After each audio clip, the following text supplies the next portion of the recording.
In her previous life, Su Youyou, possessing remarkable intelligence, never easily trusted others, relying solely on her own senses. Yet, she was still deceived.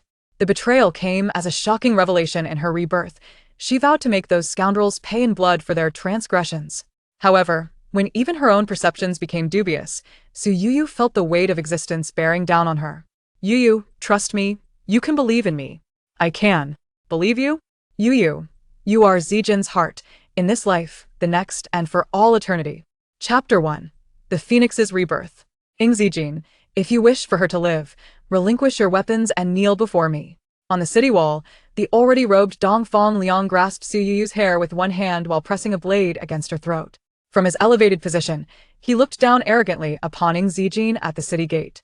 Not moving, the corners of Dongfang Liang's mouth twitched, his gaze turning cold. Then I shall. The blade bit into Su Youyou's flesh, crimson blood trickling down the edge, instantly staining her tattered garment. Stop. Observing Dongfang Liang's actions, Ying Zijing urgently interjected, discarding his longing sword to the ground, his eyes reddening as he knelt down. Ha ha ha. Ying Zijing, look at you now, ha. Dongfang Liang's laughter echoed in Su Youyou's ears as she stared in disbelief at Ying Zijing, who knelt below. Why? Hadn't he claimed not to care for her? In his eyes, was she merely a pawn to be exploited? Why? In this moment, would the proud Ying Zijing demean himself before Dongfang Liang, kneeling in full view of his million-strong army for her sake? What could possibly explain this? Humph. Ying Zijing, today marks your demise. Once Dongfang Liang tired of laughing, he raised his hand, signaling the archers atop the tower to prepare. Release. The arrows flew. In an instant, Ying Zijing was pierced by 1,000 arrows, collapsing into a pool of blood. Until his last breath, his gaze remained fixed on Su Youyou, filled with concern, with love. Impossible. Su Youyou could hardly grasp the reality of it all. She could not believe that Ying Zijing would die in disgrace for her. Even more unfathomable was the notion that Dongfang Liang, a ruthless killer with blood on his hands, could be the same man who once professed his undying love for her. As she beheld Dongfang Liang, who was now dragging her aside, disdain evident on his face, she felt utterly bewildered. Ying Zijing's army, upon witnessing their commander succumb to humiliation and death at the hands of the enemy, was left in disarray, spiritless and scattered, ultimately defeated without a fight. The soldiers dragged Su Youyou to Fingi Palace, and as she raised her disheveled head to glance at the throne, her entire being trembled. Su Youyou was her half-sister, now seated upon the throne, looking down with an air of superiority. Su Youyou, how could you? Slap. Yelvi, standing beside Su Youyou, struck Su Youyou across the face. Impudent! How dare you address the Empress so casually? Empress? Indeed, Su Youyou said with a smile, descending the steps to lift Su Youyou's chin with her foot. Liang has proclaimed me as his lawful wife, announcing to the world that I am his only empress, his one true love. With a battered chin held high, her once exquisite shoes now filthy, and her carefully crafted visage grotesque, Su Youyou scoffed coldly, remaining silent. Memories of Dongfang Liang's orders to annihilate her entire family the day before, followed by the cold execution of Ying Zijing today, flooded her mind. Observing the triumphant Su Youyou before her, Su Youyou finally understood the deception that had ensnared her. When did this begin? Eldest sister, what are you talking about? Su Youyou replied nonchalantly. When did you start deceiving me? How was I ensnared in your trap? Su Youyou's voice was unnaturally calm. Oh. When did the deception begin? It was from the very start. Did you truly believe I held any sisterly affection for you? Su Youyou seated herself beside Su Youyou, resting her hand on her abdomen. As for the trap you mentioned. Ha. Su Youyou cast a glance at Su Youyou before continuing. Eldest sister, you have always been wary, never easily trusting others, only believing in your own experiences. Thus, the Emperor and I put on a grand performance for you. A performance? You mean? Precisely. Su Youyou chuckled softly. To earn your trust, the Emperor and I endured quite a bit of hardship. So, Ying Zijing was never using me, and Dongfang Liang never loved me at all. Eldest sister, you truly deserve the praise for your intelligence since childhood. You're entirely correct. That foolish Ying Zijing has no idea why he values you above his own life. Look, the Emperor exploited this weakness and forced him to die at the city gate. A million-strong army just like that, hee. Moreover, Su Youyou glared fiercely at Su Youyou. I encountered Ying Zijing first, why should you be the one to marry him? Just because you are the legitimate daughter? How unfair. You. You like Ying Zijing, not Dongfang Liang? Ha, like, what use is that? Ying Zijing loved you, and look where that led him. Dongfang Liang can offer me the title of empress, and thus I can be with him. Su Youyou grew increasingly agitated. Ying Zijing, your mother, and even your father, all favor you, standing by your side. Su Youyou, why should you have everything when we are both daughters of the same father? Your Highness, be careful not to disturb the baby. Alv hurriedly interjected, steadying Su Youyou. Su Youyou smiled slightly, protecting her abdomen with her hand. I am now the empress, the revered mother of the nation, and carrying the heir. I stand above all of you. I will relish watching each of you kneel before me, one by one, as you meet your demise. As Su Youyou spoke, she removed a gold hairpin from her hair and commanded, bring her to me. Su Youyou was forced to kneel before Su Youyou, while Alv yanked her hair to lift her face. Su Youyou squinted, using the pin to trace along Su Youyou's visage. Ying Zijing loves you for this face? If you enter hell with that flowered face, let's see how he loves you then. The dull instrument cut into her flesh, blood oozing from the wound, dripping in steady streams. As the pain coursed through her face and she gazed at Su Youyou's malevolent expression, Su Youyou felt utterly disgusted. After subjecting Su Youyou to humiliation, Su Youyou ordered that she be bound to a wooden post. Several jars of wine were poured over her, and Su Youyou herself cast down a torch. The flames licked at her skin, searing every inch, and Su Youyou felt an intense, fiery agony. Though she did not fear death, she had not anticipated such relentless pain. For what felt like an eternity, the flames raged, obscuring Su Youyou's form within. Su Youyou, reveling in her triumph, suddenly found a golden phoenix bursting forth from the flames, soaring above the palace. The phoenix emitted a golden light that pierced every onlooker, radiant and noble, rendering them unable to gaze directly upon it. Su Youyou felt her body gradually free itself from pain, becoming lighter, and then soared into the sky alongside the phoenix. She and the phoenix slowly merged into one, drifting upwards, as an ethereal voice echoed around her. Phoenix reborn, rising from the flames. Su Youyou, I bestow this halo upon you. How everything unfolds next depends on your own fate. Chapter 2. The Wedding Night. A sharp pain jolted Su Youyou's fading consciousness back to clarity. Her body no longer felt as light as when she had ascended. Pain coursed through her, yet it lacked the searing heat of before. Ah, it hurts. A sudden, tearing agony made her tremble. Hurts? Humph. You finally acknowledge pain? I thought you had no heart, never knowing what it feels like. Whose voice is this?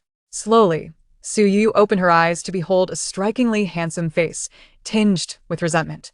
Ying Zijing, she gasped, her eyes widening in shock.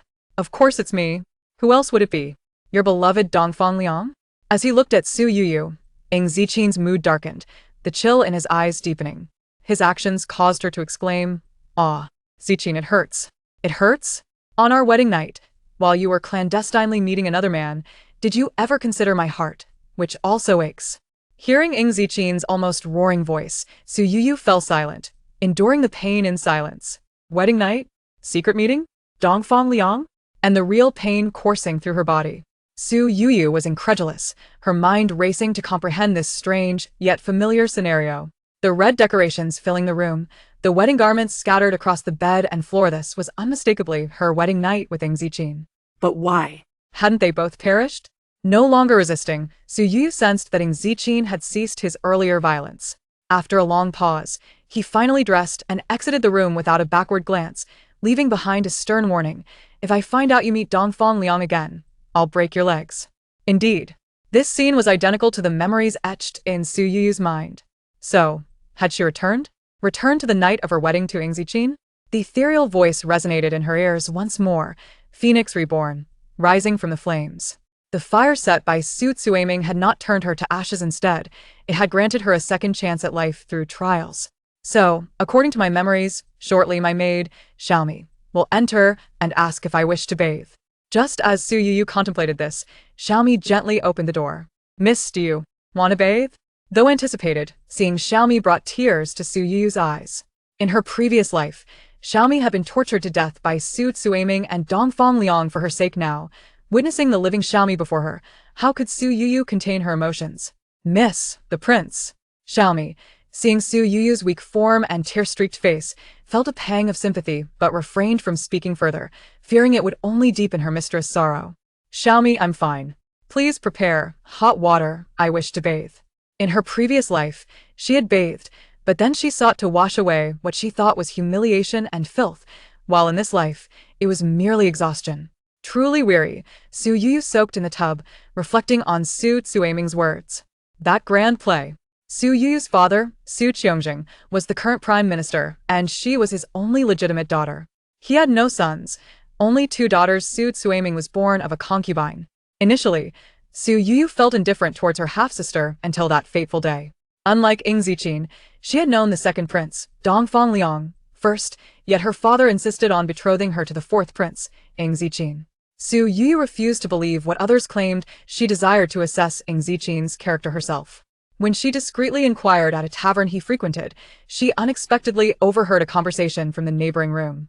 Second prince, please save my elder sister.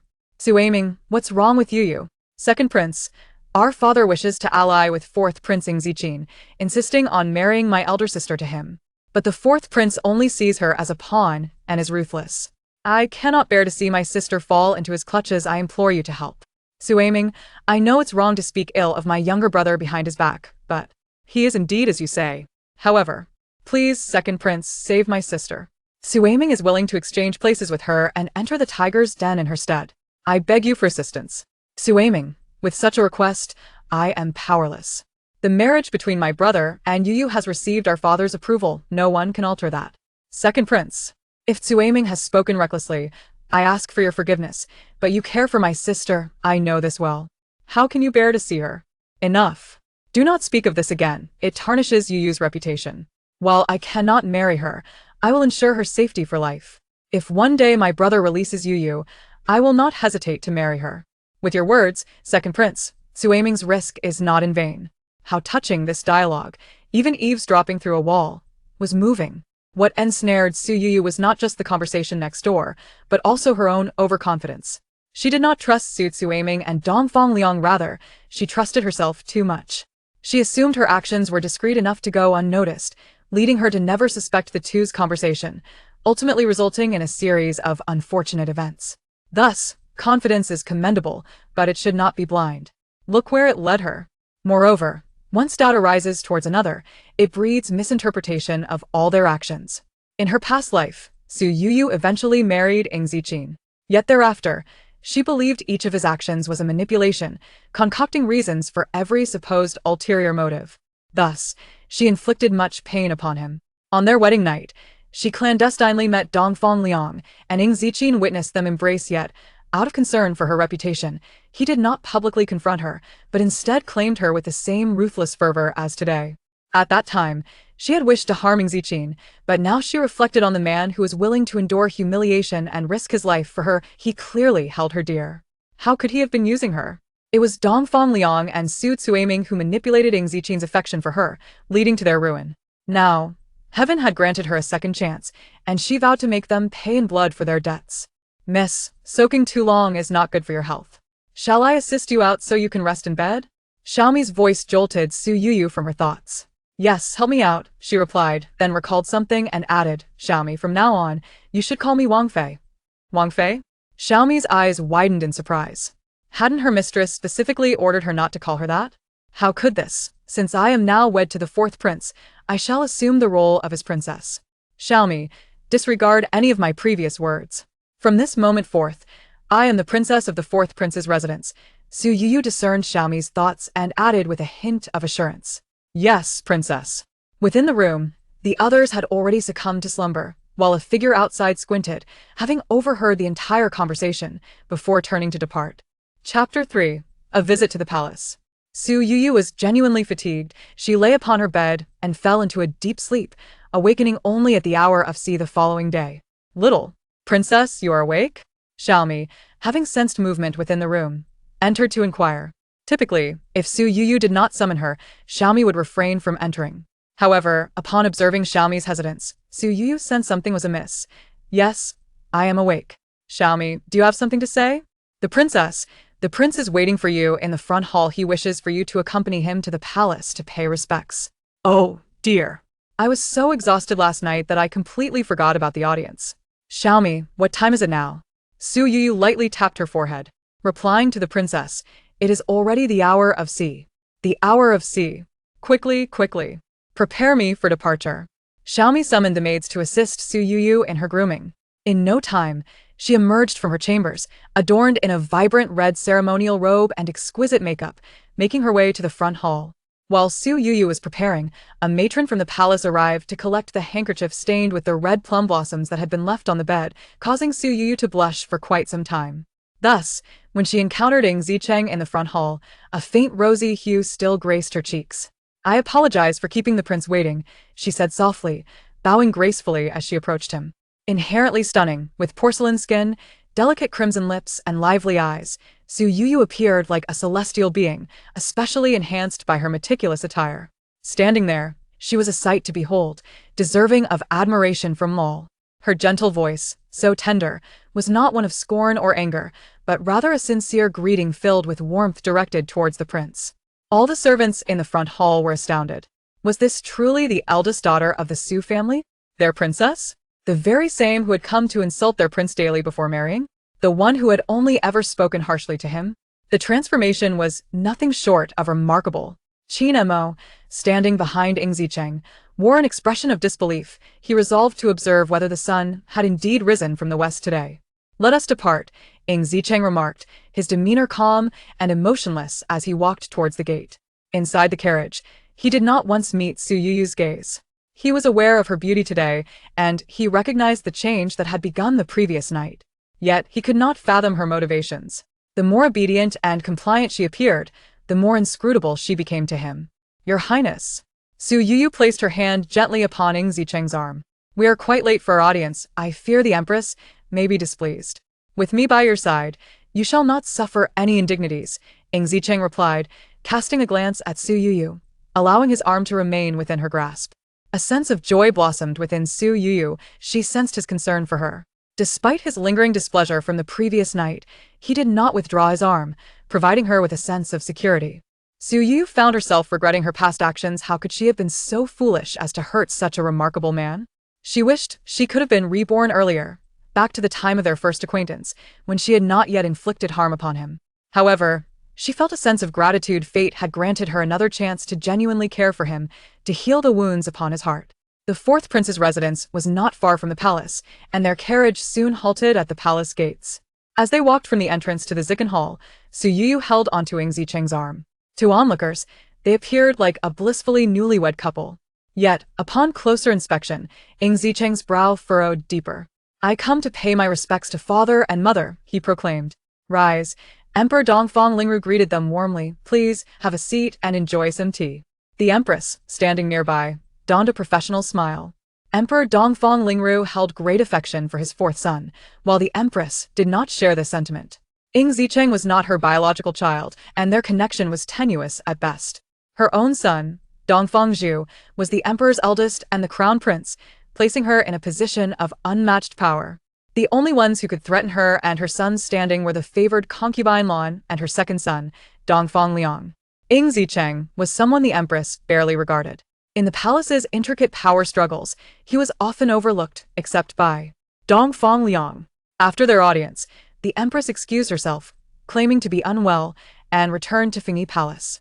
Emperor Dongfang Lingru, wishing to engage Ying Zijing in conversation, permitted Su Youyou to stroll in the imperial garden to prevent her from feeling bored. Princess, this palace is truly magnificent. Even the flowers are more beautiful than those outside. Su Youyou merely smiled at Xiaomi's words, but a chill crept into her heart. This imperial garden was where she had once endured her trials by fire. Youyou. Lost in the memories of her past life, Su Youyou was interrupted by a sudden voice. This voice. It belonged to Dongfang Liang? A flicker of coldness crossed Su Youyou's eyes, yet she composed herself, smoothing her dress and bowing respectfully. I greet my second royal brother. Now is not the time for confrontation. Su Youyou desired not only Dongfang Liang's demise, but wished to torment him for eternity, rendering his existence a living hell. Dongfang Liang was momentarily taken aback by her demeanor, but soon rationalized her behavior as appropriate given the setting of the imperial garden. Xiaomi, please stand watch from afar. I have matters to discuss with your lady. But Xiaomi hesitated, glancing at Su Youyou. Su Youyou gave her a reassuring nod. There were indeed matters she wished to clarify with Dongfang Liang. Once Xiaomi departed, the garden was left with only Su Youyou and Dongfang Liang. "Youyou," he began, stepping closer to embrace her, but Su Youyou deftly evaded him with a graceful turn. "Second royal brother, please conduct yourself with propriety." Dongfang Liang's irritation flared what had come over this woman today. How dare she refuse him? He beheld her in her vibrant red ceremonial robe, which accentuated her delicate beauty. For a moment, he was entranced. He had always used Su Youyou to provoke Ying Zijing, but he had never witnessed her in such a tranquil, exquisite state. She was simply breathtaking. "Youyou, what troubles you?" "Second royal brother, I am now wed to Ying Zijing. I am the princess of the fourth prince's residence, your sister-in-law. I implore you to recognize our respective stations." "Youyou, what are you saying?" Dongfang Liang was perplexed, but then a realization struck him. You are upset with me, aren't you? Were you angry with me for not taking you away last night?" "Second brother, you are misunderstanding." Su Youyou's tone grew increasingly frigid, and the more she spoke, the more Oriental Liang felt his suspicions were validated. Last night, I truly had no choice. My strength is currently inadequate to rescue you from the jaws of danger. You have every right to be upset with me. Seeing you in this state pains me deeply. Just wait for me. Once I possess the means, I will undoubtedly come to your aid." Listen to these heart-wrenching words. Su Youyou struggled to suppress her urge to retch. "Second brother, I am not angry, nor do I wish to impose any demands upon you. At present, I am the fourth princess consort, and I am very content with Zijing. We share joy and happiness together, so please refrain from disrupting our lives." "Zijing? You dare to call him by that name? How can you find joy in his company? He is unworthy of the imperial surname. What happiness can he truly offer you?" As Oriental Yang spoke, he forcefully embraced Su Youyou. "Youyou, I know you are intentionally provoking me. My feelings for you are sincere." Su Youyou struggled in his grasp, unaware that every moment was being etched into the depths of a pair of distant, watchful eyes. Chapter 4. Is your compliance all for him? Yo-yo. "Second brother, let go of me."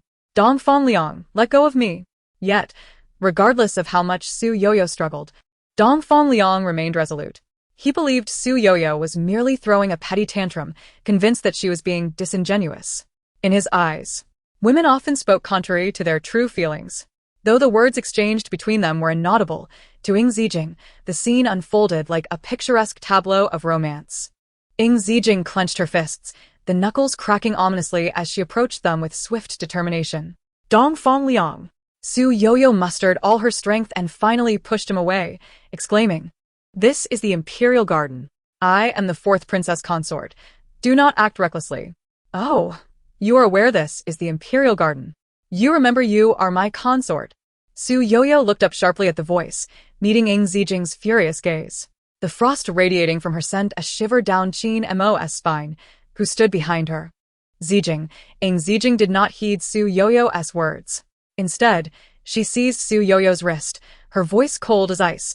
"What is the princess consort doing here?" "Fourth brother." Dongfang Liang glanced at Ying Zijing, hastily adding, "Do not misunderstand. We were merely chatting." "Chatting?" Ying Zijing shot a glare at Dongfang Liang, who quickly averted his gaze to avoid her piercing eyes. Nearby, Xiaomi sensed the tension and rushed over. Your Highness. The princess consort. Xiaomi struggled to articulate her thoughts, stuttering in her anxiety. "Very well. You have dismissed your personal maid. And I am quite pleased with this idle chatter." With that, Ying Zijing forcefully dragged Su Youyou away.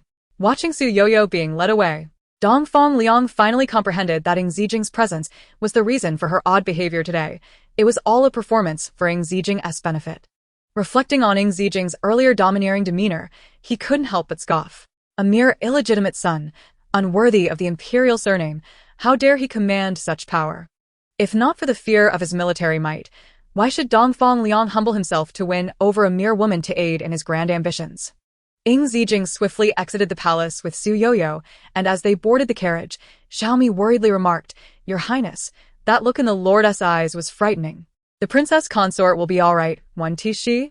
"Humph. Whatever happens is merely the princess consort's own doing." The carriage began to move, and Qin Mo, following alongside, echoed Xiaomi's concern. "The princess consort has done nothing wrong. She has changed. She is not the same as before." Hearing Xiaomi's increasingly faint voice, Qin Mo couldn't help but scoff. Oh, do you even believe that yourself? Inside the carriage, Ying Zijing held onto Su Youyou's wrist tightly, fearing that if she let go, Su Youyou would vanish. Zijing, could you please release me? It hurts a bit, Su Youyou tentatively asked, her voice barely above a whisper. Hurt? Ying Zijing tightened her grip, her eyes glistening with anger as she glared at Su Youyou. I recall you saying that if you met Dongfang Liang again, I would break your legs. Indeed. You said that, but I did not meet him deliberately. I merely happened upon him in the Imperial Garden. Zijing, you must believe me. Su Youyou's eyes brimmed with tears from the pressure on her wrist, but she fought to hold them back. She truly feared pain, a fact Ying Zijing was acutely aware of. Seeing Su Youyou in such distress, Ying Zijing could no longer bear to exert pressure on her wrist. He released her hand, diverting his gaze to avoid the sight of her bruised and swollen wrist. Zijing, I no longer have feelings for Dongfang Liang. My heart is solely yours, filled with nothing but you. Not fond of Dongfang Liang anymore? Ha! Even now you attempt to deceive me. Ying Zijing's voice dripped with skepticism. Your every act of compliance was merely to gain entry into the palace and see Dongfang Liang, was it not? You have achieved your goal, are you pleased? So, she believed her compliance was all for Dongfang Liang? That is not true, Zijing. I truly did not expect to encounter him in the Imperial Garden. I only wanted to clarify to him that I no longer had feelings for him. I am the fourth princess consort now, and my heart belongs to you alone. Why can't you trust me? Trust you? Su Youyou, what value does your trust hold? Why should I willingly allow myself to be deceived by you? Ying Zijing's words struck Su Youyou deeply. Indeed, why should Ying Zijing trust her based solely on her words? Ying Zijing believed her compliance was a facade to meet Dongfang Liang, a notion he had conjured, devoid of truth. Yet, in her previous life, had she not also acted in such a manner? Misunderstanding him throughout her life, how could she now find it unbearable? No. Regardless of the challenges, she must endure. In her past life, Ying Zijing had done so much for her. What was a small misunderstanding in comparison? Seeing Su Youyou cease her defense, Ying Zijing assumed she had acquiesced to his beliefs, and his heart plunged into an even deeper abyss of coldness. Then, Your Highness, how do you find my performance? This gentle inquiry instantly pulled Ying Zijing back from his descent into despair. Performance? Yes. Su Youyou smiled brightly. Your Highness, you may test me and see if I truly do not harbor feelings for Dongfang Liang. You can assess my conduct and discern if my heart is solely yours. Su Youyou's radiant smile, sincere tone, and clear eyes ignited a flicker of trust within Ying Zijing. Once we arrive at the residence, I shall observe your actions henceforth. Excellent. I shall not disappoint you. Su Youyou's smile grew brighter as she stepped down from the carriage, linking her arm with his as they entered the estate together. Ying Zijing did not withdraw his arm, allowing her to lean into him, bearing the weight of her presence. He walked slowly. Having noticed this morning that Su Youyou was in pain, he had indeed been rather rough last night. Feeling Ying Zijing's care, Su Youyou's heart blossomed with joy. She understood that his concern and affection for her had not diminished. She would treat him with utmost sincerity, reigniting the warmth in his heart. You may return to your chamber. I have matters to attend to. Ying Zijing escorted Su Youyou to her door, preparing to leave. Your Highness, Su Youyou halted him. Will you return to rest tonight? Let us discuss it later. This was a gentler refusal than outright rejection. Very well, I shall wait in my chamber for you. Ying Zijing did not respond but instead scrutinized Su Youyou from head to toe before saying, There is a medicine box in the chamber. A medicine box? Su Youyou's confusion was swiftly overshadowed by discomfort coursing through her body. Oh, I understand now. She replied softly, her cheeks flushed as she hurried back into her chamber. Chapter 5 He is unworthy of the imperial surname. After the hour had passed, Ying Zijing had yet to return to the chamber, and Su Youyou, waiting on the soft couch, had fallen asleep. Beside her, Xiaomi observed her mistress and contemplated waking her to rest in bed, but fear disturbing Su Youyou's peaceful slumber. Just as Xiaomi hesitated, the door creaked open, and Ying Zijing stepped inside. Ying Zijing immediately silenced Xiaomi and walked over to embrace Su Youyou, carrying her gently to the bed. Xiaomi, understanding the situation, discreetly retreated. In her dreams, Su Youyou felt the comforting embrace of Ying Zijing. The familiar scent enveloped her, instilling a profound sense of security, prompting her to instinctively cling to his neck. Ying Zijing, the man who adored her deeply. She vowed to cherish him in this life and never let go again. However, noticing her movements, Ying Zijing furrowed his brows in concern. Did she mistake him for Dongfang Liang? After placing Su Youyou on the bed, he admired her delicate sleeping visage, his fingers caressing her soft cheek, his heart heavy with despair. Youyou, what do you truly desire? Is your affection for Dongfang Liang so profound? You flatter me for his sake, but what do you wish to gain from me? The words Su Youyou spoke during the day echoed in his mind. How he longed for them to be genuine. Yet, just the night before, she had secretly met with Dongfang Liang, their affection palpable. And now she claimed to no longer favor him. How could he trust such a swift change? She professed that her heart was entirely filled with him. How could that be true? Was it merely because he forcibly wed her and claimed her purity? After their tumultuous encounter the previous night, Ying Zijing had anticipated her outcry for revenge or a desperate plea for her dignity, even preparing his guards to prevent any self-harm. Yet, she had obediently accompanied him to the palace for formalities. Ying Zijing struggled to comprehend her thoughts. This uncertainty was far more terrifying than the tempestuous fury she had previously displayed. Yet, today, she was so enchanting, so gentle, so filled with affection. He was truly captivated. Even knowing it was all a facade, even aware that her desires were greater, he was willing to indulge her charade. Even if she sought his demise, he would willingly offer it. Ying Zijing gently reclined beside Su Youyou, cradling his beloved, and together they drifted into a tender dreamland, hoping that in her dreams, she truly held him dear. The following morning, when Su Youyou awoke, Ying Zijing was already absent from her side. As she lay in bed, recalling the vivid dreams of him from the night before, she summoned Xiaomi. Xiaomi, how did I end up in bed? Replying to the princess. When His Highness returned last night, you were already asleep. It was he who carried you to bed to rest. A sweet smile blossomed on Su Youyou's face. It truly was the prince. I knew my feelings were not mistaken. Did the prince sleep here last night as well? Yes. Your Highness. His Highness left for court this morning, and upon his departure, he specifically instructed not to awaken you. Understood. Su Youyou strict luxuriously. Xiaomi, prepare my wash. I'm hungry and ready for breakfast. After a delightful breakfast, an unexpected visitor arrived. Your Highness, Master Qin? Is something amiss? Master Qin, the chief steward of the mansion, had come, indicating there was a matter requiring her immediate attention. Your Highness, Miss Su requests an audience. Su Youyou? Indeed, Your Highness, Master Qin. Have her wait in the side hall. I shall attend to her shortly. Yes, Your Highness. Indeed, in her previous life, Su Youyou had also arrived at the mansion early that day. In that life, Su Youyou was deceived by the charades of Su Youyou and Dongfang Liang, believing they genuinely cared for her. She opened her heart to them, even allowing Su Youyou to stay in the mansion. Yet, unbeknownst to her, Su Youyou was secretly tarnishing her reputation while feigning willingness to endure suffering for her sake, enabling her union with Dongfang Liang. How absurd! What suffering for her sake? It was merely Su Youyou's own ambitions. Reflecting upon this, Su Youyou recalled that at this time in her previous life, Su Youyou had come to persuade her not to return home with Ying Zijing.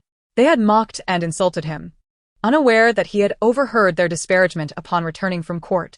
Today, she suspected the outcome would be no different, though this time, it would hardly fulfill her desires. After sipping tea and refreshing her makeup, she leisurely strolled to the side hall. Upon her entrance, Su Youyou hastily rose, feigning concern, and approached her. Elder sister, how have you been these past few days? Ignoring her, Su Youyou walked straight to the main seat and sat down. Elder sister? Su Youyou's confusion deepened at the unexpected behavior. Noticing su cuirongue still standing, Su Youyou commanded Xiaomi, grant me su aseat. Grant a seat? What does she take me for? Su Youyou seethed internally, her chest rising and falling slightly. Oh, is my sister unwell? Hearing Su Youyou's words, Su Youyou quickly regained her composure. She could not afford to fall out with Su Youyou now. No, elder sister. I merely feel indignant on your behalf. Su Youyou settled beside Su Youyou, preparing for her lengthy discourse. Oh, indignant on my behalf? Indeed, elder sister. Now that you have married into the fourth prince's residence, you have lost ties with the second prince and are merely a pawn to the fourth prince. You are truly pitiful. Father is so heartless to have married you off like this. Father's decision to betroth me to Ying Zijing may have its reasons. There are reasons indeed. Father merely wishes to curry favor with the fourth prince, selling his daughter in the process. In my previous life, Su Youyou had also incited discord between them, causing her father endless distress. Sister, the fourth prince is not merely using me, he is a commendable person. Now that I am married to him, I am his wife. The fourth princess. His wife. The fourth princess. Upon hearing this, Su Youyou struggled to suppress her rage, her fingers turning white from the tension. The fourth prince she adored, now wed to Su Youyou. Seeing Su Youyou's changing complexion, Su Youyou felt elated. Indeed, she had said this deliberately. You cannot be the fourth princess. Realizing her indiscretion, Su Youyou quickly rephrased, Elder sister, do you not favor the second prince? How can you settle for being the fourth princess? The second prince? Dongfang Liang? Sister, you misunderstand. I no longer hold affection for him. No longer? Indeed, he sought to exploit me, deceiving my feelings. I now despise him. Impossible. The second prince would never deceive you. Why not? Have you forgotten what transpired outside the building? Outside the building was where Su Youyou and Dongfang Liang had staged their act against Su Youyou. What were you just saying, sister?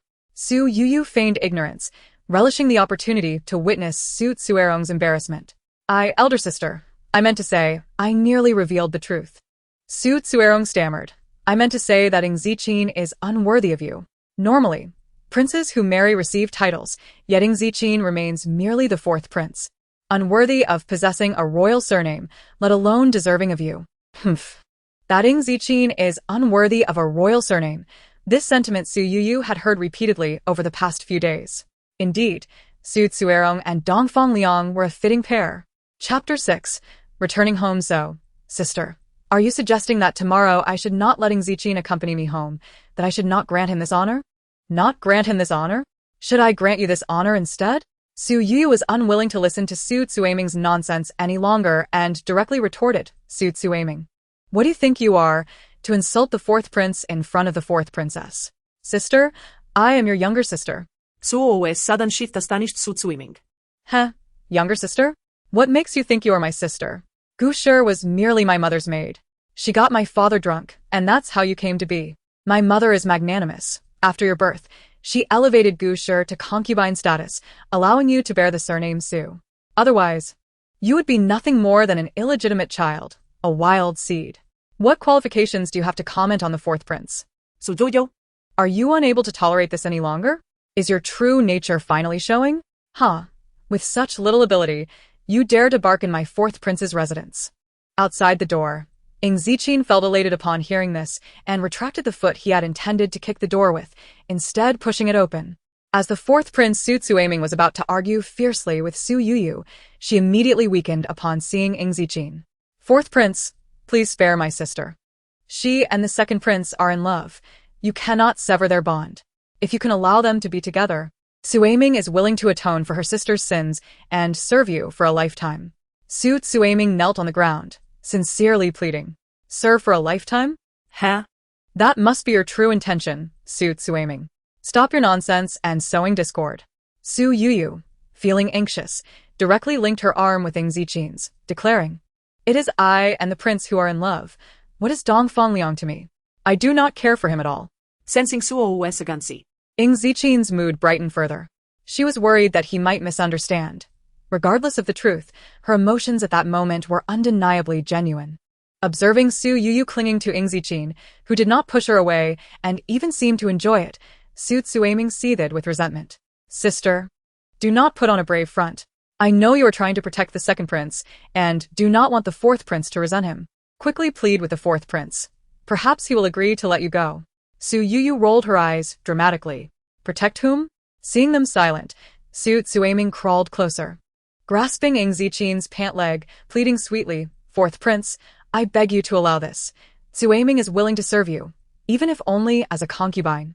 Remove your filthy hands.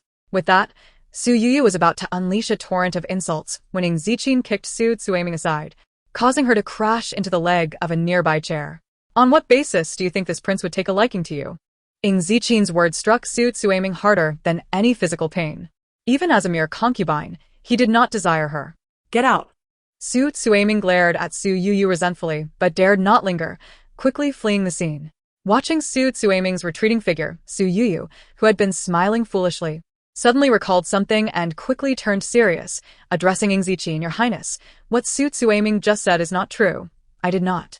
I am aware. Ah? You heard everything? Su Youyou knew Ying Zijing would be outside, but was uncertain when he had arrived.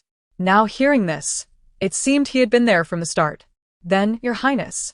Ying Zijing, not waiting for her to finish, stepped outside. Your Highness, are you ignoring me again? I am not ignoring you. I merely wish to change my clothes. Change clothes? Why? This one is dirty. Then will Your Highness be free tomorrow? Shall we visit my family? Su Youyou hurriedly caught up, her voice dwindling with uncertainty about the answer she would receive. Ouch. Ying Zijing's strides were long, and Su Youyou, looking down as she lifted her skirt to keep pace, unexpectedly bumped into his broad back. Be more careful. Watch where you're going. Ying Zijing, helpless, reached out to massage her forehead. Of course, I will visit your family tomorrow. This prince's wedding rest lasts for 7 days. Had it not been for an urgent matter today, I could have skipped the morning court session. But will the princess be willing to accompany this prince back home? That remark. Your Highness, that was not my statement. It was Su Youyou trying to sow discord. Yes, and then? And then? Naturally. I wish to accompany Your Highness back home. Your Highness must be with me. And then? Is there more? Then. Ha ha ha. Your Highness. The following morning, Ying Zijing and Su Youyou boarded the carriage returning to the Prime Minister's residence. In her past life, when Ying Zijing had caught Su Youyou and Su Youyou in a confrontation, she had wished to sever ties with him immediately. Yet, unexpectedly, despite all that, Ying Zijing had resolutely taken her along to visit her family. Reflecting on it now, he was protecting her. Had she returned alone, she would have faced the scorn of the world. She had thought his stubbornness was an attempt to cultivate a relationship with the Prime Minister, but in fact, he was safeguarding her dignity and reputation. As these thoughts filled her mind, she recalled how Ying Zijing had met a tragic end for her sake in her previous life. Tears welled up in her eyes, and her nose tingled. Ying Zijing sensed her unusual demeanor and turned to meet her tear-filled gaze. What's this? Are you brewing emotions here, planning to complain to your in-laws that this prince has bullied you? Uffed. Ying Zijing's jest not only pulled Su Youyou out of her melancholic reverie but also brightened her mood. His imagination was truly vivid. In-laws? Seeing the joyful beauty nuzzle closer to him, Ying Zijing finally wrapped his arms around her. What a mixture of tears and laughter. What kind of demeanor is this? Does your Highness dislike me this way? Does your Highness not like me? Feeling the strength of Ying Zijing's embrace, Su Youyou's heart leaped with joy, and she began to act spoiled. Dislike you? Ying Zijing would likely never find the courage to utter such words to Su Youyou. The fourth prince's residence was not far from the Prime Minister's. After a brief carriage ride, they arrived. Although this occasion marked a daughter-in-law and son-in-law's visit, it was also the fourth prince bringing his principal wife to the Prime Minister's residence. The Prime Minister, Su Youyou, along with his wife, Zhao, and their illegitimate daughter, Su Youyou, awaited their arrival at the door. Even Gu Shi, the concubine, followed behind. Upon disembarking from the carriage, Su Youyou spotted Su Youyou, whom her prince had kicked away the previous day, and glanced at Gu Shi, who was staring enviously at the luxurious carriage. A cold smile crept across her face. Chapter 7. The wicked complain first. Father, mother, Su Youyou called out as her parents were about to bow in greeting. Youyou, it is appropriate for my family to pay respects to the prince and princess. But there is no need for such formalities. Let it be as in daily life. Wow. Another father, mother? I thought Ying Zijing would only say that in front of me, but here he is, saying it right outside the Su residence, in front of everyone. The esteemed fourth prince truly honored her family. Once inside the main hall, Su Youyou invited Ying Zijing to take a seat, but Ying Zijing directly pulled Su Youyou to sit beside him, yielding the main seat to Su Youyou and Zhao. As they observed the harmonious family scene, Gu and Su Youyou stood awkwardly aside. In such circumstances, while Su Youyou might have had the chance to occupy a lower seat, Gu Shi had no right to be included at all. That she was allowed to stand behind was already a considerable privilege. Today marks the joyous occasion of the prince and Youyou's return home. Let Ming'er join us at the table so that we may converse as a family. Zhao Shi, upon seeing her daughter, felt particularly elated and directly addressed Su Youyou. Su Youyou shared her sentiments and, at Zhao Shi's suggestion, beckoned Su Youyou over. Su Youyou. Upon noticing this, approached with a gentle demeanor, but did not take her seat. Instead, she hurried into the hall and knelt before Su Youyou. Mingea? Father, my elder sister is still upset with me. I dare not sit down. Youyou, perplexed, inquired, "What is the matter?" Initially surprised, she soon transformed her astonishment into a cold smile. Just as she was about to clarify the situation, Su Youyou interrupted with her voice. "Father, please do not question my elder sister. It is all Minger's fault. Yesterday, I visited the fourth prince's residence and spoke with my elder sister about today's return feast. Perhaps, in my excitement upon seeing her, I inadvertently mentioned celebrating together, which made her unhappy." As Su Youyou spoke, she cast a pitiful glance at Youyou, indicating that her elder sister likely did not wish to dine with her. Minger does not wish to upset her elder sister. I implore you, father, and also the fourth prince, to not blame her. This display of innocence and victimhood prompted Youyou to feel a sudden urge to applaud. Such a convoluted ability for mischief, coupled with her teary-eyed performance, seemed a waste of talent, if she were not an actress. Youyou had yet to address the previous day's grievances with her. Yet here was Su Youyou preemptively casting herself as the victim. "Yo, this can't be true," Su Youyou interjected, furrowing his brow as he looked at Youyou. While he sensed sincerity in Su Youyou's words, he was reluctant to be overly severe in the presence of Ying Zijing. "Father, Su Youyou is not telling the truth. The events of yesterday were not as she describes. Master, there must be some misunderstanding." Zhao Shi, protective of her daughter, felt compelled to intervene, especially with the fourth prince present, as she could not allow her daughter's reputation to be tarnished. What misunderstanding could there be? Gu Shi, who had been silent until now, rushed forward, kneeling before them. "Master, what Minger just stated is absolutely true. I beseech you to stand up for her." "True? Gu Shi, did you not hear what this princess said?" Youyou cast a glance at the two kneeling figures, then turned to Su Youyou. "Father, Su Youyou indeed visited our residence yesterday. But she did not come merely for a casual chat. She sought to sow discord and undermine my relationship with the fourth prince." "You lie. Our Minger is so kind and gentle. How could she commit such an outrageous act?" "It must be you. Enough." Su Youyou interrupted, not allowing Gu Shi to continue. "You have overstepped." Regardless of the truth, Su Youyou was now the fourth princess, and with the fourth prince present, Su Youyou could not permit Gu Shi to act inappropriately. Following Gu Shi's outburst, Ying Zijing's brow furrowed deeper. Although he remained silent, an aura of unyielding coldness and authority surrounded him. Su Youyou perceived his expression and mistakenly believed he was angered by Youyou's actions, assuming he sided with her. "Father, since both Su Youyou and I hold differing accounts with no witnesses to validate our claims, I request a fair judgment from you." Youyou addressed Su Youyou calmly. This was a calculated move. She could have resolved the matter herself, yet she wished to observe her father's decision. Su Youyou regarded his two daughters, one appearing pitiably delicate, the other composed and dignified. In the absence of corroborating evidence, he found himself at a loss for a decision. "Elder sister, do not trouble father. It is entirely Minger's fault. If you do not wish to dine with me, I shall withdraw. However, I cannot bear the accusation of having instigated discord between you and the fourth prince. Yesterday, it was you who expressed reluctance to return with him." "Oh." "The princess did not wish to return with me?" Youyou looked astonished at Ying Zijing, recalling his previous assertion that he had heard everything. Had she misunderstood? "Please, fourth prince, do not be angered. My elder sister would not have made such a statement without reason. I implore you to consider her sincere feelings and not to trouble her."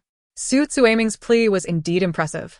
Ying Zijing smiled slightly, intrigued by Youyou, and began, "Youyou, fourth prince." Su Youyou interjected, interrupting Ying Zijing. "My daughter has been spoiled by her father. She often speaks without consideration. Now that she is married to the fourth prince, she may sometimes speak thoughtlessly, but does not mean any offense.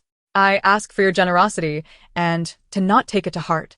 As Su Youyou spoke, he and Zhao Shi knelt to offer their apologies. "If my daughter has erred, it is a reflection of my failure in upbringing. I ask for your forgiveness, and I will bear the consequences myself." "Father, mother." Su Youyou, with tears in her eyes, rushed to embrace Su Youyou and Zhao Shi. She never expected her father would go to such lengths for her. Chapter 8. Ying Minister Su, you are indeed at fault. Yes, I accept my punishment. Your Highness. Hearing Su Youyou's slightly reproachful tone, Ying Zijing glanced at her before addressing Su Qiangjing. Rise and hear your punishment. Once Su Youyou helped Su Qiangjing and Zhao Shi to their feet, Ying Zijing continued, Minister Su, your illegitimate daughter caused a disturbance at my residence yesterday, inciting the princess not to accompany me back, and I heard every word she spoke. Today, she has reversed the truth and muddied the waters. Are you deliberately shielding her, thereby deceiving me? Upon hearing Ying Zijing's words, Su Youyou finally felt a sense of relief. Indeed, her understanding had not been incorrect. Mingya. How could you behave in such a manner? Go to the ancestral hall and kneel in reflection. You are not permitted to leave without my consent. Su Guimin. Taken aback by the severity of her father's punishment, felt powerless. Just moments ago, they had been at odds, and now with the fourth prince as witness, she could no longer defend herself. However, rather than worry about kneeling in the ancestral hall, Su Youyou was more concerned about Ying Zijing's earlier statement about hearing everything. She had said many disrespectful things yesterday, and now is not the right time to try and amend her mistakes. While Su Youyou refrained from defending herself, Gu Shi remained relentless. Master, Mingo would never commit such an outrageous act. There must be some misunderstanding. I implore you to give her a chance to explain. Where do you derive your right to speak? In front of the fourth prince, there is no misunderstanding. Begone, Lord. Su Youyou observed that Gu Shi was about to speak again, and quickly led her away. With Su Youyou and Gu Shi no longer stirring the pot, the return banquet proceeded quite smoothly. At Ying Zijing's request, the feast was very homely, and the four of them sat at a round table, creating a harmonious atmosphere. During the meal, Su Youyou occasionally served dishes to Su Qiangjing and Zhao Shi, but mostly focused on Ying Zijing. She refilled his wine glass when it was empty and offered him his favorite dishes, her attentiveness truly remarkable. How does the princess understand my tastes so well? Well. Of course, this is how I can better serve the prince. Indeed, in her past life, to oppose him at every turn, Su Youyou had made an effort to understand his preferences. As the wine flowed, the conversation among the men grew more animated.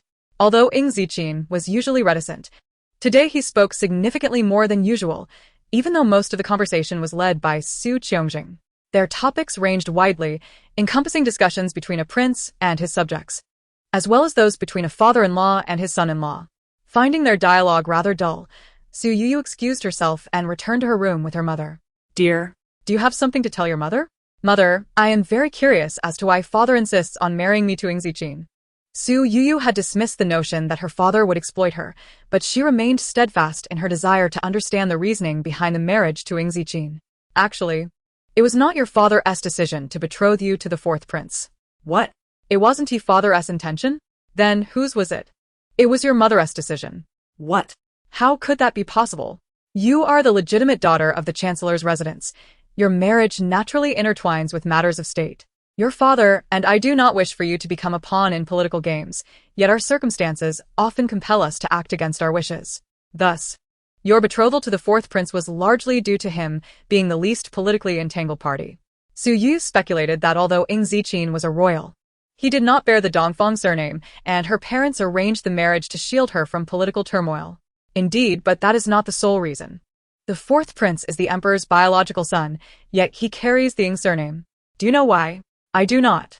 Su Youyou was unaware of this. In her past life, she only knew how to belittle and insult him, never contemplating the reasons behind his identity. In this life, he was simply himself, and she had not cared much about why he bore the Ying surname instead of Dongfang. It is because the fourth prince's mother is Ying Ji. Ying Ji? Yes. She was a remarkably beautiful foreign woman, brought back by our emperor during his youthful travels disguised among the southern palace realm. She was given the title Ying Ji. So the fourth prince carries the Ying surname because of her? But concerning the royal bloodline, how could the emperor consent? The emperor agreed, as Ying Ji fervently requested it. She expressed her desire for her son not to become a political pawn, hence she asked the emperor to allow the fourth prince to take her surname. By not bearing the Dongfang name, he could potentially evade all subsequent political disputes. As for the emperor's reasons for agreeing, some say it was due to his deep affection for Ying Ji, to the extent of granting her every request. Others suggest it was because Ying Ji hailed from a foreign lineage, and the emperor deemed the fourth prince unworthy of a royal surname. Regardless, the outcome was that the fourth prince adopted the Ying surname. Thus, my marriage to him could also alleviate many political entanglements. But you mentioned it was not solely for this reason. What else could it be? The fourth prince himself proposed to marry you. He came directly to our Su residence to seek my consent, vowing to cherish you for eternity, which is why I agreed to the marriage. The idea of the fourth prince coming to their home to propose left Su Youyou initially incredulous, but then it clicked. She recalled her mother mentioning that her father met her during his studies in the southern palace realm. So, mother, did you know Ying Ji? Yes. We were close friends in our youth, and both ended up marrying into the eastern capital.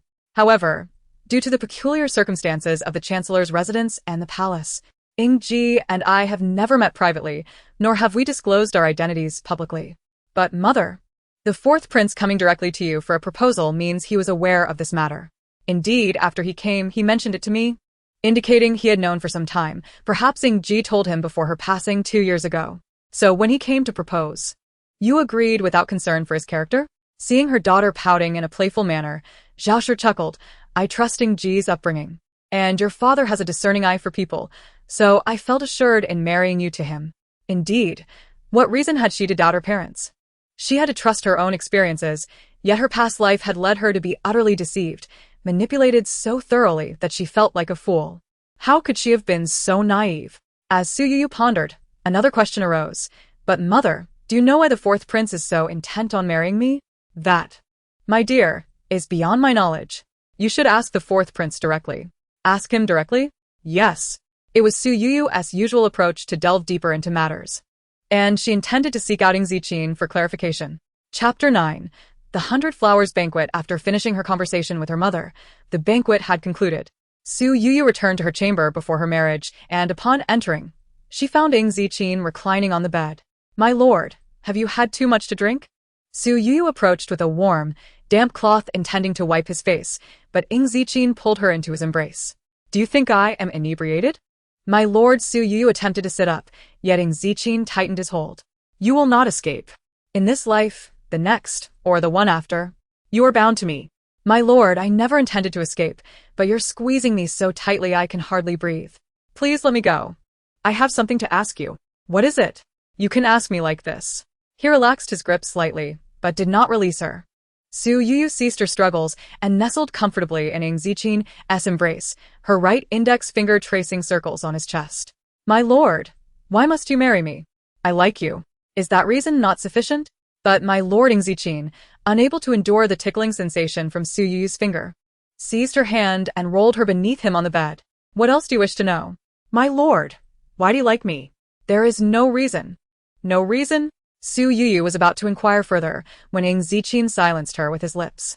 His kiss was passionate and assertive, claiming her slowly, moving from her lips to her cheeks, then to her neck. As his hands roamed her body, Su Youyou instinctively understood his intentions, her breath quickening as she felt a shiver run through her. The actions Ying Zijing desired were ones Su Youyou had only experienced twice in her 2 lifetimes, both times forced upon her during their wedding night.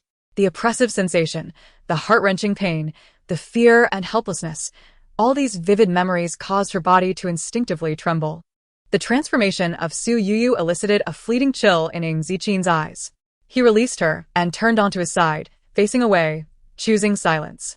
Yet, she remained unwilling. Despite her outward demeanor over the past few days, which seemed to please him, her instinctual refusal lingered in the current situation. Her body's reactions made it abundantly clear that she still harbored resentment towards him, resentment for the separation he caused, for his domineering presence.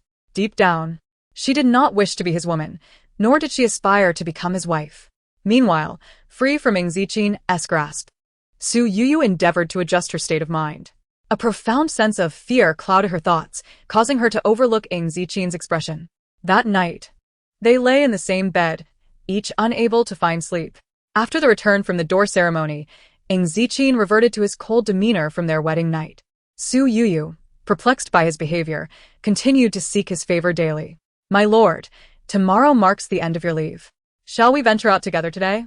For the past few mornings, Su Youyou had awakened to find Ying Zijing already in the study, attending to official matters with his subordinates. It was not until the evening, after she had retired to her chambers, that he returned home, often dining alone in his study. Today, she rose early to coincide with his waking hour and promptly inquired with a bright smile. I have matters to attend to. But my lord, we have just celebrated our wedding leave for 7 days. Since the door ceremony, you have been preoccupied with affairs. Surely, today you could rest and spend some time with me? My lord, the 9th princess has sent an invitation. Ying Zijing's words were interrupted by the voice of Qinda from outside. Kinda, enter. Replying to the lord, the 9th princess is hosting a flower banquet at the princess's residence today and has extended an invitation for you to attend. I cannot. My lord, you are free. Ying Zijing's sentence was again cut off. Qinda, prepare the carriage. This princess and the lord shall depart shortly. Ying Zijing, I am not free. You are free. You are free. Su Youyou exclaimed as she leaped forward to cover Ying Zijing's mouth. Qinda, quickly prepare the carriage. This old servant will go, at once. Qinda, secretly hoping for Ying Zijing to attend, was pleased. Over the years, Ying Zijing had maintained a frosty demeanor towards the outside world, including his siblings. Now, with the 9th princess's invitation and Su Youyou's rare enthusiasm, it would be splendid for the lord to venture out. Su Youyou, you are being outrageous. Ying Zijing gently evaded her hand that attempted to cover his mouth. My lord, do not be angry. I merely wish to accompany you out for a stroll, and the 9th princess's flower banquet is a perfect opportunity. Even if Qinda prepares the carriage, it will be for me alone. You have no place in this affair. That cannot be, my lord. Why can it not? My lord, if you go alone and leave me at home, I will miss you dearly. Su Youyou clung to Ying Zijing's arm, continuing to plead, see, my dress of silk flowers is perfectly suited for the flower banquet. Please take me along. Ying Zijing remained silent, allowing her to hold onto his arm as he led her out the door. Upon exiting, they encountered Qinda, who had prepared the carriage, and Qin Mo, who had been waiting outside. Both men were startled to see their lord so entangled with the princess, particularly Qin Mo, who had been taken aback by Su Youyou's unusual behavior over the past few days. Replying to the lord and the princess, the carriage is ready. Shall we depart? Yes. Yes, let us go. Su Youyou responded cheerfully, grateful that her presence had been acknowledged. Ying Zijing remained silent, but quietly led her to the carriage. My lord, do you think the 9th princess will be fierce? As they approached the 9th princess's residence, Su Youyou's heart grew increasingly anxious. The 9th princess, Dongfang Yingshan, was the youngest and most cherished daughter of Dongfang Lingrua, and she shared a close bond with the 4th prince, Ying Zijing. Consequently, her perception of Su Youyou was rather unfavorable. As the youngest princess, Dongfang Yingshan was showered with adoration. Although kind-hearted, she was not without her pride. Thus, Su Youyou feared that the 9th princess might scold her today. In her past life, she could have retorted without hesitation, but in this life, she wished to cultivate a better relationship with Dongfang Yingshan, as the young princess's affection for Ying Zijing was genuine. Upon hearing Su Youyou's concerns, Ying Zijing smiled. What happened to the enthusiasm that insisted on accompanying me? Now you seem so timid. If you are frightened, I can call Qin Mo to stop the carriage. And you may return immediately. No, I do not want to go back. I am not afraid. Chapter 10. You should address me as sister-in-law upon Ying Zijing's arrival. Dongfang Yingshan joyfully came out to greet them. However, upon seeing Su Youyou beside Ying Zijing, her enthusiasm waned, replaced by a mocking demeanor. What is this? Why are all sorts of creatures allowed to enter my residence? Ensure the servants keep a watchful eye, lest some ungrateful mutt causes a ruckus and spoils my enjoyment. Indeed, the anticipated hostility was present. In her previous life, whenever Su Youyou disrupted the 4th prince's residence or spread rumors about Ying Zijing, Dongfang Yingshan would always be there to retaliate, leading to fierce exchanges between the two. But today, Su Youyou held her tongue. This is the delightful 9th princess, Ying Zijing's little sister. Not at all angry. Originally, Dongfang Yingshan had prepared a sharp retort, but Su Youyou's silence astonished and infuriated her simultaneously. Su Youyou, are you truly ignoring me? I am speaking to you, do you hear me? Yingshan, do you intend for me to wait outside your gates for the banquet? Ying Zijing interjected, stepping forward into the residence. Seizing the opportunity, Su Youyou followed Ying Zijing inside, temporarily escaping Dongfang Yingshan's verbal onslaught. 4th brother. Following the voice, Su Youyou and Ying Zijing instinctively turned to see. It was indeed the 4th brother, Dongfang Yu, who approached them. 9th sister told me she invited you. But I thought you would not come. Dongfang Yu, The fifth prince of Dongfang Lingrua was of a similar age to Su Youyou. Though 5 years younger than Ying Zijing, he shared a close bond with him among the princes. I was bored, so I came to take a look. Bored? With Miss Su present, can you truly feel bored? Dongfang Yu remarked, casting a glance at Su Youyou. This mention of Miss Su felt like a death sentence to Su Youyou. It was over. Both the 9th princess and the 5th prince were now offended by her. Not only did she have to appease Ying Zijing, but she also had to placate Dongfang Yingshan and Dongfang Yu. Su Youyou felt overwhelmed. 4th brother. The crown prince is also here. They are over there. Shall we join them? Ying Zijing surveyed the surroundings, noting that most of the male guests were gathered together, and thus did not refuse. He exchanged a glance with Su Youyou and gave Qin Mo a nod before following Dongfang Yu toward the group. 4th brother has also come. How rare. Indeed, it seems 9th sister holds great influence. Our banquet could not entice 4th brother, yet she invites him, and here he is. As Ying Zijing entered, several princes began to tease him. Normally indifferent to such jests, Ying Zijing's expression darkened when he spotted Dongfang Liang standing across from the crown prince. Originally, this was the reason she stubbornly sought to accompany him. Upon reflection, it was indeed understandable. Every endeavor she passionately pursued revolved around Dongfang Liang. For a fleeting moment, he nearly believed she genuinely desired his company. Had it not been for Dongfang Liang's conspicuous presence before him, he might have been persuaded by her actions today.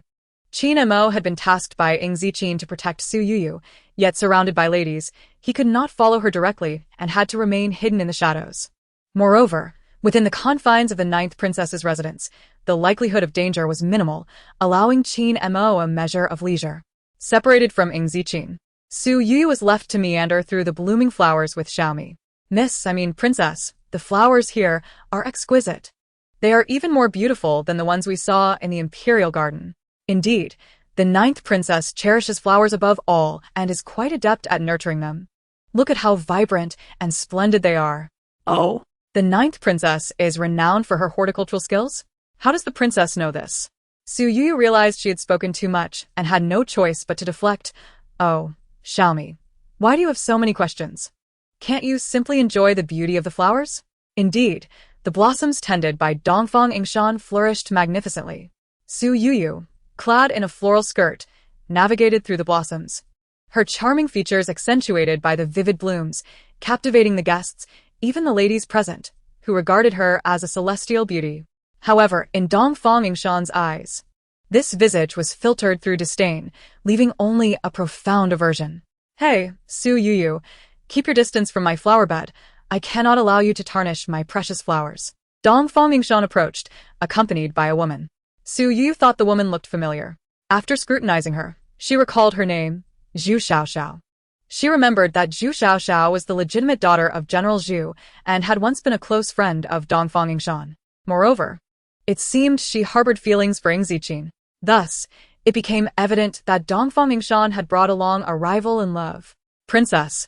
Su Youyou greeted Dongfang Yingshan with a slight bow. However, Dongfang Yingshan did not reciprocate, and Zhu Xiaoxiao regarded her as if she were invisible. Humph. Dongfang Yingshan cast a disdainful glance at Su Youyou and ignored her, turning to Zhu Xiaoxiao. Xiaoxiao, look, my 4th brother is over there. Can you see him? Yes. Following Dongfang Yingshan's gesture, Zhu Xiaoxiao quickly spotted Ying Zijing, her cheeks flushed as she nodded slightly. Alas, Xiaoxiao, with your grace and understanding, how wonderful it would be if you could marry my 4th brother and become my sister-in-law. It is a pity my 4th brother must endure daily insults and tantrums from a certain someone in the residence. Is this certain someone referring to me? Su Youyou interjected. Huh? Su Youyou, at least you possess some self-awareness, Dongfang Yingshan retorted.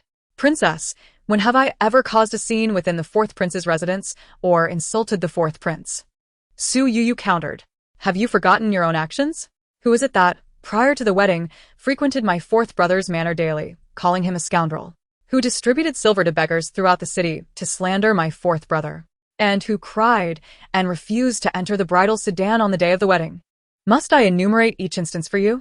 These accusations were indeed actions Su Youyou had committed.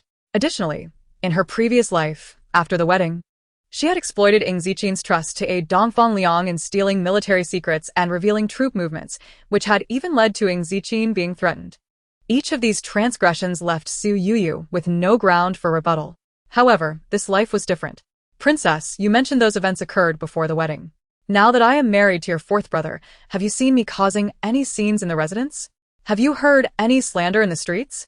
As she spoke, Su Youyou deliberately cast a glance at Zhu Xiaoxiao. Moreover, as you mentioned, I am now his legitimate wife. You should refer to me as your sister-in-law. Pa. You think I would call you sister-in-law? You think you are worthy? Su Youyou paid no heed to Dongfang Yingshan's words. Fully aware that Dongfang Yingshan would never acknowledge her as sister-in-law, she merely smiled at Zhu Xiaoxiao, knowing her words were intended for her. Observing Zhu Xiaoxiao's flustered expression, Su Youyou felt a surge of satisfaction. Chapter 11. The Pitcher Toss, Part 1. Su Youyou, you are truly shameless. Dongfang Yingshan was displeased by Su Youyou's continued silence. Her recent insults felt like a heavy blow that landed softly, leaving no mark. Princess, do not be angry. It is unwise to let someone like her upset you. Zhu Xiaoxiao gently consoled Dongfang Yingshan, her gaze fixed intently on Su Youyou. Suddenly, her eyes brightened with a trace of a sly smile as she added, Princess. She merely acts arrogantly here. Although she is now married to the fourth prince, whether he acknowledges her title as fourth princess consort remains uncertain. You are right. I shall summon my fourth brother to give her a good scolding. Let us see if she dares to retort. Dongfang Yingshan's mood lifted at Zhu Xiaoxiao's words. Admiring her wit. Xiaoxiao, you are so clever. I merely offered a foolish suggestion. How can I compete with the princess's brilliance? Xiaoxiao, do not be so modest. We are good sisters, so refrain from such formalities. Dongfang Yingshan shot another glance at Su Youyou before addressing Zhu Xiaoxiao. If I bring my fourth brother here, how shall we humiliate Su Youyou? Princess, today you have invited many young ladies and gentlemen to the 100 Flowers banquet. Why not take advantage of the crowd and entertain ourselves with some amusing games? Excellent idea. I can call my fourth brother over to join the games. Preferably those that require partners, so he will publicly refuse to team up with Su Youyou and see how embarrassed she becomes. Dongfang Yingshan chuckled, teasing Zhu Xiaoxiao. And who knows, perhaps you might end up partnered with my fourth brother. Princess. Ha ha ha, but what games can we play in pairs? Zhu Xiaoxiao pondered, then proposed. Why not have a pitcher toss right here in the courtyard? Pitcher toss? Splendid. Xiaoxiao, with your exceptional tossing skills, you will surely win the top prize. And then I shall grant you a wish, perhaps even persuade my father to arrange your marriage into the fourth prince's residence. Zhu Xiaoxiao's eyes sparkled with bashfulness. That would depend entirely on the princess's decision. Ha ha, it is settled then. Come, let us find my fourth brother. As the two departed, Xiaomi, filled with curiosity, asked Princess, what did the ninth princess and Miss Zhu whisper about just now? I observed them alternating between anger and laughter. I do not know, but it seems it cannot be anything good. Su Youyou recalled that she had not attended Dongfang Yingshan's 100 Flowers banquet in her previous life, so she was entirely unaware of what had transpired at the event. Princess, look. Princess Huaxiang and Princess Yuchan are heading that way. It seems quite lively. Call me. Xiaomi, let's take a look. Aside from the excitement, Su Youyou was primarily drawn to the sight of Ying Zijing. Fourth brother, come join us. Fourth brother, please. Look. Aside from the crown prince who had to leave early, all the other brothers are here. You cannot deny me this. Su Youyou, what brings you here? We are not welcoming you to play the throwing pot. Play the throwing pot? That's wonderful. I adore it as well. Let's join together. Su Youyou, are your ears malfunctioning? I said I do not welcome you, ninth sister. Regardless, Youyou is now your imperial sister-in-law. You should be more considerate with your words. Ying Zijing remained silent. Yet Dongfang Liang directly interrupted Dongfang Yingshan's words. I do not wish to have her as my imperial sister-in-law. Second brother, I never expected you to be so compassionate. Dongfang Liang said nothing, feigning acceptance as he gazed affectionately at Su Youyou, who was glaring at him in fury. Indeed, she couldn't resist coming over. Ying Zijing felt a knot in her chest as she observed the two of them gazing into each other's eyes, and in frustration declared, Fine, I shall participate. Really? Splendid. I knew fourth brother cherishes me the most. Let us begin at once. Wait a moment, princess. I said I want to join as well. You? Ha. This is a team game for two. Now that fourth brother is joining, we have 4 men and 4 women, making 8 in total. If you join, it will disrupt the balance. So, you cannot play. Hee, I also wish to participate. Su Youyou pouted at Ying Zijing, who merely shot her a cold glance without speaking. Seeing this, Dongfang Liang stepped forward and said, "You, it's fine if you don't participate. You can watch me throw." "Humph. I'd rather not watch you at all. Ninth princess, since the numbers are uneven, why not find another man to join?" Su Youyou. "Do you think anyone can join my throwing pot? Do you believe everyone is qualified? Am I not qualified?" Just as Dongfang Yingshan was gloating over having irritated Su Youyou, a bright voice rang out from afar. Everyone turned to see a tall figure in white gracefully walking from the flower bushes. Upon closer inspection, this person was even more enchanting than most women, causing many young ladies present to blush upon a mere glance. "Bai Mingchen, what chaos do you bring? Bai Mingchen?" In this world divided into 4 nations, eastern capital, Ximen County, Nangong Realm, and Baiming City, the eastern capital is the strongest. The surnames of the royal families are Dongfang, Ximen, Nangong, and Baiming, making this Baiming Chen part of the royal family of Baiming City. Ninth princess, I am not here to cause trouble. You wish to play the throwing pot, and I have come to join. No way. Why not? Did the princess not just say you needed one more man? Am I not qualified? Enough. How can there be no qualification? Ninth sister was merely jesting. Bai Mingchen, if you wish to play, why are you still standing there? Come over quickly. Dongfang Yu intervened to ease the tension, allowing Su Youyou and Bai Mingchen to successfully join the game. Wait. I said this requires 2 people to form a team. Let me first divide the groups. Xiao, you will team up with me. Fourth princess, since you are also participating, it would be unfair for you to determine the groupings. Su Youyou interrupted Dongfang Jingsan. Su Youyou, why are you so bothersome? This is how I will divide them. What I say is fair. Humph. I too believe it is unfair for the princess to decide the teams. Bai Mingchen, I am merely speaking the truth. Fine, let us draw lots to form teams. The reluctant Dongfang Yu was once again forced to step in. Fifth brother, ninth sister, let us draw lots and see who you are fated to team up with. Fate? Very well, let us draw lots. If Xiao and fourth brother end up together, doesn't that indicate a stronger connection? Chapter 12. The Throwing Pot, Part 2, come. Let us begin drawing lots. Dongfang Yu instructed his servants to bring 2 trays, each holding 5 different flowers. The flowers were identical in both trays, and the men and women would draw separately, forming teams based on matching flowers. Su Youyou approached the trays and saw the 5 flowers, the vibrant peony, the golden osmanthus, the pure white lotus, the delicate purple orchid, and the pale green gardenia. The 2 trays were placed on separate tables, with the second prince Dongfang Liang, third prince Dongfang Yi, fifth prince Dongfang Yu, along with Ying Zijing and Bai Mingchen on one side, and on the other side were Sun Huaxiang from the Ning Marquette, Zhou Yuechan from the Ding Marquette, as well as Zhu Xiao, Dongfang Yingshan, and Su Youyou. Once everything was prepared, everyone stepped forward to make their choices. Hey, Xiao, which flower do you think fourth brother will choose? Princess, I do not know. Zhu Xiao appeared somewhat nervous, and Su Youyou felt the same. Xiaomi, which flower do you think the prince will select? This is quite a dilemma for me. I really do not know. Oh, dear. I have learned so much about him, yet how did I not notice what flowers he likes? It is quite normal for you not to know, as you were not yet married into the fourth prince's residence. Xiaomi, I am not referring to that. I just do not know which one to choose. Su Youyou murmured to herself, deciding to stop overthinking and simply choose the flower she liked best. She resolved to take a chance, believing that Ying Zijing would select according to her preference. Su Youyou was the first to step forward, picking the orchid into her hand. Seeing her choice, Zhu Xiao quickly followed, but upon noticing Su Youyou had chosen the orchid, she felt relieved and discreetly picked the white lotus. Xiao, do you think fourth brother will choose this lotus? Princess, I truly cannot fathom fourth prince's thoughts. However, the lotus is pure and innocent. I doubt he would favor that wildflower. You make a valid point. Those uncultured people could never catch fourth brother's eye. Since you have chosen, I shall take this peony. My lady, have you decided so quickly? Xiaomi had initially thought her mistress might choose a peony, given its opulence, but was taken aback when she saw her holding the orchid.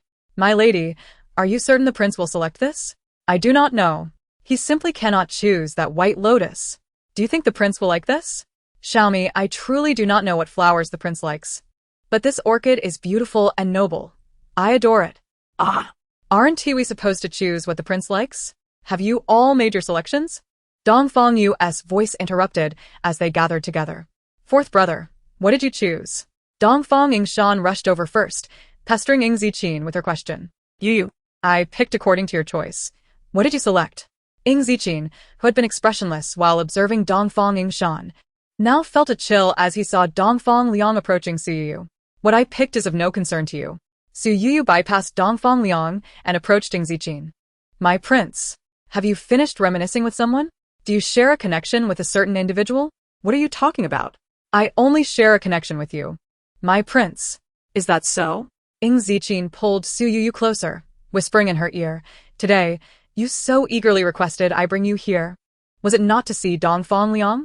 Now that your wish is fulfilled, how can you not feel a connection, having chosen the same flower? Your Highness, you misunderstand. Su Youyou feels somewhat embarrassed being embraced so openly by Ying Zijing, and I attempted to withdraw. However, with my slightest movement, Ying Zijing immediately reached out with another hand to stop me. At that moment, Your Highness. Su Youyou joyfully gazed at Ying Zijing, simultaneously extending her right hand, showcasing the mountain orchid. Observing the pair of mountain orchids in both our hands, the chill surrounding Ying Zijing dissipated significantly. It seems the princess did not fulfill her wish. How interconnected our hearts are. Fourth brother, why did you choose such an unrefined wildflower? Why did you not pair with Xiao Xiao? Your Highness, please do not say any more. Perhaps it is simply that my fate with fourth prince has not yet arrived. Xiao Xiao, what are you saying? That mountain orchid is so humble. How could it be worthy of my fourth brother? Fourth brother, you must not. Ninth princess, orchids inherently exude the elegance of a gentleman. And this mountain orchid is particularly graceful and noble. How can the fourth prince's choice be deemed unrefined? In my view, this pair of mountain orchids is quite suitable. Bai Mingchen. Seeing Bai Mingchen shake his head and speak, Dongfang Yingshan exclaimed in irritation, Why do you always oppose me, princess? Ninth princess, you jest. When have I ever opposed you? Bai Mingchen's lips curled into a warm smile as he spread his palm and remarked, Ninth princess, observe how exquisite this peony is. Peony? Dongfang Yingshan looked at the vibrant peony in Bai Mingchen's hand, glanced at her own, and raised her head with a look of disdain, saying, Can this not count? Though her words were dismissive, the force behind them had softened considerably, melting away under Bai Mingchen's enchanting smile. This man is simply too alluring. Naturally, it must count. How could the esteemed ninth princess ever go back on her word? Who is going back on their word? I, the princess, have always been one of my word. Then, it is splendid. Today, to form a team with the ninth princess is indeed my fortune. If we are to team up, does the princess think I will lose anything?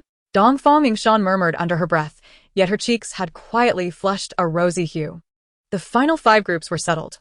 Su Youyou and Ying Zijing with the mountain orchids, Dongfang Yingshan and Bai Mingchen with the peonies, Zhu Xiaoxiao and Dongfang Liang with the white lotuses, Sun Huaxiang and Dongfang Yu with the gardenias, and Zhou Yuechan and Dongfang Yi with the golden osmanthus. These 5 groups would engage in 2 rounds of arrow throwing, the first for the women and the second for the men, with each participant having 4 arrows in succession. The total chips accumulated from both rounds would determine the victor. The pots were set, and the arrows arranged, observing the grandeur. Other young ladies and gentlemen gathered around to watch. Today I, the princess, host a flower banquet, inviting all to enjoy together. Now, I have set this arrow-throwing game. Before all present, I vow, whoever wins the first prize will have 1 wish granted by me. Once spoken, I shall not go back on my word. After Dongfang Yingshan made this declaration, she quietly approached Zhu Xiaoxiao and whispered, Xiao Xiao, it does not matter that you did not pair with my fourth brother. Your arrow-throwing skills are so remarkable that you will surely win the first prize. I will certainly grant you the wish to marry into my fourth brother's palace. Princess Zhu Xiaoxiao shyly lowered her head, secretly vowing to seize the first prize. Chapter 13. The princess's excellent throws. All groups stood ready, and the arrow-throwing competition commenced. Zhu Xiaoxiao's prowess in arrow-throwing was indeed impressive. She quickly hit all 4 targets, scoring 4 chips. Among the women, aside from Zhu Xiaoxiao, no one else managed to hit all targets, while Su Youyou and Dongfang Yingshan each scored 3 chips. As the second round began, Ying Zijing did not rush to throw. The others swiftly released 4 arrows. Dongfang Liang, Dongfang Yu, and Bai Mingchen all scored perfectly as well. Consequently, Dongfang Liang and Zhu Xiaoxiao's group garnered a total of 8 chips, the highest at that moment. Ninth Princess, how do you find my arrow-throwing skills? Do I still hold a place in this match?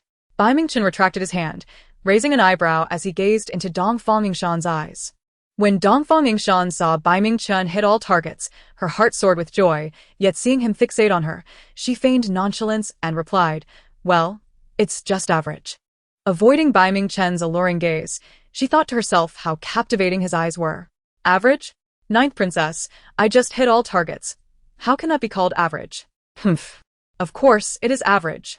Look at second royal brother and Xiao Xiao. They scored 8 chips, while we only have 7.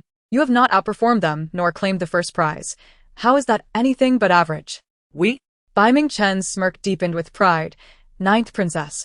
The reason they have 8 chips is that Miss Zhu scored 4. If you had also scored 4, we would have 8 chips as well. Bai Mingchen elongated the pronoun we, clearly placing the blame on Ninth Princess. How is this my fault? Bai Mingchen, regardless of the circumstances. Not winning the first prize is your fault. It is all your fault. All my fault? Ah, indeed. Dongfang Yingshan suddenly had a spark of realization, disregarding whatever Bai Mingchen had said, and ran straight to Zhu Xiaoxiao, exclaiming, "Xiao Xiao, congratulations on winning the first prize." Princess. Zhu Xiaoxiao was immensely delighted. Upon seeing Dongfang Yingshan approach, she gave a slight bow and gently said, "Princess, second royal brother has not yet thrown. The first prize is not yet secured." Not yet secured? You and second royal brother have both hit all targets. Now you have 8 chips, already the highest in the entire venue. Moreover, glancing at Su Youyou beside them, Dongfang Yingshan continued, that wildflower only scored 3 chips. Even if my fourth brother hits all targets, they would only have 7 chips. No matter how you look at it, you have won. I shall prepare to fulfill your wish. Princess Zhu Xiaoxiao blushed again. Youyou, I just hit all targets. Dongfang Liang bypassed Dongfang Yingshan and Zhu Xiaoxiao to approach Su Youyou. It is a pity we were not paired together, but I certainly threw those perfect arrows for you. For me, second royal brother, it is inconsequential if you do not flatter yourself, but it would not be good if Miss Zhu becomes unhappy. You hear? There is no Miss Zhu. My heart holds only you. Dongfang Liang pondered for a moment and added, Youyou, are you unhappy because we were not paired together? This white lotus is pure and beautiful. I chose it with you in mind, yet you chose the mountain orchid. Such a twist of fate leaves me quite distressed. Oh. Su Youyou nearly choked. Second royal brother, your words are too much. I cannot possibly accept the white lotus. Youyou, second royal brother, please have some decorum. Su Youyou dodged Dongfang Liang's reaching hand and took 2 steps to stand beside Ying Zijing. Observing this, Dongfang Liang followed suit. Fourth brother, you are the only one yet to throw. I have already scored 8 chips with Miss Zhu. Fourth brother, you could throw carelessly. You are already behind us. Hearing this, Su Youyou shot an angry glare at Dongfang Liang and then turned back to Ying Zijing, her expression transforming into a bright smile as she said, Your Highness, do not mind them. Your Highness's arrows are for us, and I would be utterly delighted even if only 1 arrow hits. Just 1 arrow, and you would be happy? Ying Zijing accepted the arrow Su Youyou offered, looking down at her and asking, You would be happy? Yes, being with your Highness. I would be happy no matter the outcome. I am not particularly inclined to throw. Ah? Not particularly inclined? Then, how about the princess throw instead? However, I have already cast my vote, and it was rather poor. Who says it was poor? Come here. Before Su Youyou could react, Ying Zijing had already embraced her. He placed the arrow in her hand, with his left hand resting on her waist and his right hand gripping her right hand. He lifted it, slightly raised it, and pulled it back. Initially, the onlookers were gathered around Zhu Xiaoxiao, congratulating her. Yet, the actions of Ying Zijing and Su Youyou were so striking that they drew everyone's attention. In the eyes of the spectators, the two were undoubtedly a sweet newlywed couple. Their interaction was filled with sweetness, transforming the game into their own delightful pastime. What does it matter about winning or losing? Being in the embrace of the fourth prince is far more beautiful than anything else. Upon witnessing the scene, Dongfang Liang squinted his eyes tightly and clenched his fists. Zhu Xiaoxiao was equally furious, her knuckles turning white from the pressure of her grip. How could the fourth brother act like this? No way. Why not? Princess Zhu. She is the fourth princess consort, and I find nothing amiss in the fourth prince's actions. Rather, they are quite sweet. Where is the sweetness? Bai Mingchen. If you know nothing, do not speak recklessly. Su Youyou is unworthy of being my fourth brother's fourth princess consort. Unworthy?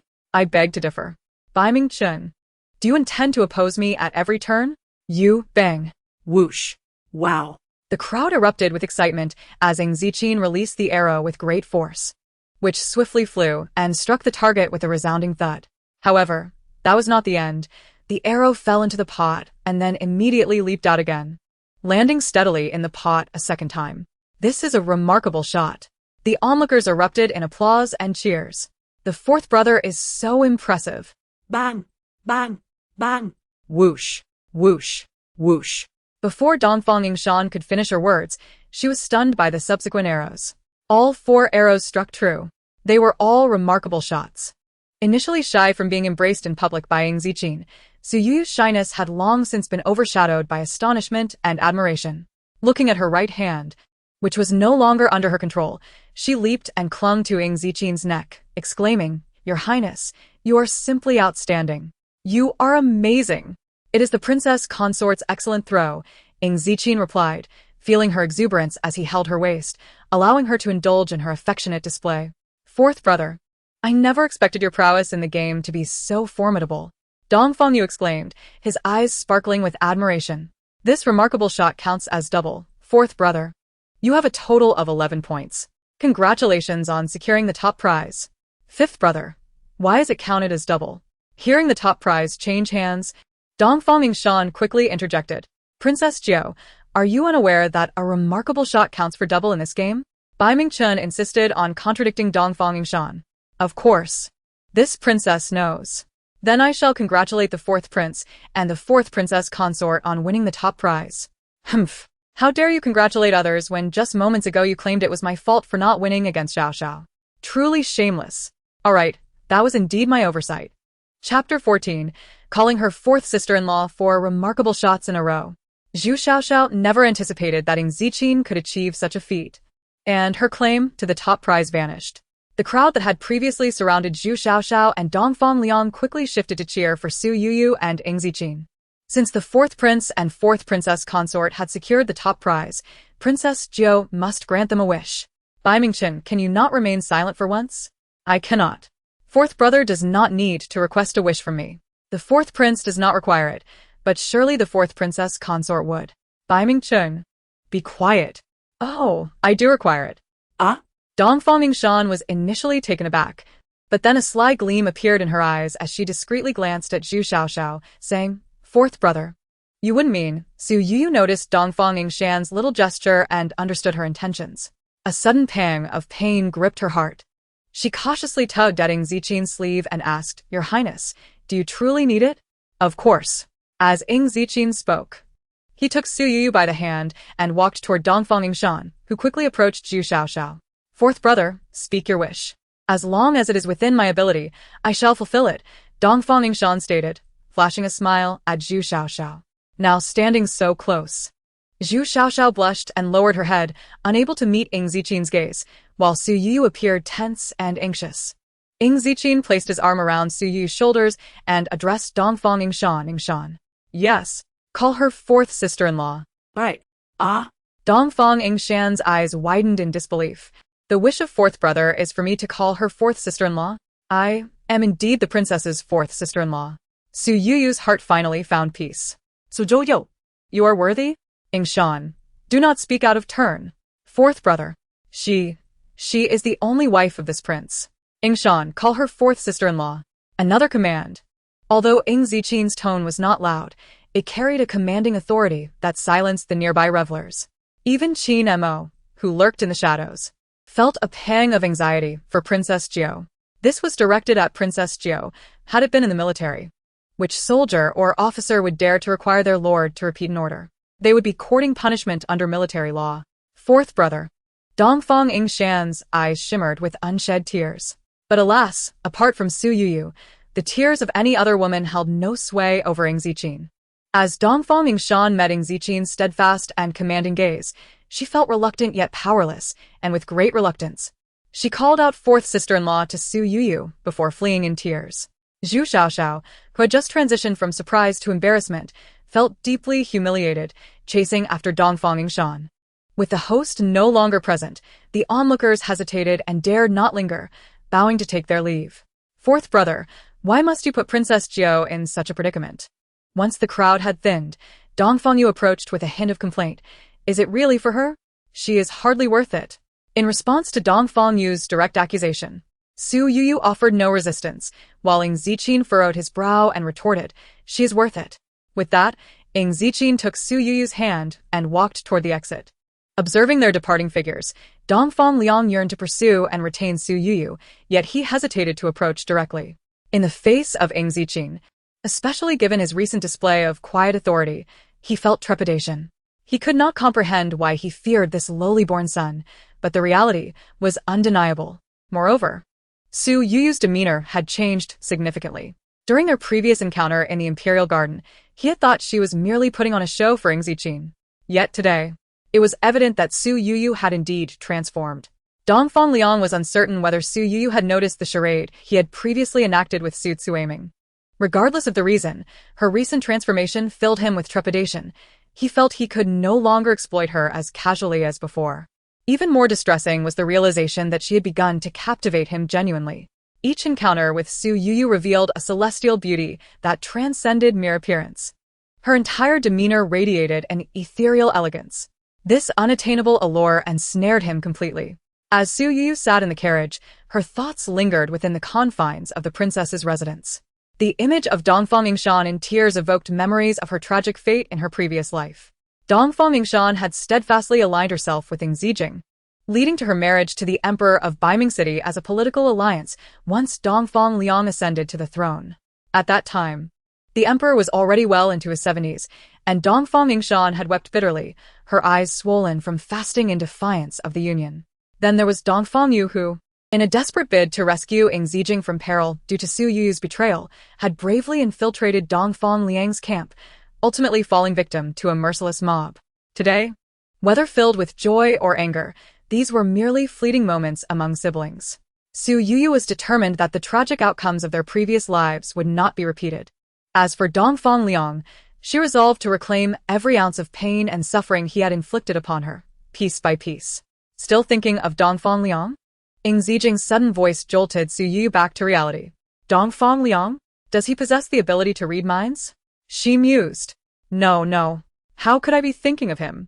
A flicker of guilt crossed her eyes, and the hatred she had felt moments before began to dissipate.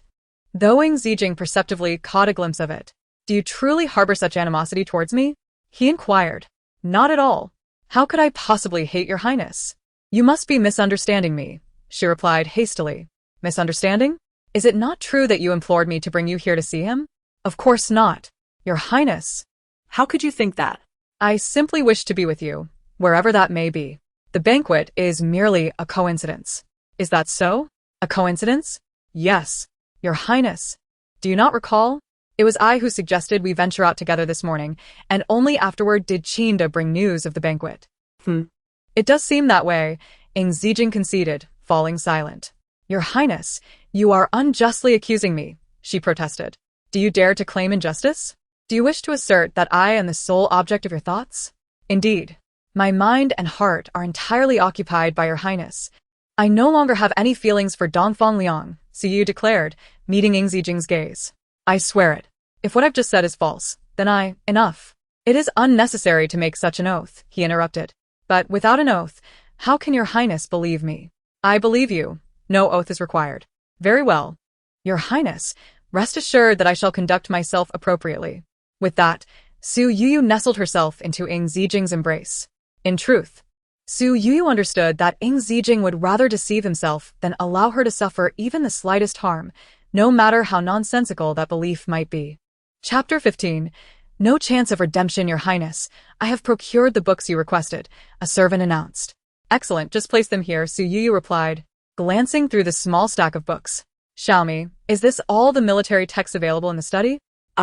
No, there are many more. I brought these, fearing you would not be able to finish them all. Not acceptable. I wish to see every last one. Go fetch the rest at once. Your highness. Why the sudden interest in military texts? If you are bored, you could embroider or perhaps stroll through the market. The treasure pavilion might have new items.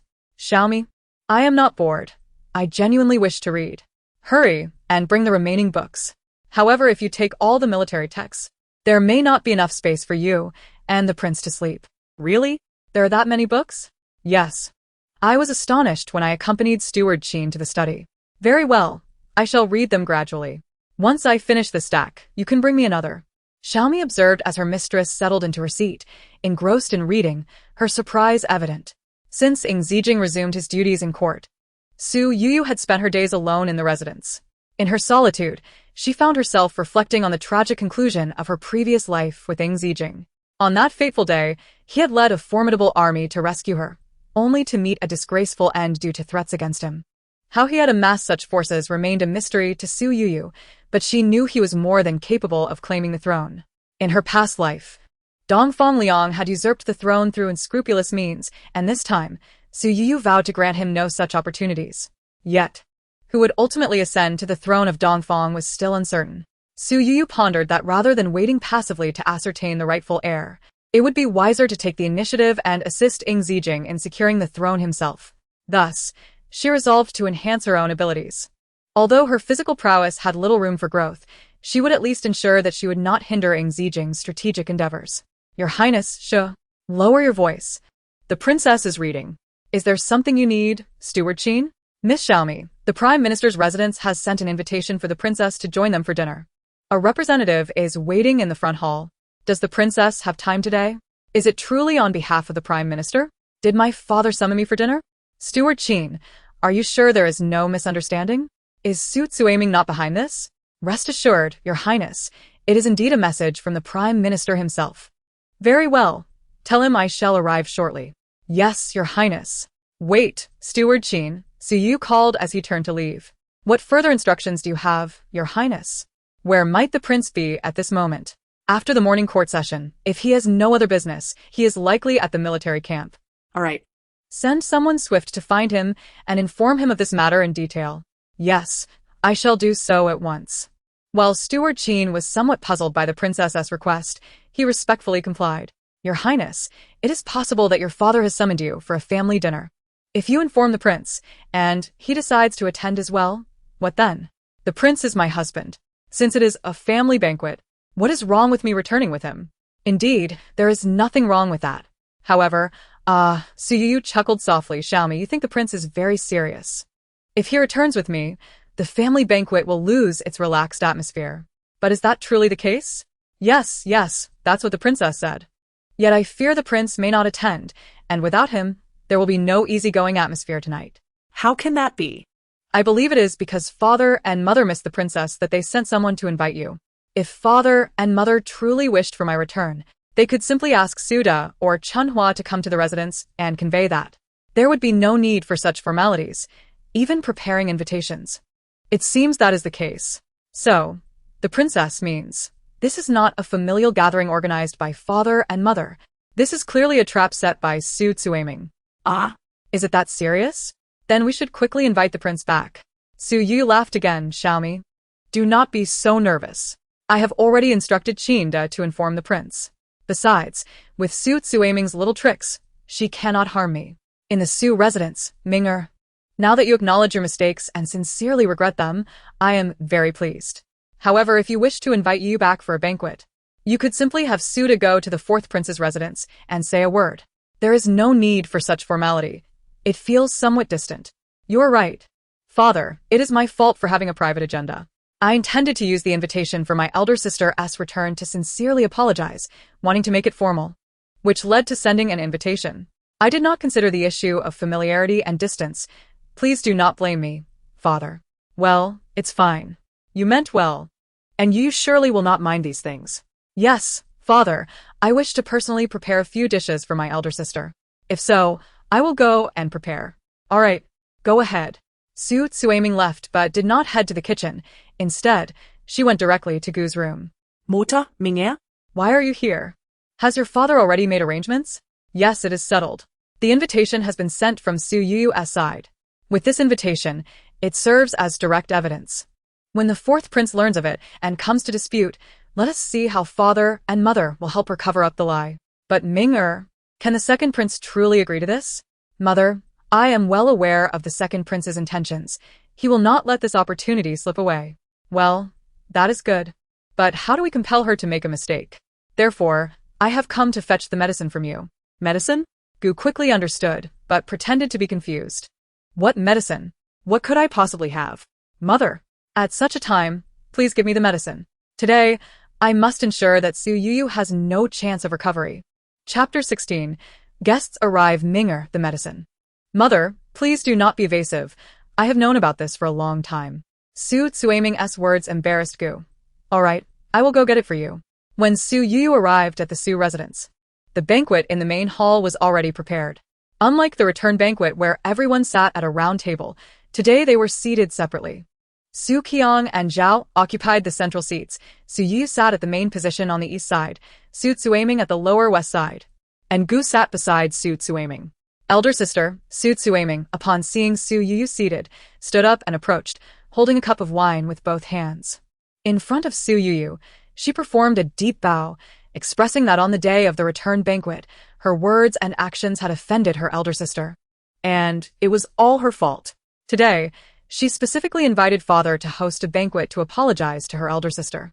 She hoped her elder sister would be magnanimous and forgive her for her thoughtless actions. Su Youyou spoke while half-squatting, and Su Youyou merely watched her in silence. After she finished speaking, Su Youyou did not take the wine cup, nor bid her to rise. Su Youyou, under the guise of an apology, saw that Su Youyou showed no reaction and dared not stand upright. She remained half-squatting, struggling to control her body, trying not to sway. Su Youyou smiled at Su Youyou for a moment, then picked up the teacup beside her and began to sip. The hosts Su Qiang and Zhao could not help but notice that Su Youyou was deliberately behaving this way. Yet, since Su Youyou was at fault and was genuinely apologizing today, Su Qiang refrained from intervening. Zhao, naturally inclined towards her own daughter, would not speak against it either. Only Gu, seated nearby, rolled her eyes and glared at Su Youyou. After finishing a cup of tea, Su Youyou slowly extended her right hand to accept the wine cup from Su Youyou. Su Youyou sighed in relief, finally standing upright and thanking her elder sister for her forgiveness. Su Youyou smiled faintly and did not respond to her. Su Youyou returned to her seat, her face expressionless, yet feeling very displeased inside. As soon as she sat down, a servant entered to report, Master, what is with such a loud commotion? Do you not know the proper decorum? Yes, master. The servant steadied himself and continued, I report to you, there are guests. Guests? How could there be guests at this hour? Su Qiang and Zhao exchanged puzzled glances, while Su Youyou maintained a calm demeanor. They are indeed quick. Hearing the servant's report, Su Youyou could not conceal the glimmer of joy in her eyes. Do you have a name card? Who is visiting? Su Qiang inquired, perplexed. To answer master, it is the fourth prince. The fourth prince. Su Youyou's expression froze mid-smirk, and she involuntarily opened her mouth. How could it be the fourth prince? Shouldn't it be the second prince? You, servant, the fourth prince has arrived. Why are you hesitating? Hurry and invite him in. Su Qiang glanced at the still composed Su Youyou, unable to detect anything amiss. Madam, quickly, let us go greet him. No need. Just as Su Qiang finished speaking, Ying Zijing entered, accompanied by Qin Mo. When Ying Zijing strode into the hall, Su Youyou finally understood the servant's earlier demeanor. His stern expression could easily be mistaken for someone coming to collect a debt. Your Highness, Su Youyou stood and bowed. I have seen the fourth prince. The others followed suit in greeting. Rise. Thank you, fourth prince. Fourth prince, please take a seat. Su Qiang and Zhao approached respectfully, addressing Ying Zijing. Since it is a family banquet, this prince shall sit here, Ying Zijing said, taking a seat right next to Su Youyou. The table before Su Youyou was indeed large enough for two people, a deliberate arrangement by Su Youyou. Yet unexpectedly, the space left was now occupied by him. Father, mother, since the prince has said so, let us be casual, it is no problem. Su Youyou concurred with Ying Zijing, returning to her own seat. If it is casual, then so be it. He is indeed his own son-in-law, Su Qiang was well aware. Watching Ying Zijing and Su Youyou sit down calmly, Su Youyou began to feel apprehensive. She sensed an ominous premonition. Had her scheme been seen through by Su Youyou? That was unlikely. The invitation was sent by father, under the guise of a family banquet. Su Youyou had no reason to be prepared in advance. However, before the second prince arrived, the fourth prince had already made his entrance, which rendered Su Youyou's original plans exceedingly difficult to implement. Yet, alas, the arrow was already nocked, and it could not be loosed in vain. Su Youyou could only silently reassure herself that her concerns were unfounded. The fourth prince's arrival was merely coincidental. Today, the princess had come back for the family banquet, and she had hurriedly summoned the prince. Was it truly so that after just one day apart, such longing had arisen? As Ying Zijing took a seat, he leaned in and whispered softly to Su Youyou. Oh, who would have thought the usually stern and aloof fourth prince could display such levity? Upon hearing Ying Zijing's words, Su Youyou was instantly filled with surprise and delight. What? Does the prince believe the princess does not fancy such a demeanor? No, I do indeed like it. Su Youyou exclaimed, her face alight with joy, but the prince is only permitted to act this way with me. Very well, I shall reserve this demeanor solely for you. Ying Zijing, for reasons unbeknownst to him, felt an inexplicable sense of ease and joy upon receiving the message from Su Youyou. Once informed, he quickly recognized the implications of her directness. Her willingness to share this with him affirmed what she had professed, that he held a place in her heart. Ying Zijing was not inherently cold or severe. Rather, his demeanor had been shaped by his environment. Now that Su Youyou had instilled in him a genuine sense of trust, he naturally did not mind opening his heart to her. Has the princess yet to inform me? Ah? What is it that I should tell the prince? Ying Zijing drew Su Youyou closer, wrapping his arm around her waist. Does the princess miss me after a day apart? Upon hearing this, Su Youyou's cheeks flushed crimson. I certainly miss the prince. However, today, apart from missing you, I also wish to enjoy a splendid performance with you. Ying Zijing raised an eyebrow and remarked, Oh, I am certain the performance the princess speaks of will be a sight to behold. Chapter 17. Can I possibly foresee the future? Observing Su Youyou and Ying Zijing engaged in their whispered conversation, Su Youyou and Lady Zhao exchanged affectionate smiles, while Su Youyou's ire grew deeper. When, pray tell, would the performance the princess spoke of commence? Your Highness, you have me utterly perplexed. I shall bring you a show, but when it begins depends on… Old master. Just then, a servant rushed in, interrupting Su Youyou. It was the same young attendant. Your Highness, it seems the show is about to start. What is it this time? Why the clumsiness today? Su Youyou frowned, exasperated at the familiar face before him. Yes. I report to the master, another guest has arrived. What? The dish Su Youyou had just picked up fell from his chopsticks. Another guest? Who has come now? What? Is the esteemed Prime Minister unwelcoming to me? Before anyone could greet him, Dongfang Liang strode in uninvited. What is happening today? First the fourth prince, and now the second prince has come to join the revelry. I, humbly, have come to pay my respects to the second prince. There is no need for such formality, Prime Minister. We are not in the palace. Dongfang Liang casually glanced towards Su Youyou, only to unexpectedly lock eyes with Ying Zijing's piercing gaze. Fourth brother? A jolt of surprise coursed through Dongfang Liang as he instinctively glanced at Su Youyou, who immediately lowered her head. Fourth brother, you seem in high spirits today. Gracing the Prime Minister's residence for a banquet, Ying Zijing, still holding Su Youyou close, remained motionless as Dongfang Liang entered. I am merely accompanying the princess to dine with her family, unlike the second prince's idle leisure of arriving uninvited. Amongst his siblings, Ying Zijing referred to all but Dongfang Yingshan and Dongfang Yu as princes. The term father-in-law rolled off Ying Zijing's tongue lightly, yet it struck Dongfang Liang's ears like thunder. An invisible tension brewed between Ying Zijing and Dongfang Liang, rendering the others present momentarily speechless. Su Youyou furrowed his brow, assessing the situation before looking at Su Youyou. He was well aware of his daughter's feelings towards Dongfang Liang prior to her marriage. While he held reservations about the second prince's character, he had refrained from arguing with Su Youyou over it. He tolerated her behavior on the day of her wedding because he understood her discontent. At this point, he could only let her express her feelings, even if it meant embarrassing himself before Ying Zijing. However, he had not anticipated that Ying Zijing would remain so tolerant. It was only on the day of her return that Su Youyou's attitude towards Ying Zijing shifted significantly, clarifying matters in Su Youyou's mind. Yet, he still hesitated to draw conclusions about Su Youyou's current feelings towards the second prince, especially with his unexpected visit today. Was it by her design?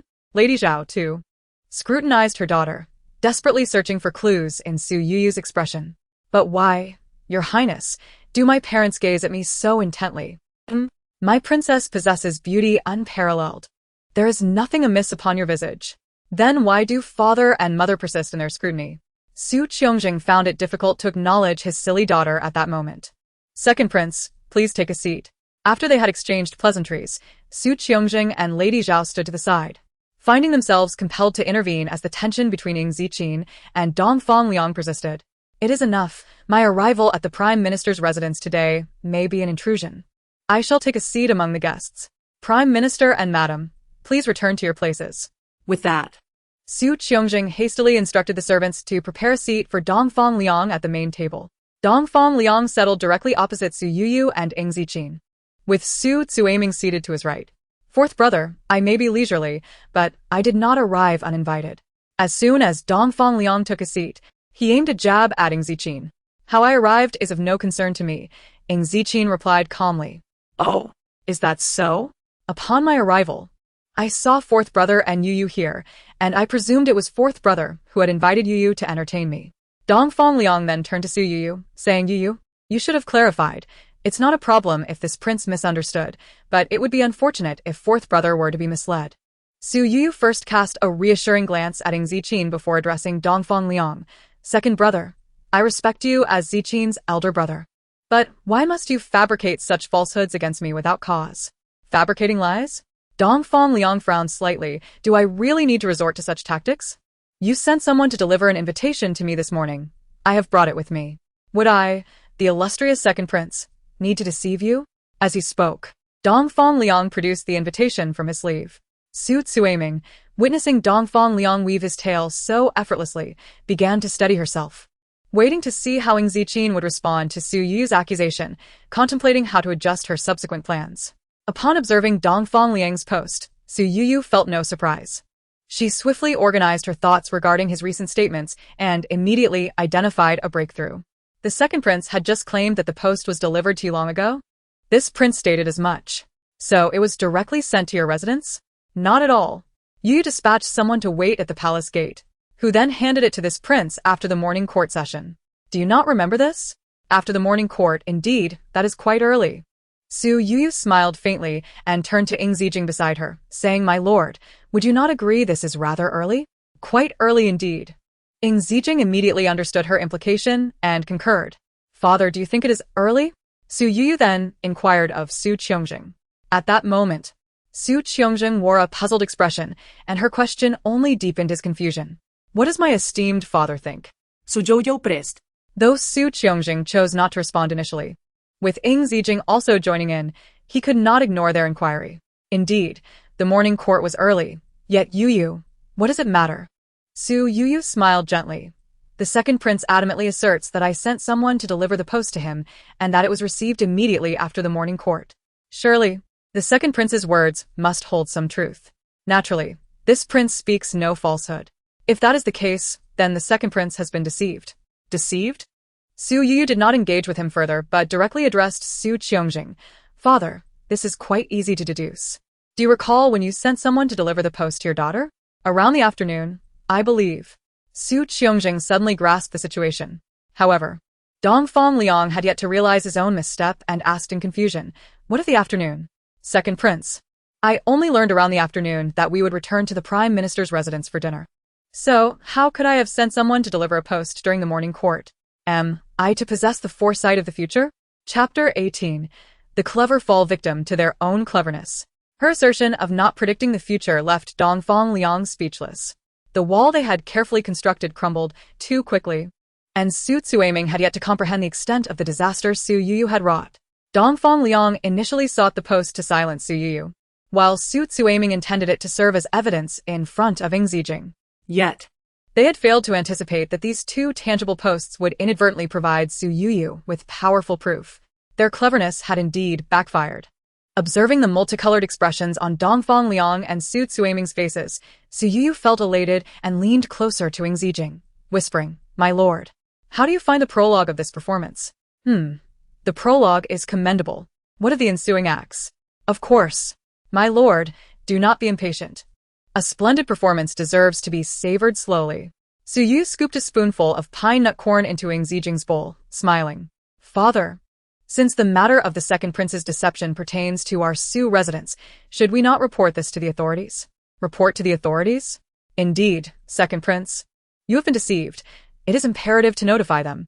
Furthermore, as no one knows the intentions of the person who delivered the post to you, should any harm come to the second prince's esteemed person, we in the Su residence could not bear the consequences.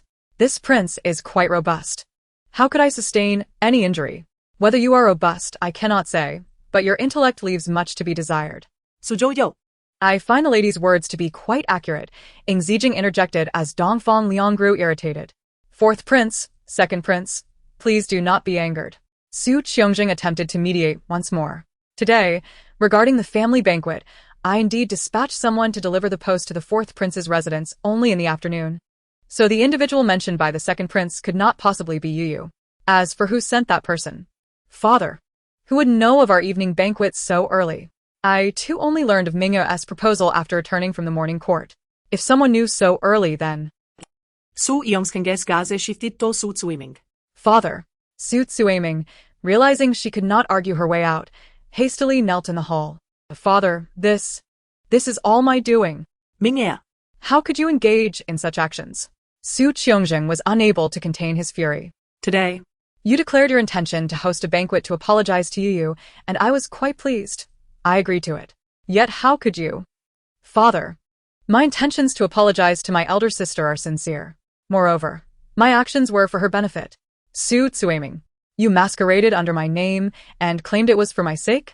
Elder sister, I truly did it for you. I did it for you and the second prince.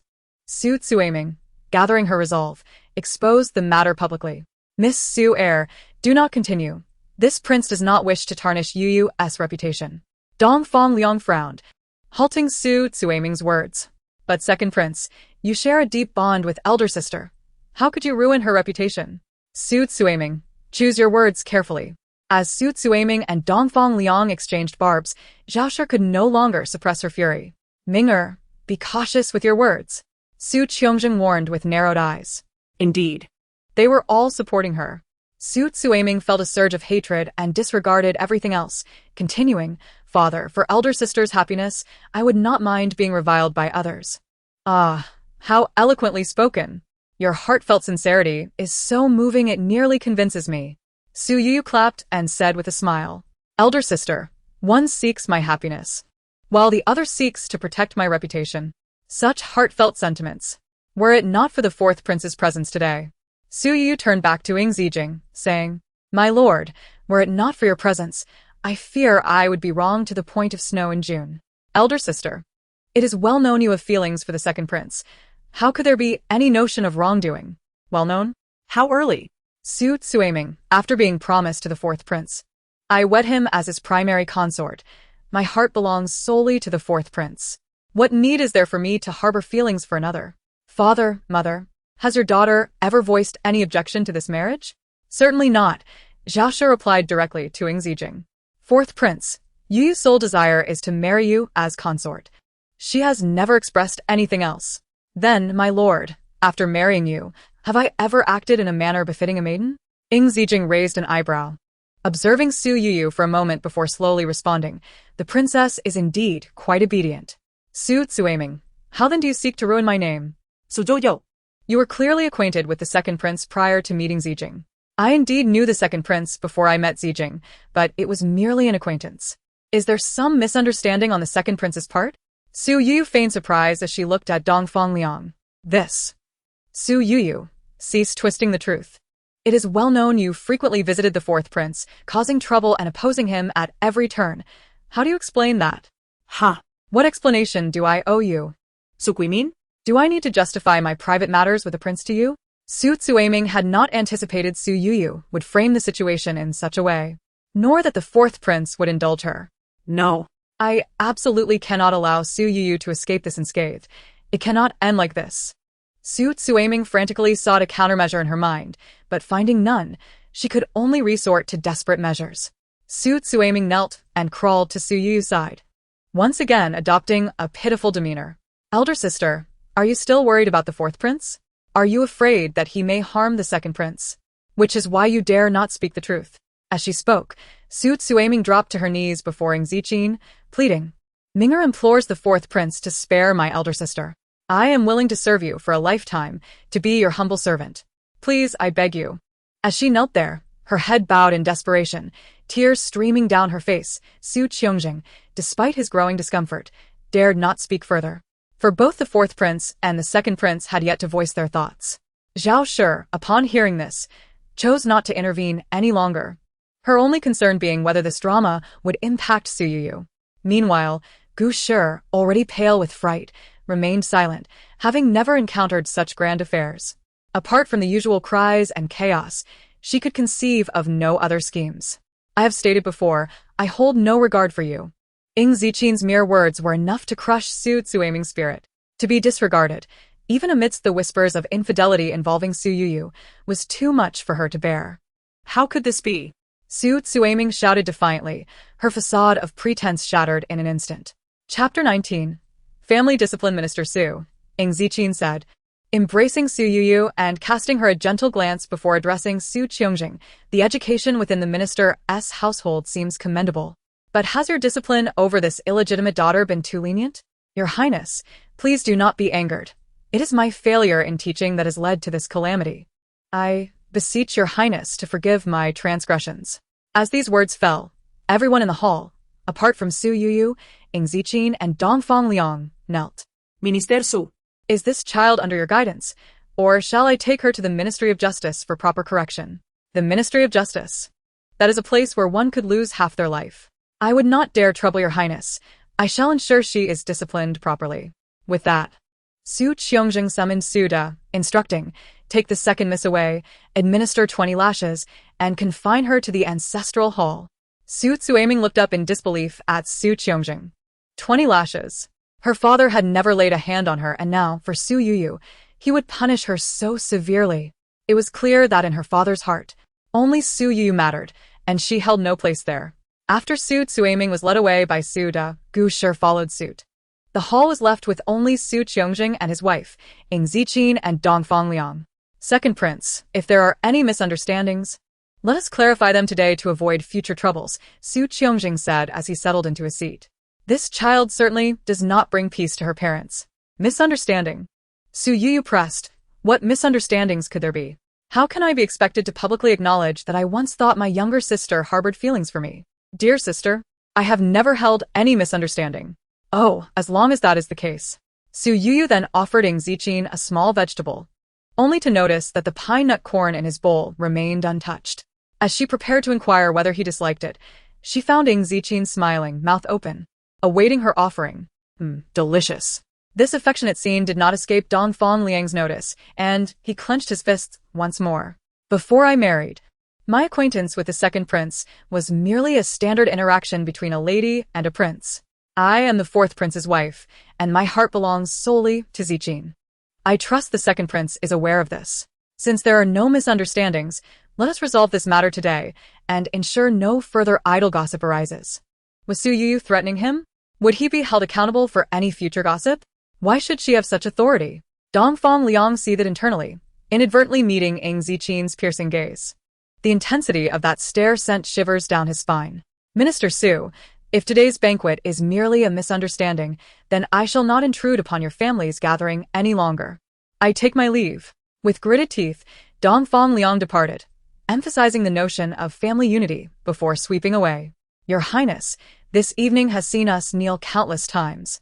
Su Youyou and Zhao Shi lamented, their hopes for a peaceful family dinner dashed. It's over now, Youyou. We ought to return to the residence, Ying Zijing declared, reaching for Su Youyou's hand. But Su Youyou caught Zhao Shi's gaze. Your Highness, please wait. She could easily discern her mother's hesitance. Mother, do you have something you wish to say to your daughter? Youyou, I do wish to speak, but... Zhao Shi hesitated, realizing her mother's reluctance. Su Youyou interjected, Mother, are you wondering if it is true that I no longer harbor feelings for Dongfang Liang? Youyou, please do not speak carelessly before the fourth prince.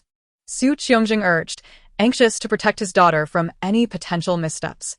Feeling the warmth of her parents' concern and love, Su Youyou's heart swelled. Father, Mother, it is all right. I truly do not have feelings for Dongfang Liang anymore. My heart is entirely with Zijing. Her cheeks flushed as she glanced at Ying Zijing, holding her hand. Father, mother. These words express my true feelings, whether in front of the fourth prince or not. Upon hearing Su Youyou's declaration, Su Youyou and Zhao Shi finally felt a sense of relief. Their precious daughter had indeed recognized her true love. Your Highness, what troubles you? Su Youyou asked with surprise as she looked at Ying Zijing in the carriage. Since leaving the minister's residence, he had worn a bright, sunny expression, a sweet smile ever present. Ying Zijing did not respond. Instead, he pulled Su Youyou onto his lap, wrapping his arms securely around her waist. His sudden intimacy caused her face to flush anew. Call me Zijing. Su Youyou looked up, meeting Ying Zijing's handsome face, and sweetly replied, Zijing. She then buried her face in his chest. Upon disembarking from the carriage, Ying Zijing lifted Su Youyou effortlessly and strode into the residence. Qin Mo stood dumbfounded, watching his lord's retreating figure. How could it possibly still be evening? How wonderful it would be if it were daytime. He wished to showcase to the entire capital, to all of the East, to the world, the radiant smile of his lord, who was often portrayed with an icy demeanor, for this brilliant expression was undeniably charming. He silently vowed to urge his lord to take the princess out more often. From today's events, it was evident that with the princess by his side, Ying Zijing's countenance would always shine so brightly. It was time to rectify the misconceptions about his lord. Ying Zijing carried Su Youyou into the bedroom, gently placing her on the bed. Su Youyou's hands remained around his neck, and Ying Zijing maintained his position beside her. Your Highness, you. Call me Zijing. Su Youyou smiled softly, playfully responding, Zijing, you cannot behave this way. You are the dignified fourth prince of the East. How can you smile so freely? I care not for propriety. The mere sight of my Youyou fills me with joy and happiness, compelling me to smile. Yet, Su Youyou pouts her lips. What troubles you? Youyou? However, when Zijing smiles, she is simply too enchanting. I cannot bear to let anyone else see her. Ha ha ha. Ying Zijing embraced Su Youyou and gently said, Very well. From now on, I shall smile solely for Youyou. Others are unworthy. Su Youyou's face beamed with satisfaction, and after a moment's thought, she added, It need not be just for me. When we have children in the future, Zijing must also smile for them. At the mention of children, Ying Zijing's eyes sparkled, and with a swift motion, they both reclined onto the bed. Chapter 20. It is all my fault, Youyou, Ying Zijing softly called in Su Youyou's ear, his warm breath brushing against her neck. Overcome by Ying Zijing's affection, Su Youyou instinctively wrapped her arms around his waist. Receiving her response, Ying Zijing's heart raced. He lowered his head and captured her cherry lips. Ying Zijing's kiss was fervent and passionate, greedily savoring all of Su Youyou's sweetness. Only when she struggled to breathe did he reluctantly release her, allowing her a moment to catch her breath. Faced with Ying Zijing's ardor, Su Youyou was still uncertain how to reciprocate. After gasping for air, Ying Zijing covered her lips once more. Their bodies pressed closely together, feeling each other's rising and falling breaths, while Ying Zijing began to loosen the straps of Su Youyou's dress. As the waist tie was undone, her outer garments, inner garments, and undergarments were gradually removed, leaving her clad only in a thin bodice. The cool air against her exposed skin jolted Su Youyou back to her senses. Ah! She involuntarily exclaimed. Once again, that sensation surged through her, causing her to tremble as before. Deep down, she understood what was transpiring and was aware that Ying Zijing would not harm her, yet the intense pain from her memories still prompted an instinctual resistance. Youyou? Sensing her reluctance, Ying Zijing furrowed his brow in confusion. If he had thought her reluctance stemmed from her commitment to Dongfang Liang during their last encounter, it was understandable. But what about now? Today, in the Su residence, she had openly confessed her feelings for him, and he could sense her genuine affection. How could he explain her continued hesitation? Was she still deceiving him? No. Ying Zijing firmly dismissed that notion in his heart. This was his Youyou, his most treasured jewel. He knew her every thought and feeling. Everything she expressed today was undeniably real. Yet, if that were the case, then why this hesitation? Youyou, Ying Zijing called again, his voice softer and warmer than before. Su Youyou was unable to contain her tears, crying out in response to his tender tone. Her sudden outburst startled Ying Zijing. Youyou. Why are you crying? Are you unwell? Have I upset you? Please tell me. Do not bear this alone. I am here for you. His gentle murmurs echoed in Su Youyou's heart, only serving to break her further. I'm sorry, Zijing, I'm so sorry, she sobbed, her shoulders shaking as her voice turned choppy and incoherent. Seeing her in such distress broke Ying Zijing's heart. He swiftly turned to sit up, embracing her tightly. You? Why are you suddenly apologizing? I don't feel you've wronged me in any way. Forgive me, Zijing, I'm sorry, she continued to repeat, her cries growing louder and more desperate. Fearing for his beloved's well-being, Ying Zijing refrained from pressing her further, instead gently patting her back and stroking her hair, soothing her with tender words. After a while, Su Youyou finally calmed down, her breathing returning to normal. Yet Ying Zijing dared not rush to inquire. He softly asked, Are you feeling better? Su Youyou nodded, her voice barely above a whisper. That's good, that's good. Youyou, take your time to steady your breathing, he urged, still shaken by her earlier state. Looking up, Su Youyou met Ying Zijing's gaze. Understanding his unvoiced questions, she slowly spoke. Zijing, it's not that I don't want to. I'm just afraid. Ying Zijing's eyes widened in anticipation. You mean? Seeing her shy demeanor, Ying Zijing could not help but grasp her meaning. She was not unwilling. His precious one had just admitted that. This revelation filled Ying Zijing with immense joy, yet another question lingered. What was she afraid of? Youyou. He gently lifted her blushing face, asking softly, What are you afraid of?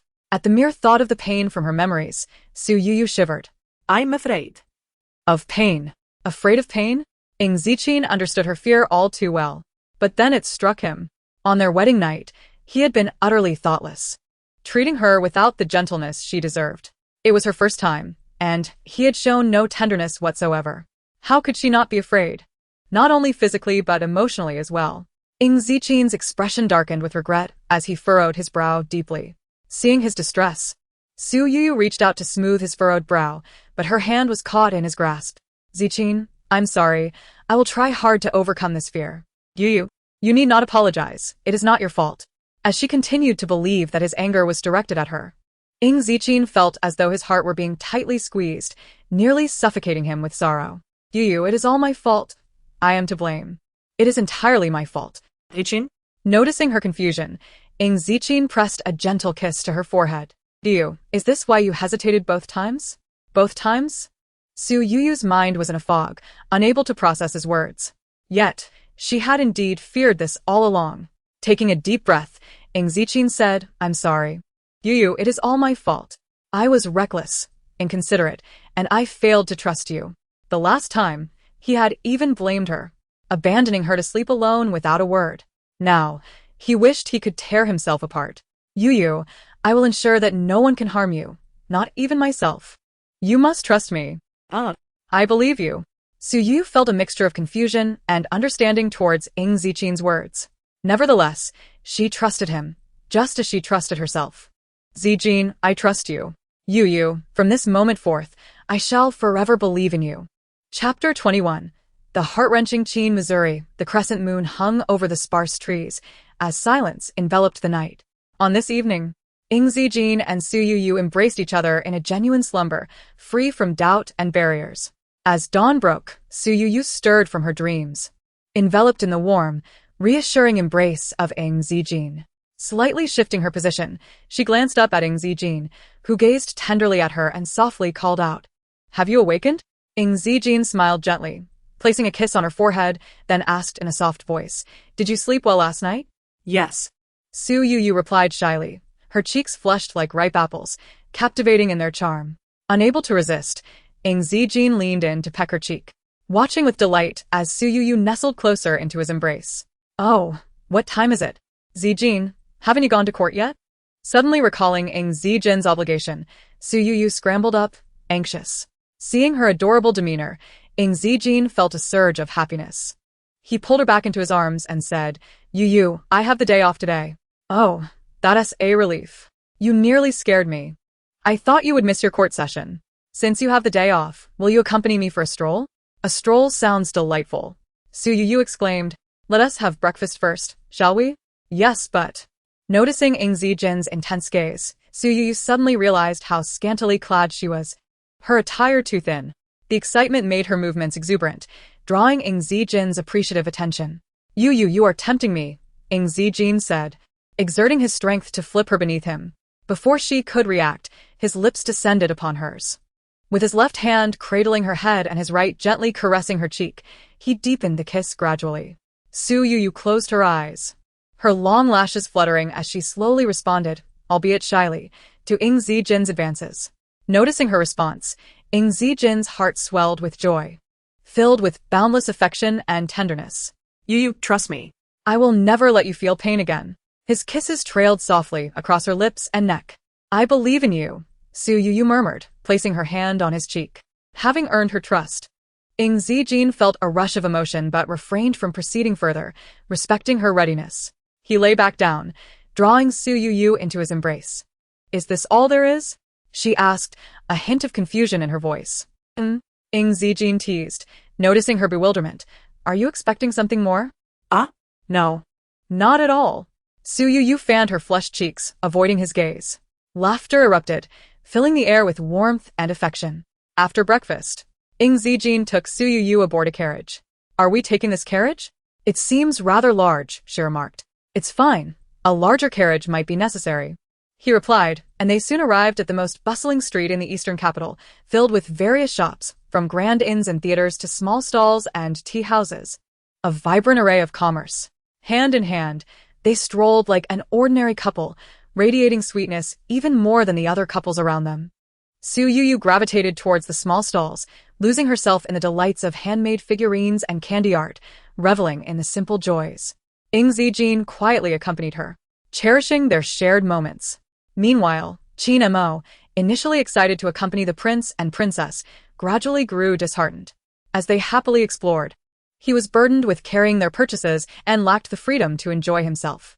Despite the exhaustion, seeing his lord's radiant smile brought him solace. The fourth prince's journey to acclaim begins with a stroll alongside the fourth princess, Qin Mo thought, feeling a sense of pride in his dedication. Come, Youyou. Let us visit the treasure pavilion. As they approached, Ying Zijing led Su Youyou inside. The treasure pavilion, the largest jewelry store in the capital, showcased exquisite items crafted from rare gems, attracting the affluent. Ying Zijing had never purchased gifts for any woman, having only heard of the pavilion, while Su Youyou, despite her noble lineage, had never indulged in such luxuries due to her strict upbringing. Thus, when they entered, the proprietor was unaware of their true identities but recognized their noble demeanor. Welcome, esteemed guests. Please come inside, he greeted them with enthusiasm. Show me your finest hairpins for my lady, Ying Zijing commanded. Of course. Please wait a moment, the proprietor replied, retreating to fetch items. Soon, he returned with a tray brimming with exquisite hair accessories. Do you find anything to your liking? He asked, placing the tray before Su Youyou. This hairpin is lovely, she exclaimed, picking it up. You possess excellent taste. This hairpin features top-quality coral. It will enhance your beauty even further, the proprietor complimented. Ying Zijing smiled at Su Youyou's interest, then inquired, Is there a bracelet that catches your eye? Upon hearing his question, Su Youyou turned to the side, noticing a delicate lavender jade bracelet. Her eyes sparkled with excitement as she picked it up, exclaiming, Zijing, this bracelet is stunning. How exquisite this is, rather than merely beautiful. It appears that Youyou has taken a liking to it.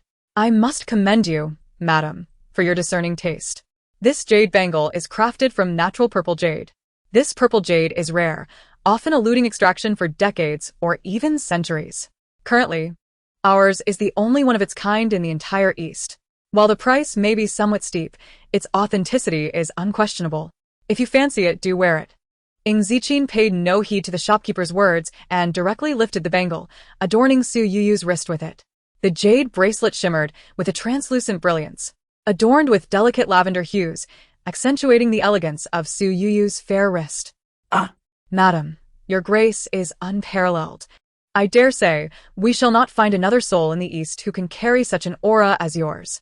Unable to contain herself, Su Youyou burst into laughter. Oh. Your words are truly charming, dear shopkeeper. It is no wonder your business thrives. I am indeed grateful for your kind words, madam. The shopkeeper beamed, continuing, Madam, might you have an eye for any of these hairpins?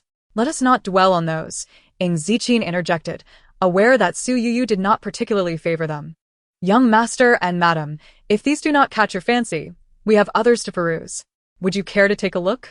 The shopkeeper, eager not to miss a single opportunity for profit, persisted. I shall not look at the others. Bring forth the golden silk lotus step shake. The golden silk lotus step shake? The shopkeeper's eyes widened in astonishment. Ah, The step shake? Young master, is it? Not here? Nay, it is here. Yet the young master may not acquire it, the shopkeeper stammered. Before he could finish, Ying Zijing placed his jade pendant, symbolizing his identity as the fourth prince, upon the table. ah, The shopkeeper gasped, hastily kneeling. I was unaware of the esteemed fourth prince's presence. I am but a humble commoner who has failed to give due respect. I beseech your forgiveness. Rise, I grant you reprieve. Thank you, fourth prince. I shall fetch the step shake immediately. Yes, I will do so at once. Before long, the golden silk lotus step shake was presented before Su Youyou. The term golden silk refers to the entire piece being forged from pure gold, intricately hand-carved with delicate floral patterns. Lotus denotes the large, vibrant red lotus stone embedded within. Wholly transparent and devoid of any impurities. The accompanying tassels and the adornments of purple crystal shimmer like stars in the night sky. Zijing, this is truly magnificent. Hearing Su Youyou's enthusiastic praise, Ying Zijing's face brightened. With a grand gesture, he placed the golden silk lotus step shake into Su Youyou's hair. Indeed, the lotus pales in comparison to the beauty of the lady. ah. Madam, no, I mean the fourth princess. Truly, the fourth princess is a natural beauty, captivating and enchanting. You wear this step shake exquisitely. It is a testament to the years the fourth prince has dedicated to its refinement. Years? Su Youyou inquired, astonished. To respond to the fourth princess, the fourth prince commissioned the step shake to be meticulously crafted 3 years past. The general conveyed that only the fourth prince, bearing the jade pendant, could retrieve it, which is why I attempted to obstruct earlier. 3 years ago? But Su Youyou was merely 13 then. And she had yet to meet Ying Zijing. For whom was this step shake originally intended? Youyou, let us depart. Ying Zijing rose, taking the contemplative Su Youyou by the hand. As they reached the entrance, he called for Qin Mo. Qin Mo, settle the payment. Yes, your highness. Ah. The prince and princess have concluded their shopping and are departing. It is unfair that I must toil on their behalf while they pay no heed to me. The shopkeeper muttered. How much silver is owed? Please hold for a moment. The total is. Ah. The general spoke of you just moments ago. After a lengthy endeavor, Ying Zijing grew concerned that Su Youyou might tire, leading him to guide her back to the carriage. Once inside, Su Youyou was taken aback by the abundance of boxes filled with goods. This carriage is indeed put to good use. Youyou, are you weary? Do you wish to continue shopping, or shall we return to rest? Youyou? As Su Youyou sat, she found herself preoccupied with thoughts of the young woman from 3 years past, entirely unaware of Ying Zijing's inquiries. What occupies your mind, Youyou? Ying Zijing asked, pulling her into his embrace and settling her upon his lap. No, nothing, she stammered, slightly startled by his action. Nothing? Do you, truly? You have no thoughts weighing on you? Ah? Only then did Su Youyou comprehend, pouting slightly as she expressed, I do. How could I not? I was pondering. What were you pondering? Su Youyou touched the step shake adorning her head, lowering her voice as she spoke. I was thinking about whom this step shake was originally prepared for, and now that it rests upon my head, where might that lady be? Upon hearing this, Ying Zijing was both amused and exasperated. Which lady? How can you feel so aggrieved? To be jealous of someone who does not even exist. Indeed, it seemed only Su Youyou could possess such a unique sensibility. Yet, her jealousy revealed her deep affection for him, prompting Ying Zijing to tease her further. This step shake was intended for the beautiful lady who resides in my heart. Indeed, Su Youyou felt a rush of breathlessness, desperately attempting to maintain her composure as she murmured, that lady must be exceptionally remarkable. Indeed, she is extraordinarily remarkable. A beauty akin to a celestial being, pure and kind, and exceptionally understanding. No one can compare. No one can compare. Su Youyou felt a weight in her throat, her eyes growing warm and misty. She had never known that Ying Zijing held someone so dear in his heart, someone he cherished above all others. Uncertain of her standing in his heart relative to that lady, she hesitated to inquire directly, yet could not suppress the urge to ask, then, what of that lady in Zijing's heart? She is my first love, my dearest in this life, more important than anyone else. Beyond her, there is no room in my heart for another. My dearest in this life? No room for others? What of me? Where do I stand now? Observing Su Youyou's bowed head, Ying Zijing initially found amusement in teasing her. However, as a tear fell onto his hand, he instantly became flustered. Youyou, my little fool, he said, gently cradling her face in his hands, noting her beautiful eyes now glistening with tears. Youyou, do not cry. Please be good. Let us not weep. Wah. My dear Youyou, it is all my fault. I should not have jested. Let us refrain from tears, shall we? Wah. My sweet Youyou, I was merely teasing you. Teasing me? Ying Zijing carefully wiped her tears away, assuring, indeed, I was only jesting, in my heart. There is only you, there is no other lady. Truly? Indeed, absolutely true. You are the sole occupant of my heart, my dearest love in this life. Foolish one. Apart from you, I have scarcely cast my gaze upon any other woman. However, dear Youyou, let us take a moment's respite before we continue. Ying Zijing observed Su Youyou, who was crying so hard that her breath was uneven, yet she persisted in questioning him, making him wish to bury himself in the ground. Youyou, I love you, and only you, for all eternity.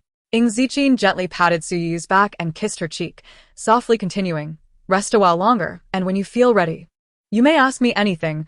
I shall answer all your inquiries, if that pleases you.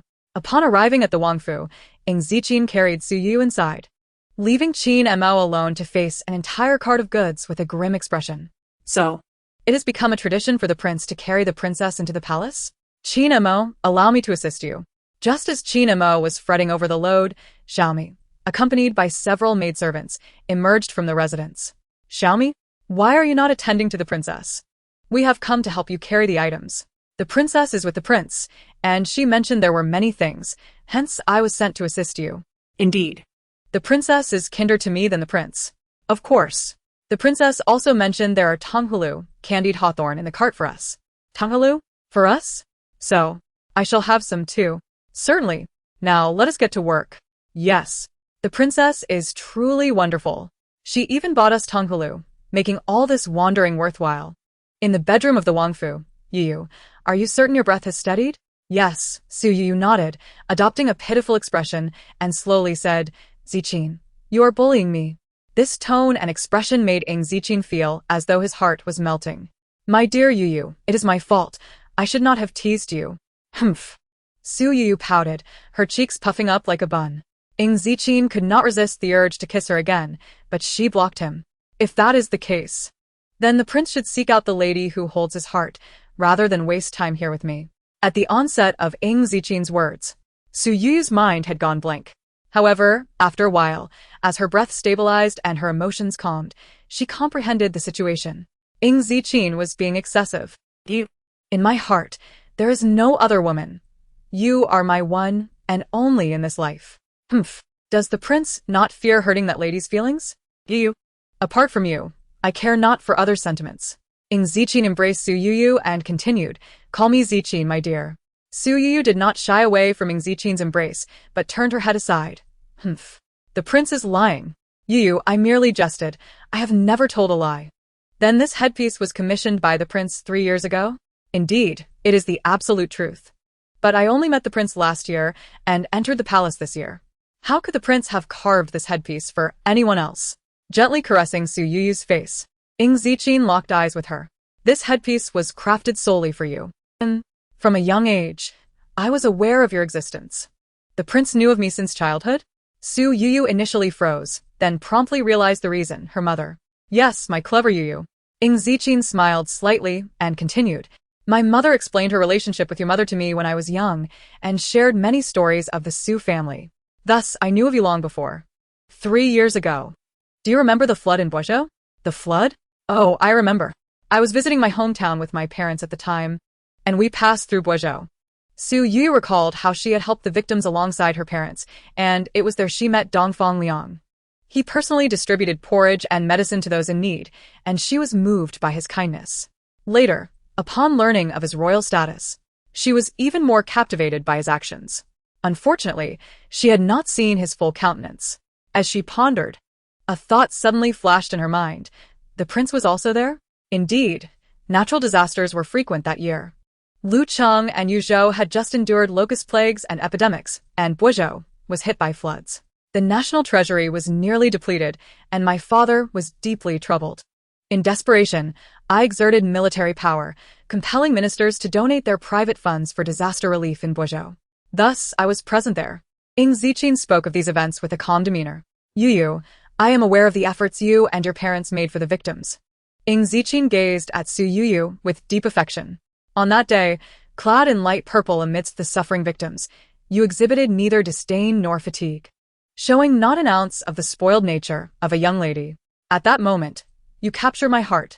Prince, did you truly take military power for the sake of disaster relief?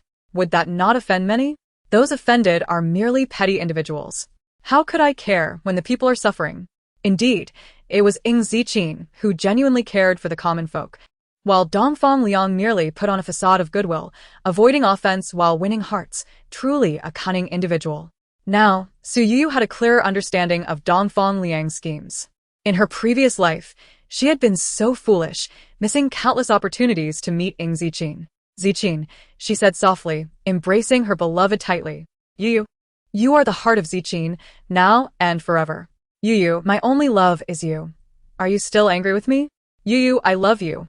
And I love you too. Youyou. Ying Zijing's words were enveloped in Su Youyou's passionate kiss. Chapter 24. The Qianqiu Festival. Zijing, may I come in?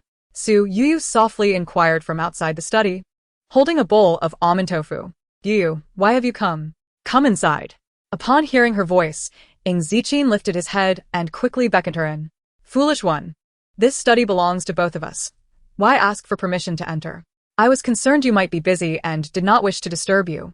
It is of no consequence. Do not ask such silly questions in the future. All right. Ying Zijing set down his brush and took Su Youyou's hand. What brings you here? Are you feeling bored being alone? Or do you miss your husband? Su Youyou, initially shy, then said, I noticed you were occupied after your dinner and have been busy in the study for quite some time. Now that it is late, I worried you might be hungry. So, I made you a bowl of almond tofu. It is indeed late. Ying Zijing pulled Su Youyou onto his lap and said, I apologize, Youyou. I lost track of time and did not properly accompany you. Zijing, did you not say we should not be so formal with each other? Besides, your princess is not so unreasonable. I am quite understanding. Indeed, the princess speaks the truth. My princess is the most understanding person in the world. Ying Zijing smiled slightly, glancing at the almond tofu in Su Youyou's hands. The aroma of your treat has made my stomach growl. Quickly, let me have some. As Ying Zijing savored the delicious dish, Su Youyou, with her large, twinkling eyes, said, Zijing, there is something I would like to discuss with you. Oh. Please do tell. As soon as you entered, I could discern from your gaze that something was amiss. My Zijing is indeed extraordinary, possessing unparalleled intelligence. So, the astute consort of the wise prince, might you now divulge what troubles you? I wish to venture out tomorrow. A shopping trip, perhaps? Simply instruct Qin to prepare the carriage.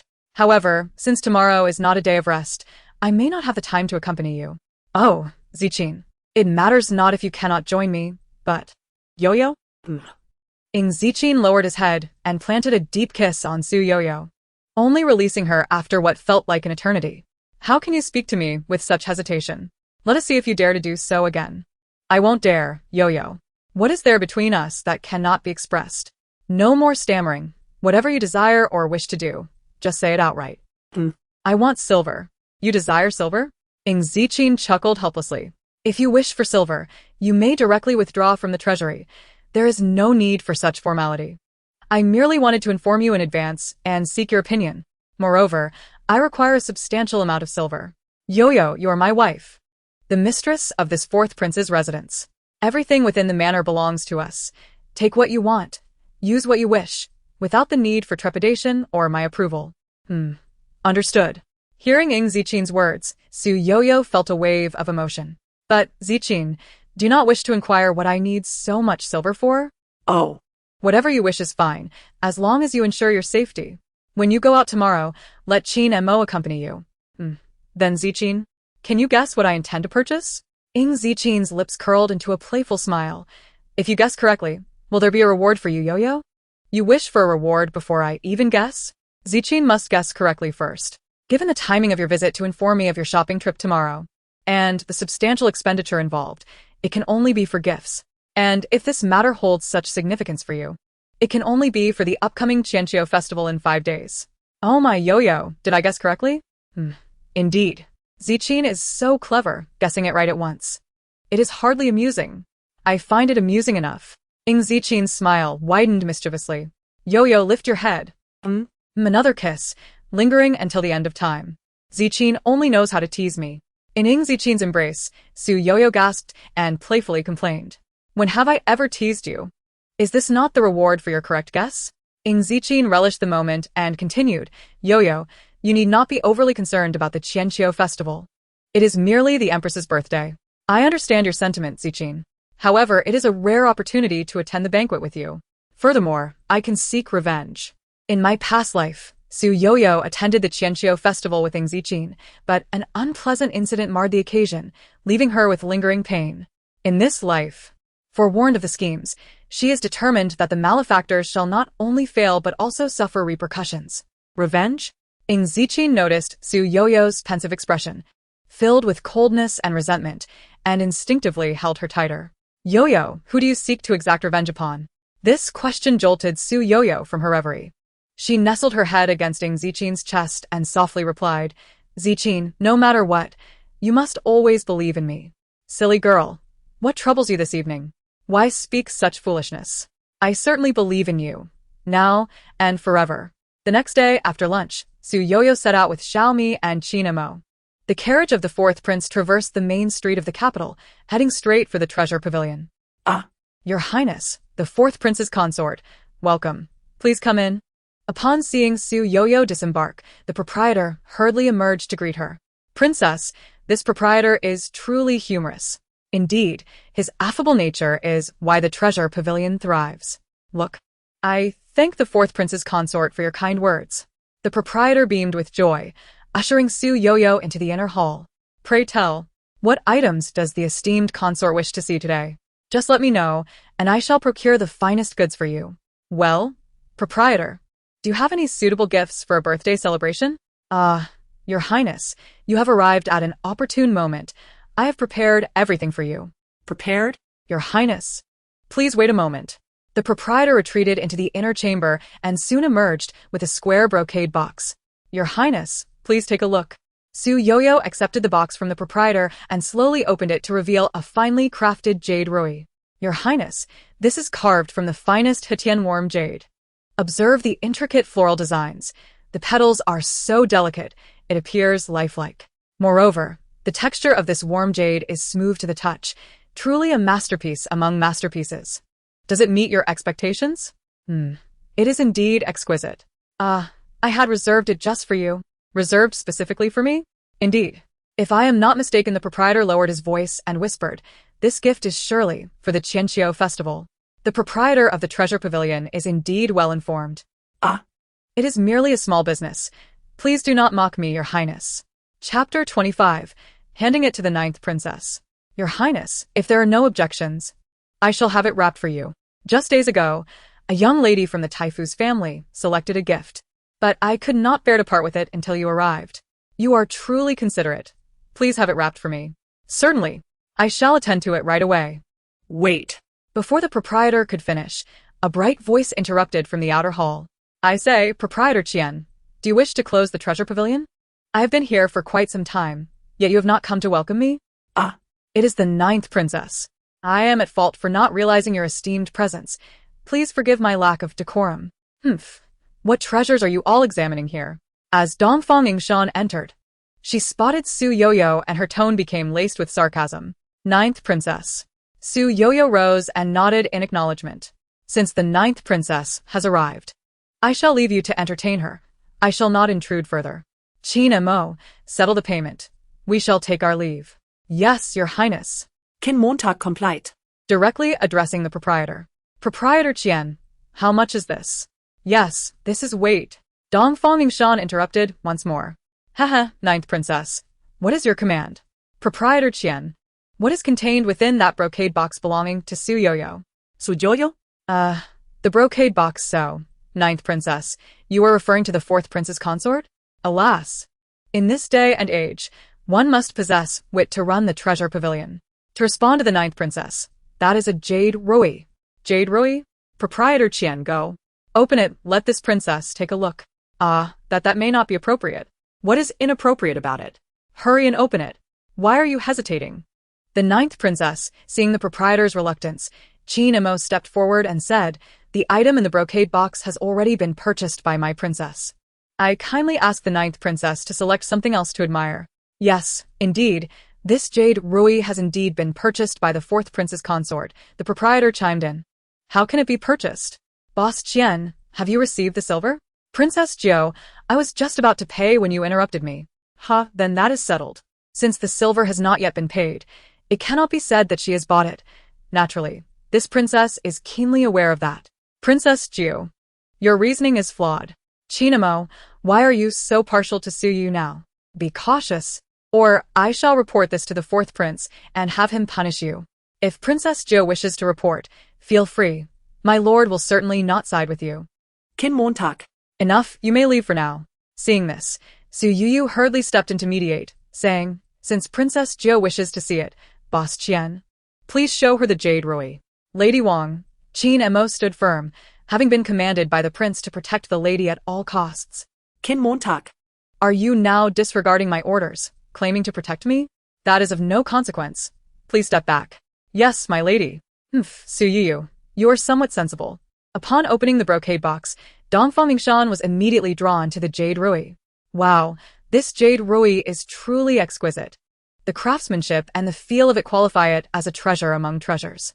Boss Qian, I did not expect the treasure pavilion to live up to its reputation. Princess Jiu, you flatter me. Indeed, this jade ruby pleases me. Boss Qian, please wrap it up for me. What? Boss Qian stood there, mouth agape, stammering, Princess Jiu. This jade ruby has already been purchased by the fourth princess. Purchased? How can that be? Did we not just say the silver has not yet been paid? Dongfang Mingshan did not even glance at Su Youyou, directing Boss Qian once more, hurry, wrap it up for me. However, Boss Qian found himself in a dilemma. Caught between the fourth princess and the ninth princess, neither of whom he dared to offend. Xiaomi, who stood behind Su Youyou, was already fuming. She had refrained from intervening earlier due to the lady's presence, but now, she felt compelled to act. How could the ninth princess be so unreasonable? This jade ruby was clearly foreseen by my lady. We had already prepared the banknotes. Yet the ninth princess abruptly halted us, and now seeks to take it by force. How can you, Xiaomi? Su Youyou did not expect the girl to be so bold as to confront the ninth princess directly and quickly interjected, do not speak recklessly. Retreat at once. My lady, Xiaomi speaks the truth. Qin Mo also chimed in, stirring the pot further. Kin Montak. Su Youyou shot a glance at Qin Mo and then at Xiaomi, feigning anger as she said, you two have accompanied me today, yet you act so recklessly, ignoring my words. Do you not regard me as your mistress? Faced with Su Youyou's anger, Qin Mo and Xiaomi hurriedly knelt in repentance. My lady, forgive us. It was my fault to speak out. My lady, please do not be angry. I shall not do it again. You too, quickly apologized to Princess Jiu. Xiaomi then bowed her head toward Dongfang Mingshan, saying, Princess Jiu, forgive me. I spoke out of turn. Please grant me your understanding. This princess has no desire to quibble with a mere servant. Dongfang Mingshan rolled her eyes and continued, Su Youyou, do not think that because you scolded them, I shall relinquish my claim to this jade ruby. Princess Jiu, that is not the case at all. I have not yet paid for the jade ruby. If you desire it, you may certainly purchase it. Upon hearing this, Qin Mo and Xiaomi, still kneeling, simultaneously pouted. Boss Qian let out a sigh of relief. If neither side compromised, his treasure pavilion was bound to become a battlefield. That is more like it. Dongfang Mingshan smiled triumphantly and turned to Boss Qian, quickly wrap this jade ruby for me.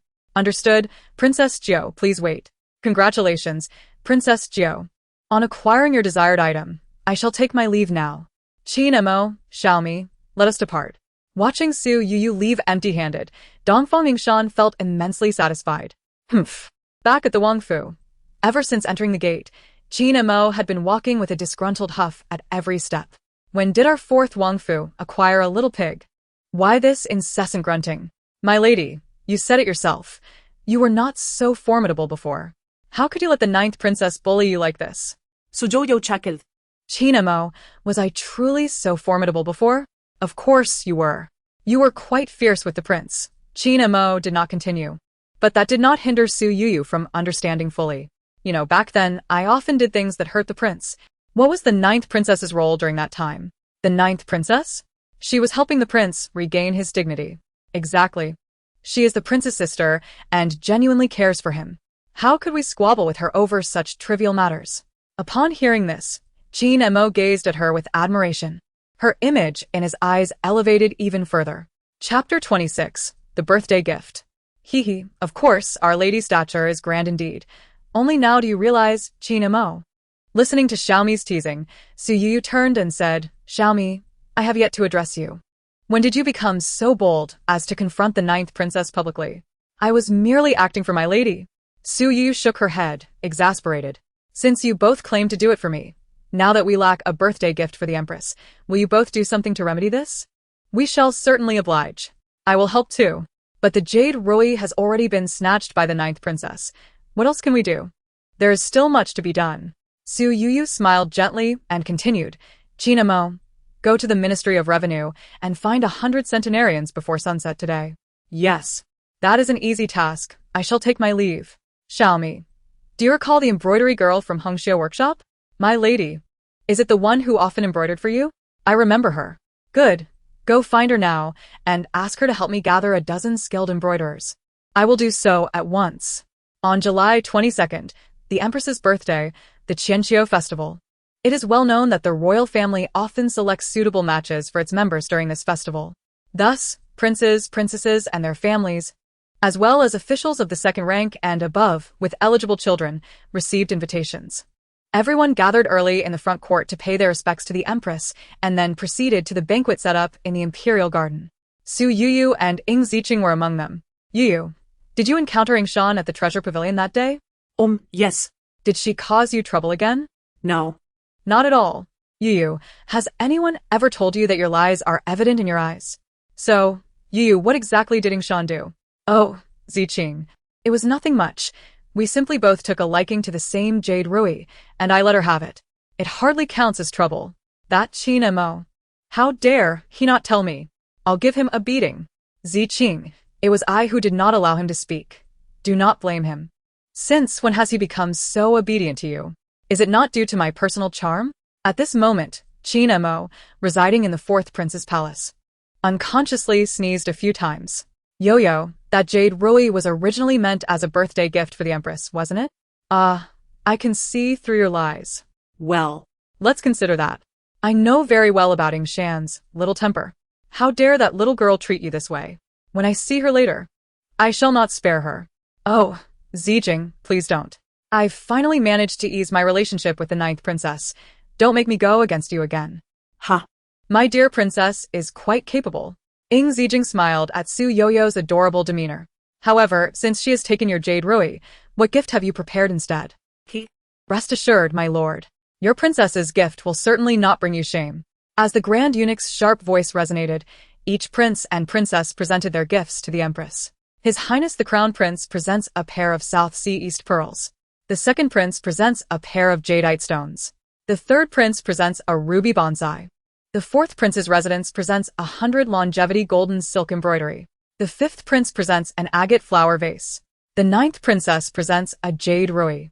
The Empress, undoubtedly the nation's matriarch, received each gift with a beaming smile, engaging in casual conversation thereafter. Your Majesty, the Crown Prince's filial piety is commendable. These pearls are indeed larger than the one I wear. Indeed, the Crown Prince is thoughtful. This jade ruby from the ninth princess is also quite delightful. Yingshan has been pampered since childhood. It is rare for her to show such filial affection. The fourth prince and the Empress admired the gifts, and suddenly, she called Ying Zijing forward. Your servant is here. Since the fourth prince has married, he is indeed different. Your Majesty, look at this 100 longevity embroidery gifted by the fourth prince's residence. It is truly unique. The Empress, delighted, urged the Emperor to appreciate it as well. Then continued addressing Ying Zijing, this embroidery must surely be the handiwork of the fourth princess. Oh, Zijing, is what the Empress says true? Indeed, it is as such. Ying Zijing replied. The emperor, upon hearing this, summoned Su Youyou directly. Fourth princess, why does your 100 longevity embroidery seem so distinct from the others? With utmost respect. Su Youyou responded, Your Majesty, this embroidery was crafted with the calligraphy of 100 centenarians, and the finest embroiderers from the capital's Rongxiu workshop used golden threads to create it. I, along with the prince, extend our heartfelt wishes to the empress. Your Majesty, see how the fourth prince and fourth princess truly embody filial piety. Indeed, my good son. The emperor immediately summoned the Minister of Rites, declaring, Bestow upon the fourth prince the title of Prince of E, and grant him a pair of 9-dragon jade pendants. Your servant thanks the emperor for his grace. Congratulations. Fourth brother. After the ceremony concluded, the attendees were free to enjoy the imperial garden. Dongfang Yingshan hurried over to offer her congratulations. Yingshan, I have met your fourth sister-in-law. I don't. She is not my fourth sister-in-law. Dongfang Yingshan stuck out her tongue at Su Youyou. Yingshan. Fourth brother. Dongfang Yu suddenly interrupted Ying Zijing. Fourth brother, you are here. The crown prince and others are over there enjoying the flowing wine along the stream. Let's go see. Noticing Ying Zijing frowning in silence, Su Youyou chimed in, Zijing, why don't you go with the fifth brother? I will accompany the 9th princess. It is more convenient for you to join the ladies. Seeing Su Youyou's insistence, Ying Zijing reluctantly nodded in agreement. Ah, Su Youyou. You truly think of yourself as my fourth sister-in-law now. And you want to go with the princess? Who wants to go with you? Princess, since we are going together. What difference does it make if we go as a group? Su Youyou, don't think that just because you gained favor in front of the emperor, you can do as you please. I'll tell you, that jade ruby was snatched by me, and anything else I desire, I can take as well. If the princess wishes to seize, then seize. If you want to take, then take. These matters are inconsequential. However, I must remind you, princess, it is best not to involve the prince in your grievances with me. When did I ever involve my fourth brother? Princess, had you not seized the jade ruby that day, it would have been the gift from the fourth prince's residence to the empress. And now, Su Youyou, do not act coy with me. You have already received the emperor's favor with that 100 longevity embroidery. Are you still quarreling with me over this? Princess, please allow me to finish. Although the 100 longevity embroidery was indeed favored by the emperor, it was bestowed upon the fourth prince and the entire fourth prince's residence. If I were to suffer embarrassment at today's celebration because of the princess's actions, the repercussions would also fall on the fourth prince. Su Youyou looked earnestly at Dongfang Yingshan and continued, 9th princess, now that the fourth prince has been elevated to Prince of E, I am now the Princess of E. My interests are intertwined with those of the prince and the prince's residence. We share both glory and misfortune. You need not try to intimidate me. I would never harm fourth brother. Dongfang Yingshan's fierce demeanor visibly softened. Well, it is good that the princess understands. Chapter 27. Sisterly affection. As the eldest sister, Su Youyou approached east towards Dongfang Yingshan when she encountered Su Chuiming coming toward her. Eldest sister, you have come. Ming'er has been looking for you for quite some time. I didn't expect you to arrive with the 9th princess. Do not speak too much. I did not come with her. Humph. After saying this, Dongfang Yingshan walked away to find Zhu Xiaoxiao. It is all Ming'er's fault for provoking the 9th princess. Su Chuiming linked her arm with Su Youyou's, presenting a facade of deep sisterly affection. Eldest sister, it does not matter if they do not wish to be with you. Ming'er will always accompany you. It was indeed true that no one wanted to be around her. Those noble daughters either sought to befriend Dongfang Yingshan or wished to curry favor with her, or they harbored secret affections for Ying Zijing. In public, almost no one ever wished to be seen with Su Youyou. She was perpetually isolated. In her previous life, Su Chuiming acted similarly. When everyone isolated her, Su Chuiming approached her, affectionately linking their arms, proclaiming she would always stand by her side. How laughable! However, having lived anew, Su Youyou had long made her stance clear to Su Chuiming, effectively unmasking her pretense. Not long ago, Su Chuiming had been punished by her father for a family banquet incident, yet today, she still managed to smile at her, playing the role of devoted sister as she had in her past life. This development took Su Youyou by surprise. Something was amiss. Su Chuiming. There is no need for such theatrics. It is merely for show. I do not mind, and you need not act this way. Su Youyou spoke coldly, her expression devoid of warmth. You may befriend whomever you wish. There is no need to linger around me. Hearing Su Youyou refer to herself as this princess, Su Chuiming clenched her fists, her voice still soft as she replied, "Eldest sister, what are you saying? Ming'er is your sister. Of course, I wish to be close to you. Why would I seek to curry favor with others? Su Chuiming, there are no others here. Only the two of us. Who are you trying to impress with this charade? Eldest sister, are you still upset about that family banquet incident? If so, I apologize." With that, Su Chuiming knelt directly before Su Youyou. Though few were inclined to approach Su Youyou, the imperial garden was not extensive, and there were no significant obstructions. Even from a distance, the actions of the two individuals quickly drew some attention. Oh, what is happening over there? Who is that? Why are they kneeling? Is a young lady punishing her maid? But what could warrant such punishment in this setting? Observing their attire, one remarked, "That does not resemble a maid." Wait, doesn't he that look like the princess of the E? The princess of the E? Who is she with? Let me see. What princess of the E? The ninth princess has declared that Su Youyou is unworthy. Look at her smug demeanor. The ladies gathered around, chattering among themselves. And upon confirming that it was indeed Su Youyou, they began to whisper and point. Ah, it truly is her. Indeed, she seems to consider herself quite important, daring to punish someone publicly in the imperial garden. That individual looks somewhat familiar, yet her attire suggests she is from a respectable family. Oh. Isn't that the illegitimate daughter of the Su family? The illegitimate daughter of the Su family? So that would be Su Youyou's half-sister. How could she dare to act so brazenly in public?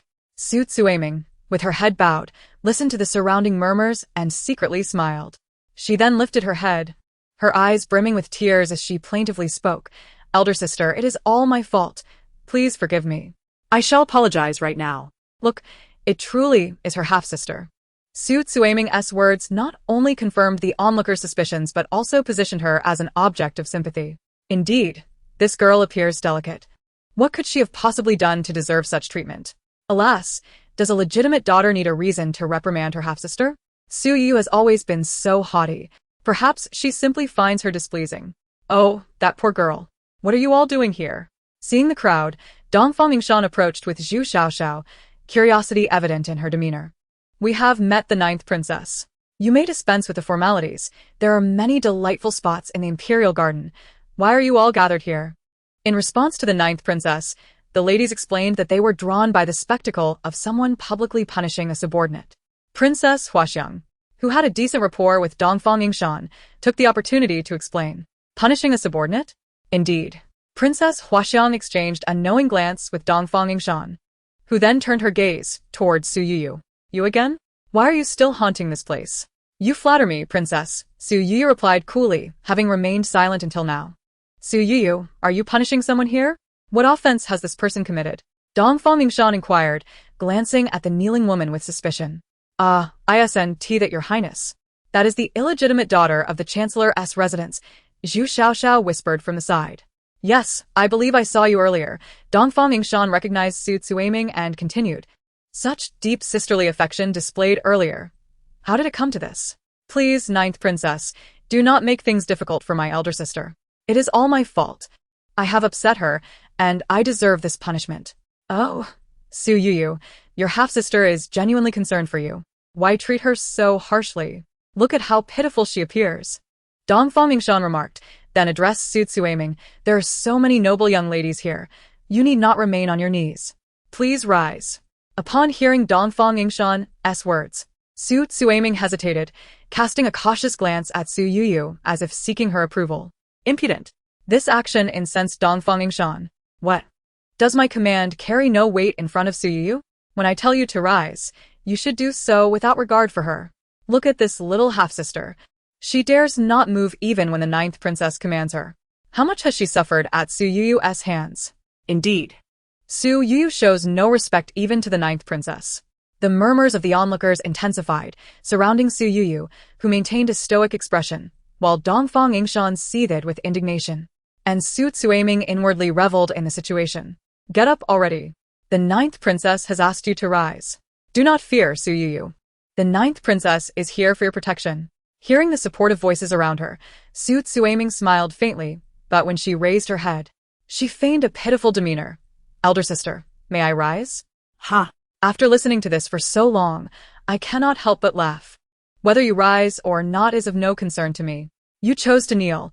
Now you come to seek my permission to rise? What sort of reasoning is that? Elder sister, I Su Youyou, do not take advantage of the situation and then play innocent. This person is kneeling here, and you claim it has nothing to do with you? Dongfang Yingshan's anger flared further. Indeed, even if you are now the princess of Yi, you cannot distort the truth in such a manner. Princess Huaxiang chimed in to support her. Huaxiang, what makes her a princess of Yi? Your Highness, I fear that the second miss of the Su family cannot be commanded by the ninth princess, Zhu Xiaoxiao remarked, sensing the tide turning against Su Youyou. This seemingly innocuous comment ignited all of Dongfang Yingshan's pent-up anger. Su Youyou, are you deliberately opposing me? Your Highness, please calm your temper. Su Youyou had no intention of engaging with these young ladies who relished in her misfortune. However, Zhu Xiaoxiao's words had escalated the situation to a critical point, compelling her to argue her case. Ninth Princess, you witnessed me punishing her with your own eyes? I arrived a bit late, so I missed the sight of you punishing anyone. But everyone present certainly saw it, so do not attempt to divert the topic. I am not diverting the topic. Since you claim that everyone here saw me punish her, I would like to ask if any lady present would be willing to testify. A rustle of whispers spread through the crowd, yet no one stepped forward to confirm. Su Youyou, with your arrogance, who would dare to stand up in your presence? Ha! Me, arrogant? Well then, if, as the princess claims, they are too afraid to stand up. I shall rephrase my question. If anyone among you did not witness me punishing her, please step forward. This time, the murmurs grew louder, yet still, no one came forward. Ha ha! Su Youyou, look around. Not a single person has stepped forward. This indicates that everyone acknowledges having seen me punish her, Su Youyou interjected smoothly. In that case, Su Youyou, what further words do you have? Rather than answer directly, Su Youyou surveyed the crowd surrounding her with a calm demeanor. Excellent. Since everyone claims to have witnessed my actions, I am quite intrigued. Here I stand, the esteemed princess of Yi. Yet I see no one offering me their respects or greetings. Yet, there are so many here asserting they have seen and heard my words and deeds. Pray tell, do you possess eyes that can see 1,000 miles and ears that can hear from afar? Su Youyou had remained silent, and the individuals surrounding her felt a palpable sense of guilt regarding the earlier inquiries. When she expressed her thoughts anew, their trepidation only intensified, their eyes darting about as they cursed themselves for having approached this tumultuous scene. What, dear friends, are you at a loss for words? Were you not just eloquently lamenting the plight of others? Now, why does silence reign among you? As she took a step forward, the crowd instinctively recoiled in shock. All of you, daughters of noble families, have been steeped in etiquette from a young age. Do you not understand the concept of hierarchy? Do you not comprehend the importance of decorum? Setting aside how one ought to pay respects to me, the fact that today I, the noble consort, and Su Youyou stand here in stark opposition while you choose to heed only her words, without the slightest inclination to hear my side, exemplifies your conduct as esteemed young ladies? Su Youyou's imposing presence overwhelmed those around her, leaving even Dongfang Yingshan momentarily speechless, unsure of how to retort. Today, it was Su Youyou's own decision to kneel here. She knelt without my consent, and whether she wishes to rise is of no concern to me. Should you still perceive me as arrogant, perhaps we should seek an audience with the Emperor and Empress to deliberate the matter further. What could possibly warrant such disruption that it must be escalated to father? A resonant male voice emerged from the outskirts of the crowd. The timid among them were nearly brought to tears by Su Youyou's fierce demeanor, and upon hearing the inquiry, they hastily cleared a path, eager to conclude this uncomfortable scene. The newcomer was none other than Dongfang Liang. What brings the second prince here amidst a gathering of ladies? Dongfang Yingshan, who had just failed to engage with Su Youyou, seized the opportunity to confront Dongfang Liang, convinced that his arrival signaled support for Su Youyou. Ninth sister, my presence here was not obligatory. I simply arrived a bit late. After bestowing birthday wishes upon the Empress, I heard mention of father and came to investigate the matter. He was tardy, reminiscent of a previous occasion when he had also arrived late alongside Consort Lan. In retrospect, Su Youyou realized that this peculiar tardiness might be linked to the events that would soon unfold. I have no jurisdiction over my elder brother. Why must you offer such explanations? Dongfang Yingshan expressed her disdain for Dongfang Liang's presence, finding the preceding commotion increasingly tiresome. She seized Zhi Xiaoxiao's hand, declaring, "Let us depart. You may do as you please, speak as you wish. I shall not entertain this any longer. As the ninth princess departed, a wave of unease swept through the onlookers. While she may act with impunity, they could not afford such liberties. Remaining here even a moment longer felt like an unbearable ordeal.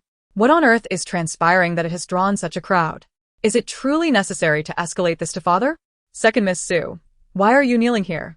Do rise. Dongfang Liang signaled to Su Yuiming, prompting her to stand. The silent exchanges between the crowd and Dongfang Liang did not escape Su Youyou's keen observation. I have stated my position. Whether she wishes to kneel or rise is of no concern to me. If you enjoy the spectacle, feel free to remain. With that, Su Youyou turned and departed, ignoring Dongfang Liang, who was watching her retreating figure. Quickly, disperse. The crowd scattered, as if granted a reprieve. Dongfang Liang gestured for Su Yuiming to follow Su Youyou while he lingered, casting glances back at her retreating silhouette. Chapter 29. The Drugging Elder Sister, Elder Sister. Upon seeing Su Yuiming follow, Su Youyou could not help but smile, though her expression left Su Yuiming momentarily frozen in disbelief. Is Elder Sister no longer angry with Ming? What? Should I still be irate, and you would kneel in public? Ming merely wishes for Elder Sister to be happy. There are no ulterior motives. I hope you do not misconstrue my intentions. Su Yuiming, our relationship cannot simply be resolved with a misunderstanding.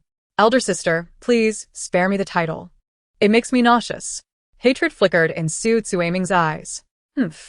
Are you unable to endure this any longer? Su always versoth Su Yuiming's gaze instantly. What are you implying? Ming does not comprehend. Su Yuiming. Su Youyou suddenly moved closer, startling the feigned submissiveness from Su Yuiming. Elder Sister. Su Yuiming. Do not delude yourself into thinking you can enter the Prince of Yi's residence. At this declaration, Su Yuiming's eyes widened in disbelief. Elder Sister, I did not. Su Yuiming, do not presume that I am unaware of your intentions. Whatever you have done or plan to do must remain buried within your conscience. Do not engage in any further schemes. Should you defy me, do not expect my leniency. She claims to be merciful. Let us see who will be courteous after she embarrasses herself. Elder Sister, why do you think so poorly of Ming? I have always been obedient. Su Yuiming, obedient?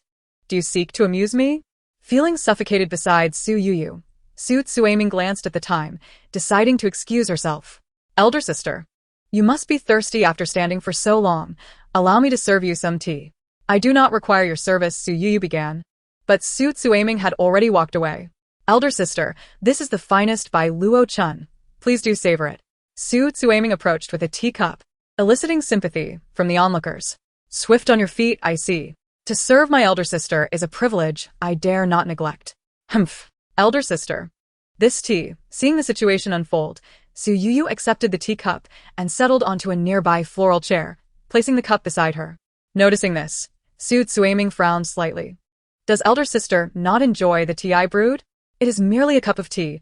What is there to like or dislike? Then why do you not drink?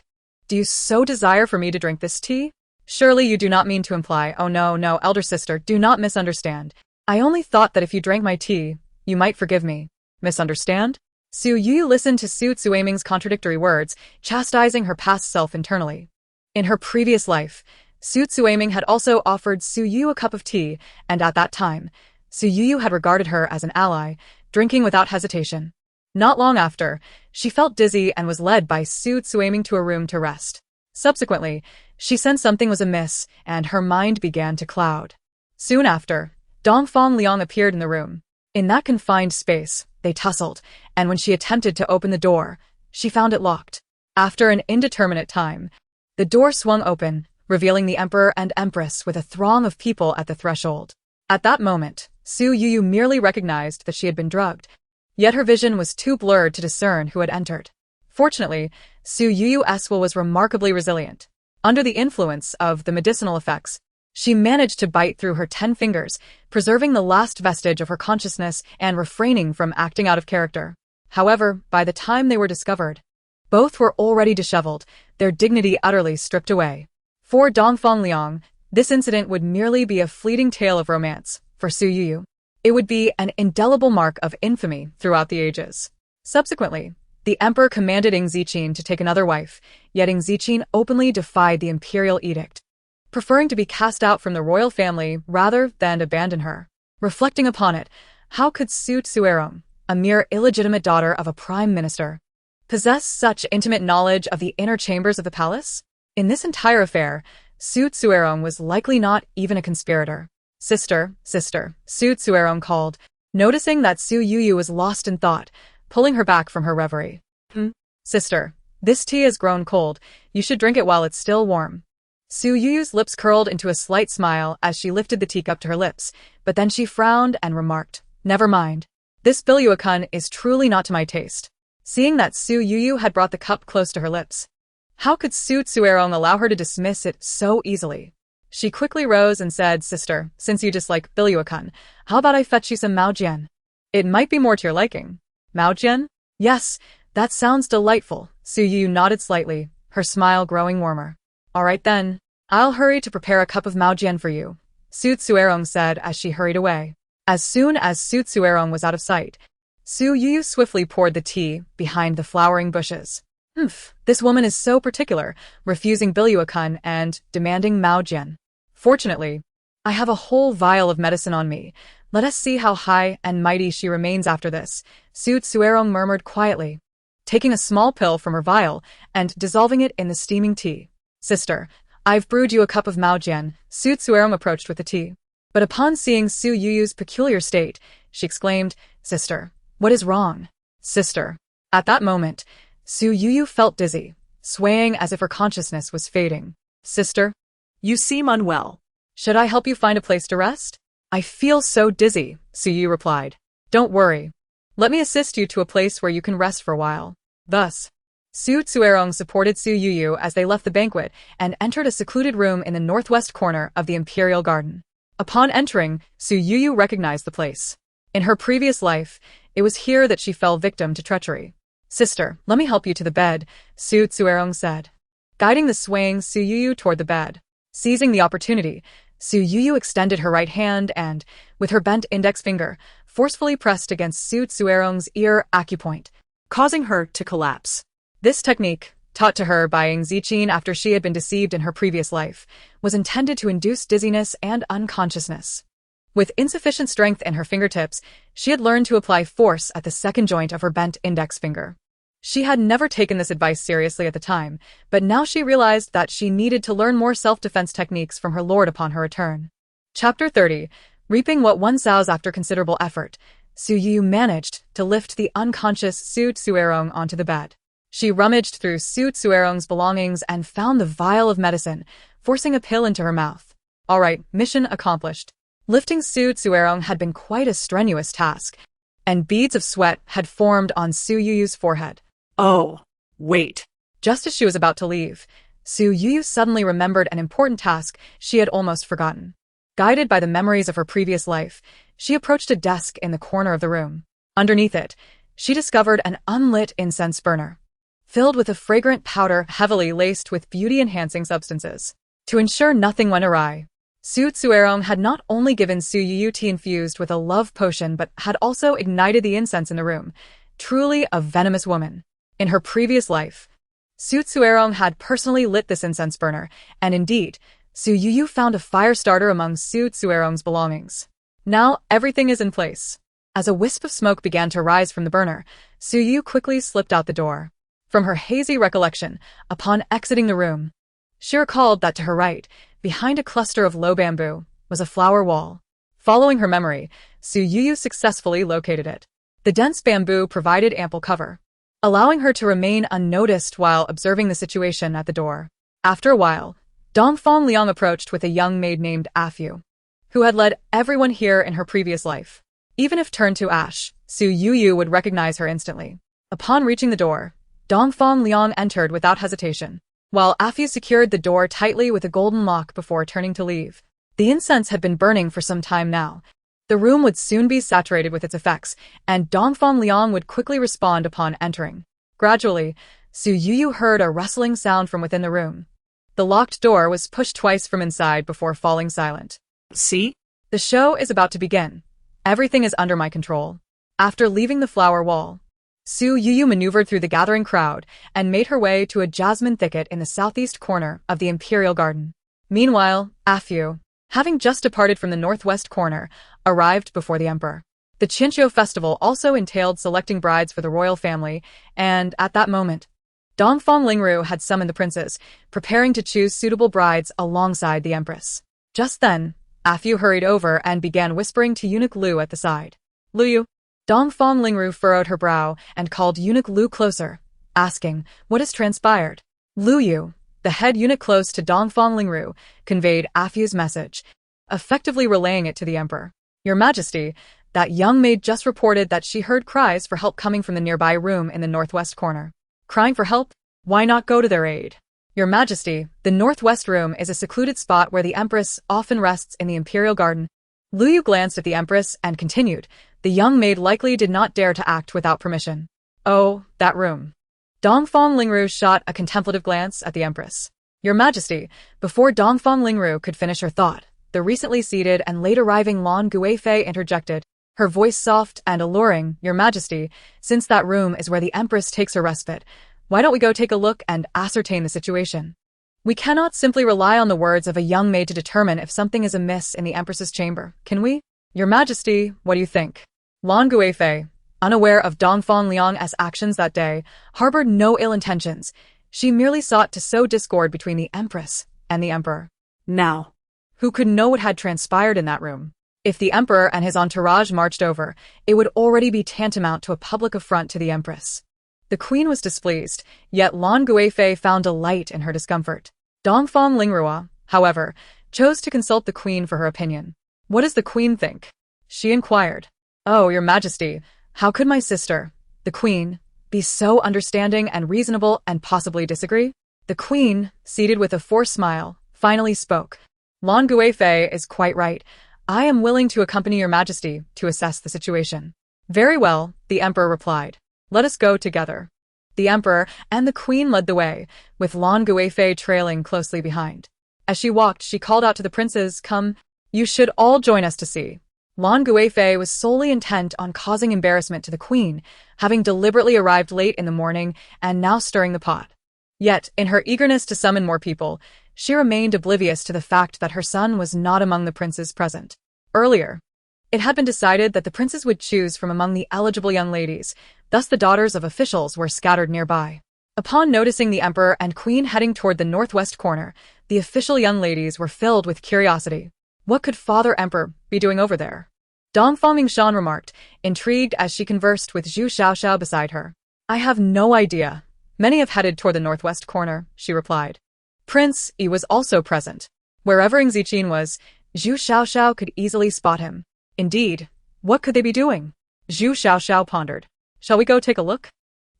Princess, is that appropriate? What could be inappropriate about it? Dongfang Mingshan asserted. Addressing those nearby, I shall go see for myself. Anyone wishing to join may come along. Yes, yes. I would like to accompany the princess. One of the young ladies eagerly responded. Naturally, their curiosity piqued. With the 9th princess leading the way, they were all inclined to follow. Thus, the scene unfolded. Within the imperial garden, under the guidance of the emperor and queen, the concubine and princes followed close behind, while the princess led a throng of official young ladies at the rear. A long procession gradually advanced toward a small house in the northwest corner. Meanwhile, Su Youyou sat beside a fragrant jasmine bush, observing the unfolding scene with an impassive expression. Yet a torrent of thoughts surged within her. This very scene must have played out similarly in her past life. At that time, she remained oblivious to the happenings outside. But now she reflected that this group likely walked with identical postures. In her previous life, she had been the fish on the chopping block, at the mercy of others. In this life, she resolved to become the sharpest of knives, determined to bury those petty individuals deep into the soil. Chapter 31. Is it the Princess of Yi inside? Your Majesty, the house ahead is the one. Luyu guided the way, and the group arrived at the door. Why is it still locked? Dongfang Lingrua exclaimed, intending to call for someone to unlock it. However, before she could finish her sentence, a series of indecipherable sounds emanated from within. Startled, Dongfang Lingrua quickly summoned Luyu. Luyu, who is inside? I do not know, Your Majesty. Please forgive me, Luyu replied, unaware. But another wave of sounds interrupted her, leaving Dongfang Lingrua at a loss for words. Queen, what is happening? I do not know, Your Majesty. The queen's face darkened considerably. For this incident occurred in her usual resting quarters, and it was likely connected to her in some way. Yet if that were the case, she need not feel so distressed. The reality was that she genuinely did not know what was occurring, and even if she wished to confess to the emperor, she had no idea what the sin was. Seeing the queen's composure falter, Lan Guifei seized the opportunity to gloat. Oh, what could be happening inside? Do you truly have no idea, Your Majesty? Lan Guifei, what do you mean by that? I said, I do not know. Ha, Your Majesty, the queen claims ignorance. Lan Guifei tantet. I genuinely have no knowledge of it, the queen insisted. Listening to the exchange between the two, Dongfang Lingrua merely furrowed her brow tighter, remaining silent. Lu Yu, who had served Dongfang Lingrua since childhood, understood her thoughts well. Noticing the emperor's troubled countenance, he quickly spoke up, Your Majesty. While this may be the queen's usual resting place, it is not a location off-limits to others. Perhaps someone, taking advantage of the absence of onlookers, slipped inside without anyone noticing. Your Majesty, Lu Gonggong makes a valid point. I truly do not know the situation, the queen added, casting a grateful glance at Lu Yu. Father Emperor, what is happening here? At that moment, Dongfang Yingshan and the group of young ladies approached.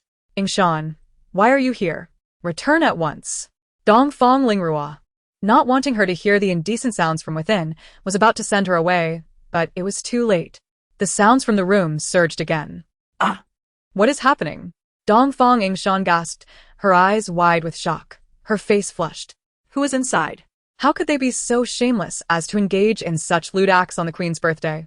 The accompanying official young ladies, though yet to be betrothed, could deduce what was transpiring within and similarly lowered their heads, their faces crimson. Some timidly buried their heads low, too afraid to look up, while bolder ones, eager to curry favor with the 9th princess, whispered about the scandalous behavior occurring inside.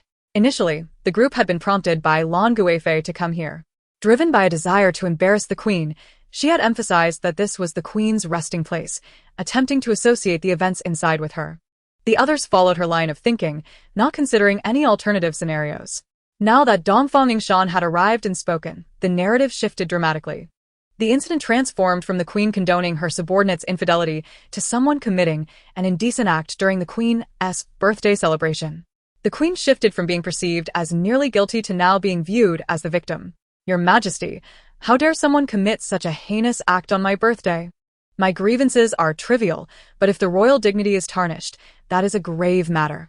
The queen, well versed in palace intrigue, quickly grasped the implications of Dongfang Yingshan's words and feigned indignation. Rest assured, my queen, I will not allow you to suffer unjustly, the emperor reassured her, sensing a change in his attitude. Alarmed by the emperor's shift, Lan Guifei interjected, Your Majesty, how can we be certain who is inside? How can you assume there is no connection to the queen? Lan Guifei, do not overstep your bounds. How can you so readily conclude that those within are associated with me? Your Majesty, please do not misconstrue my words. I do not know who is inside. Hence would not dare to assert any connection to you. Oh. We still do not know who is inside. It is simple. We can see who is absent here. Dongfang Yingshan's words were enlightening. Everyone present was here for the birthday celebration, and nearly all had gathered. By observing who was missing, it would soon become clear who was inside. Princess, I have not seen Su Youyou, Zhu Xiaoxiao whispered, scanning the crowd and leaning toward Dongfang Yingshan. Oh, really? Where is Su Youyou? Why is she not here? Upon hearing this, Dongfang Yingshan scanned the surroundings but did not spot Su Youyou, and thus boldly proclaimed aloud. Originally, Ying Zijing had no intention of joining this commotion, yet was reluctantly pulled over by Dongfang Yu. He merely wished to stand amongst the crowd and await the conclusion of the matter, but little did he know it would involve Su Youyou. Following Dongfang Yingshan's statement, the crowd turned their gaze in unison towards Ying Zijing. The 9th princess claimed that Su Youyou was missing. Could it be that the person inside was the consort of Prince Yi? But Prince Yi was still present. How could this be? Was it not akin to placing a crown of infidelity upon him? Yingshan, cease your foolishness. Dongfang Lingrua, noticing the situation, cast a glance at Ying Zijing before directly reprimanding Dongfang Yingshan. Father, I speak no falsehoods. Su Youyou has indeed vanished. Enough. There is nothing more to discuss here. You all may return. Dongfang Lingrua spoke again, disregarding Dongfang Yingshan, intent on dismissing the crowd. Father, how can you protect Su Youyou in such a manner? Simply sending us all away will not silence the rumors. The defiance in her voice echoed. Why does father grant Su Youyou such favor? The emperor favors Su Youyou? How could that be? The emperor is merely preserving Ying Zijing's dignity. Yet Dongfang Yingshan clung to her assertion without comprehension. Yingshan, do not act recklessly. None here are privy to the truth. How can you speculate so wildly? What purpose do you unmarried ladies serve in staying here? Father, surely you cannot be unaware of the identity of the person involved. It is so evident that Su Youyou is missing and furthermore, the second prince. Yingshan, enough. Su Youyou's absence is known to all, Dongfang Liang interjected, having also noted the absence of Su Youyou. Upon learning of her disappearance, Dongfang Lingrua had realized it concurrently.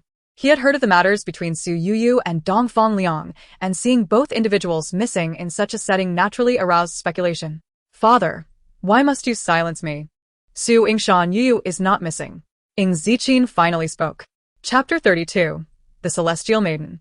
Consort of Prince Yi. The absence of Dongfang Liang was nearly simultaneous with Dongfang Lingrua's realization, as Ying Zijing too discovered it. Both Dongfang Liang and Su Youyou had vanished, and within the confines of the room stood a couple engaged in illicit conduct. In such circumstances, anyone could draw a connection between these two events. Yet Ying Zijing must not. He clenched his fists, reminding himself to trust Su Youyou. He must not link them, nor entertain even a shred of doubt. She must have been detained by some circumstance, unaware of the happenings of the gathering. Besides, she had no penchant for revelry. Fourth brother. How can Su Youyou not be missing? If so, where's she? Dongfang Yingshan believed Ying Zijing was lying. If she could engage in such indiscretions, why do you still protect her? Yingshan, have I been too indulgent with you? You dare to be so audacious before me. Father, princess. Zhu Xiaoxiao, witnessing the unfolding drama, hastily pulled Dongfang Yingshan aside.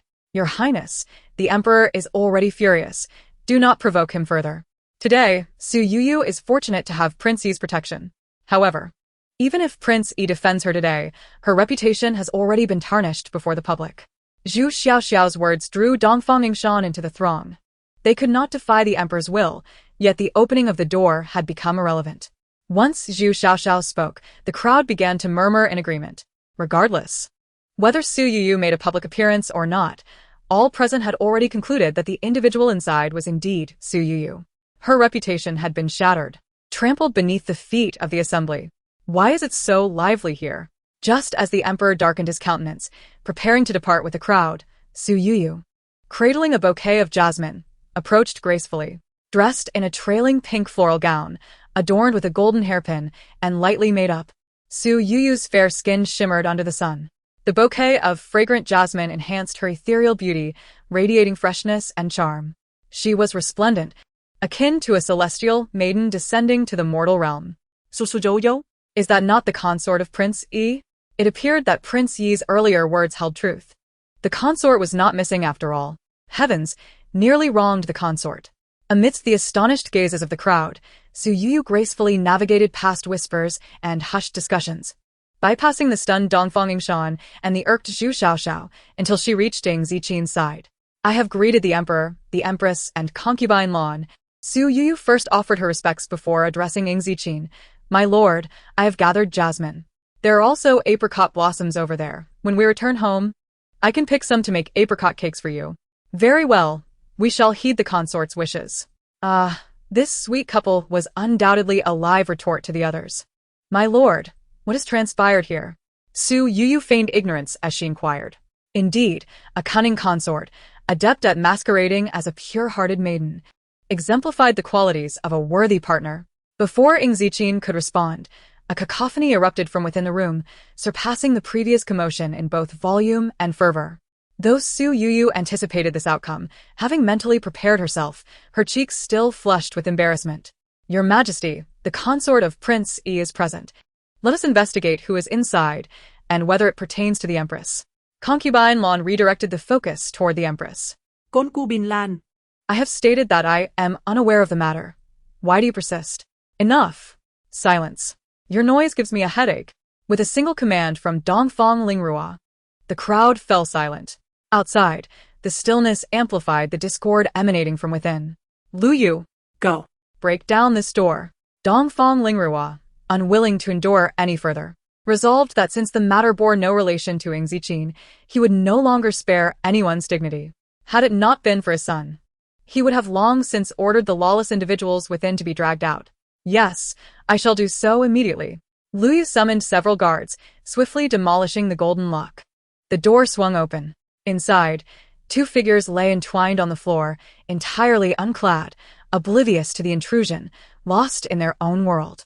The scene was too scandalous. The ladies present averted their gazes in embarrassment, while a few audacious souls dared to glance curiously. Due to the presence of naked women within, the princes, behaving like gentlemen, averted their gazes. Only Su Youyou, with an eager neck, gazed inside. Cough, cough, she merely wished to admire her own achievements. Turn back. Yet, before she could see anything, her head was forcibly turned back by Ying Zijing, her face pressed tightly against his broad chest. Heh, how dare she smile? What do you wish to see? You are forbidden to look. Oh, with Ying Zijing holding Su Youyou, she naturally wrapped her arms around his waist, her entire being nestled in his embrace. Ying Zijing cradled Su Youyou as if she represented his entire world. Pride and bliss enveloped him. Who is that? Lu Yu, bring them to me, at once. Dongfang Lingrua did not scrutinize the situation inside the room but hastily ordered Lu Yu to bring the two individuals out for questioning. The Empress and concubine Lan did not glance inside either. The Empress silently prayed that these two were not servants from her Fingy palace. Concubine Lan, however, wore a smug expression, convinced that this incident would reflect poorly on the Empress.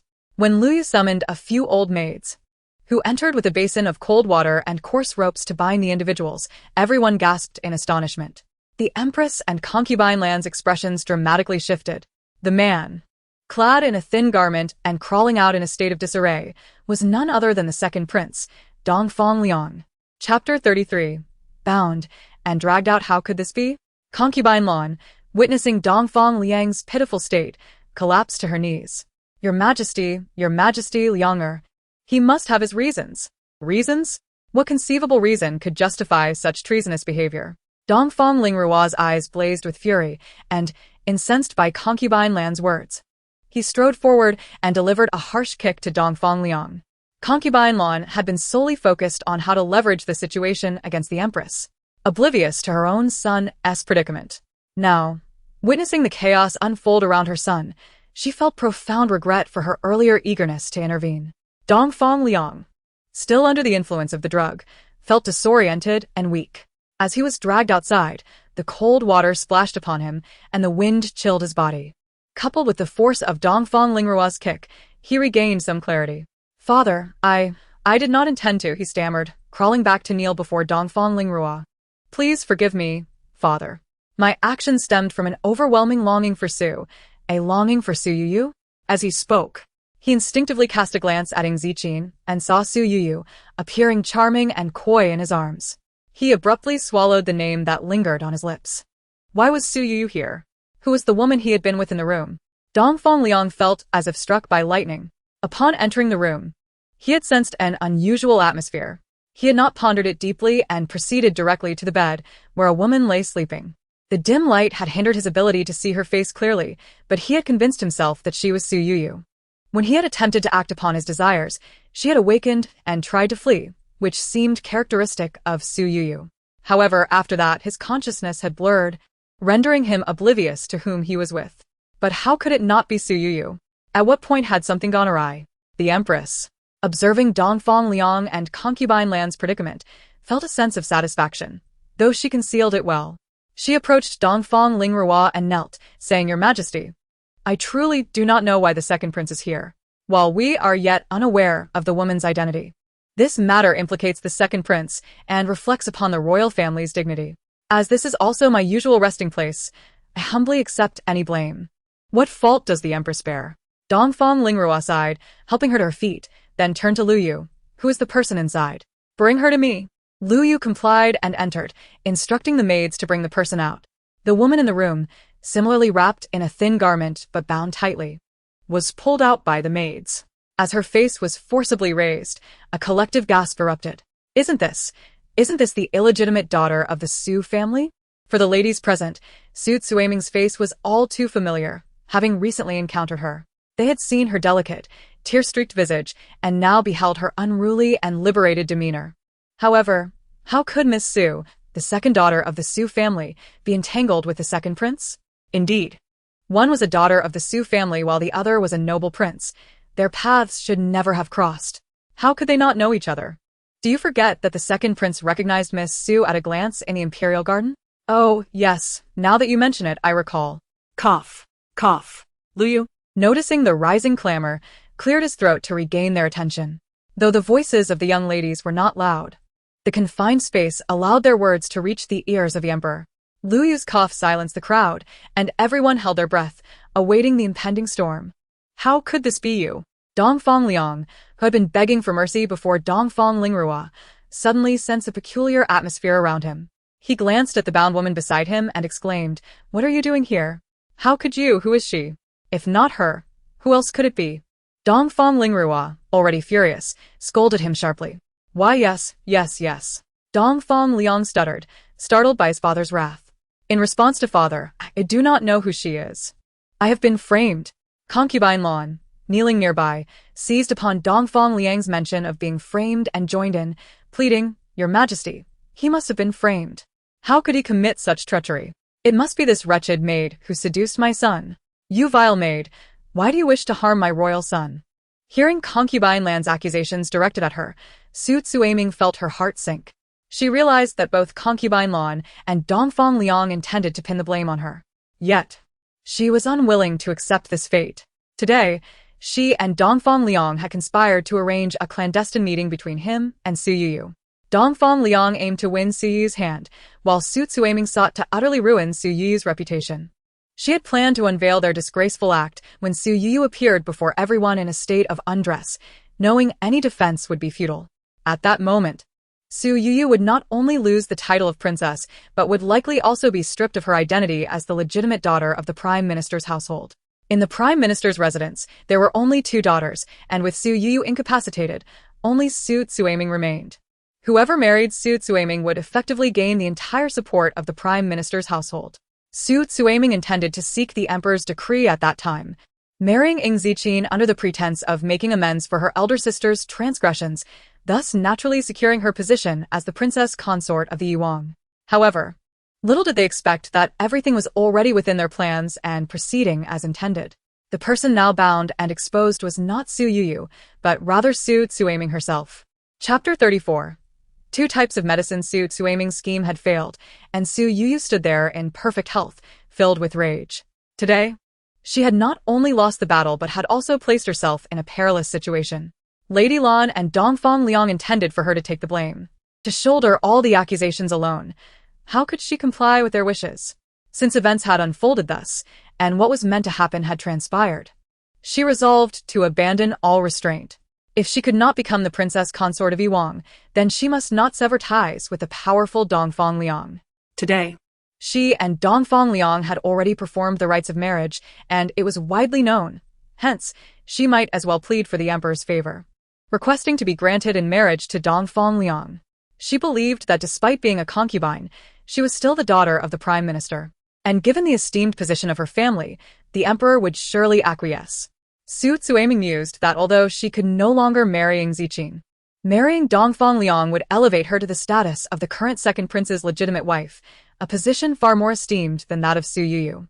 After all, Ying Zijing bore no relation to the Dongfang surname and would only ever be a general in battle.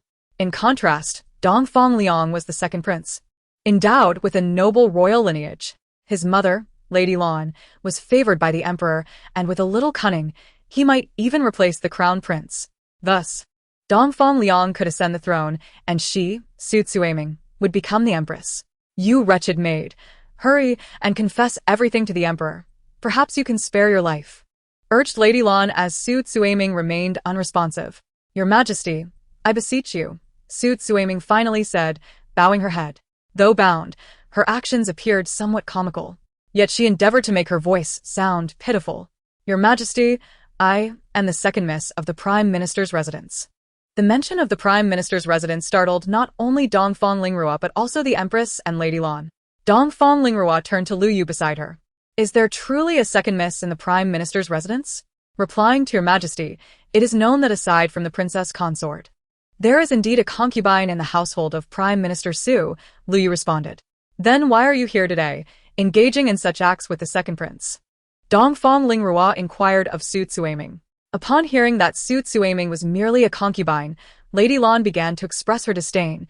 Your majesty, regardless of who she is nothing but a lowly seductress, enticing your son. She must be punished. Your majesty, Su Youyou interrupted, inching closer as she knelt. It was not I who seduced the second prince. Rather, we are mutually enamored. Impudent. Dongfang Lingrua rebuked Su Youyou's outrageous claims. Turning to Dongfang Liang, she demanded, Second prince, is this true? Are you truly enamored with her? Dongfang Liang, unable to follow Su Youyou's lead, immediately denied, replying to father, this is not true. I do not know her. How could there be mutual affection? How can you claim not to know me? Do not disregard me so easily. Su Youyou, seething with resentment, maintained her facade of innocence. You insolent girl, cease your nonsense. I have no acquaintance with you. Dongfang Liang retorted. At that moment, Dongfang Yingshan, who had been mingling in the crowd, interjected, elder brother, how can you say you do not know her? You greeted her just moments ago, and everyone witnessed you calling her Miss Su, without an introduction. Indeed, this is a confirmed fact, Dongfang Lingrua affirmed. Do you admit to knowing her? Or are you deceiving the emperor? Father, I do know the second Miss Su. Dongfang Liang reluctantly conceded. However, I assure you, today's events were not my intention. Second brother, having acknowledged your acquaintance, does this not imply you have misled the emperor? Dongfang Yingshan seized the opportunity to press him further. I have not. I would never deceive the emperor. Dongfang Liang protested. Your majesty, Youyou interjected, we discovered 2 types of aphrodisiac pills in the room. The mention of aphrodisiac pills startled the onlookers. Dongfang Liang, realizing the pills were prepared by Su Youyou, quickly sought to clear his name. Father, I have been wronged. I am innocent. Your majesty, these aphrodisiac pills are proof that my son has fallen into that wretched woman's trap. Lady Lan added. Silence. Dongfang Lingrua's voice, though soft, resonated with authority. Youyou, where were these 2 types of pills found? Replying to your majesty. One was discovered in a small porcelain bottle among the garments of the second Miss Su, while the other was located in the incense burner in the corner of the room. The culprit remains unknown. The implication that the first type of pill belonged to Su Youyou was clear. You vile girl, how dare you employ such despicable means against my son? Lady Lan raised her hand to strike Su Youyou. A bright red handprint appeared on Su Youyou's cheek. Realizing she could not evade responsibility for her bottle of pills, she resolved to stop denying and boldly declared, Your Majesty, I confess, the pills in that bottle are indeed mine. You wretched girl, you finally admit it. Lady Lan exclaimed. Let her finish. Dongfang Lingrua commanded, halting Lady Lan's advance. Su Youyou continued, Your Majesty, the pills in the bottle are mine, but I have not used them. They must be ingested to take effect. If I had attempted to drug the second prince, he would surely have known. As for the other type of pill, I am unaware of its origin. Dongfang Liang felt alarmed. If Su Youyou's assertion that the pills required ingestion to take effect was true, he had not consumed anything she provided. Moreover, he had not previously mentioned the matter of the pills, and should he speak of it now, any discerning individual would recognize his deceit. Thus, they could only conclude that he had fallen victim to the other type of pill. Yet he had not placed it in the incense burner. Chapter 35. The concubine Youyou. Is there any further information? Dongfang Lingrua, having accepted Su Youyou's claims, recognized that the 2 were involved with one type of pill. However, in front of the crowd, he could not afford to compromise the imperial dignity and thus hoped Youyou would unearth new evidence. Your Majesty, we have discovered a fire stick on the ground, presumably intended for igniting that fragrant incense. However, Youyou paused momentarily before continuing, stating that the fire stick lay at the center of the floor, leaving us uncertain of its owner. Your Majesty, I comprehend your sentiments, yet this fire stick was uncovered in plain sight, and I find myself utterly powerless. Is it not obvious? Upon hearing Youyou's words, Dongfang Yingshan interjected, asserting that the illegitimate daughter of the Su family is already under the influence of one type of drug, while the second type must belong to another individual. After all, who would carry 2 different kinds of medication with disparate applications? Furthermore, The potion within the vial remains untouched, while the incense burner has indeed been ignited. Father, it was not I. It was not I. I have committed no such act. Dongfang Yingshan's remarks effectively locked in the situation, leaving Dongfang Liang kneeling there, mechanically pleading for mercy.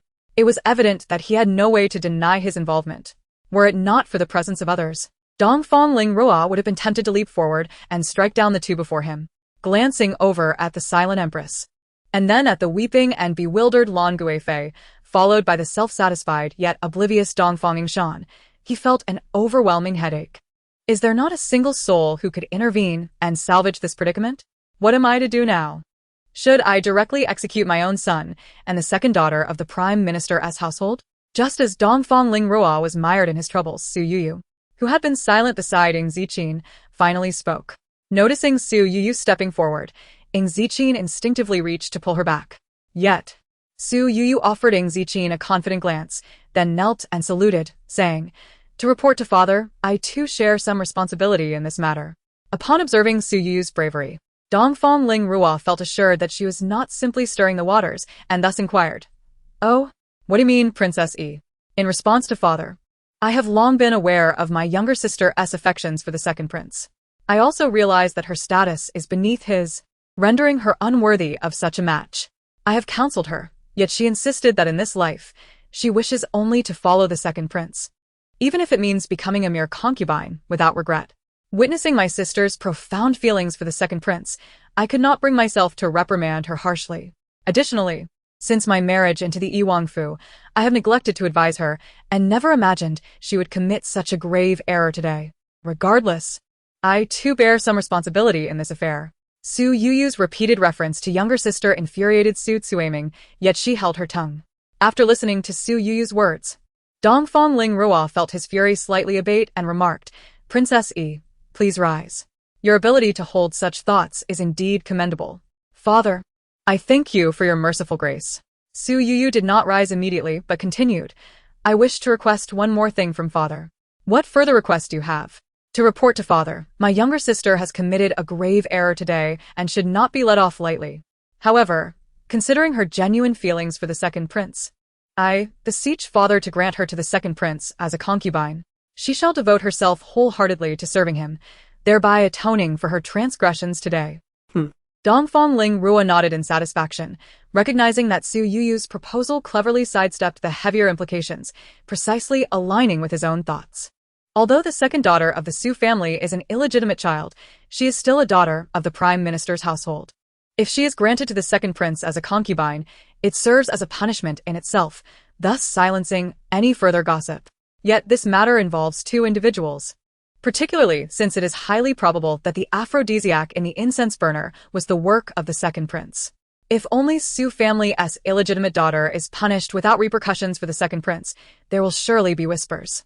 After a moment of contemplation, Dongfang Lingrua called for Su Youyou, then spoke solemnly. "Lu Yu, draft an edict. The second prince, Dongfang Liang, is to be granted a residence, titled as a duke, with the title of Gong. The second daughter of the Prime Minister's household is to be taken into the duke's residence as a concubine, with an auspicious date chosen for her entry. Yes, I shall convey the edict forthwith." Ah.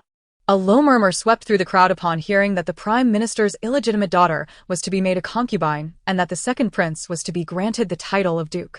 A fate most unfortunate for the two. "You too, still kneeling here without expressing gratitude. Do you wish to defy the edict?"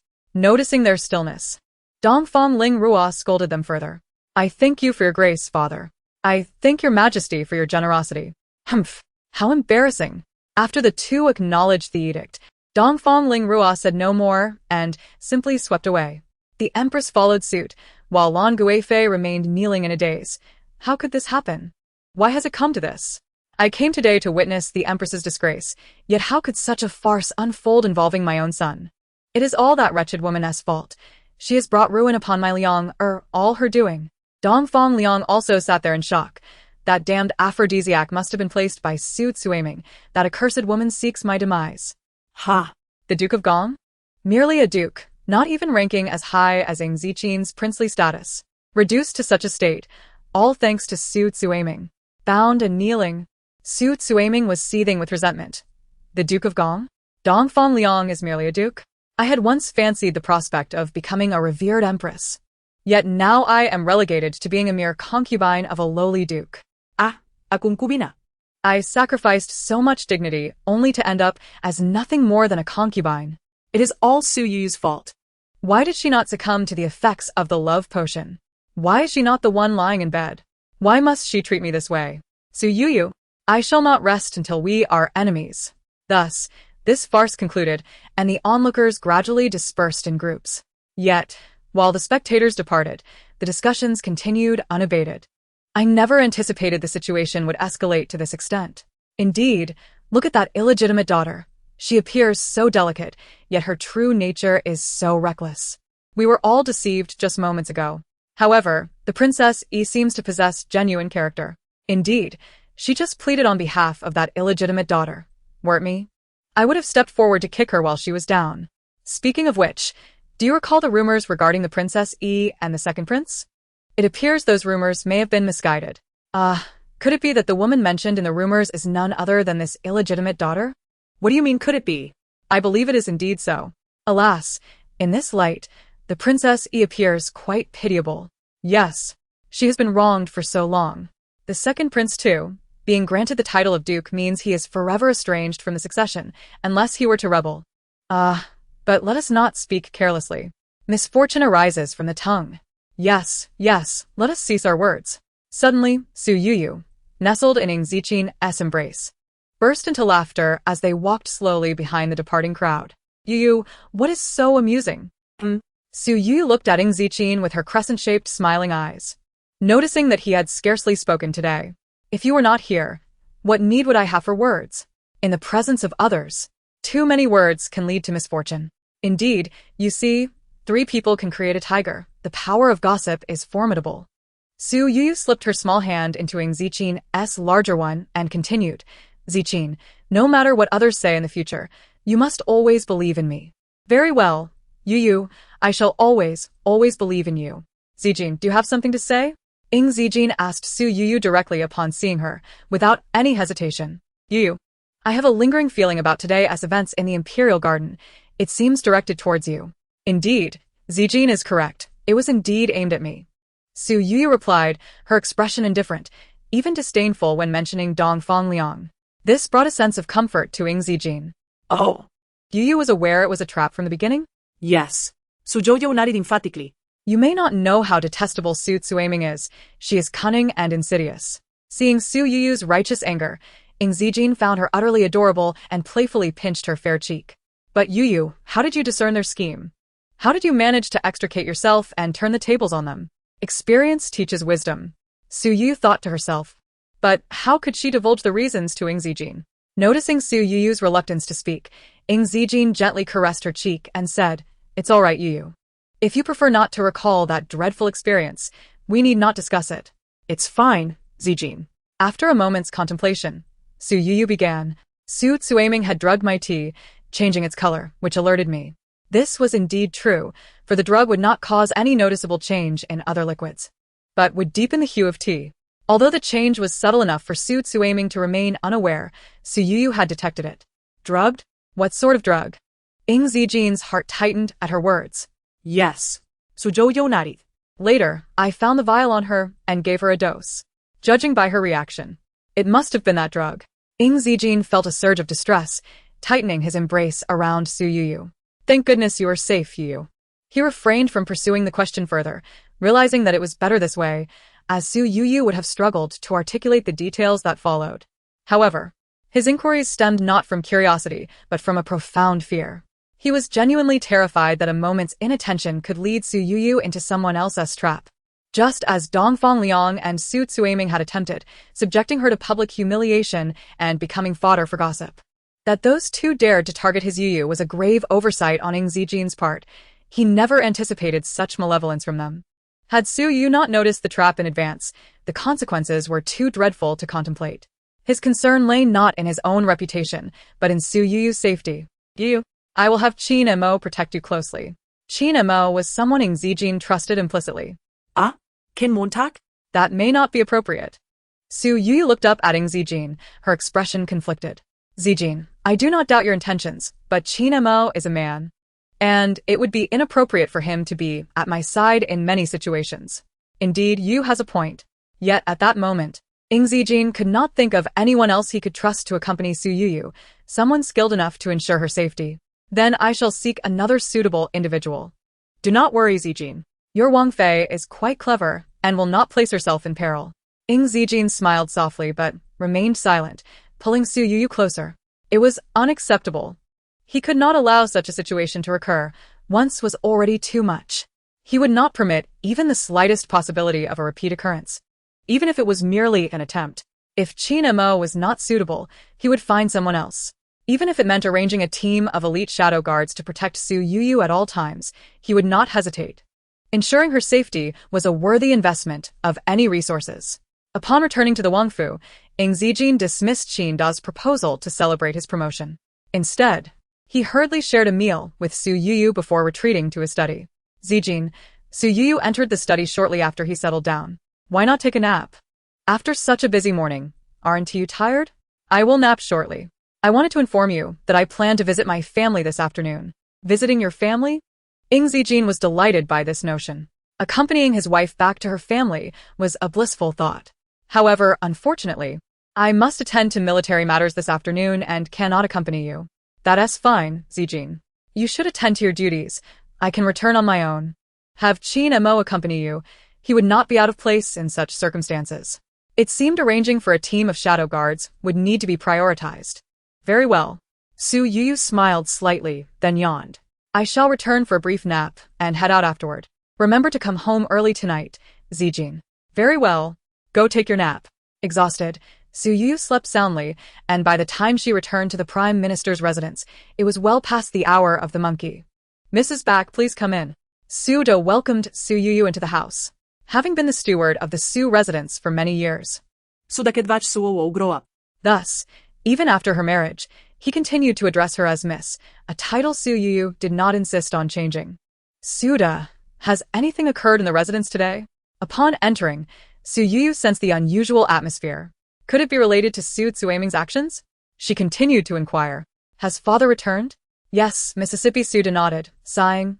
The master and madam are inside speaking with the second, Mississippi understood. Please lead me there.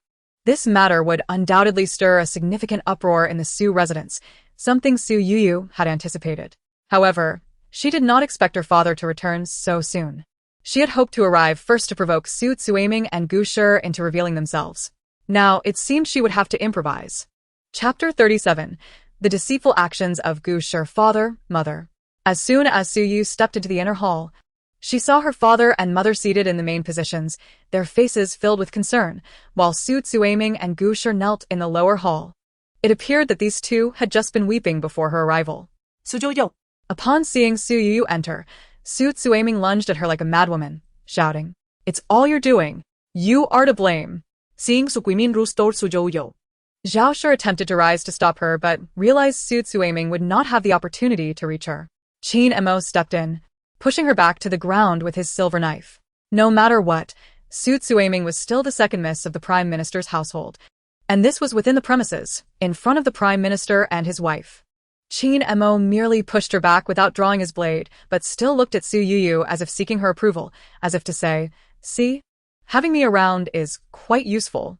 Although Qin Mo did not draw his silver blade, its mere presence was enough to intimidate Su Tsuaming, who dared not take a step closer. Nevertheless, Su Tsuaming's tongue remained relentless.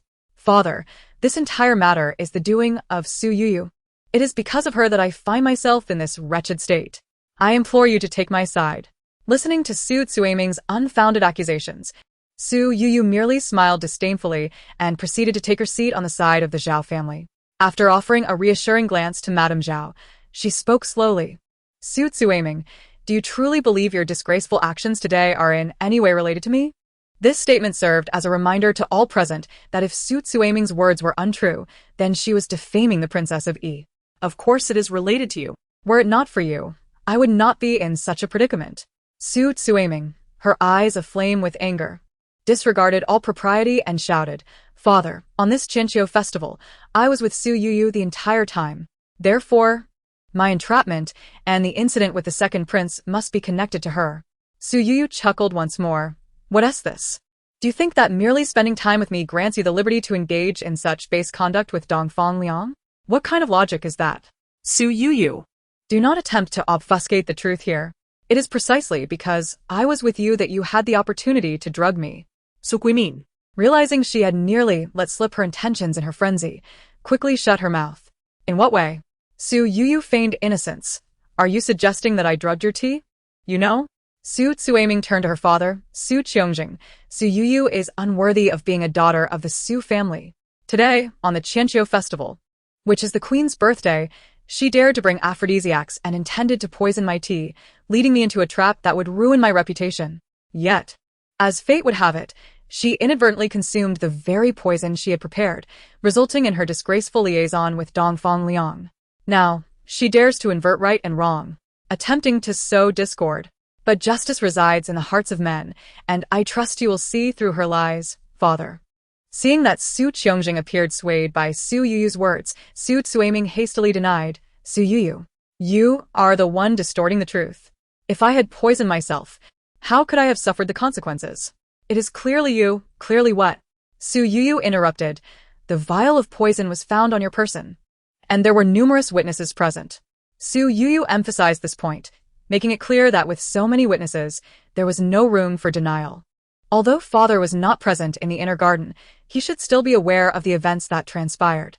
Indeed, Su Youyou, as a minister, had attended the Queen's birthday celebration and had not ventured into the inner garden, yet the news had spread quickly. He felt immense shame reflecting on the moment he heard of his daughter's disgrace. He wished he could have vanished into the ground. Father, that poison is not mine. It belongs to Su Youyou. Is that so? What do you mean by that? Su Youyou, though you hold the title of princess, you cannot be so aggressive. My daughter would never stoop to such a level. Madame Gu, seeing Su Youyou rendered speechless by Su Youyou's retorts, rushed to defend her daughter. However, Su Youyou's imposing presence left Madame Gu stammering. Madame Gu, are you performing a heartfelt display of maternal affection? Su Youyou observed the kneeling mother and daughter with keen interest before solemnly addressing Madame Gu. Do you not know the truth behind the poison? Su Youyou's authoritative tone startled Madame Gu, who was still stumbling over her words. I do not understand what you mean. Do not understand? Su Youyou frowned slightly. 14 years ago, when you added that poison to my father's soup, did you not understand? When you used it to conceive Su Youyou, did you not understand? What? What are you talking about? I do not understand. Su Youyou, do not slander me. Su Guimin.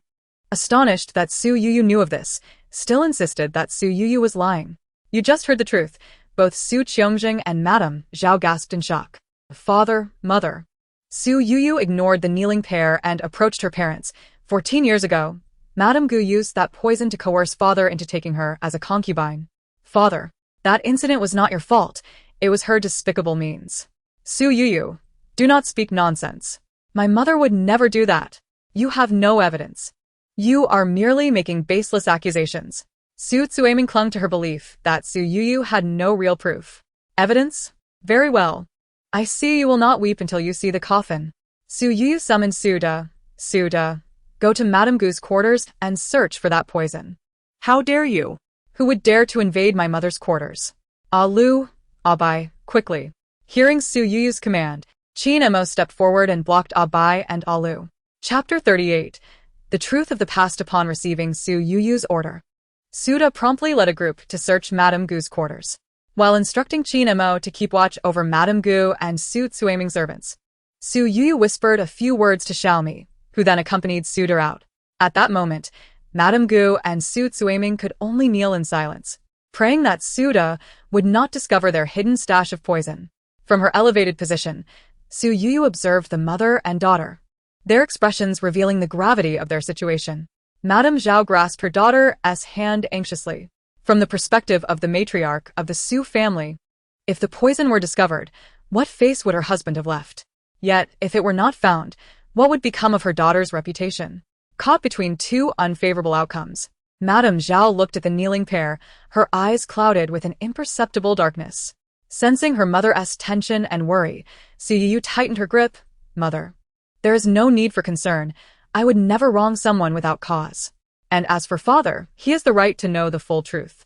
Upon hearing Su Youyou's words, Su Youyou began to understand his wife's worries and took her hand, softly assuring, "Do not fret, I will not be troubled by such matters." Madame Zhao understood her husband was trying to comfort her, but she could only nod helplessly. "My lord, my lady miss," before long, Su De and Xiaomi returned, laden with discoveries. "Is there something to report?" Su Youyou asked with certainty. Replying to my lord, "We found these 2 items among the spices in Madame Gu's room." Among the spices? Gu and Su Youyou widened their eyes in disbelief as they discovered the spices contained items that unmistakably were the soft affection pill and the allure powder.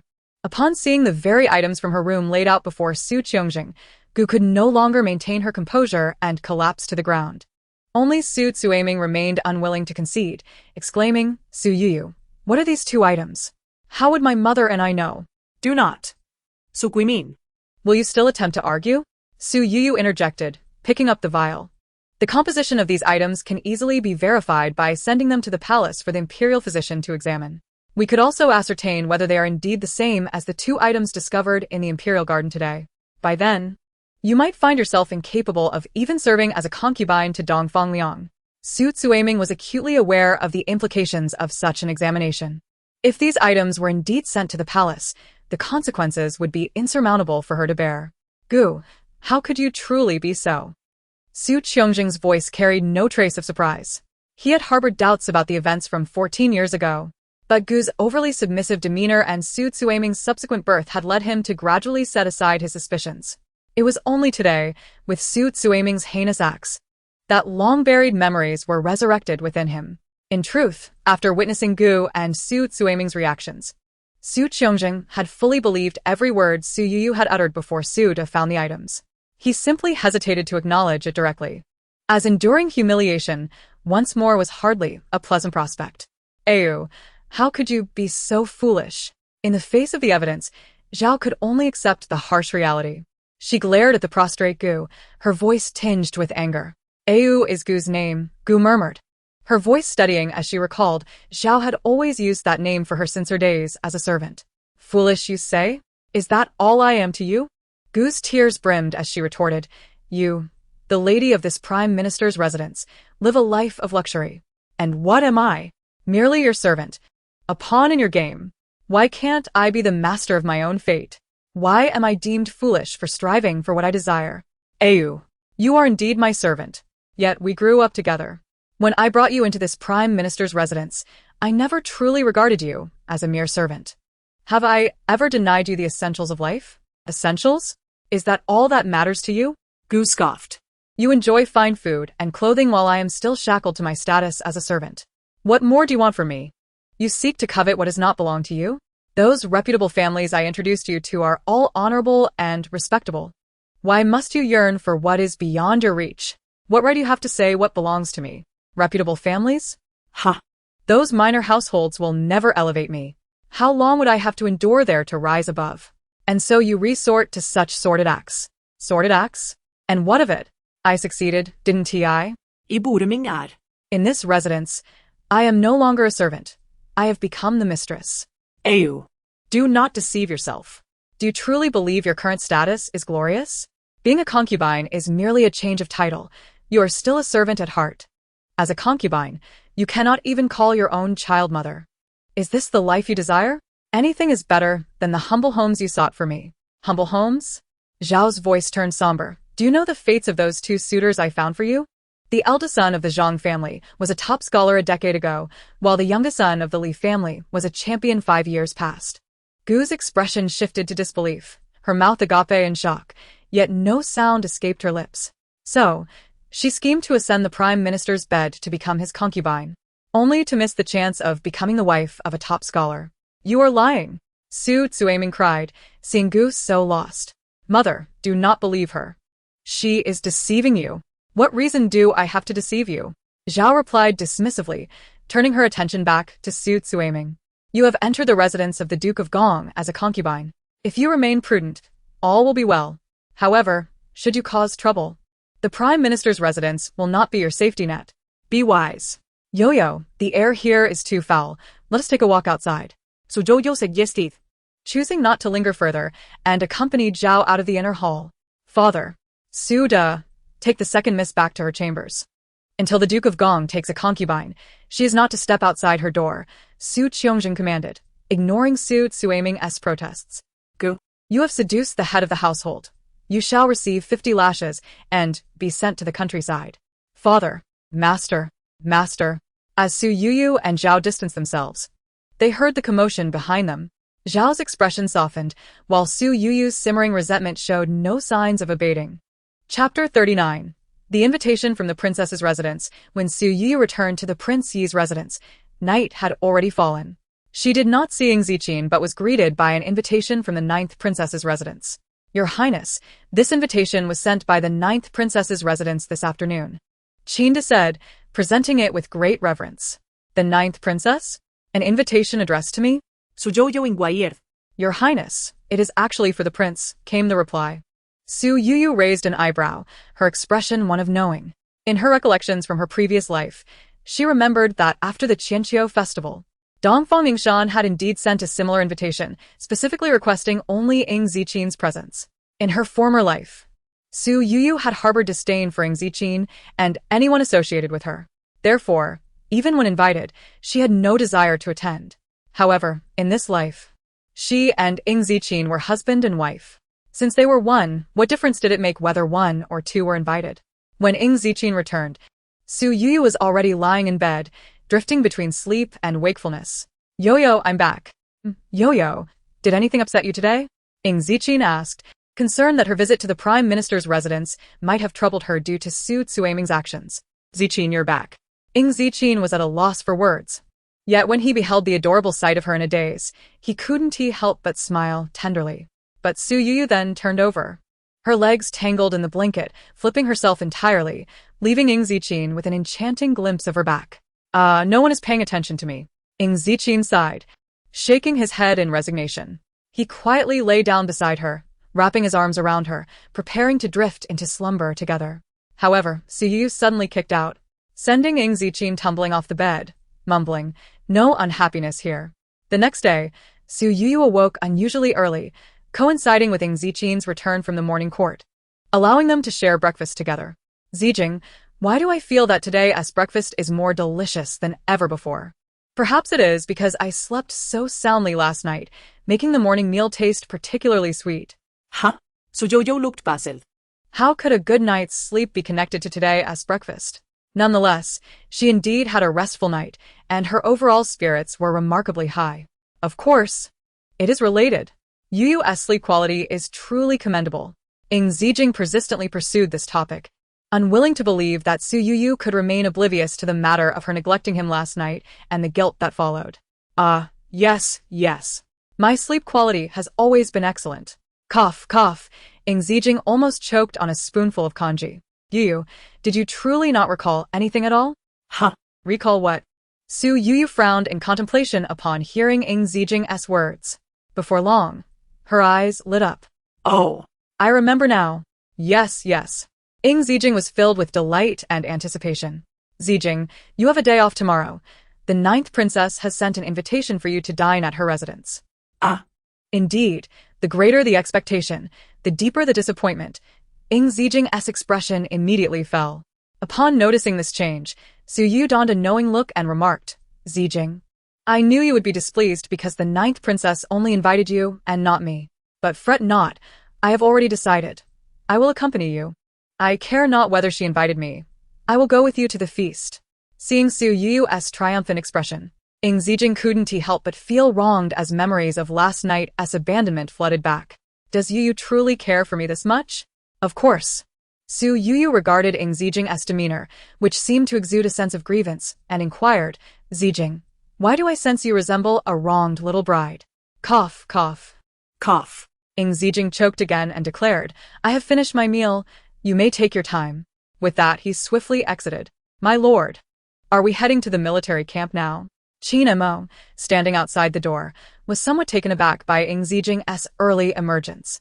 Yes, let us go.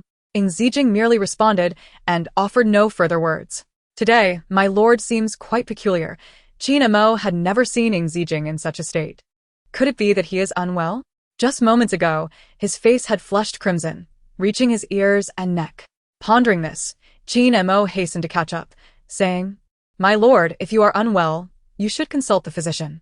"Consult what physician? Hurry and follow me." Ying Zijing had already mounted his horse, shouting at Qin Mo. "Yes." Qin Mo, feeling bewildered, mounted his horse as well and galloped after Ying Zijing.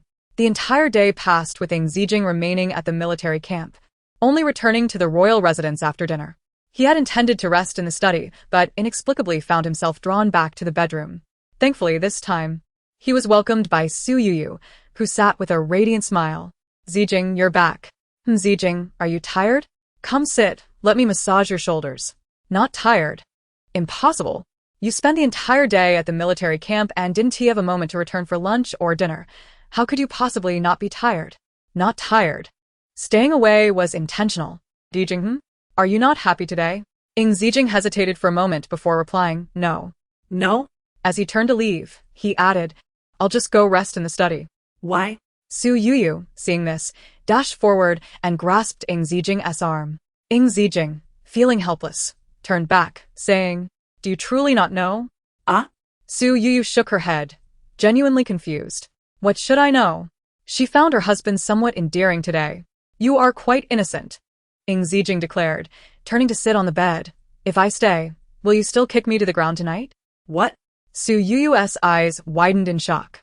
Kick you to the ground? Without further explanation from Ying Zijing, Su Youyou pondered the meaning behind his words and soon came to a realization. "I kicked you to the ground last night? Do you remember now?" "I do not remember. But if you say it is so, then I suppose it is." "What do you mean it is so, just because I say so?" "It was indeed true. Not only did you ignore me, but you also kicked me down." Seeing Ying Zijing's averted face, Su Youyou found him utterly adorable. She was tempted to pinch his cheeks but resisted. "My lord, I truly do not remember. But it was not intentional." "Absolutely not." Noticing Ying Zijing's lack of response, Su Youyou continued, "I apologize to you, my lord." As she bent her knees to kneel in apology, Ying Zijing swiftly caught her in his embrace. "An apology is one thing. What about compensation?" "Compensation? What would my lord like as compensation? Anything?" Yes. "Anything." As Su Youyou's words fell, a mischievous smile crept across Ying Zijing's lips. Chapter 40. A dual invitation to the feast. "Youyou, can I truly have anything?"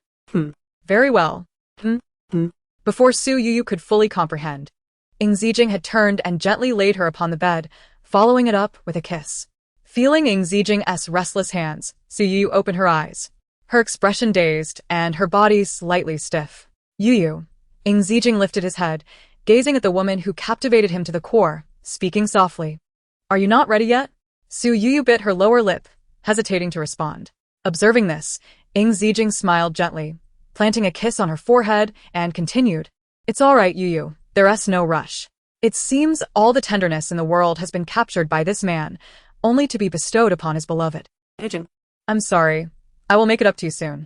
"Silly girl, no need to apologize. This is not your fault." Ying Zijing held Su Youyou close on the bed, assuring her that there was no need to rush. "Not rushing? Then, Zijing, I'm sorry. I want to kick you again." Sigh. Ying Zijing's large hand caressed Su Youyou's fair cheek as he sighed softly. "If you must kick, remember to be gentle next time." "Zijing, do I look better in this outfit or that one?" Early in the morning, Su Youyou tugged at Ying Zijing, asking him to help her choose a dress. Ying Zijing sat there, propping his chin on one hand, watching as Su Youyou twirled two dresses before him, wearing a frown. Though his wife was undeniably stunning, he simply could not discern the difference between the light green pleated skirt and the pale blue cloud skirt. "Zijing, which one looks better?" "They both look good, very good." "Humph." Su Youyou pouted her cherry lips. "Zijing, you're being dismissive." "I am not." Ying Zijing, feeling guilty, glanced away, then shifted his gaze and said, "Youyou, I suddenly remembered there are some matters I must attend to. I'll head to the study first. Otherwise, if I don't finish in time, I want to be able to accompany you to finding Shan." In that case, Su Youyou stifled a laugh and replied, "Then my lord should hurry to the study. Please be swift, for once I'm dressed up, we shall set off." All right. "I will finish as quickly as possible." As Ying Zijing dashed towards the study, almost as if fleeing, Su Youyou stifled a laugh, nearly causing herself injury. Was it truly such a challenge for him to assist in selecting an outfit? In the end, Su Youyou chose a soft silver blue gown adorned with a blue crystal butterfly hairpin and luminous jade earrings, her delicate makeup enhancing her ethereal presence. Ying, shall we depart? Su Youyou announced at the doorway of the study, reminiscent of the day after their wedding when she had sought Ying Zijing's company to pay respects at the palace. Back then, he was filled with doubts and concerns, but now he appeared so at ease. In just a few months, the transformation was striking. Do I look beautiful today? Su Youyou interlaced her arm with his. Indeed, you're stunning. While the beauty was undeniable, he pondered the significance of the two outfits she had just suggested. Su Youyou, you too have come. Upon seeing Ying Zijing assist Su Youyou from the carriage, Dongfang Yingshan's face contorted in disbelief. This princess only invited my fourth brother, and yet you have the audacity to show up. Yingshan, you must not be disrespectful to your fourth sister-in-law. It's quite all right, Su Youyou interjected. Humph. Su Youyou, cease your pretense of virtue. Dongfang Yingshan shot a glare at her before turning back to Ying Zijing. Fourth brother, if you bring her again, I shan't come out to greet you. Just as Ying Zijing was about to respond, Su Youyou stopped him. It wasn't until they entered the main hall that Su Youyou's suspicions deepened. This gathering was indeed not as simple as it seemed. Aside from Ying Zijing and Su Youyou, there were already guests present, including Zhu Xiaoxiao and Bai Mingchen. Upon seeing Ying Zijing's arrival, Zhu Xiaoxiao immediately stood to bow, her posture graceful, her eyes sparkling with flirtation, almost wishing to dissolve before him. Yet, despite her allure, she waited in vain for a word from the esteemed Prince Yi. Gradually, her legs began to ache from her sustained half-squatting position, and she found herself swaying unsteadily. Fourth brother. Dongfang Yingshan noticed and quickly alerted Ying Zijing. Yet he remained silent. Confused, Zhu Xiaoxiao lifted her head slightly, only to see Ying Zijing with his arm around Su Youyou, both wearing serious expressions before her. This gesture was unmistakable. Zhu Xiaoxiao was unwilling to concede, but her legs betrayed her resolve.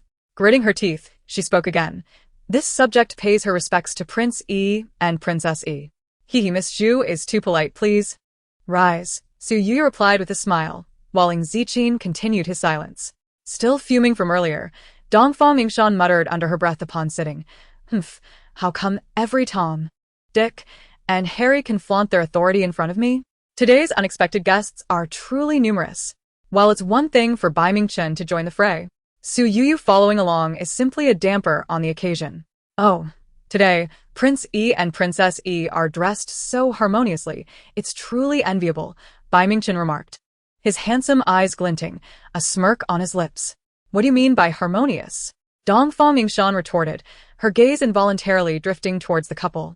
Ying Zijing was clad in a deep blue robe, while Su Youyou's soft gown complemented him splendidly. Despite their differing styles, they appeared perfectly matched, exuding an aura of talent and beauty, a pair seemingly crafted by the heavens. Ying Zijing indeed possessed a fresh elegance and imposing demeanor, yet Su Youyou's beauty was captivating, ethereal. Though Dongfang Yingshan held disdain for Su Youyou, fabricating lies to belittle her was beyond her. Thus, she swallowed her words.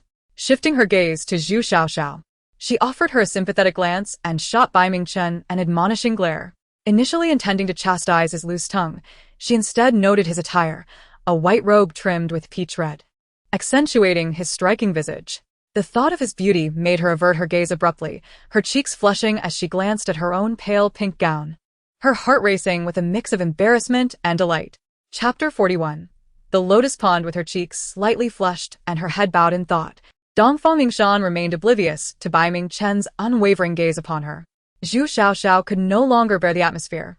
On one side, Ying Zijing and Su Youyou were openly displaying their affection, while on the other, Bai Mingchen smiled as he observed Dongfang Yingshan, who seemed lost in her own thoughts.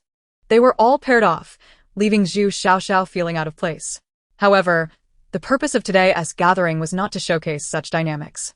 Your Highness, I just passed by your pond and saw the lotus flowers blooming beautifully. Perhaps we should go and admire them together? Zhu Xiaoxiao suggested, jolting Dongfang Yingshan back to reality. Oh, how could I have forgotten such an important matter? Today, she had intended to facilitate a match between her fourth brother and Zhu Xiaoxiao. But with the unexpected arrival of Bai Mingchen and Su Youyou, she had lost sight of her primary objective. Yes, indeed. My lotus pond is in full bloom. Let us go and see. The group made their way to the breezy pavilion by the lotus pond, seated to face the picturesque scene. From Dong Fangmingshan's right side, the seating arrangement was Bai Mingchen, Ying Zijing, Su Youyou, and Zhu Xiaoxiao. This lotus pond truly is magnificent, perfect for sipping tea while admiring the flowers. Accompanied by delightful pastries, Dong Fangmingshan remarked, "Indeed, it is splendid." Ying Zijing replied, "If you enjoy it, we shall create one just like it at home." Really? Su Youyou's eyes sparkled with excitement. Are you saying we can have a pond of this size? Yes. And I can plant lotus flowers in it? Indeed. And there could be a pavilion nearby where you can join me for tea and admiration? Yes. Everything you desire shall be there. You are too kind, Zijing. Su Youyou exclaimed joyfully, genuinely enamored with the little paradise at the princess's residence. Humph. Such an unsophisticated display. Dong Fangmingshan shot Su Youyou a glare before signaling Zhu Xiaoxiao. Prince Zhu Xiaoxiao understood Dong Fangmingshan's cue and, taking a piece of lotus pastry from the plate, bypassed Su Youyou to offer it to Ying Zijing. This lotus pastry is exceptionally sweet. Please do try it. Watching the delicate hand reach past her, Su Youyou widened her eyes in disbelief. Goodness, Zhu Xiaoxiao is quite daring. Bai Mingchen donned an amused expression. This girl truly has no sense of self-preservation. Ying Zijing frowned in distaste, yet the hand offering the pastry showed no intention of retracting. Delicious. In the fleeting moment before Ying Zijing unsheathed his sword to sever that arm, Su Youyou seized a lotus pastry, tossed it into her mouth, and swallowed it whole. Upon witnessing this, Zhu Xiaoxiao displayed no outward emotion nor uttered a word. She merely withdrew her arm. Zijing, this lotus pastry is truly delectable. You must try it, Su Youyou said, extending her hand to select the brightest piece from the plate, clearly abundant with petals. Zijing, do give it a taste. At last, Ying Zijing's brow relaxed. He did not reach for it, but instead inclined his head, consuming the piece from Su Youyou's hand. This action elicited averted gazes from Dong Fangmingshan and Bai Mingchen, while Zhu Xiaoxiao exhibited no extraordinary reaction, only a subtle smile gracing her lips. How does it taste? Everything Youyou picks is delicious. Sighed Bai Mingchen. Alas, Prince E and Princess E are here bullying us single souls. It is truly unjust. Rising, he declared, Princess, I shall retire to the pond's edge to admire the lotus flowers. I do not wish to remain here to be trifled with by this couple. Then let us go together, Dong Fangmingshan responded, standing as well, turning to Ying Zijing, fourth brother, having tasted this lotus pastry. It would be remiss not to see the flowers from which it derives. Indeed, Zijing, let us go, Su Youyou replied eagerly. Very well if you wish to see. Then we shall go. Dong Fangmingshan and Zhu Xiaoxiao exchanged knowing smiles, unconcerned by Su Youyou's words. What mattered was that Ying Zijing could accompany them. The pond was adorned with blooming lotuses, each nodding gracefully in the gentle breeze. Bai Mingchen stood there, clad in a white robe with red trim, his attire fluttering like the blossoms in the water, creating a picturesque scene. Princess Nine, your pond truly possesses an enchanting ambience, he remarked, glancing at Dong Fangmingshan with a faint smile. Indeed, she replied softly, her cheeks flushing as she lowered her gaze. Today, she had blushed more times than she could count. Princess, I am somewhat frightened, Zhu Xiaoxiao interjected, hurrying to remind Dong Fangmingshan. The princess seemed distracted, lost in thought. Zhu Xiaoxiao feared that without a prompt, something unfortunate might occur. Do not fear, Xiaoxiao, Dong Fangmingshan reassured her, we shall act according to the situation. The lotuses continued to sway gently in the water, at ease and unhurried. Zijing, what variety of lotus is this? We must inquire with Princess Nine. I desire one just like it. Very well, as you wish. You are the best, Prince. This lotus was brought back by this humble servant for Princess Nine from her ancestral home. Zhu Xiaoxiao approached, speaking as she walked along the shore. However, just as she reached Ying Zijing, she stumbled, her ankle twisting as she toppled towards him. Zijing, be careful. In that instant, Su Youyou realized Zhu Xiaoxiao was about to fall into Ying Zijing's embrace and rushed forward to catch her. Yet, unexpectedly, Ying Zijing's reflexes were swifter. He grasped Su Youyou's hand and executed a graceful turn, both deftly avoiding Zhu Xiaoxiao's impending fall, redirecting themselves elsewhere. Zhu Xiaoxiao, unprepared, plunged into the pond with a splash. Xiaoxiao, Su Youyou exclaimed, but quickly silenced herself. In that fleeting moment, her mind raced, her eyes darting, before she hastily declared, "Fourth brother, Xiao Xiao cannot swim. You must save her, whether she can swim or not. What concern is that of mine?" Ying Zijing retorted. "Fourth brother." Dongfang Yingshan gasped, "Xiao Xiao is in the water. How can you stand by and do nothing? Men and women should maintain their distance. If she has fallen into the water, how can I rescue her? Fourth brother, at a time like this, who cares for such propriety? Quick, save her. Help, help, I can't swim." Zhu Xiaoxiao cried from the water, flailing frantically as she sought assistance. "Is this a case of having no silver here?" Bai Mingchen remarked, observing Zhu Xiaoxiao's frantic struggles. Indeed, Su Youyou chimed in. "Since the princess insists that the guards cannot enter the water to save her, might I trouble Prince Baiming to assist?" "Absolutely not." Dongfang Yingshan interjected, immediately refusing. "Prince Baiming cannot go in. But why not?" "No reason. He simply must not." "No reason?" "Princess, if there is no valid reason, I see no objection to Prince Baiming's assistance," Su Youyou countered. "You just stated that Miss Zhu has not yet been introduced to society. I believe Prince Baiming is still unencumbered as well. Perhaps their fates are intertwined." Su Youyou. "Silence yourself." Dongfang Yingshan commanded. "I have said no, and it remains no." "Princess, this is a chance for romance. Why must you be so agitated?" "I certainly wish to foster romance, but not with Bai Mingchen." "Oh, with whom then?" Realizing she had been ensnared in her own words, Dongfang Yingshan grew flustered and retorted, "Su Youyou, you need not deceive me. I could easily state it myself. What I wish to facilitate is the union between Xiao Xiao and my fourth brother. They are the most suitable pair." "Su Youyou, you shamefully bring this to light. Now that the truth is revealed, do not think to act like a fierce and jealous woman. My Princess Nine's estate will not tolerate your tantrums." Su Youyou chuckled softly and moved closer to the pond, speaking, "Princess, if you wish to see me envious, I am not incapable of fulfilling that desire. However, do you truly believe that the prince will grant us such an opportunity? You, do you really consider yourself a treasure?" Dongfang Yingshan scoffed, then turned to Ying Zijing, saying, "Fourth brother, I am not interested in this." "Fourth brother," Youyou exclaimed as Ying Zijing approached, taking her hand. He then addressed Dongfang Yingshan, stating, "My wife shall forever be but one, and that is Youyou. I shall have no concubines or maids. Therefore, Yingshan, let the past remain in the past. Youyou will not pursue it, and I shall not inquire further. However, I hope there will be no further remarks or actions of this nature. Youyou, we have been out for quite a while. Let us return to the manor." These words were heard verbatim by Zhu Xiaoxiao floating in the pond. She ceased her struggles, allowing herself to drift on the water's surface. Tears rolled from the corners of her eyes, merging indistinguishably with the pond's depths. Thus, Youyou was led by Ying Zijing as they made their way toward the front courtyard. As they passed Dongfang Yingshan, Youyou paused without turning back and addressed her, "Princess, you have nurtured these lotus flowers beautifully. I shall seek your guidance on how deep the water must be for optimal growth." Having uttered these words, the two exited the manor directly. If the water is too shallow, the lotus will wither from insufficient growth, yet if it is too deep, it will float aimlessly, unable to take root. Bai Mingchen approached Dongfang Yingshan, smiling slightly. "Surely, the princess understands the depth of the water in this lotus pond better than anyone." Initially confused by Youyou's statement, Dongfang Yingshan suddenly grasped the meaning upon Bai Mingchen's words. "So, you have known all along that Youyou is aware of our plans.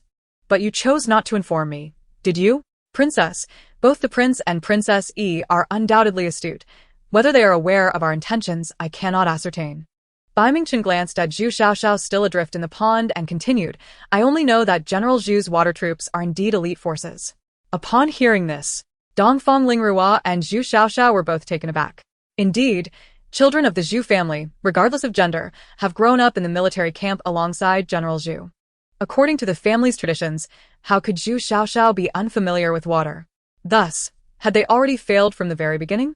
Then, Bai Mingchen bowed to Dongfang Yingshan, saying, "The ninth princess is exceptionally intelligent. I trust you will discern matters with precision. If you have no further business, I shall take my leave." Watching Bai Mingchen depart, Dongfang Yingshan contemplated deeply, though her thoughts remained partially unformed. Chapter 43. Ying Zijing's predicament. Zijing, the lotus flowers in the ninth princess's manor are truly beautiful. Indeed. Moreover, that pavilion is quite exquisite. Zijing and that. Zijing? Zijing. What is the matter? On their way back to the manor, Youyou incessantly discussed the day's events with Ying Zijing until she noticed his unusual demeanor. Upon leaving the ninth princess's estate, Ying Zijing had appeared normal. Yet now his eyes were bloodshot, and beads of sweat dotted his forehead. He panted heavily, emitting low groans, his body swaying with the carriage's bumps. Zijing, what troubles you? Are you unwell?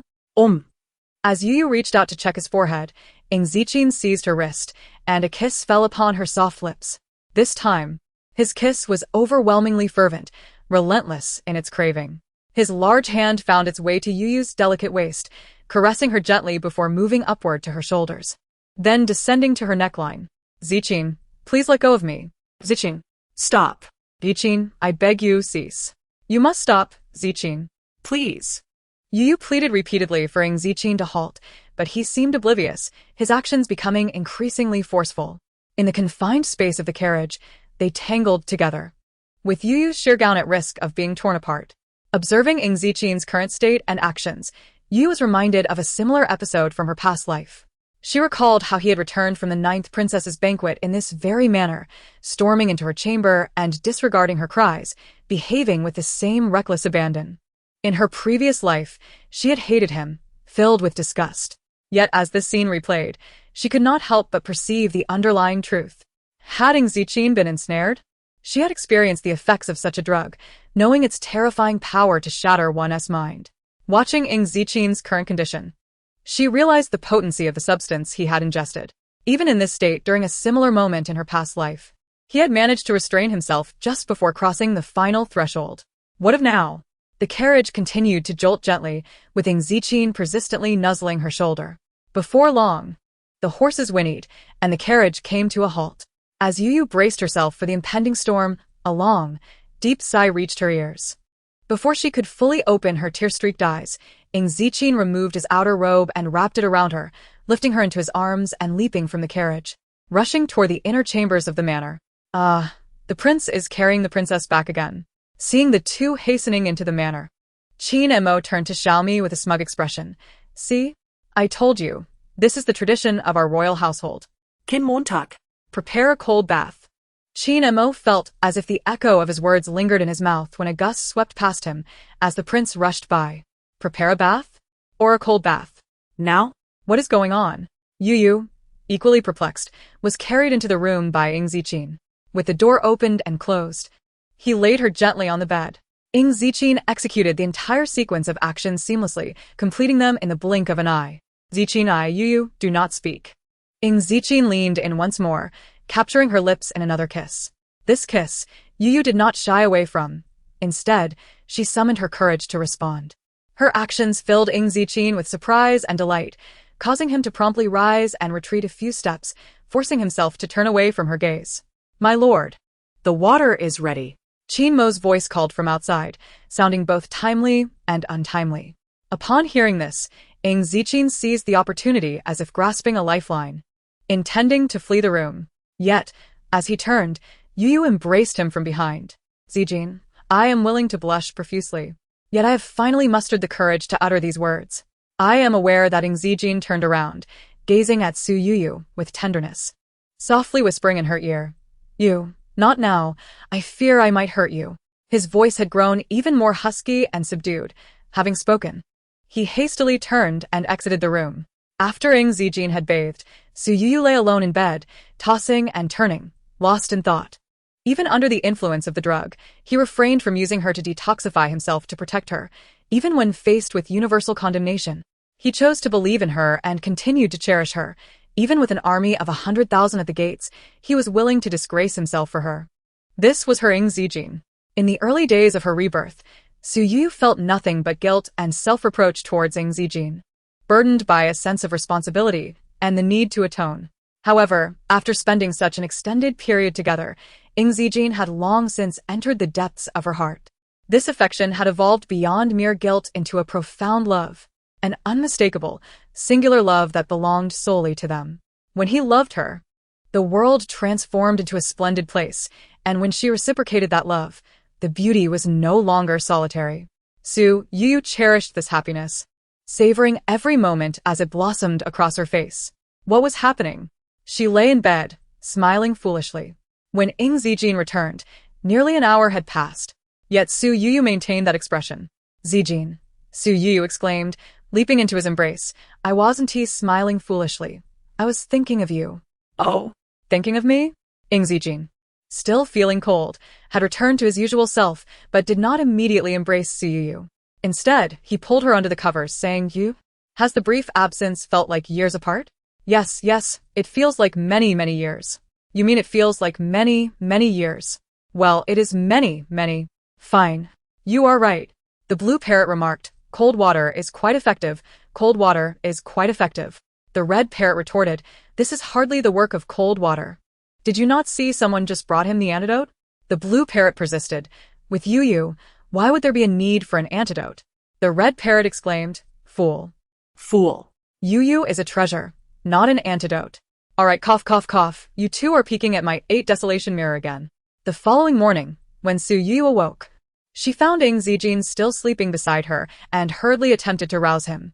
However, Ying Zijing merely rolled over and pulled her back into his embrace. Be good.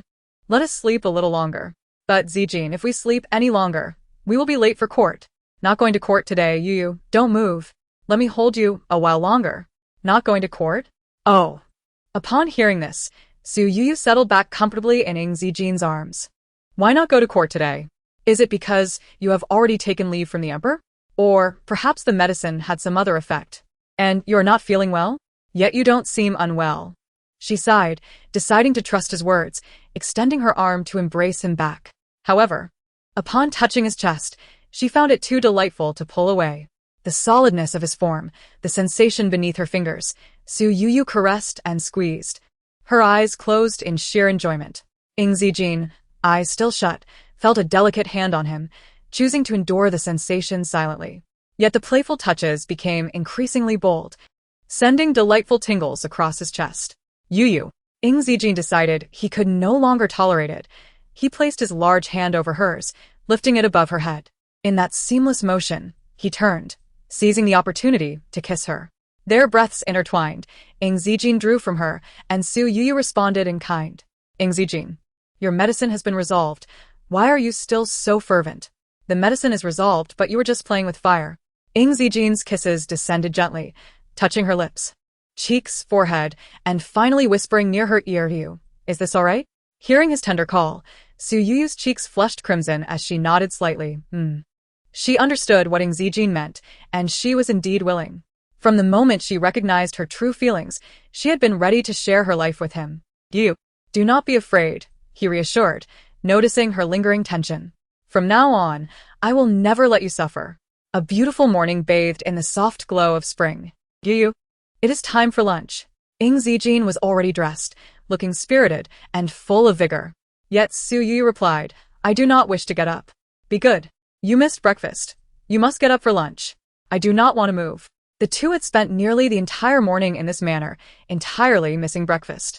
Su Youyou felt sore all over, reluctant to stir, and it was Ying Zijing who carried her to bathe and then back to bed to continue sleeping. Seeing her still unwilling to budge, Ying Zijing decided to lift her, resting her against him. Youyou, shall I carry you to wash up and change, and then to lunch? All right. Upon receiving her nod, Ying Zijing scooped her up and emerged from under the covers. Thus, Su Youyou completed her washing, dressing, and preparations in his embrace, ultimately being carried to the dining table. Zijing, you will spoil me like this. After going through this series of events, Su Youyou felt considerably more lively, but still leaned against him, playfully saying, You will spoil me. Youyou is too wonderful to be spoiled. Even if you were spoiled, it would not matter. I will spoil you until the end of time. Su Youyou was indeed exhausted, taking an unusually long time to finish her meal. While Ying Zijing had already set down his chopsticks, she continued to indulge heartily. Youyou, he smiled at her adorable eating manner, a hint of reluctance glimmering in his eyes as he spoke slowly. Su Youyou replied, mouthful. I will be leaving for a while. With a clatter, a large piece of meat fell from her chopsticks into the bowl. Leaving for a while? Zijing, are you leaving me? Seeing the pitiful look on Su Youyou's face, Ying Zijing felt a pang of sorrow. He gently caressed her back, softly saying, Youyou, I am not leaving you. I simply will not be by your side for some time. No. Su Youyou pouted. I will miss you. I will miss you too, but Youyou, this cannot be helped. Where are you going? I want to go with you. Youyou, I cannot take you with me. Ying Zijing remained silent, tacitly agreeing. For a long while, Su Youyou kept her head down, not uttering a word. The large piece of meat that had fallen from her chopsticks lay quietly in the bowl. Ying Zijing was at a loss for words on how to comfort Su Youyou, so he simply held her tightly. After a while, Su Youyou softly asked, How long will you be gone? Though her question was brief, Ying Zijing could clearly detect a hint of sorrow in her voice. His heart ached at her vulnerability. Yet he felt compelled to respond truthfully. I shall depart tomorrow and should return in about a month. Tomorrow? So soon? Su Youyou lifted her head, a tear gliding down her left cheek. Ying Zijing felt a pang in his heart as he leaned down to kiss the tear stain on her face before saying, The situation is urgent, and I must leave tomorrow. Youyou, I can spend the entire day with you today. So that was why he had not attended the morning court. Su Youyou pouted, remaining silent, puffing out her cheeks in a display of irritation. Please do not be upset. When I return, I shall take you out for a delightful outing. I'm not upset at all. I am understanding, obedient, and sensitive to your feelings. Indeed, my Youyou is the most well-behaved. How could she be upset over such a trivial matter? My Youyou is ever so perceptive. Su Youyou rolled her eyes at Ying Zijing and said, Zijing, whatever you do, please ensure your safety. Su Youyou was unaware of Ying Zijing's true purpose for leaving. And since he had not divulged it, she refrained from asking. In her previous life, during this same time, Ying Zijing had also been away for an extended period, and she too had been oblivious to the specifics. His departure in that life had allowed Su Youyou to enjoy what she thought was a carefree and happy time. Yet in this life, even before he left, she began to feel anxious and longed for him. Deep down, she sensed that this would be a significant event. The following day, before dawn, Ying Zijing set off. He chose not to awaken Su Youyou, perhaps fearing she could not endure the separation. Or perhaps he himself could not bear to part from her. He left Qin Mo to guard Su Youyou, instructing him to ensure her safety, and arranged for a team of elite shadow guards to protect her around the clock. These guards were the best of the best, skilled to the highest degree, and thus, apart from those in the know, no one could perceive their presence. Ying Zijing concealed this arrangement from Su Youyou, not out of deceit, but to spare her the anxiety that knowledge would bring, allowing her to live freely and joyfully. When Su Youyou awoke and found Ying Zijing absent, a sense of emptiness washed over her. However, with him already on the road, she could only console herself with the thought that a brief separation would strengthen their bond. After breakfast, she wandered about the courtyard, occasionally stopping by the study, but no matter where she went, Qin Mo shadowed her closely. Princess, I am here, Qin Mo announced. Qin Mo, you need not follow me so closely, she replied. Forgive me, princess, but the prince has instructed me to ensure your safety. But I am in the royal residence. How could I be unsafe here? This is merely a precaution. I shall remain by your side. Su Youyou found herself at a loss for words, astonished that there would come a day when she would be rendered speechless by Qin Mo. Fine then. If you must accompany me, it will be rather dull, she sighed. After a few laps around the estate, she returned to her chambers and said, Qin Mo, prepare yourself. We are going to visit the Prime Minister's residence. Yes, my lady. I shall prepare the carriage. Watching Qin Mo depart, Su Youyou couldn't help but chuckle. Qin Mo is a good lad, but sometimes he lacks common sense. My lady, why are you so cheerful? Little me, noticing her smile, inquired, Is it because you will soon visit the Prime Minister's residence and see your father and mother? Indeed, it was a reason to be joyful. But Su Youyou mused that her happiness might be a bit excessive. Hearing this, she gave Little Me a resigned glance and remarked, Ah, indeed. It seems you have gained another trait. Huh? Little Me was puzzled. Enough of that. Go gather a few more outfits. The prince is away, and we shall stay at the Prime Minister's residence for a few days. Really? That would be wonderful. My lady, I wish to accompany you. Of course you shall come. Su Youyou exclaimed, surprised at Little Me's enthusiasm. You really think I could leave you behind? Hee, I knew you would take me along. After all, you left me alone in the residence last time, and I was worried. That was due to the circumstances. I couldn't bring you then. But this time, as we return home, how could I possibly leave you behind? Su Youyou grinned mischievously. But tell me, when did you learn to act so coy? Who taught you this? And no, it wasn't he Qin Mo. Little me stammered, her face flushing red at Su Youyou's teasing. Su licked cartily. Alright, I understand. Don't worry. I know it certainly wasn't Chin Mo. Yes, yes. It couldn't be him. Little me persisted, her cheeks still flushed, her gaze evasive. What? Just then, Chin Mo's voice came from outside. My lady, were you just speaking of me? Oh, it was nothing. I was merely complimenting little me on your driving skills. Upon seeing Chin Mo's serious expression, Su Youyou struggled to suppress a laugh. Thank you, my lady. I do possess considerable skill in driving, Chin Mo replied. The carriage is ready. Shall we set off? Yes, little me, gather your things. Let us depart. Yes, my lady. As they walked from the bedroom to the gates of the residence, Su Youyou led the way, with little me and Chin Mo following closely behind. Suddenly, Su Youyou halted and turned to look at them. She noticed Chin Mo carrying all of little me's neatly packed belongings while she trailed beside him. My lady, why have you stopped? Did you forget something? Little me asked, noticing Su Youyou's sudden pause. I haven't forgotten anything, Su Youyou replied, her gaze shifting between the two. Ha ha ha. This is delightful, truly a splendid match. At her words, little me, though uncertain of their meaning, could sense an underlying significance, causing her cheeks to flush again. Meanwhile, Chin Mo remained oblivious, continuing to follow along. When they finally emerged, the hour was still early, and the streets were not yet bustling with people, allowing their carriage to travel swiftly to the Prime Minister's residence. The eldest young lady has returned. Please come in. The arrival of Su Youyou was met with warm welcomes from the household. Mother, I have returned to my family, Su Youyou called out, feeling an overwhelming sense of relief and comfort as she entered the home.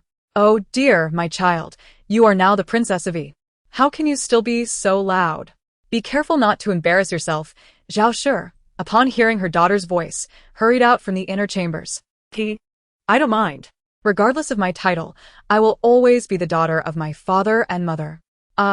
You have always had a sharp tongue. Zhao Shi chuckled as she and Su Youyou made their way inside. Mother, how have you been? I am doing well. What troubles could I have in my own home? Is Su Youyou still causing trouble? Having caused such an incident, she has remained confined to her chamber. What more could she cause? Yet, upon mentioning the Gu family, Ayu's gaze darkened, and after a brief pause, she continued, Ayu has passed away at the estate. Passed away? When did this happen? Upon receiving this news, Su Youyou exhibited no significant emotional upheaval. The outcome concerning the Gu family was entirely within her expectations.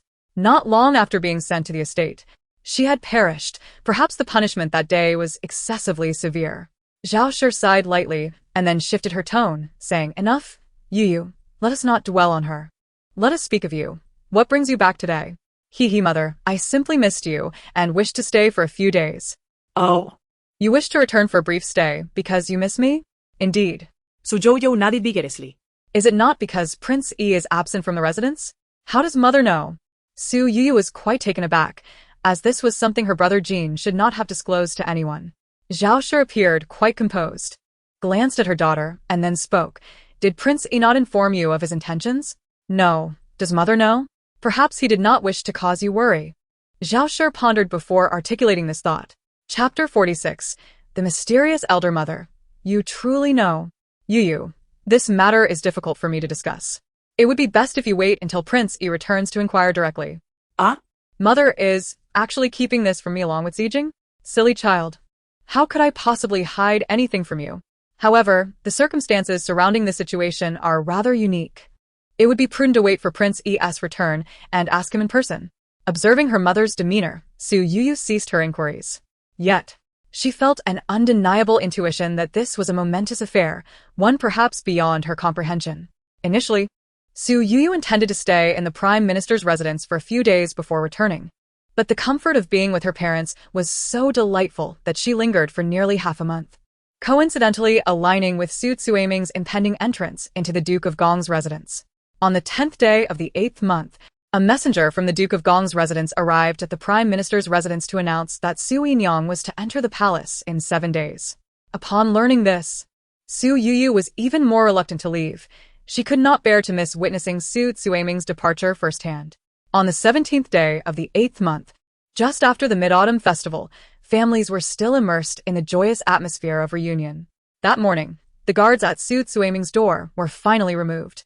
Dressed in a pale pink gown, Adorned with 2 golden hairpins, her face lightly painted, and jade ornaments swaying, she elegantly stepped out. Su Youyou and Zhao Shi sat in the side hall, and with the assistance of the matron, Su Youyou bowed to her esteemed parents before turning to leave the residence. Unlike the joyous occasion of Su Youyou's marriage to Ying Zijing, the atmosphere in the Prime Minister's residence today was devoid of any celebration. As a concubine and a daughter of lesser status, neither the Prime Minister nor his wife would see her off. With the Goof family no longer present, Su Youyou ascended the small bridal sedan alone, carried out through the side entrance of the Prime Minister's residence to the back gate of the Duke of Gong's residence, thus fulfilling the ceremonial rites. Su Youyou could only wonder what the scene had been when Su Youyou married Dongfang Liang in her previous life. Regardless of the circumstances, it could not have been as desolate as this moment. Watching everything unfold silently from the shadows, Su Youyou maintained an impassive expression while striving for inner tranquility. She perceived Su Youyou's resentment and the hatred gleaming in her eyes. She witnessed a guard rudely thrusting Su Youyou into the sedan, then swiftly ordering the bearers to lift it. No matter how expressionless Su Youyou appeared, her heart trembled at the sight of that guard. He was the very same who had brought her from the lofty tower to meet Su Youyou in Fengyi Palace. Your Highness, this bridal sedan is so small. Does she truly wish to marry in such a manner? Xiaomi Guirith, Traling Bain Su Youyou. The Duke of Gong's residence has provided her with a brand new sedan, out of respect for her father's status as Prime Minister. Given her role as a concubine, Su Youyou has no grounds for complaint. If that is the case, her life in the Duke of Gong's residence will not be pleasant. I cannot predict how she will fare, but it certainly will not mirror the ease she enjoyed in her previous life. Your Highness, what do you mean by that? Oh, you are so simple-minded. Before Su Youyou could respond, Qin Mo interjected, Your Highness surely means that she will not fare better than she does now. Why, even ask. Xiaomi, how can you follow the princess, yet remain so dim-witted? Who is dim-witted? You are the foolish one. Su Youyou allowed their banter to continue while contemplating her own thoughts. Although Su Youyou had exited the Prime Minister's residence, Su Youyou's quest to reclaim what was rightfully hers from Dongfang Liang and Su Youyou had yet to reach its conclusion. This matter would require patience. Father, mother, I shall return to the Prince Yi's residence this afternoon. During lunch, Su Youyou wolfed down Zhao Shi's culinary creations while feigning nonchalance. What? You are leaving so soon? Zhao Shi, having calculated the days, quickly grasped the reason and began to tease. Yes, Zijing will be back soon. For some time now, Qinda has been managing the household alone. I must return to check on things. Look at you, a married daughter is like spilled water. Now that your husband is returning, you seem to have forgotten your father and mother. Su Youyou playfully retorted, How could I forget you in my heart? Zhao Shi chuckled and said, All right, I was merely jesting. You, remember to wait for Prince Yi to return before making any plans. Understood, mother. The mother and daughter exchanged light-hearted banter, while Su Youyou remained silent, continually serving various dishes into Su Youyou's bowl. After a hearty meal, one inevitably becomes languid. Su Youyou's stomach was round and full as she settled into the carriage, feeling drowsy. Your Highness, perhaps we should return to the palace to rest. Sleeping in the carriage may lead to a chill. With Ying Zijing absent, Xiaomi could attend to her in the carriage. All right, Su Youyou replied, slightly lifting the curtain to let in a gentle breeze, hoping to awaken herself.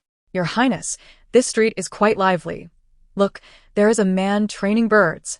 Training birds? Following Xiaomi's gaze, Su Youyou indeed saw an elderly man on the street, instructing 2 parrots. Qin Mo, stop the carriage. Su Youyou, along with Xiaomi and Qin Mo, curiously approached, standing quietly to observe. The elder, somewhat short and plump, had graying hair styled into a bun, with a beard that fluttered in the wind. Perched upon his arms were 2 parrots, one of vibrant crimson and the other a deep azure. The parrots hopped playfully on his arms, occasionally nodding at passers-by with great liveliness, regardless of whether the onlookers chose to admire them or keep their distance. Some even pulling out coins to reward the elder. He remained unfazed, observing each person with a gaze that seemed to pierce through their very souls. Until his gaze settled upon Su Youyou, the old man finally spoke. Might you extend your hand so that I may take a look? Me? Su Youyou questioned incredulously. Pointing at herself. The old man narrowed his eyes and nodded slightly. No. Xiaomi and Qin Mo exclaimed in unison. Haha. The old man chuckled upon witnessing their reaction. It matters not. Whether to look or not is entirely at the lady's discretion. All things arise from fate. Princess, we should hasten our return, Xiaomi said, her heart racing at the old man's eccentric demeanor, unwilling for Su Youyou to approach him. Su Youyou comforted Xiaomi with her eyes and then addressed the old man. Sir, there may be nothing of interest in my hand. However, I apologize for any offense caused, if my words or actions have crossed the line. I hope you will be lenient. As she turned to leave, she heard the two parrots behind her chant, Ying Zijing, awakens. Su Youyou paused, eager to inquire. But saw that the old man had already turned and walked away. Sir, please wait. In times of desire, transform danger into opportunity. Perhaps we may meet again. The old man did not halt, leaving only those words before vanishing into the crowd. Chapter 47. The Visit of Baimingchen Princess. We should return quickly. That man appears quite mad, Xiaomi urged. Su Youyou said little, following Xiaomi and Qin Mo back to the carriage. Who was that old man? Why did it seem he knew something about me? I have never met him, yet his voice feels oddly familiar. What does his appearance signify? Throughout the journey, Su Youyou remained lost in thought, uncertain of the message behind this encounter, whether it boded well or ill. A profound sense of oppressive anxiety loomed over her, refusing to dissipate. The August weather was stifling, and as Su Youyou disembarked from the carriage, the heat rising from the ground made her restless. Princess, you have returned, Qin exclaimed as he stepped forward to greet her. Seeing Qin anxious demeanor, Su Youyou sensed trouble. What is it, Qin? Is there something amiss in the manner? Report to the princess. We have a guest. While you were away, the guest has been waiting in the hall and has already consumed 3 cups of tea. Who is this persistent visitor? Forgive me, Your Highness, but I do not know this guest. Su Youyou anticipated this response. If Qin recognized him, the situation would not be as it was. No matter. I shall go and meet him. Yes, Your Highness. As Su Youyou followed Qin into the main hall, she saw a young man in white standing with his back to the entrance. His silhouette was strikingly graceful. Excuse me, sir, Su Youyou began, but the man turned, revealing a pair of smiling eyes. Baimingchen? Greetings, Princess E. Baimingchen replied with a slight bow before taking a seat at the main position on the west side. Su Youyou took her place at the eastern seat and instructed, Qin, prepare some tea, but let us not indulge too much. For the tea of the Yi Wangfu cannot be taken for granted. Baimingchen halted her, saying, I have come today only to share a few words before departing. Is the Prince of Baiming here to speak with me? Su Youyou was puzzled. Indeed, Ying Zijing is not at home, he clarified. This revelation astonished Su Youyou further. What business does the Prince of Baiming have? Do not be overly surprised, Princess E. I share a deep bond with Ying Zijing. She will not return for several days. Yet I must return to Baiming City today, so I have matters to convey to you. Very well, I shall remember what the prince has shared. Though Su Youyou was unaware of the nature of Baimingchen's connection with Ying Zijing, her experiences led her to trust him as a man of integrity. Princess E. This is a token of my identity. Baimingchen presented a pale green jade token to Su Youyou, continuing in Baiming City. Those who see this token shall treat it as if I were present. Today, I leave this token in your care. Should I find myself in peril, it will serve as a reminder for Ying Zijing. If I am unscathed, in times of urgency, you may send someone with this token to the northeast ridge to find me. I shall certainly assist the Yi Wangfu. Prince of Baiming, such an important item, No need for modesty, princess. Accept it for Ying Zijing's peace of mind. After a moment of contemplation, Su Youyou replied, Very well. I shall accept it on behalf of Zijing. You may rest assured, I will safeguard it diligently. Indeed, I am assured. Baimingchen stood, preparing to take his leave. I shall not delay any further. Farewell. Safe travels, Prince of Baiming. As Baimingchen departed, the sun remained harsh, even as the hour approached the evening. As Su Youyou exited the front hall, intending to head towards her chamber in the rear garden, she noticed Qin hurrying past with a line of servants carrying various items towards the kitchen. Su Youyou stepped forward to stop them. Princess, Qin outed, Bovinsly Gel. Qin, Su Youyou approached. Do you truly not recognize today's guest in the front hall? Report to the princess. I indeed do not know him. Qin first answered her inquiry before adding, Is there something you wish to know? Oh, nothing much. I trust you, but I find it a bit strange. Su Youyou shook her head. However, it matters not. When the prince returns, I shall inquire with him directly. You may continue your duties. Yes, your highness. Su Youyou stood lost in thought, watching as the servants moved about until the last two, bearing ice, passed by. A sudden chill brushed against her, and instinctively, she looked up, only to meet a familiar face. Wait. Su Youyou called out again, halting the procession towards the kitchen. Princess, Chinda returned, respectfully inquiring, do you have further instructions? What are these two doing? Su Youyou initially intended to ask about the one she had just noticed, but thought it too conspicuous, and thus inquired about both carrying the ice. Report to the princess. These two, like the others, are workers sent by the Bingyin studio. Chinda pointed to the others in the line. Sent by Bingyin studio? Yes, your highness. Every summer, our manor utilizes ice from Bingyin studio. They typically send a batch of workers to facilitate the ice supply, making it easier for daily access. Su Youyou nodded slightly before frowning and asking, but summer is nearly over. Why are the workers from Bingyin studio only arriving now? Report to the princess. They had sent a batch of workers at the beginning of summer. However, as we have now entered August, and the weather remains stifling, the previous supply of ice has proven insufficient. Thus, they have sent this additional group today. Oh, I see. So, this is how he ended up in the manor. Princess. Unless there are other matters, I shall lead them to the kitchen. Yes, I merely found the heat unbearable and became curious upon seeing the ice bearers. You may proceed. Su Youyou waved her hand, continuing, I have no other business. You may go. Yes, your highness. Ding Yi gazed at the retreating figures, while Su Youyou murmured softly, indeed. Dinky. That man is named Ding Yi, an informant for Dongfang Liang. In her previous life, Su Youyou had collaborated with him to relay military secrets of Ying Zijing to Dongfang Liang. At that time, she was oblivious to the stringent defenses surrounding Ying Zijing's residence and how Ding Yi managed to infiltrate it. She never inquired, as her sole intention was to assist Dongfang Liang in obtaining what he desired. Now, having been reborn, she has managed to unravel this mystery regarding Ding Yi. Thus, could it be inferred that Ding Yi's presence signifies Dongfang Liang is preparing to take action? Chapter 48. Ding Yi's message after encountering Ding Yi. Su Youyou altered her course of action. Rather than returning to her chamber, she made her way to the study, secluding herself within. Both Xiaomi and Qin Mo, like sentinels, remained outside the door. Today had been fraught with numerous events. She needed to meticulously organize the thoughts swirling in her mind. Initially, she merely wished to linger a few more days at the Prime Minister's residence, eagerly awaiting Su Youyou's return. However, little did she anticipate that Su Youyou's entrance into the Duke's residence would trigger a series of subsequent events. Reflecting on the day, her first encounter had been with the enigmatic elder. Though he did not state it overtly, Su Youyou felt an instinctive belief that the elder was aware of her rebirth. Yet, she felt no trepidation. Instead, she regarded the elder as an extraordinary being, perhaps even a divine entity, with his two remarkable parrots. The thought of potential divine assistance alleviated her anxiety. Next came Bei Mingchen's visit.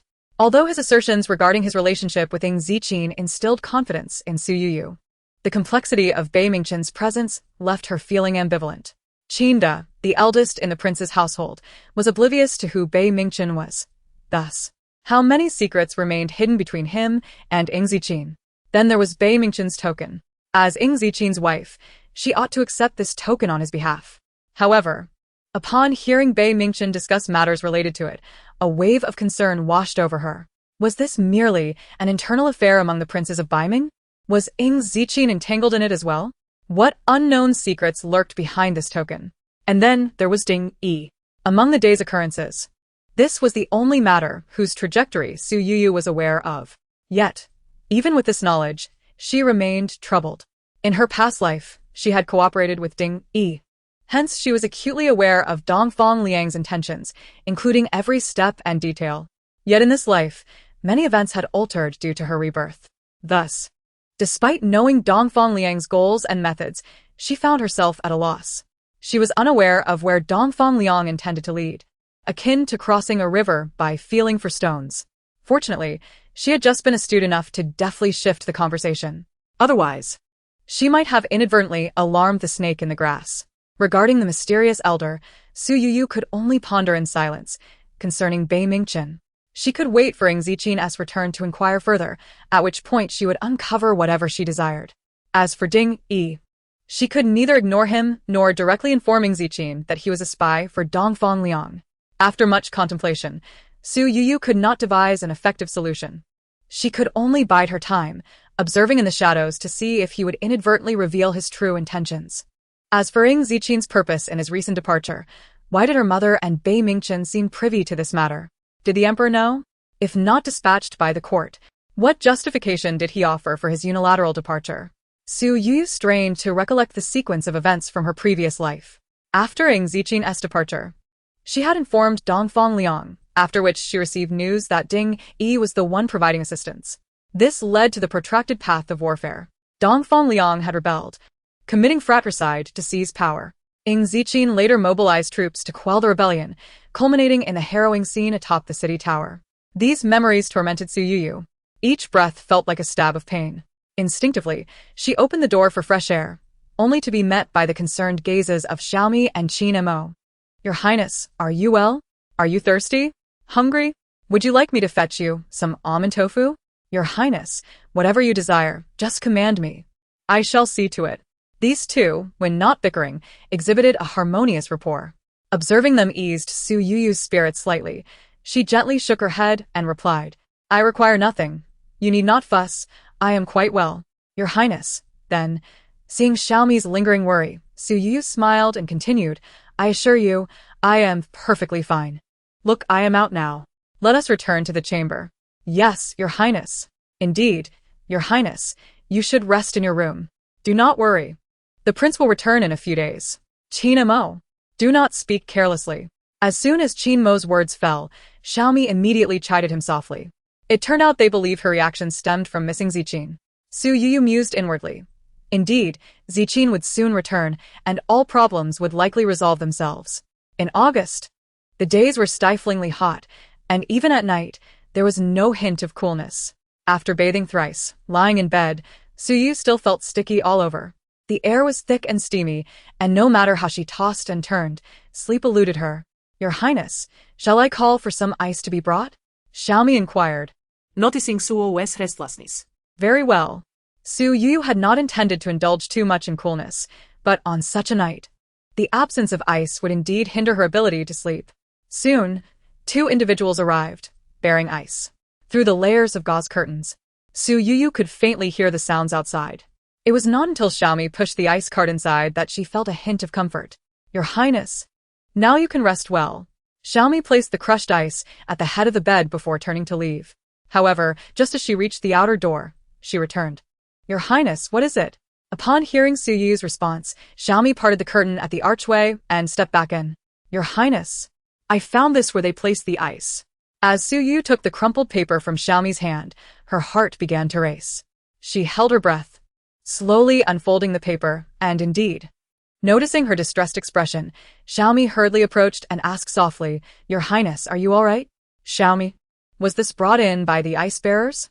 Su Youyou countered without answering her question, replying to Your Highness, it should be so. Before those two entered, I ensured there was nothing on the ground. It is Ding Yi. Su Youyou realized this must be Ding Yi's doing.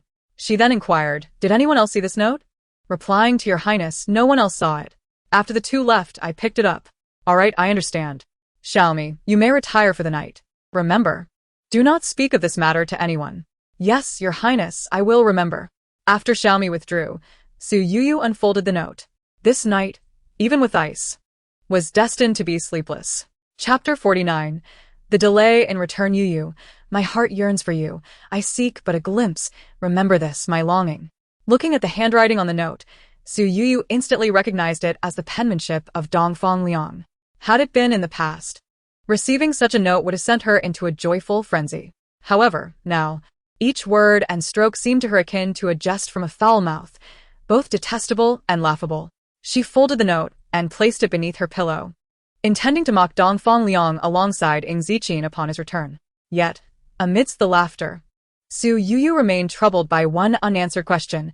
What was Dongfang Liang's true intention in sending her this note? In her previous life, he had captured her heart while secretly colluding with Su Youyou. Although he had not formally allied himself with the current prime minister, he had still gained the implicit support of the minister's household. Furthermore, she had acted as Dongfang Liang's informant, gathering intelligence for him. Additionally, Dongfang Liang had conspired with concubine Lan, resulting in the downfall of Empress Dongfang Lingrua and the dethronement of Crown Prince Dongfang Zhu. With the military power previously held by Dongfang Zhu now in his grasp, and having won over officials once loyal to him, Dongfang Liang had nearly achieved a level of authority beyond reproach. While he may not have wielded the same military strength as Ying Zijing, he still held significant political leverage, making his ambitions likely to succeed, even against Ying Zijing. However, in this lifetime, Dongfang Liang had already lost face during the Qianqiu festival, and his reputation had been irrevocably tarnished. Dongfang Lingrua had grown profoundly disillusioned with him, and his alliance with concubine Lan was unlikely to be salvaged. As for Su Youyou, following the recent scandal, she would hardly be willing to assist Dongfang Liang. Even if she were inclined, her own precarious situation rendered her powerless. Moreover, Su Youyou was no longer the naive girl of her past, who believed only in him. She was acutely aware of her own transformation, and she doubted that Dongfang Liang was oblivious to it. Thus, without the support of court officials or Su Youyou's assistance, and faced with the opposition from Dongfang Zhu and the resentment of Su Youyou, what could he possibly contest with? Compared to Ying Zijing, he was likely inferior even to Dongfang Yu and his allies. So, what could Dongfang Liang be aiming for with this behavior? As Su Youyou pondered, confusion clouded her mind. All she wished for was Ying Zijing's swift return. Beyond the daily yearning, the recent events had become overwhelming. As the ancients say, sincerity brings forth the divine, yet often, fate does not align with one's desires. Since that fateful night, Su Youyou waited 10 days without a sign of Ying Zijing's return, while Dongfang Liang's notes continued to arrive. Ding Yi, audacious as ever, delivered a note every couple of days, initially under the pretense of delivering ice, and later, when he grew more frequent, he simply tossed the notes into her chamber when Qin Mo was absent. Now, beneath her pillow lay 6 or 7 notes, evolving from brief statements to lengthy declarations of longing and affection. The more fervently Dongfang Liang expressed his sentiments, the greater Su Youyou's anxiety became. She was left in the dark regarding his true motives, echoing the adage that the unknown is the most terrifying. The crisp autumn air was sometimes refreshing, yet the unwelcome autumn heat still persisted. "Princess, should we reduce the ice at night?" Xiaomi inquired, recalling the need for ice as they strolled through the courtyard post-dinner. "Do as you see fit," Su Youyou responded, her thoughts drifting to Ding Yi, prompting her to ask Qin Mo, "Is there still no news of the princess' return?" Replying to the princess, Qin Mo said with a slight bow, "If the prince were to return, you would surely be the first to know." This implied that he too was uninformed. It was not Qin Mo's fault. Like Su Youyou, he was confined to the palace and had no means of gathering news.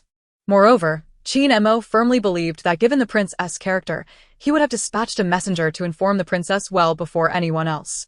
Su Youyou understood this, but her inquiry was born of desperation. With Ying Zijing's prolonged absence, she had no one else to turn to for information. "Do not fret, my lady," Xiaomi comforted, sensing her anxiety. "The prince may be returning soon." "Indeed, Xiaomi is correct," Qin Mo added. "You need not worry excessively. Perhaps the prince has been delayed by unforeseen matters. He may well return tomorrow." Despite repeatedly reassuring herself that he might return the next day, the absence of news remained a heavy weight on her heart. She recalled that in her previous life, Ying Zijing had not been away for this long. Why was he still absent now? "No, I cannot wait any longer." A wave of concern surged within her, and Su Youyou resolved to take action before Ying Zijing's return. "Qin Mo, I need you to investigate something." "Yes, my lady." "What is your command?" "Tomorrow, send some people to find out what Dongfang Liang has been up to lately. Be sure to send enough personnel to gather intelligence from both direct and indirect sources." "Dongfang Gongjun?" Qin Mo was taken aback, nearly overstepping. "My lady, are you sure?" Upon noticing Qin Mo's expression, Su Youyou quickly clarified, "It is not what you think. I have heard whispers recently, but the details are unclear. Dongfang Liang is a ruthless character, and with the prince's continued absence, we must investigate ourselves to be prepared for his return." Reassured, Qin Mo responded, "Yes, my lady. I will carry out your orders. Be meticulous and ensure you do not alert him," she cautioned. "Rest assured, my lady, I will handle it discreetly." Su Youyou refrained from mentioning Ding Yi to Qin Mo. It was not a matter of distrust, but rather a concern that Qin Mo, being kind-hearted and less cautious, might inadvertently alert Dongfang Liang, leading to unforeseen consequences. Chapter 50. Su Youyou's plan. Qin Mo's execution was commendable. Upon receiving her orders, he turned immediately to act. The following morning, before Su Youyou had even risen, Qin Mo stood at her door, ready to report. Qin Mo, do you have results? Su Youyou asked, astonished to see him waiting so early. Yes, my lady. Your speed is indeed remarkable. Responding to the esteemed princess, this cannot be deemed solely the merit of a subordinate. Our intelligence department is indeed exceptional. The intelligence department? You have mobilized the intelligence department of the royal residence? Upon hearing this, Su Youyou was utterly astonished. Each royal residence typically possesses its own independent system and distinctive insignia, not to mention how Qin Mo managed to summon them should their insignia be discovered. It would pose the gravest threat to the royal residence. Qin Mo seemed to perceive Su Youyou's concerns and began to elucidate, responding to the princess. Should our Wangfu's intelligence department be second in the realm, none would dare claim the first position. Regardless, we shall ensure that the royal residence remains unscathed. Indeed, it is not surprising that the intelligence system cultivated by Ying Zijing can achieve such prowess. This Su Youyou firmly believed. However, Qin Mo, how did you manage to mobilize them? In response to the princess, it is due to this. Qin Mo presented a jade pendant to Su Youyou and continued, Princess, to behold this jade pendant is akin to encountering the prince himself. Thus, the intelligence department will naturally heed my commands. Su Youyou nodded, Returning the pendant to Qin Mo. Yet, Qin Mo did not extend his hand to receive it. Instead, he spoke again, Princess. This jade pendant was originally bestowed upon you by the prince. It rightfully belongs in your possession. Bestowed upon me by the prince? Indeed. Princess, before departing the residence, the prince entrusted this pendant to me, instructing me to present it to you when necessary. Qin Mo glanced at his princess and continued, Princess, this pendant can command all powers belonging to the royal residence. The prince stated that he refrained from directly handing it to you, fearing it might affect your emotions. Hence, it was kept with me for the time being. I understand now. Ying Zijing truly knows me well. If this pendant had been given to me from the outset, I would have fretted endlessly. How could I have joyfully returned to my family for a time? Holding the smooth jade pendant, oval in shape, adorned with a four-clawed dragon, Su Youyou felt her worries dissipate somewhat. Safeguarding the pendant, she inquired further, Qin Mo, what is the outcome? Responding to the princess, the Gong Junwangfu has indeed been engaging in some clandestine activities of late. According to the intelligence department, the Gong Junwangfu may have connections with the Nangong realm, secretly accumulating strength, harboring ulterior motives. Qin Mo's revelation rendered Su Youyou speechless with astonishment. Their Wangfu's intelligence department was indeed remarkable. The matter of Dongfang Liang's connection to the Nangong realm must be exceedingly covert, yet they had managed to uncover it. However, it is quite alarming that Dongfang Liang is linked to the Nangong realm. Su Youyou sensed an intricate connection between this matter and Ying Zijing's departure from the residence, as well as Bai Mingchen's return to the country. Although Ying Zijing's return date remains uncertain, she could not simply sit idly by. Su Youyou resolved to take action. She believed that Dongfang Liang's frequent delivery of notes indicated a hidden agenda. Whether to exploit her for information or to threaten Ying Zijing, she could not allow him to succeed. She would not be Ying Zijing's Achilles heel but rather a formidable armor to fight alongside him. Very well, I understand. Qin Mo, remember? This matter must not be disclosed to outsiders. Yes, Princess, I comprehend. Following this directive, Su Youyou refrained from discussing the matter further. Qin Mo found his princess somewhat peculiar, yet he could not pinpoint what felt amiss. Thus he paid little heed, until Su Youyou ultimately waited an additional 3 days, and on the 4th of September, with still no news from Ying Zijing, she resolved to take matters into her own hands. Coincidentally, that day, Su Youyou received the 9th note from Dongfang Liang. Princess, Ding Yi is quite diligent. Seeing the sun blazing, he hurriedly came to deliver ice to us. After Ding Yi departed, Xiaomi remarked curiously to Su Youyou. Su Youyou gestured for Xiaomi to close the door, then summoned her into the inner chamber, revealing a stack of notes hidden beneath her pillow. Princess, this Xiaomi. Keep your voice down. Su Youyou signaled her to be quiet so that Qin Mo outside would not overhear, and Xiaomi instinctively covered her mouth with her hand. Xiaomi, I intend to. Su Youyou quietly recounted the entirety of the 9 notes to Xiaomi, outlining her forthcoming plan of action. Ah? Xiaomi was taken aback. The Gong Junwang actually dares to act thus? But princess, should we truly not inform Qin Mo of this? No. We cannot tell him. Su Youyou stati ruthlessly. It is not a matter of distrust. It is simply that if he learns of it, he will undoubtedly accompany me. But then, how would Dongfang Liang trust me? Our plans would be utterly thwarted. Moreover, with Dingyi still in the residence, if we remain cautious of Qin Mo, Dingyi will certainly report it to Dongfang Liang, thus enhancing our credibility. Indeed, I shall follow the princess's lead. Xiaomi held unwavering faith in Su Youyou's judgment, willing to support her wholeheartedly. Very well, Xiaomi. Su Youyou approached her desk, penned a note, and handed it to Xiaomi, whispering a few words in her ear before Xiaomi exited the room. Hey, Xiaomi. Where are you off to with that pouch? Qin Mo observed Xiaomi emerging from the room, curious about the pouch in her hand. Oh. The princess mentioned that the staff at the Ying Zijing have been providing excellent ice lately, so I went to reward them and, while at it, bring back some pastries from the kitchen. Oh, Xiaomi, Qin Mo teased her. All right, I understand. Xiaomi feigned exasperation. I'll fetch some treats for the princess. Don't worry. I won't forget you. Just ensure you protect the princess here. You can rest assured, safeguarding the princess is my duty. Watching Xiaomi depart, Qin Mo contemplated the delectable pastries from the kitchen, swallowing in anticipation. He mused, I wonder what Xiaomi will bring back for me. If only there were some horse hoof jelly paired with mung bean ice, especially with the September sun being so scorching, every day feels swelteringly hot. Just then, as Qin Mo murmured, a few thick clouds drifted overhead, blocking the fierce sun, accompanied by a gentle breeze. Oh. This is splendid. The autumn heat finally seems to be receding. Chapter 51. Horse hoof jelly and mung bean ice. When Xiaomi returned from the kitchen, Qin Mo was diligently guarding the entrance to their princess's room. Xiaomi, you little one, why did it take so long to get a pastry after rewarding the kitchen? Quickly tell me, were you hiding somewhere to slack off? Upon seeing Xiaomi holding a box of pastries, Qin Mo, salivating, could not resist teasing her. Where could I hide from slacking off? It was just that after rewarding them, the staff at Ying Zijing wanted to express their gratitude, which delayed me a bit. Besides, Xiaomi glanced at Qin Mo, pouting slightly. If I hadn't been in the kitchen, how could you indulge in this delicious horse hoof jelly? Horse hoof jelly? Hurry, hurry, I was just thinking about that. Give it to me.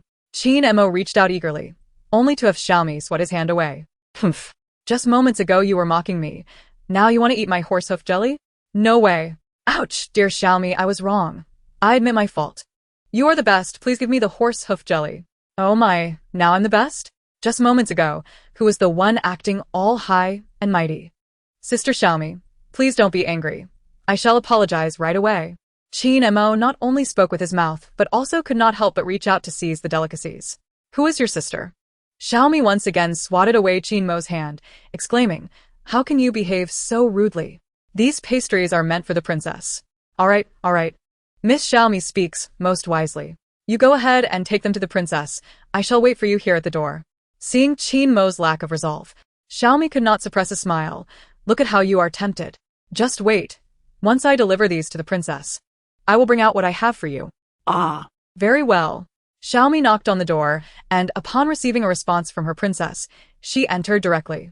Princess, here are the freshly made pastries from the kitchen. Bring them in. Xiaomi, who had spoken loudly at the door, immediately lowered her voice upon entering. Princess, the items have been delivered. Good, I understand. Su Youyou nodded and continued. Have you obtained medicine? Replying to the princess, as per your instructions. I waited in the kitchen for a while. Dingyi took the opportunity to send a message and helped bring back the medicine. Xiaomi presented the drug brought by Dingyi to Su Youyou, her heart filled with unease. Princess, do we really have to give this medicine to Qin Mo? Su Youyou discerned Xiaomi's concerns at a glance and understood, yet felt helpless. Xiaomi, there is no other choice. Qin Mo must take this medicine. However, we need to test it first. Su Youyou gestured for Xiaomi to bring forth an item from beneath the bed. It was a rat. Xiaomi emerged with a cage containing the rodent, a look of surprise on her face. Indeed, I have kept this creature for quite some time, just in case. Su Youyou remarked, mixing the drug with a small piece of pastry and feeding it to the rat. The two of them, for eyes fixed on the creature, watched as it collapsed within the cage. Upon seeing this, Xiaomi hurried over to inspect and then said, Princess, the rat is breathing normally. It has merely fainted. Good. That is reassuring. Su Youyou nodded, adding, regardless, Dingyi is ultimately one of Dongfang Liang's men. We must remain cautious. Now, there should be no problem. We can confidently give the medicine to Qin Mo. Xiaomi observed the rat once more, feeling relieved. Creak. The door to Su Youyou's chamber opened again, and Xiaomi emerged carrying a food basket. Xiaomi, you finally emerged. Qin Mo hurriedly approached. Do you have the water chestnut cake? Is there more? Yes, indeed. I brought plenty for you, Xiaomi said as she squatted down, carefully laying out the pastries on the ground before the door. Here are the water chestnut cakes, red bean sticky rice cakes, and sweet green bean ice. Qin Mo gazed at the array of delicacies, his eyes sparkling with delight. Xiaomi, you are simply wonderful. I was just thinking of having green bean ice. Seeing Qin Mo's ecstatic expression, Xiaomi felt a pang of unease within her heart. The two sat on the ground at the entrance of the chamber, Qin Mo holding the green bean ice in one hand and the water chestnut cake in the other, ready to indulge. Xiaomi watched helplessly as Qin Mo brought the water chestnut cake to his mouth, unable to intervene. Xiaomi, aren't you going to eat? Kin Montak. Taking a large bite of the water chestnut cake, noticed Xiaomi's gaze and offered her the untouched green bean ice. Xiaomi, would you care for some? Seeing Qin Mo's cheeks stuffed with cake, Xiaomi couldn't help but chuckle. Qin Mo, I already had some. All of this is for you. Enjoy it at your leisure. Oh, very well then. I shall not hold back. After swallowing a mouthful of water chestnut cake, Qin Mo eagerly dug into the green bean ice. Wow. So sweet and refreshing. Qin Mo, lost in his indulgence, failed to notice the subtle change in Xiaomi's tone and expression. Before long, half a bowl of green bean ice had vanished into Qin Mo's eager mouth. Just as he lifted his head to look at Xiaomi, savoring the sweetness of the previous bite, a sudden wave of dizziness washed over him. Before he could voice his confusion, Qin Mo lost consciousness, his body tilting backward. Xiaomi, witnessing this, instinctively reached out to catch him but was too late. He crashed against the door, forcing it open. His upper body fell into the room, while his lower half remained outside. Inside the chamber, Su Youyou, upon seeing Qin Mo collapse, immediately recognized that he had been drugged and softly called out to Xiaomi. Princess, I am here.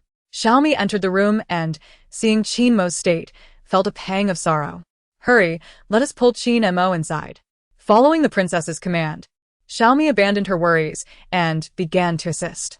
Su Youyou, already dressed in light clothing while waiting inside, joined forces with Xiaomi to bring Qin Mo into the chamber before quickly shutting the door and preparing to head outside. Princess, it is getting dark. Are you truly leaving the estate? Just as Su Youyou and Xiaomi were about to exit, they encountered Qinda, who was returning home. I am making a quick visit to the Prime Minister's residence to retrieve something, Su Youyou replied with feigned calmness. It is getting late. Perhaps I should prepare a carriage to escort you? No need. Someone is coming to fetch me from the Prime Minister's residence. I shall return shortly.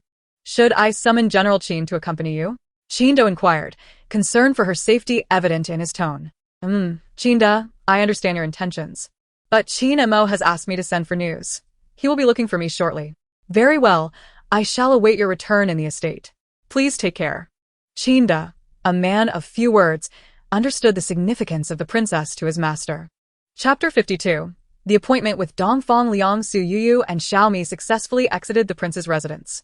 After walking 100 or so steps westward from the main gate, Su Youyou spotted a carriage waiting for them. Xiaomi, that must be the carriage, Su Youyou remarked as they approached. Yet she did not rush forward to inquire, but instead paused to observe. Princess, I shall go and ask, Xiaomi said, intending to proceed, but was pulled back by Su Youyou. Xiaomi, do not rush. Let us observe first. After a while, upon seeing the distinctive patterns on the dagger by the carriage driver, Su Youyou confirmed her suspicions. She recognized the insignia of Dongfang Liang's guards. Knowledge she had retained from her previous life. Indeed, Xiaomi, it is the carriage of the Duke of Gong. Let us proceed. Though Xiaomi was uncertain of how her princess had come to such a conclusion, she trusted her judgment and followed suit. This is indeed the carriage of the Duke of Gong? Su Youyou approached the carriage driver and inquired directly. The driver regarded Su Youyou cautiously, scrutinizing her before finally responding. I have seen Miss Su. Please step aboard. Miss Su, indeed. Su Youyou engaged in no unnecessary chatter with him, directly leading Xiaomi to the carriage. Once they were seated, the coachman called out, and the carriage set off in response. By the time they boarded, it was nearly past the hour of the goat, and Su Youyou had arranged to meet Dongfang Liang at 1/4 past the hour of the monkey. Calculating carefully, the time was indeed drawing near. Your Highness, why did you choose the remote Zigua forest as our meeting place? It's so far and secluded, I fear. Xiaomi, you need not worry. Since Dongfang Liang intends to use me for something, he will certainly not harm me at this moment. Moreover, the remoteness of Zigua forest serves his purposes even better. Xiaomi nodded, though she appeared somewhat confused. As the master and servant whispered to each other in the carriage, a sudden gust of cool wind swept through the gauze curtains of the window, breezing into the interior. Fortunately, the weather has cooled down. Look, Your Highness. The wind has picked up. Indeed, the wind has risen, Su Youyou replied, tightening her clothing slightly, as she sensed a chill. The coachman, perhaps a former guard, was not particularly skilled at driving, causing the carriage to jolt and sway, leaving Su Youyou's hair ornaments slightly disarrayed. Thankfully, Zigua Forest was just on the outskirts of the city, and they arrived shortly thereafter. With Xiaomi's assistance, Su Youyou alighted from the carriage and immediately spotted Dongfang Liang waiting for them. Youyou. Dongfang Liang called out as he hastened towards her. As he reached out for an embrace, Su Youyou deftly evaded him. Your Highness, let us speak in this manner. Dongfang Liang stood there, gazing at Su Youyou before him, his heart a tumult of unexpressed emotions. Today, Su Youyou was clad in simple attire, wearing a pale blue outfit with minimal adornment and no makeup. Yet, even in such simplicity, she exuded an ethereal beauty that captivated Dongfang Liang. Noticing her slightly disheveled hairpin, Dongfang Liang inquired about the cause. The coachman you appointed, driving so recklessly, nearly caused me great distress, Xiaomi complained, interjecting before Su Youyou could respond. Come here. Upon hearing Xiaomi's words, Dongfang Liang's expression turned grave as he summoned the coachman. As the man approached, Dongfang Liang unsheathed his dagger and swiftly severed the coachman's left arm from his shoulder, the limb falling to the ground and rolling to Su Youyou's feet. The man writhed in pain, and Dongfang Liang gestured for him to be taken away. This bloody scene unfolded before them, and while Su Youyou maintained a facade of composure, Xiaomi was rendered speechless by fear. Is this a warning, a display of power? Or does it carry some other significance? Su Youyou pondered, just as Dongfang Liang's voice broke through her thoughts. Youyou, do not fear. I will not let those who harm you go unpunished. Oh, so this is merely a prelude to the ensuing emotional display, Su Youyou thought, finding her composure restored. She glanced at the surrounding guards before speaking up. Your Highness, such words must not be spoken lightly, lest they lead to misunderstandings. Dongfang Liang understood her intent, and, after a moment's contemplation, commanded the guards, withdraw to a distance of 10 paces and await my call. Understood. The guards complied, leaving only Su Youyou, Xiaomi, and Dongfang Liang in the clearing. Once the guards had retreated, Dongfang Liang could no longer restrain himself. He pulled Su Youyou before him, arms outstretched, yearning to embrace her. However, Su Youyou, quick to react, evaded him once more. Youyou? Dongfang Liang stood perplexed, filled with confusion as he observed her every move, seeking to discern her thoughts. Liang, Su Youyou called softly, nearly repulsed by the endearment, yet it was enough to enthrall Dongfang Liang. Youyou, I am here. Liang. We cannot proceed in this manner. You have married my half-sister. How can we justify this? Are you referring to that wretched Su Youyou? Humph. That wretched girl has embarrassed me publicly. I have never granted her a moment's happiness. Marrying her was merely taking a concubine. She is hardly worth my regard. Rest assured, she will not be an obstacle between us. Hearing this, Su Youyou could not help but smile, envisioning the kind of life Su Youyou would endure under Dongfang Liang. In her rebirth, not only had she changed, but she had also influenced those around her, including Dongfang Liang. After their previous encounters, Su Youyou sensed that Dongfang Liang's feelings for her had shifted. He seemed more captivated by her than before. Unlike her previous life, where she had been entirely utilized, now she felt there were strange emotions growing in his gaze. This was precisely what Su Youyou intended to exploit. Initially uncertain, she now felt assured as she observed Dongfang Liang's demeanor and words. Youyou, Dongfang Liang began, noticing her lack of response. What of your relationship with Ying Zijing? Dongfang Liang recalled the various interactions between Su Youyou and Ying Zijing in his presence over the past months, causing his brows to furrow. Yet, Su Youyou did not allow him the opportunity to ponder further. Liang, you have much to say. I have done countless things against my will to deceive Ying Zijing and quell his suspicions. And now you dare to criticize me. Youyou, Are you saying that your previous conduct with Ying Zijing was mere pretense? Do you still harbor feelings for me? My heart has always belonged to you, Su Youyou declared, and her heartfelt admission brought a smile to Dongfang Liang's face, though the brightness in his eyes dimmed momentarily. Chapter 53. The person in the forest. Su Youyou's original plan was to feign closeness to Dongfang Liang before Ying Zijing's return, in order to extract his plans and specific timelines. Once Ying Zijing returned, they could confront him directly. However, it appeared that Dongfang Liang had been preparing for quite some time, and there was no telling when he might launch his attack. If Ying Zijing continued to delay his return, they could not afford to be unprepared. Thus, Su Youyou aimed not only to hold Dongfang Liang in check, but also to significantly reduce their preparation time for the impending confrontation. Yet, despite the soundness of her plan, reality often diverged from expectation. Moments ago, Su Youyou's passionate declaration to Dongfang Liang had been overheard by a tall figure concealed in the forest. "Your Highness," the figure began, about to convey something to Ying Zijing, only to be interrupted by a raised hand. The figure was an assassin trained by Ying Zijing, left behind with others to protect Su Youyou. In fact, Ying Zijing had been on his way back to Dongfang capital for 3 days. By the time the hour of the goat arrived today, he had already reached the outskirts of the capital. Ying Zijing had chosen not to send word back to the residence, intending to surprise Su Youyou. However, little did he know that upon arriving at the outskirts of the city with a troop of men, he encountered Ying, who had come to relay a message. There was a considerable exchange of information between the various shadow guards and themselves, as well as with Ying Zijing. Thus, Ying quickly located Ying Zijing's position. Initially, when Ying reported the whereabouts of Su Youyou, he faced a stern reprimand from Ying Zijing, who angrily asserted that he had dispatched them to protect the princess, not to surveil her. Yet, as Ying detailed Su Youyou's interactions with Ding Yi, her enchantment of Qin Mo, and her clandestine meetings with Dongfang Liang, Ying Zijing fell into a profound silence. He could not believe that his beloved Youyou would engage in such actions. Every moment spent with her had felt utterly genuine. If all of this were a facade, was it her acting that was too convincing, or was he simply a fool? Ying Zijing longed to trust Su Youyou, the one he held dear to his heart. Nevertheless, confronted with Ying's intelligence, he found himself unable to rein in the steed beneath him. Ying Zijing instructed his deputy to return with the troop while he and Ying proceeded to Zigwai Forest together. Shortly after the hour had passed, they arrived at the forest. They concealed themselves in the shadows, quietly observing their surroundings.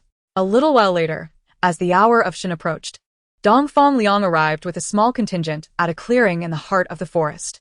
This clearing was conveniently located just below Ying Zijing's vantage point, allowing him to observe the proceedings with clarity. As Dongfang Liang arrived, Ying Zijing anxiously awaited.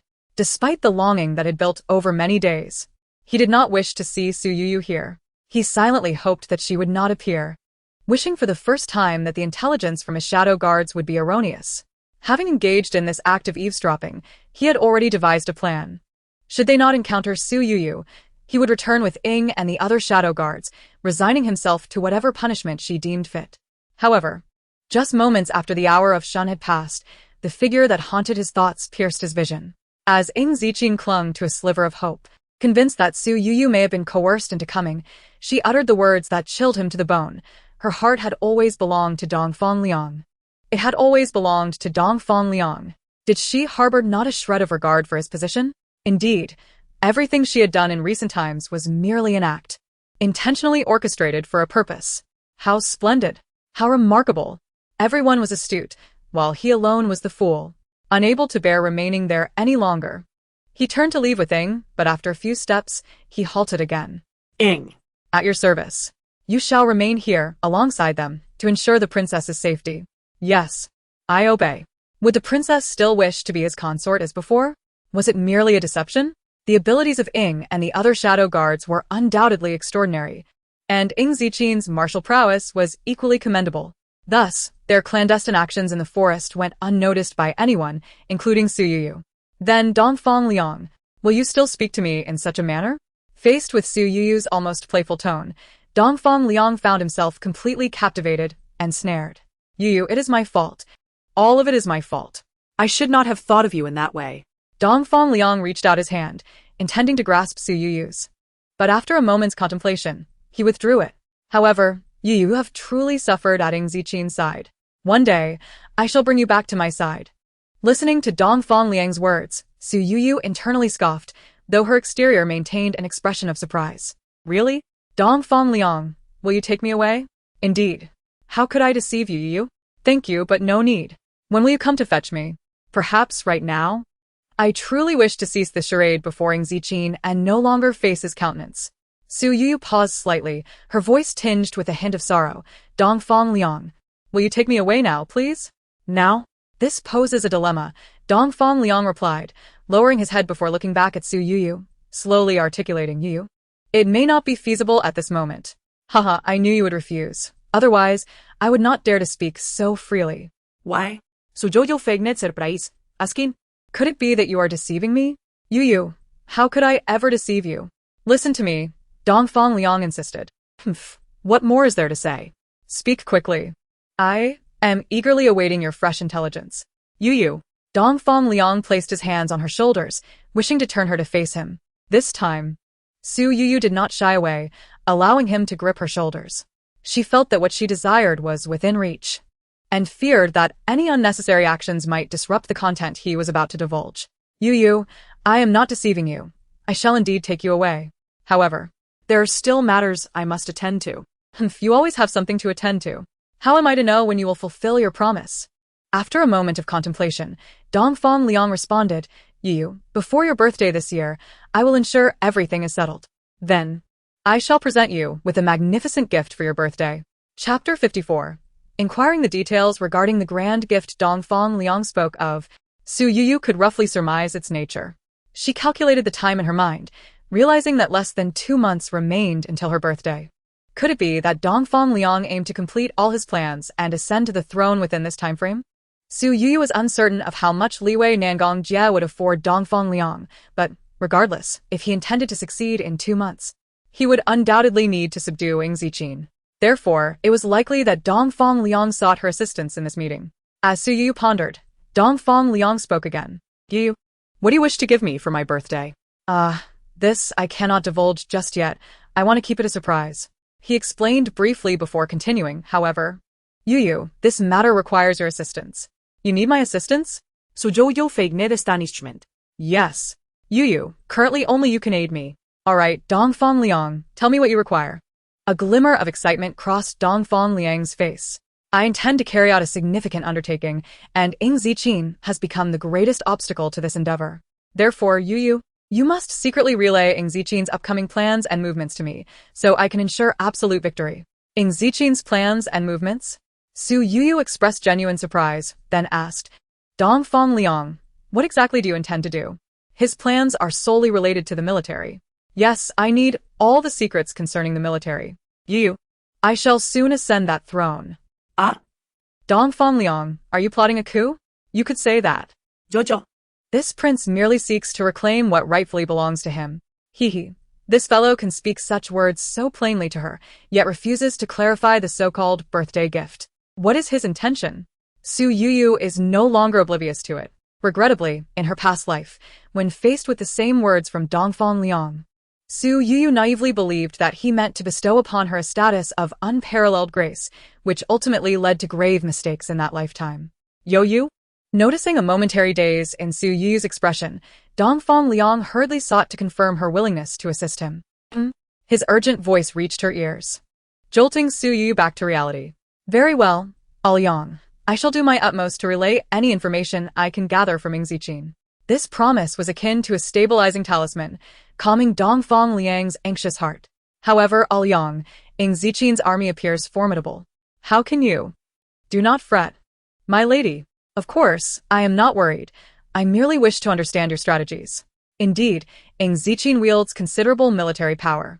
While my own forces are limited, I possess the support of external allies.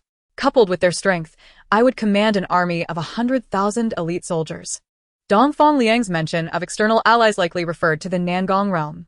Yet 100,000 soldiers? Presently, Dongfang Liang could scarcely muster 10,000, and to reach 100,000 would require nearly 90,000 troops from the Nangong realm.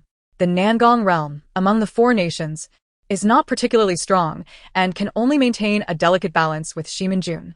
In the face of Dongfang Du and Baiming City, they are hardly noteworthy. To ask them to support him with such a vast number of troops would be tantamount to depleting their resources.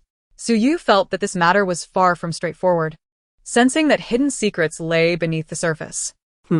She feigned compliance, nodding her head, and then pretended to recall something significant, hastily saying, "By the way, Ying Zijing has been absent from the royal residence for quite some time."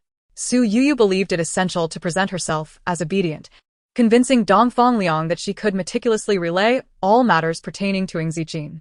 After all, with Ding Yi recently present in the residence, it was likely that Dongfang Liang was already aware of Ying Zijing's absence. Indeed, her assumption proved correct. Upon hearing her words, Dongfang Liang's expression visibly relaxed, and he smiled softly, replying, "Yes, indeed, this information is quite valuable to me. In the future, please convey similar situations to me. This scoundrel dares to treat me like an innocent young maiden to deceive. Very well, but how shall I convey this information to you? Do not worry. I shall ensure your safety. Simply write the details on a note and hand it to Ding Yi. He will handle it from there." "Understood, I know Ding Yi. He has been delivering your letters to me these past few days." Su Youyou beamed broadly, her radiant smile momentarily leaving Dongfang Liang entranced. However, upon noticing the look in his eyes, she felt a pang in her heart and withdrew her smile, adopting a worried expression as she said, "But I see that Ding Yi is merely a servant of Yin Bingzhai. He cannot remain in the prince's residence for long. What if there is an urgent matter and I cannot find him?" This concern had already been anticipated by me. Dongfang Liang, with a self-satisfied demeanor, raised an eyebrow and continued, "In Ying Zijing's kitchen, there is a servant named Guang, dedicated to chopping wood and tending the fire. Should you encounter an urgent situation, you may seek him out." "The kitchen? Wouldn't that be dangerous? What if Ying Zijing discovers him?" "Rest assured, Guang has been placed by me in Ying Zijing's vicinity for 3 years. In that time, I have never tasked him with anything, saving him for now. He is well hidden, so you need not worry. This scoundrel indeed has ulterior motives, if I am not mistaken." It was 3 years ago when Zijing first took command of the military. Dongfang Liang's ambitions must have been burgeoning from the very beginning. "Very well, Yang. Since you say so, I shall no longer worry." Su Youyou smiled gently. "Yang, I shall take my leave now. I only found an excuse to step out. The steward saw me leave the residence, and if I return late, they might grow suspicious." "Understood." Dongfang Liang nodded and added, "You must take care of yourself." As he watched Su Youyou depart, Dongfang Liang's heart was filled with myriad emotions. Today had truly surprised him. He had initially planned to enact a scheme to elicit sympathy from her, yet he had unexpectedly received such a response. Previously, he had contemplated discarding Su Youyou once she had served her purpose. However, now that he had ascended to the throne, granting her the status of a revered matriarch was out of the question. Nonetheless, preserving her life and keeping her by his side would not be without its pleasures. After all, a beautiful, obedient, and somewhat naive woman is the most endearing of all. Chapter 55. Misunderstanding. Su Youyou, accompanied by Xiaomi, boarded the carriage they had arrived in, though the driver had been replaced by another. Having learned from the previous driver's lesson, this new one was respectful and compliant, focusing solely on driving steadily, not daring to listen or inquire further. "Your Highness, this man is quite honest." Once inside the carriage, Xiaomi resumed her chatter, having closely followed her royal mistress earlier. Listening to the exchange between her and the noble prince, she had refrained from uttering a word, even holding her breath for fear of disrupting her lady's plans. Thus, she had remained quiet for as long as Su Youyou had conversed with Dongfang Liang. Being a quiet little creature was no easy feat for Xiaomi. Now that they had departed from the earlier atmosphere and entered the carriage, she eagerly resumed her chatter. Su Youyou, well aware of Xiaomi's nature, did not silence her, but gently reminded her to lower her voice, as the driver was still present. "Your Highness, I was truly frightened just now. When he spoke of Dongfang Liang, I instinctively lowered my volume again. That noble prince is indeed quite cunning, but thankfully, your Highness is astute and handled it well. There is no depth to his cunning. Dongfang Liang is merely suspicious and arrogant. I was merely catering to his disposition. He, in any case, my lady is formidable," Xiaomi declared with a proud expression. After the events of today, she held her royal mistress in higher esteem than any indomitable army. Listening to Xiaomi's words and observing her demeanor, Su Youyou smiled slightly but refrained from responding. "However, my lady, what shall we do once we return to the residence?" Qin Mo is still unconscious in the chamber. By this hour, Qin Mo should have awakened long ago. Su Youyou peered through the carriage window at the driver outside, who was dutifully managing the horses, and continued softly, "Upon our return, we shall clarify matters with him. Qin Mo is not the issue. The real concern is that Zijing has yet to return. If he remains absent, we may have to resort to more decisive actions. Qin Mo is not an issue?" Who told you that? At this moment, Qin Mo was kneeling before Ying Zijing in the chamber of the royal residence, pleading for forgiveness. "My lord, when did you return?" he stammered. Yet, Ying Zijing merely sat on the bed, his expression impassive, remaining silent. "I acknowledge my wrongdoing, my lord." Ying Zijing continued to sit there, his demeanor unchanged, still not uttering a word. Having just regained consciousness, Qin Mo felt somewhat disoriented. Ying Zijing's unyielding presence only deepened his confusion. What was the state of his lord? "My lord, how could you allow me to speak in such a manner before you?" At last, Ying Zijing spoke, bringing a modicum of relief to Qin Mo's heart. Although the words were chastising, they were far preferable to the oppressive silence that had hung in the air.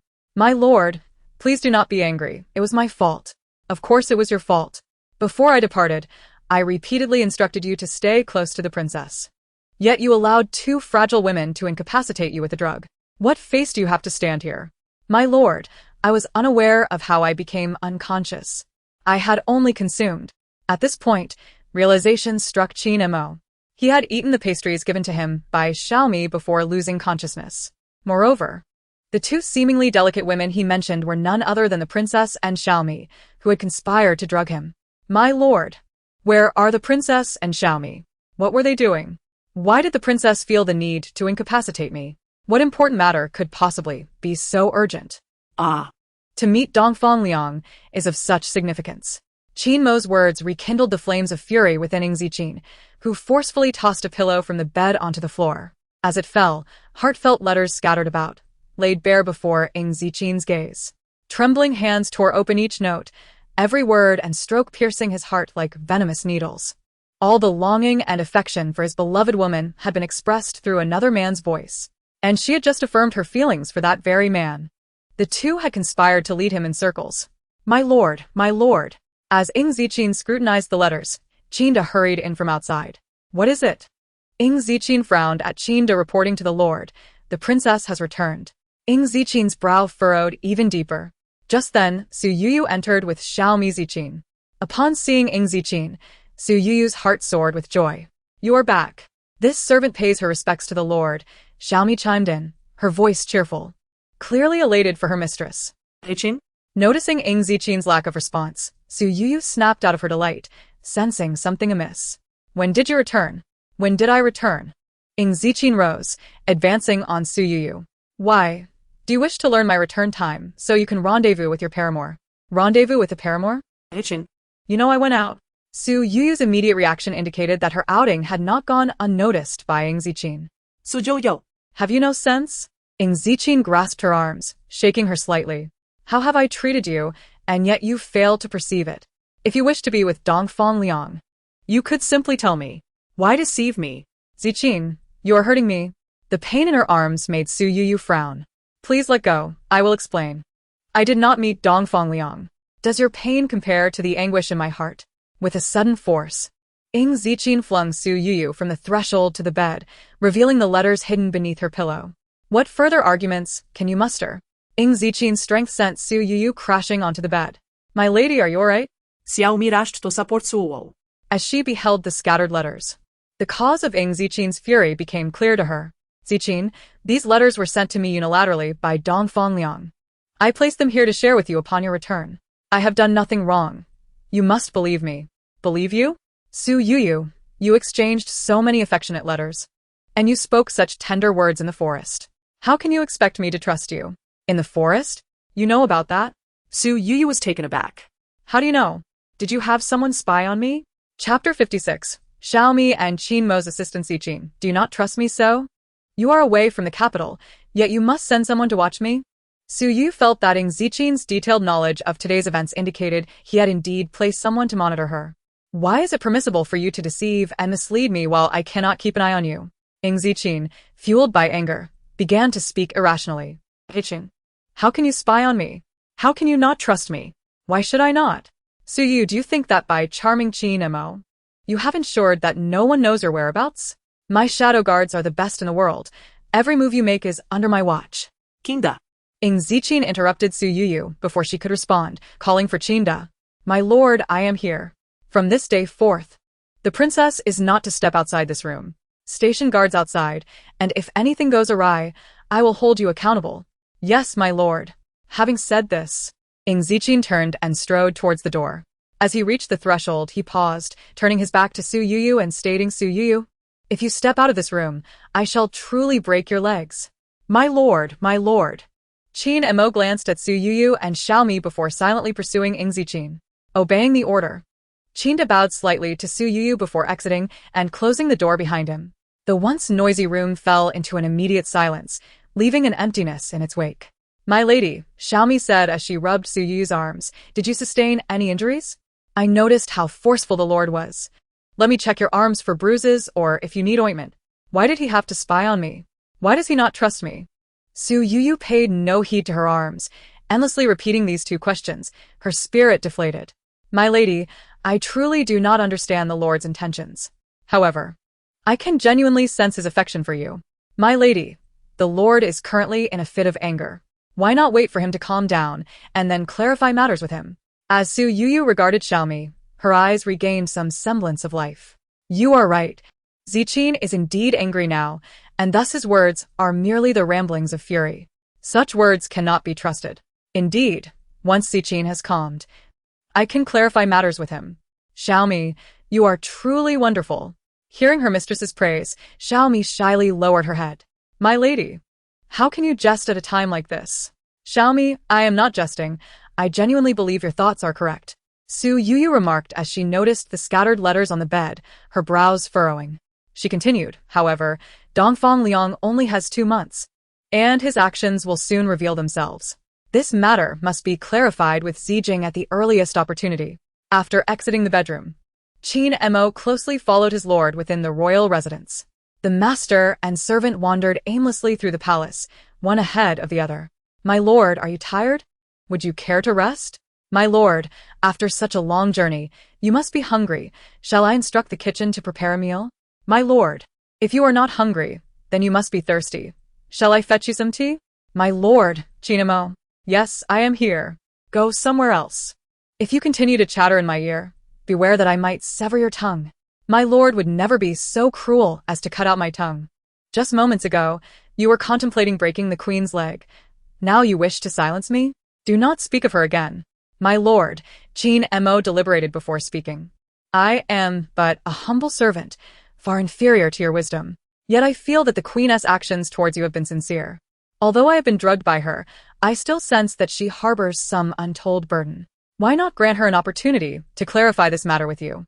Ying Zijing paused upon hearing Qin Mo's words, then replied, What opportunity?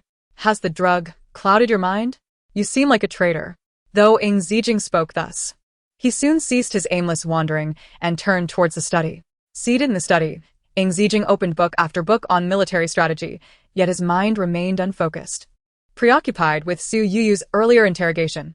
How dare she question me after her own actions? It is as if she believes herself to be entirely virtuous. As he pondered this, Qin Mo's earlier words echoed in his mind. The queen may have some untold burden. Does she truly harbor such a secret? During the Qianqiu festival, she mentioned the dangers of slander and urged me to trust her. Should I not extend the same trust now, at least allowing her a chance to explain herself? The voice of Qinda outside interrupted Ying Zijing's reverie, announcing the vice commander under General Zhu was requesting an audience. I am aware. Bring him to the study. Yes. My lord. At this moment, Ying Zijing had contemplated the situation regarding Su Youyou with clarity. He intended to have an open conversation with her, to bare their hearts and clarify all matters. He wished to resolve this before nightfall. After meeting with the vice commander, he planned to seek out Su Youyou.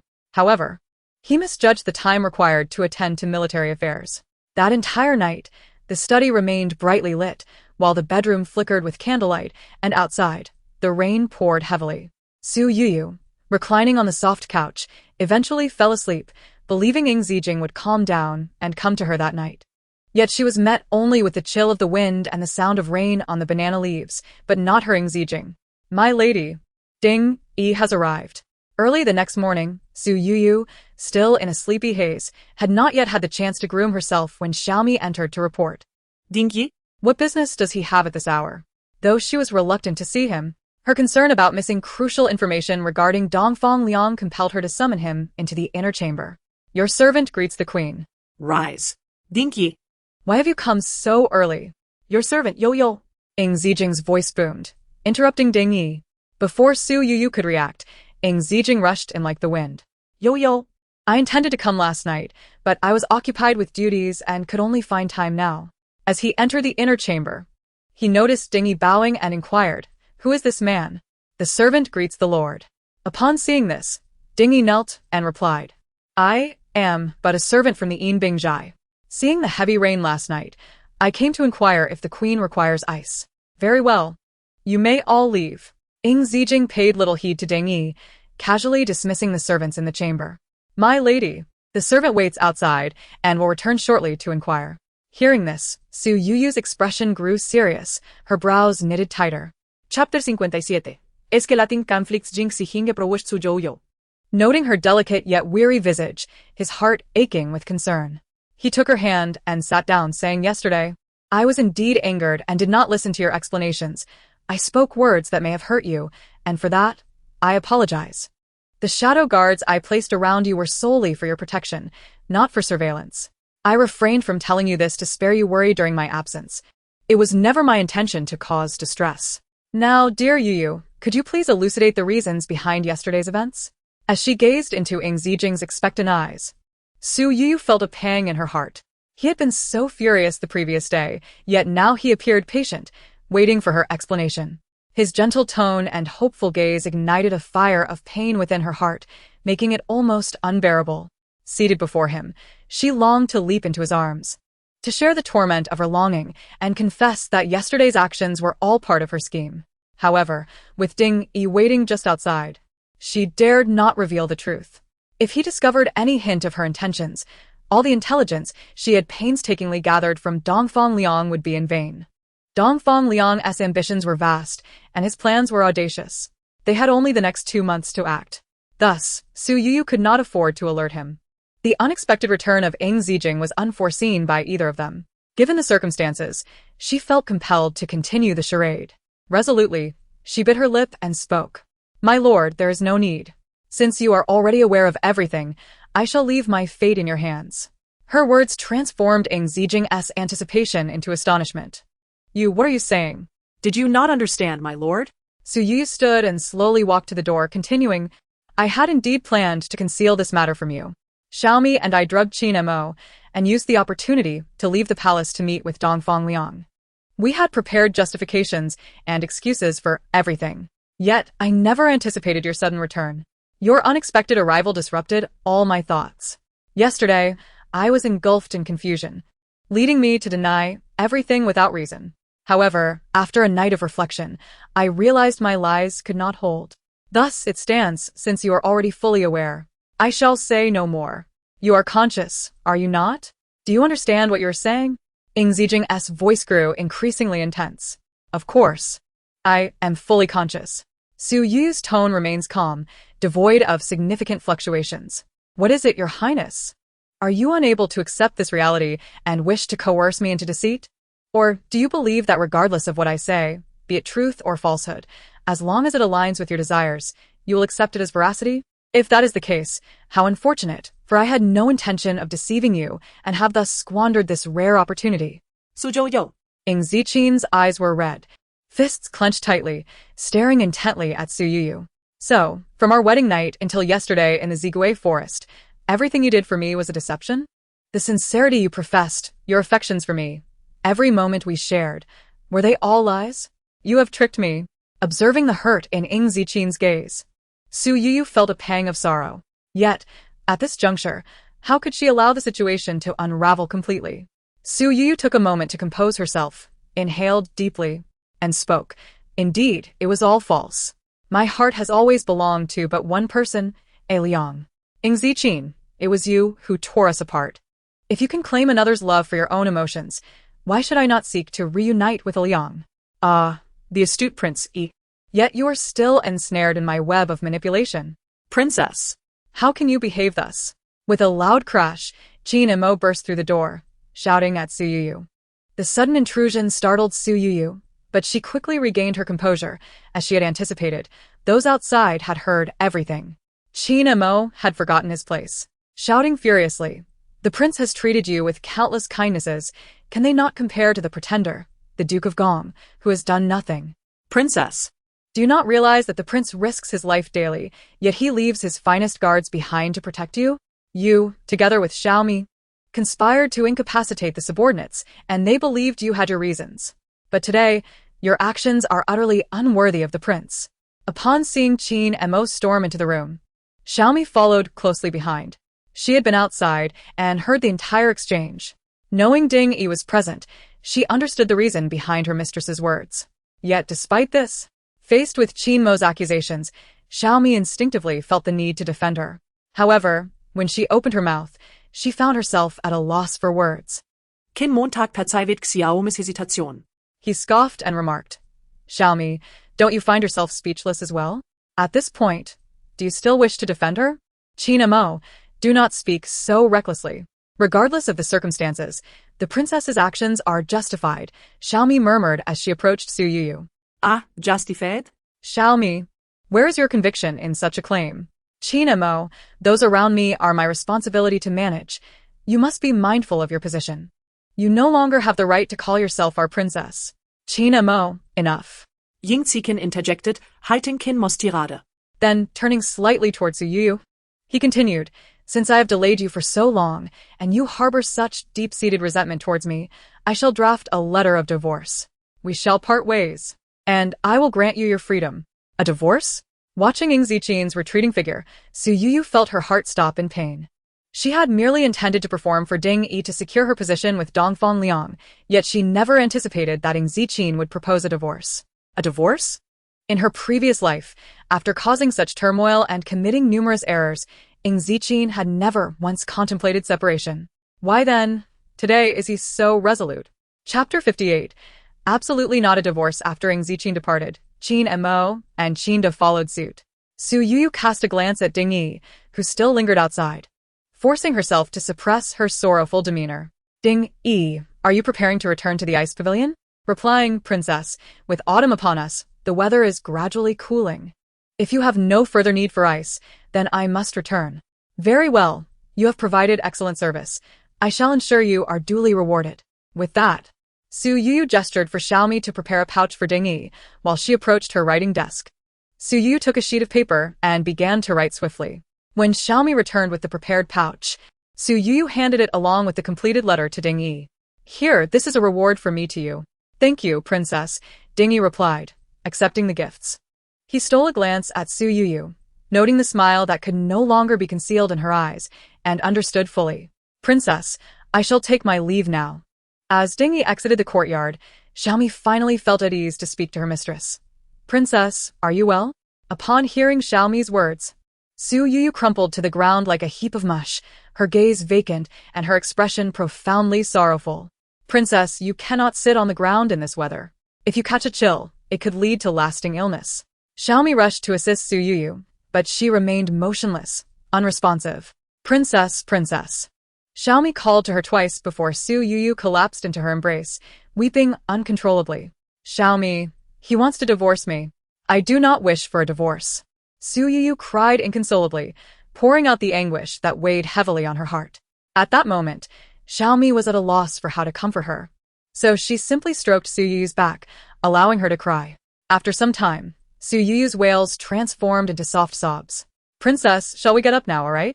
Xiaomi coaxed gently, finally managing to help Su Youyou to her feet. It was not that Su Youyou was overly sentimental, since Ying Zijing left the manor last month. She had encountered a series of unexpected events. Moreover, in the days since receiving Dongfang Liang's note, her nerves had been perpetually taut. She had to decipher Dongfang Liang's intentions and navigate interactions with Ding Yi. She had to meet Dongfang Liang for a meticulously cautious conversation, only to return and confront Ying Zijing's misunderstandings. And now, Ding Yi, before leaving the prince's residence, had to present her with such a dilemma, forcing her to continue the charade and deepen Ying Zijing's misconceptions. Now, Ying Zijing had proposed a divorce. She had thought that once he returned, her strained nerves would finally relax, yet they had snapped altogether. Though all of this was a consequence of her own choices. She was still merely 16, a young girl who could hardly bear such burdens.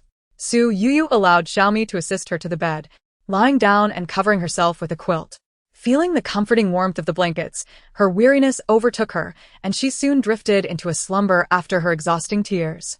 When she awoke, it was well past lunch. "Princess, you are awake," Xiaomi exclaimed, rushing to attend to her. "I saw you sleeping soundly, and did not dare to wake you.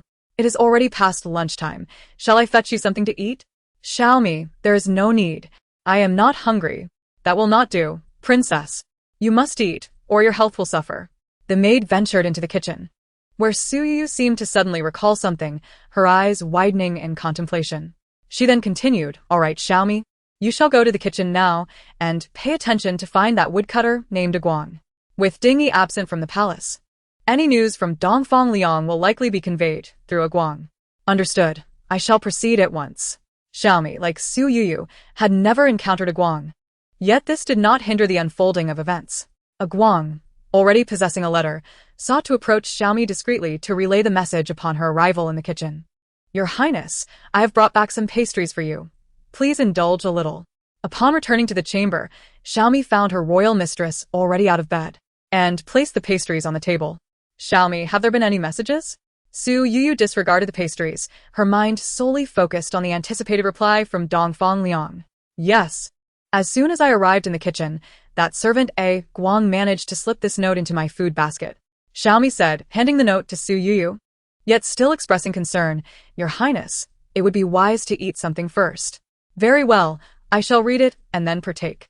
Su Youyou took the note and opened it immediately, though her words about eating lacked any genuine intention to do so. The note contained but a few words, yet Su Youyou lingered over it for quite a while. Noticing the unusual behavior, Xiaomi tentatively called out to her, "Your Highness?" Su Youyou lifted her head slowly and spoke softly. Dongfang Liang mentioned the matter of divorce. It was no wonder that her royal mistress appeared so desolate. It seemed she was reminded of the prince's words regarding their separation. In light of this situation, Xiaomi refrained from speaking thoughtlessly, fearful of unintentionally reopening her royal mistress's wounds. However, remaining silent would likely cause her mistress greater distress. After much contemplation, Xiaomi finally spoke. "Your Highness, does the Duke wish for you to hasten the divorce from the prince?" "Not at all," Su Youyou replied directly, sensing Xiaomi's trepidation. "Dongfang Liang stated that I must absolutely not divorce." "Absolutely not. Indeed, if I were to part ways with Zijing, who would convey messages to him?" "Your Highness, I cannot fathom your thoughts, but I have witnessed the grievances you have endured these past few days. Yet, I must urge you, please do not agree to a divorce with the prince. Both you and the prince harbor genuine feelings for one another. Your bond is clear to me as an outsider. Therefore, Your Highness, regardless of what the Duke may say, for your own sake and for the prince's, you must not consent to a divorce." This was perhaps the most Xiaomi had spoken to Su Youyou in recent days, having been cautious in her words and actions for fear of making a misstep. Yet, when it came to the matter of the prince and the royal mistress's potential separation, she could no longer hold her tongue. Xiaomi, aware of her limited intellect, feared that her words might strike at her mistress's tender heart, yet she was even more afraid of her mistress and the prince missing their chance together. "I understand, Xiaomi. You need not worry, I will never divorce the prince. Even if he were to write that divorce decree, I shall not sign it, and it would hold no validity." A smile finally graced Su Youyou's face, a long-awaited expression. Xiaomi, wearing her thoughts openly on her face, could not help but understand that she was acting out of concern for her. In Chapter 59, The Divorce Decree, Su Youyou was ultimately compelled by Xiaomi to eat half a piece of pastry, though she truly felt no hunger. At this moment, her appetite and mood for food were entirely absent. "Xiaomi, where is the prince?" Su Youyou inquired, glancing once more at the note from Dongfang Liang. "Your Highness, the prince should be in his study. I took a detour while in the kitchen and caught a glimpse of Qin Mo guarding the door." "Ah." Our Xiaomi has become quite astute. Hearing her royal mistress jesting about her, Xiaomi was filled with joy. "Your Highness, do you wish for me to, Xiaomi, help me prepare?" I must go see the prince. I shall fetch water immediately. Su Youyou donned a delicate lavender gown, her face unadorned, with only a hairpin adorning her hair, and gracefully made her way toward Ying Zijing's study. The prince was busy attending to affairs in his study, and thus, the presence of any outsiders was unwelcome. Upon seeing Su Youyou and Xiaomi approach, Qin Mo merely stated his duty at the door and refrained from further comment, not even glancing at them again. Kin Montak. Allow us entry. I have something to discuss with Zijing. Su Youyou paid no heed to Qin Mo's demeanor. Her sole desire was to enter the study to meet Ying Zijing. The prince is preoccupied with official matters. He likely does not have time to see you. What I wish to discuss is of great importance. Qin Mo, please let me in. Qin Mo, assigned to guard the prince's study, would not permit any irrelevant individuals to enter. Qin Mo, I command you to step aside. Command? Ha. In Qin Mo's eyes, you are no longer the prince's consort. Qin Mo, how dare you speak to the princess in such a manner? Step aside at once. Xiaomi interjected, rushing forward. Humph. You best take your mistress and leave, otherwise. If the prince were to become enraged, you might not survive. Qin Mo, Xiaomi, Su Youyou called, then turned to Qin Mo. I cannot discuss this with you here. Allow me entry now. We can speak of other matters later. Qin Mo. Convinced he had said all that was necessary, Qin Mo remained silent and motionless, regardless of what Su Youyou and Xiaomi might say next. After a moment of indecision, Su Youyou, realizing Qin Mo was unyielding, contemplated a forceful entry. She exchanged a glance with Xiaomi and, seizing an opportunity when Qin Mo was distracted, swiftly dashed toward the study's entrance. Yet, no matter how swift Su Youyou was, she was but an unskilled maiden, far outmatched by the martial prowess of Qin Mo. The moment Su Youyou attempted to enter, Qin Mo reacted instantly, raising his silver blade to block her path.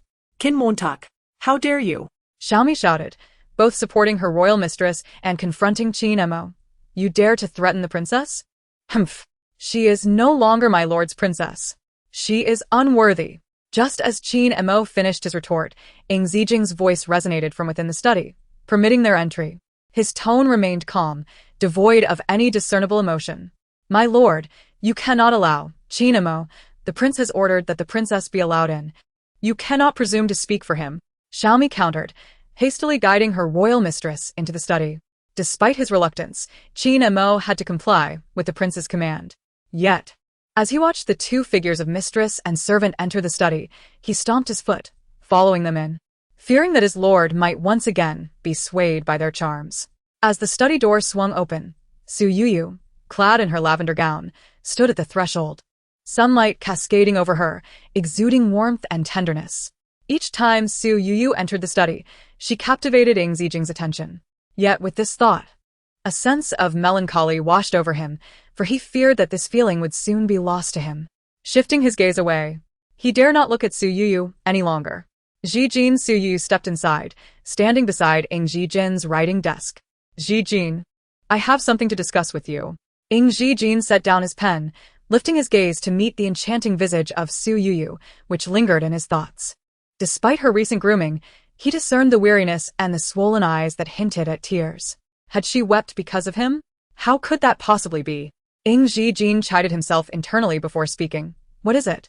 Are you so eager to request the divorce papers? Upon hearing this, Su Youyou hastily denied it. No. What I meant to say is, what do you wish to convey? That everything you said yesterday was untrue? That you do not harbor feelings for Dongfang Liang? That the one in your heart has always been me? Su Youyou widened her eyes, reluctantly nodding in affirmation. Yes, in the bedroom yesterday, with Ding Yi present, she had to conceal the truth. But now, Ying Zijing's study was undoubtedly fortified, with guards stationed outside, and no one else could intrude. Although Qin Mo was present, his presence mattered little. Thus, Su Youyou resolved to lay bare the entire sequence of events. Yet, to her surprise, Ying Zijing responded in such a manner. Zijing, what I said yesterday was truly not the reality. I had my reasons for meeting Dongfang Liang. As for him, I care not. You need not mention him before me again. After uttering this, Ying Zijing picked up his pen once more, declaring, Since you are so insistent on hastening my decision, I shall write the divorce papers for you immediately. Zijing. In a swift motion, Su Youyou lunged forward, seizing the pen from Ying Zijing's grasp. I do not want the divorce papers. You must not write them. Seeing Su Youyou rush forward, Qin Mo and Xiaomi stood anxiously by, aware that this was a matter solely between two masters and that they could not intervene. As Su Youyou clutched the pen, Xiaomi felt a semblance of relief, while Qin Mo, in stark contrast, was nearly beside himself with worry. Ying Zijing withdrew the pen from her grasp, frowning as he remarked, "Why can I not write? If you are unwilling to remain by my side, it would be better to part ways." Allowing the title of princess consort to be relinquished. "I will not. I am the princess consort, and I refuse to give it to anyone else." Su Youyou. "Do not act unreasonably." "I am not being unreasonable. Zijing, you must trust me." "Trust you? Since our engagement, how many things have you done that I am aware of? Time and again, you have urged me to trust you, yet you have continuously crossed the line. Do you truly believe my patience is boundless? Whether you wish for the divorce papers or not, I have resolved to write them." At this, the two attendants experienced a dramatic shift in emotion. Qin Mo felt a sense of calm, while Xiaomi was left fuming. Chapter 60. Miss Su. As Ying Zijing spoke, he took a sheet of paper and lifted his pen to write. "You cannot write." In a moment of urgency, Su Youyou's mind went blank. She could only grasp at straws for a reason. "If you write the divorce papers here, word will inevitably spread. If it gets out that you have divorced me, how am I to return to the Prime Minister's residence? How shall I live on? Moreover, even if you write them, I will not sign." After her impassioned plea, Ying Zijing indeed halted his writing. Whether he feared that Su Youyou might take drastic measures for the sake of her pride or understood that she would never sign, the divorce papers would not be written today. Gazing at the blank sheet on the desk, Ying Zijing fell silent for a moment before finally speaking.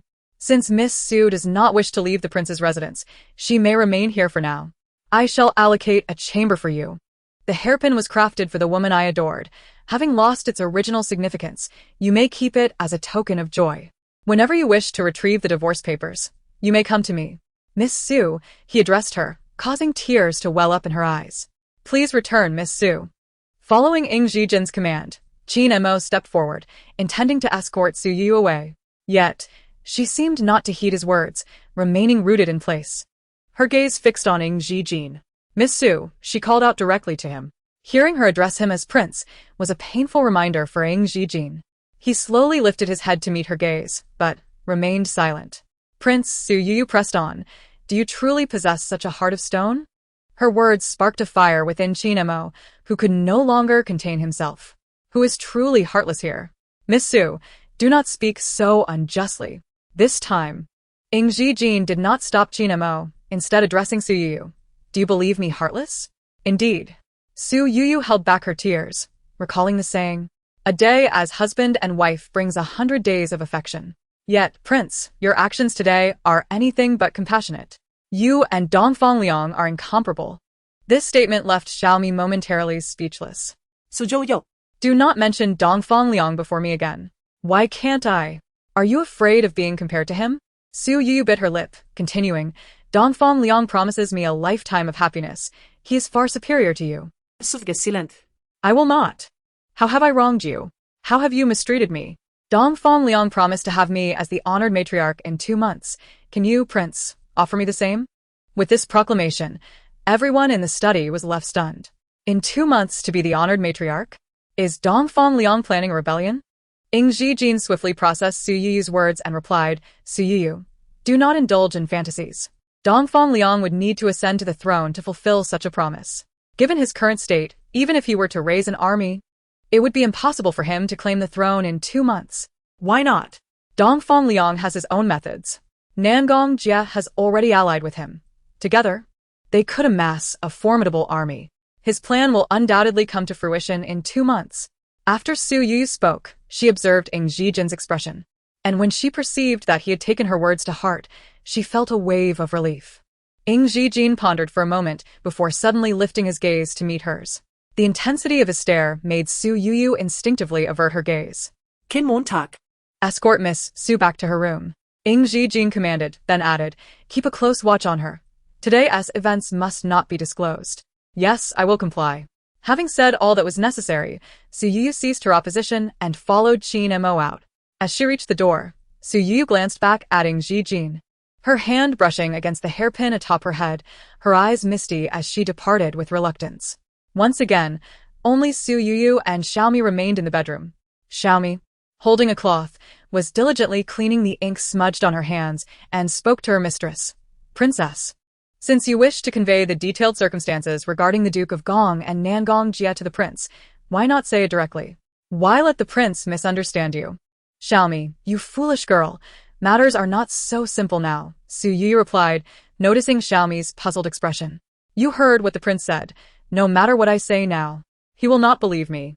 If I were to disclose these circumstances directly concerning military affairs, the prince would surely send someone to investigate thoroughly, which could inadvertently alert Dongfang Liang. If the prince remains suspicious of me, thinking I may have ulterior motives, he might even act in opposition. However, if I present the situation from the angle I just did, the prince will be convinced. This way, they can investigate discreetly without alarming Dongfang Liang. But, Your Highness, this will only deepen the prince's misunderstandings about you, Xiaomi interjected. Am I not aware of that? However, I couldn't think of a better solution at that moment. If I had remained silent, it would be even more difficult to see the prince next time. Besides, time is of the essence, and I must prioritize that, Su Youyou admitted, her heart heavy for her mistress. I can only hope this situation improves swiftly, and then I can explain everything to the prince.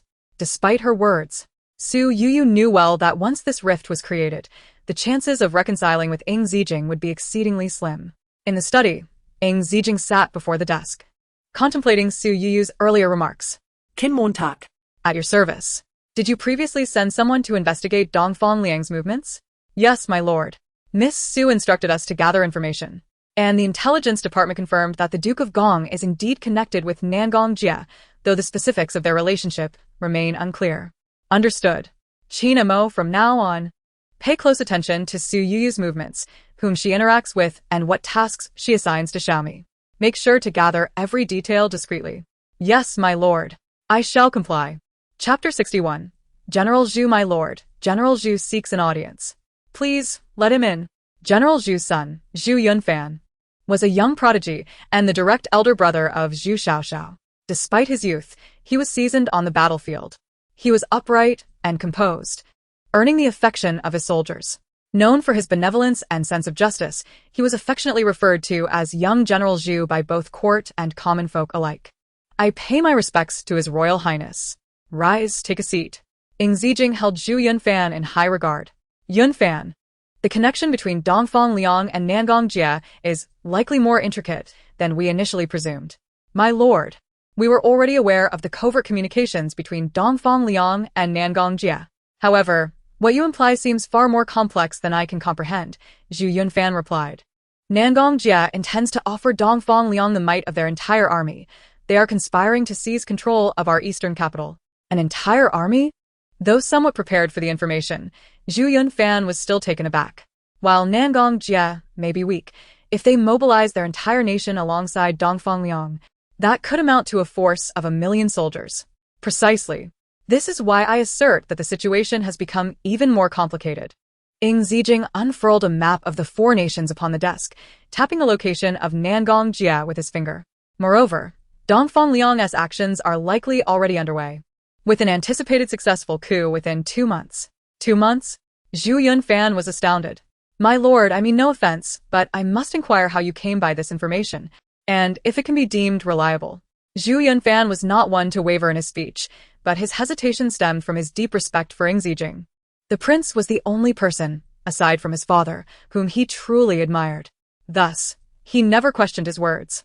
Yet, the notion that Dongfang Liang could achieve a decisive victory and seize power in 2 months seemed ludicrous, even with Nangong Jie's assistance. Caught in a web of doubt and respect, Zhu Yunfan struggled to articulate his thoughts. Ying Zijing understood Zhu Yunfan's internal conflict. At first glance, the claim might seem absurd. However, recalling Su Youyou's earlier assertions and analyzing the circumstances, he found the intelligence to be credible. The intelligence is undoubtedly accurate, Ying Zijing asserted, tracing the map with his finger. Observe, at this moment, Baiming City is embroiled in internal strife over succession, leaving them unable to attend to other matters. We have nearly 200,000 troops stationed at the border with Baiming City, and given their formidable power, we cannot withdraw them. As for Ximen County, we have also stationed nearly 100,000 troops there. With domestic unrest, We cannot risk a surprise attack from Ximen County. This means that if Nangong Jia were to concentrate all their forces on the eastern capital, we would only have the 100,000 troops under my command to counter them. Although Dongfang Liang has around 100,000 soldiers, most are militia and do not match the elite combat forces. However, they are familiar with the terrain and have various advantages in information and experience. The infighting in Beiming City will not resolve in less than 2 months, making this an opportune moment for Dongfang Liang. Zhu Yunfan nodded repeatedly, acknowledging the validity of Ying Zijing's analysis. You are correct, my lord. I have not considered this thoroughly.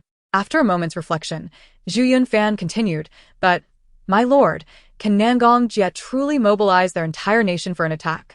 They may deliberate on a potential invasion from Ximen County, but an assault on Nangong Jia would be different. Wouldn't they be vulnerable and easily overtaken? At first glance, that may seem true. However, consider this. If Ximen County were to conquer Nangong Jia, they would merely expand their territory temporarily without strengthening their power. With their limited resources, they would eventually be forced to relinquish that land. Indeed, Zhu Yunfan's understanding dawned upon him, and he looked at Ying Zijing with admiration. Moreover, if Dongfang Liang successfully ascends to power, they would then rule the eastern capital. As the legitimate heir of the eastern family, regardless of the situation in Beiming City, the 200,000 troops at the border would be unable to act.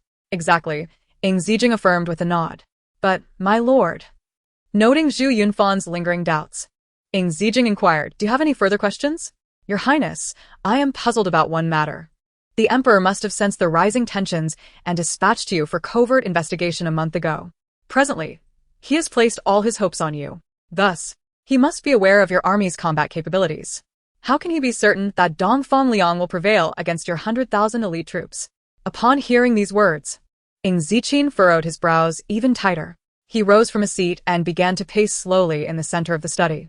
Zhu Yunfan, noticing this, also stood up. There must be more to this. Ying Zijing pondered aloud. My father has long since sensed Dongfang Liang's predatory ambitions. It is impossible for Dongfang Liang to be unaware of this. He has been operating in the shadows, intent on keeping his plans concealed. At present, we only know the timing of his operation but remain oblivious to his actual schemes. Your Highness, Dongfang Liang is a despicable man and the current ruler of Nangong realm. Nangong Wuyu is equally treacherous. Their methods may not be overtly powerful, yet they are certainly steeped in cunning and deceit. We must exercise utmost caution. Indeed, Yunfan, continue to fortify the palace's defenses. Also, remain vigilant regarding Dongfang Liang's movements, but do not alert him to our awareness. I will dispatch someone to closely monitor the situation in Nangong realm. Yes, Your Highness, I shall obey your command. After Zhu Yunfan departed, Ying Zijing remained at his desk, his expression troubled. He understood the capabilities and loyalty of the Zhi family, yet the treachery of their adversaries was overwhelming, and their next moves were shrouded in uncertainty. This was the most terrifying aspect. Moreover, what troubled Ying Zijing further was his uncertainty regarding Su Youyou's potential involvement. If she were indeed to act on behalf of Dongfang Liang, how would he confront that predicament? Chapter 62.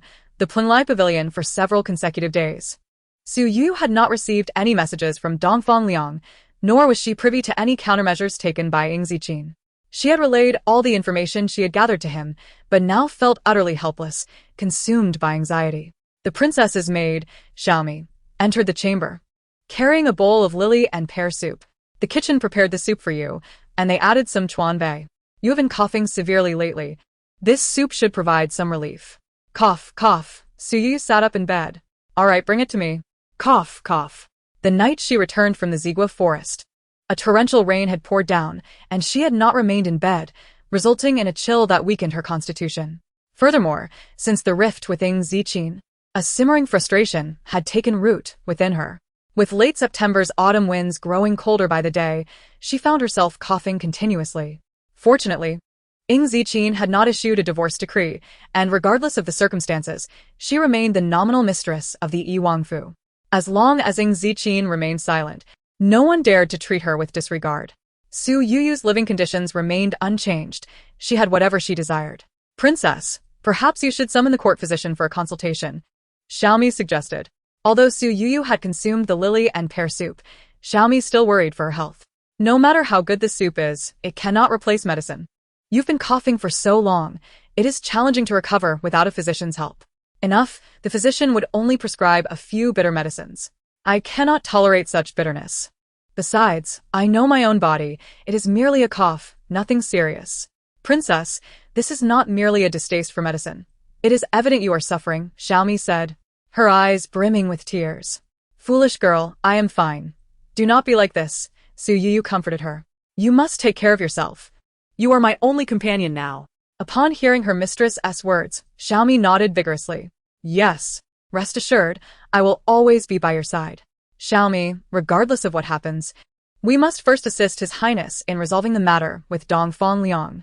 Otherwise, words alone will be futile. Su Youyou pondered and continued, Xiaomi, after this, go to the kitchen and investigate. It has been a while since Dongfang Liang sent any news. Sneak a peek at how things are with the Guang. Understood, Princess.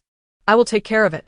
After consuming the bowl of soup, Su Youyou felt her throat briefly soothed, but soon it grew dry and scratchy again, prompting another round of coughing. She slowly rose, moving to the window and partially opening it. As she gazed at the falling leaves outside, she felt no beauty in their descent, only a profound sense of desolation and melancholy. Princess, why are you up? Xiaomi exclaimed upon returning to see Su Youyou sitting by the window with it ajar, alarming her greatly. I grew tired of lying down, so I got up to sit for a while. Look at how anxious you are, Su Youyou replied, coughing lightly. Princess, this is not advisable, Xiaomi urged, closing the window. The autumn wind is quite harsh. You are in no condition to endure it.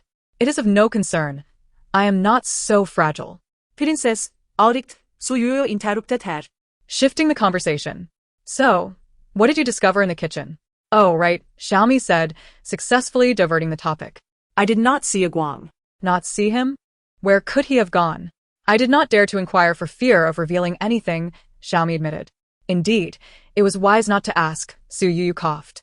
You did well in this regard. However, Princess, although I did not see a Guang, I did encounter that old man from the street the other day. The old man from the street? Su Youyou strained to recall, then continued. The one training the parrot? Yes, indeed. When I saw him, he was being led towards the prince's study. I overheard them mentioning something about the Pringlai Pavilion. The Pringlai Pavilion? Su Youyou gasped in surprise. Yes. It seemed to be mentioned that way, Xiaomi replied, having no familiarity with the name and thus lacking any emotional reaction. Princess, is there something wrong with the Pringlai Pavilion? Pringlai Pavilion is a revered sanctuary, Su Youyou recalled from tales her mother had told her during her time at the Prime Minister's residence. The four nations, Dongfang, Nangong, Ximen, and Baiming, each lay at the corners of the continent, while the Pringlai Pavilion resided beyond the realms of these four nations. It was said to be situated in the heart of the sea, yet no one had ever reached it. The Pringlai Pavilion was never subject to the governance of these four nations. In truth, none of them possessed the right to exert control over it. According to legend, it was a land of purity, where its inhabitants were untouched by the ravages of war. There, doors remained unlocked at night, and no one would pick up lost items. Everyone lived in peace and prosperity, and each person could live for centuries. It was also said to possess powers of immortality and resurrection. Yet, these were merely tales passed down by the older generation. The younger generation, like Su Youyou, had only heard of the Pringlai Pavilion in passing, and it had long ceased to be a topic of daily conversation. Thus, it was entirely normal for Xiaomi to be unaware of it. Come, Xiaomi. Accompany me to see for ourselves. Now? But, Princess, you are still unwell. Princess, Princess. Xiaomi protested as Su Youyou made her way to the door. After being cooped up for so long, the moment Su Youyou stepped outside, she felt a chill run down her spine. Cough, cough, cough. Yet, no matter how penetrating the autumn chill, it could not quell her desire for discovery. Su Youyou, accompanied by Xiaomi, stepped forward toward Ying Zijing's study. Meanwhile, the three individuals in the study had just settled in and had yet to begin their discussion. Your Highness, is this old gentleman truly from the Pringlai Pavilion? Qin Mo questioned, observing the elder before him, recalling the day he had seen him amusing a parrot on the street, concerned that his prince might be deceived. Kin Montak. Do not be rude. Quickly, apologize to the elder. It was with a sense of helplessness that Qin Mo turned to the elderly man to apologize. Forgive my rudeness. Esteemed sir, what could he do? This elder was said to be from the Pringlai Pavilion by his lord, and how could he dispute that? Lacking the discerning eyes of his lord, Qin Mo, despite his relatively young age, should have regarded the tales of the Penglai Pavilion as mere legend, like most of his peers. However, having followed his lord from the imperial palace to the royal residence, and from prince to king, he had witnessed many extraordinary events, even having seen Ying Ji in her prime. Thus, he was acutely aware of the deep connection between his lord and the Penglai Pavilion, understanding that its existence was not merely a myth, but an undeniable reality. It matters little. I am not concerned with such trivialities, the elder chuckled benignly, his demeanor exuding a certain warmth. What brings you here today, esteemed sir? Ying Zijing inquired politely. I sense the aura of a fated connection and thus came to deliver a letter, the elder replied, producing a bright yellow bamboo tube from his robes and handing it to Ying Zijing. Though referred to as bamboo, the tube was actually carved from bright yellow wax, containing a letter sealed with oil paper and wax to prevent decay and water damage. The tube was of a moderate size, smooth to the touch, with two vividly carved five-clawed golden dragons spiraling around its surface. Ying Zijing accepted the bamboo tube and deftly unwrapped the oil paper and wax seal, retrieving a letter from within. The paper was unlike ordinary Xian paper. It was exceptionally white, smooth, and delicate. As she slowly opened the letter, 8 prominent characters leapt forth. Fate brings us together, circling anew. Furrowing her brows in contemplation, she turned to the mysterious elder. Might I inquire, esteemed sir, what does this mean? The elder shook his head. I am merely a messenger, unaware of the contents within. Merely a messenger? Qin Mo interjected, unable to restrain himself. Is this not a letter for our lord? I have no ties with you at present. Why would I deliver a message? The elder retorted, leaving Qin Mo momentarily speechless. Then may I ask, who is the sender of this letter? Ying Zijing pressed, still puzzled by its implications. Who, indeed? The elder closed his eyes slightly, stroking his beard in thought before responding. Perhaps it is the pavilion master. The pavilion master? Qin Mo nearly leapt in excitement. Do you know the pavilion master of the Penglai Pavilion? Of course, the elder replied. And what does the pavilion master look like? Is it a man or a woman? Is it true they can achieve immortality? The elder, visibly perturbed by the barrage of questions, replied, Which pavilion master are you referring to? Which one? Ken Montag exclaimed, realizing the depth of his ignorance. Enough. Ying Zijing intervened, compelling Qin Mo to restrain his curiosity, for inquiries regarding the Penglai Pavilion were not to be made so frivolously. The elder, observing the youthful exuberance of the two, found them endearing, reminiscent of a wise elder watching over their juniors. Esteemed sir, Ying Zijing attempted to ask further, but the elder raised his hand to halt her. I did not come for you today. The time has come for me to take my leave. With that, he rose and made his way to the door, with Ying Zijing following suit. As they reached the threshold, Ying Zijing felt compelled to voice her lingering questions. Yet before she could speak, the elder interjected once more, I assure you, I am not here for you. Your inquiries would be futile. After a brief pause, he added, Do not rush. Perhaps next time it will be for you. Next time? Ying Zijing was perplexed. When might that be? Such secrets cannot be divulged, the elder replied, stroking his beard as he approached the exit. Now, I must go to meet the fated one. Just as Ying Zijing and Qin Mo stepped outside, they encountered Su Youyou and Xiaomi waiting at the door. Splendid timing, the elder beamed upon seeing Su Youyou. As she approached with Xiaomi, Su Youyou bowed slightly, saying, Esteemed sir, no need for further pleasantries. Let me see your palm, the elder interjected. Without hesitation, Su Youyou extended her left hand, palm up, before the elder. He placed one hand behind him, stroking his beard with the other, narrowing his eyes as he examined her palm for a moment before requesting, Let me see the other. Without hesitation, she presented her right hand. Maintaining his previous posture, the elder scrutinized her palm, and upon observing something, his eyes widened in surprise, a smile breaking across his face. Excellent, excellent. Su Youyou was momentarily taken aback by the elder's exuberant laughter, while Xiaomi, along with Ying Zijing and Qin Mo, shared a look of confusion. Forgive me, esteemed sir, Su Youyou stammered, but I cannot fathom the meaning of this. Listening to her halting speech, Ying Zijing furrowed her brows, casting a scrutinizing glance at Su Youyou. From the perspective of your destiny, you are indeed the fated one I sensed. This cannot be denied. The fated one? Su Youyou echoed, bewildered. Once again, secrets cannot be revealed, the elder replied, producing a fan from his robes and lightly fanning Su Youyou's face before putting it away. This visit has been fruitful. I shall take my leave now. With that, he strode purposefully toward the exit. As the elder departed, Ying Zijing quickly turned away, fearing she might glance back at Su Youyou, and retreated to her study. Outside, only Qin Mo remained, his stern expression effectively barring Su Youyou from entering. Xiaomi, it seems Qin Mo will not allow us into the study. Let us return. But, my lady, if the prince would not permit me entry either. His expression just now was one of clear rejection. Yet, my lady, it has been so long since you last saw the prince. Today, we have a rare opportunity to meet him. Only to leave now? With a sigh, Su Youyou conceded, very well, let us go, Xiaomi. On her way back to her room, Su Youyou walked slowly, the autumn breeze still blowing as before, yet she felt no chill like she did on her earlier journey. Princess, she heard Qin hastily approaching. Is there something you need? Replying to the princess, the prince has commanded me to bring this loquat syrup to you.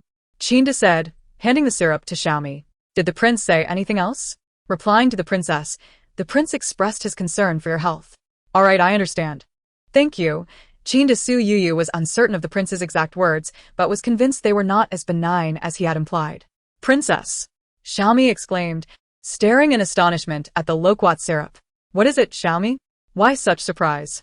Su Youyou assumed there was something unusual about the syrup. Perhaps it was made of gold?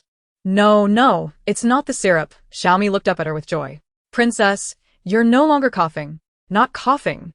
With Xiaomi's words, Su Youyou suddenly realized that she had not coughed on her way back from the study, remembering how she had felt less cold earlier. A realization dawned upon her. Had her health truly been restored? The two of them returned to the bedroom in high spirits, where Xiaomi placed the bottle of loquat syrup on the bedside table, teasing, Princess, this syrup from the prince is so effective that merely looking at it has cured you. Merely looking at it has cured me? You silly girl. How can you say such nonsense? Su Youyou said with a smile. Nevertheless, the suddenness of her recovery was indeed perplexing. She recalled how she had felt the biting chill of the autumn wind when she left, and how her conversation with the old man had been interrupted by intermittent coughs. Even when she showed her palm to him, her throat had felt parched. Then, the old man had fanned her with a palm leaf fan. Could it be that the wind from that fan had cured her ailments? Princess, do you think this is related to that mysterious old man? Xiaomi pondered aloud, marveling at the coincidence. Indeed, is there such miraculous occurrence in this world? Su Youyou lay on the bed, reflecting on everything regarding the Prunglai Pavilion and today's events. After a moment's contemplation, she felt a sense of acceptance wash over her. What does it matter? For someone who has been reborn, such trivialities as a fan seem inconsequential.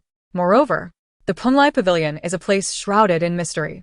Compared to my fiery rebirth, the notion of a mysterious elder curing me with a fan seemed less hard to fathom. Yet, recalling her encounters with the elder, his words lingered in her mind. In times of trial, transformation, and today, the mention of fated individuals. Su Youyou felt certain that the elder must be aware of her rebirth, or perhaps the Prunglai Pavilion itself knew, and it was possible they orchestrated it all. The complexity of the situation made her feel increasingly bewildered. She realized she no longer perceived herself as clearly as she once did. This is vexing. I shall stop thinking about it. Hearing her princess's exasperated complaint, Xiaomi chuckled, Princess, if it troubles you, do not dwell on it. Not everything can be understood.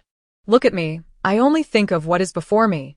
Now that you are well, I am happy, and that is enough to keep my worries at bay. You, my dear girl, always think little, yet live with such ease. Su Youyou now appreciated Xiaomi's simple mindset. Every matter has its own rhythm. Perhaps everything will resolve itself in due course. Princess, you should rest for a while. I will go to the kitchen to announce dinner. Xiaomi's joy and sorrow were intertwined with Su Youyou's well-being.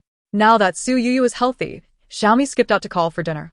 After Xiaomi left, a frown returned to Su Youyou's face. She could afford to ignore the matters of the Prunglai Pavilion, but the situation with Dongfang Liang was pressing. For days, she had received no news from him. Had he changed his plans? Did he know her thoughts? She felt anxious about being left in the dark, fearing he might have seen through her intentions and that it could pose further danger to Ying Zijing. With these thoughts weighing heavily on her, Su Youyou sprang from her bed and approached the desk, intending to write a note to Dongfang Liang. The note would contain information about Ying Zijing that Guang could gather, but Su Youyou would embellish it with more detailed and valuable insights.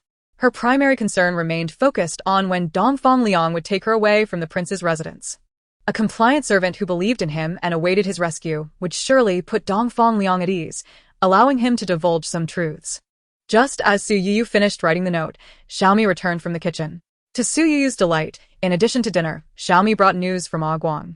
"Princess, I saw Guang," Xiaomi exclaimed while arranging the meal on the table. "Really?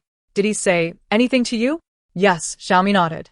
"When I went to the kitchen, I saw Guang back at his usual wood chopping. During our chat, I learned that a few days ago, he went outside the residence with Qinda to purchase coal." "With Qinda? Princess, are you suspicious of Qinda?" "No, Qinda is trustworthy. I am certain of that." Su Youyou, with memories of her past life, was confident in this. "Xiaomi, did Qinda take Guang along for the coal purchase?" "It seems so.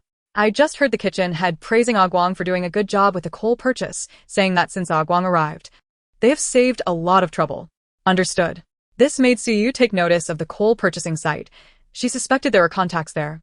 "Xiaomi, did Guang say anything else to you?" "When I left, Guang quietly told me to inform you not to worry." "Not to worry?" Su Youyou smiled at this and handed Xiaomi the note she had just written, continuing, "This is perfect. After dinner, take this note to Guang." "Yes, princess." Su Youyou finally understood why Dongfang Liang would send a servant who had been in the kitchen to convey messages. Besides being inconspicuous, as autumn waned into winter, this servant, tasked with coal supply, could freely come and go from the prince's residence. Guang's transition from a woodcutter to a coal supplier must have taken considerable effort. Dongfang Liang's strategy was indeed impeccable. Chapter 65. Dongfang Liang leaves the city. Guang, that servant, has indeed secured a remarkable position, allowing him free access to the royal palace. Just yesterday, a note from Su Youyou was sent out, and by noon today, a reply was received.